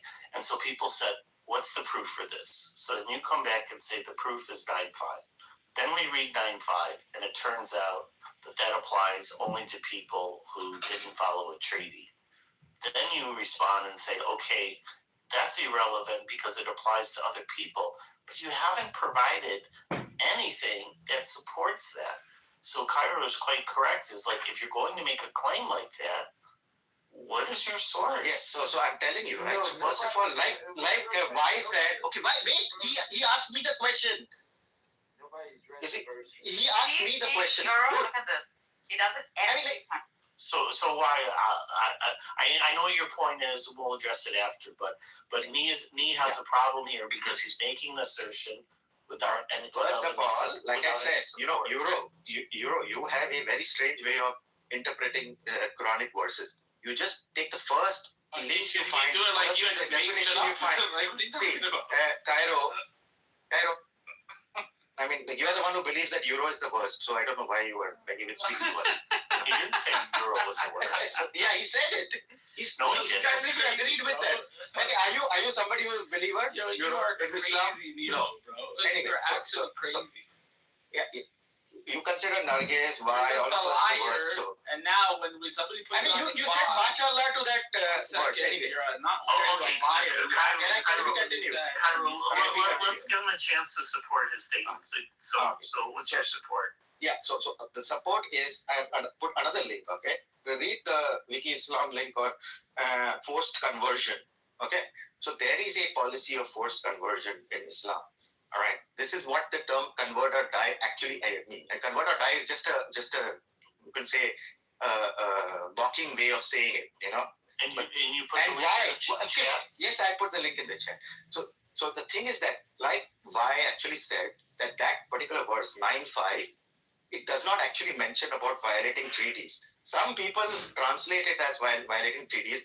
Others don't say anything. All right, and there is generally a policy, there used to be at least for the polytheists, that there would be a convert or die, or forced conversion policy. Yeah, I think you're talking about Surah 256. I mean, there's a whole link I put. Yeah. You can read the entire thing. It has given. This would be good for your point. It's Surah 256. It's going to prove everything you just said. Let's focus on these verses. Let's not go to other verses. Yeah, so Nee, what you did is you didn't provide support. You gave a link to an article that discusses this long thing. What we simply asked for is what you did with 9.5, which is provide a verse in the Quran or a hadith or something that makes your point. I did. You gave a link to an article. Yes, just read the whole article. That is doing what I am saying. That's not the same thing. Yes, it is. It's not the same thing. I'm sorry. You know, if somebody else has already written about it, it's like me saying, okay, I can't summarize where the support is. Instead, read this book. Yeah. I will tell you what it's not fair.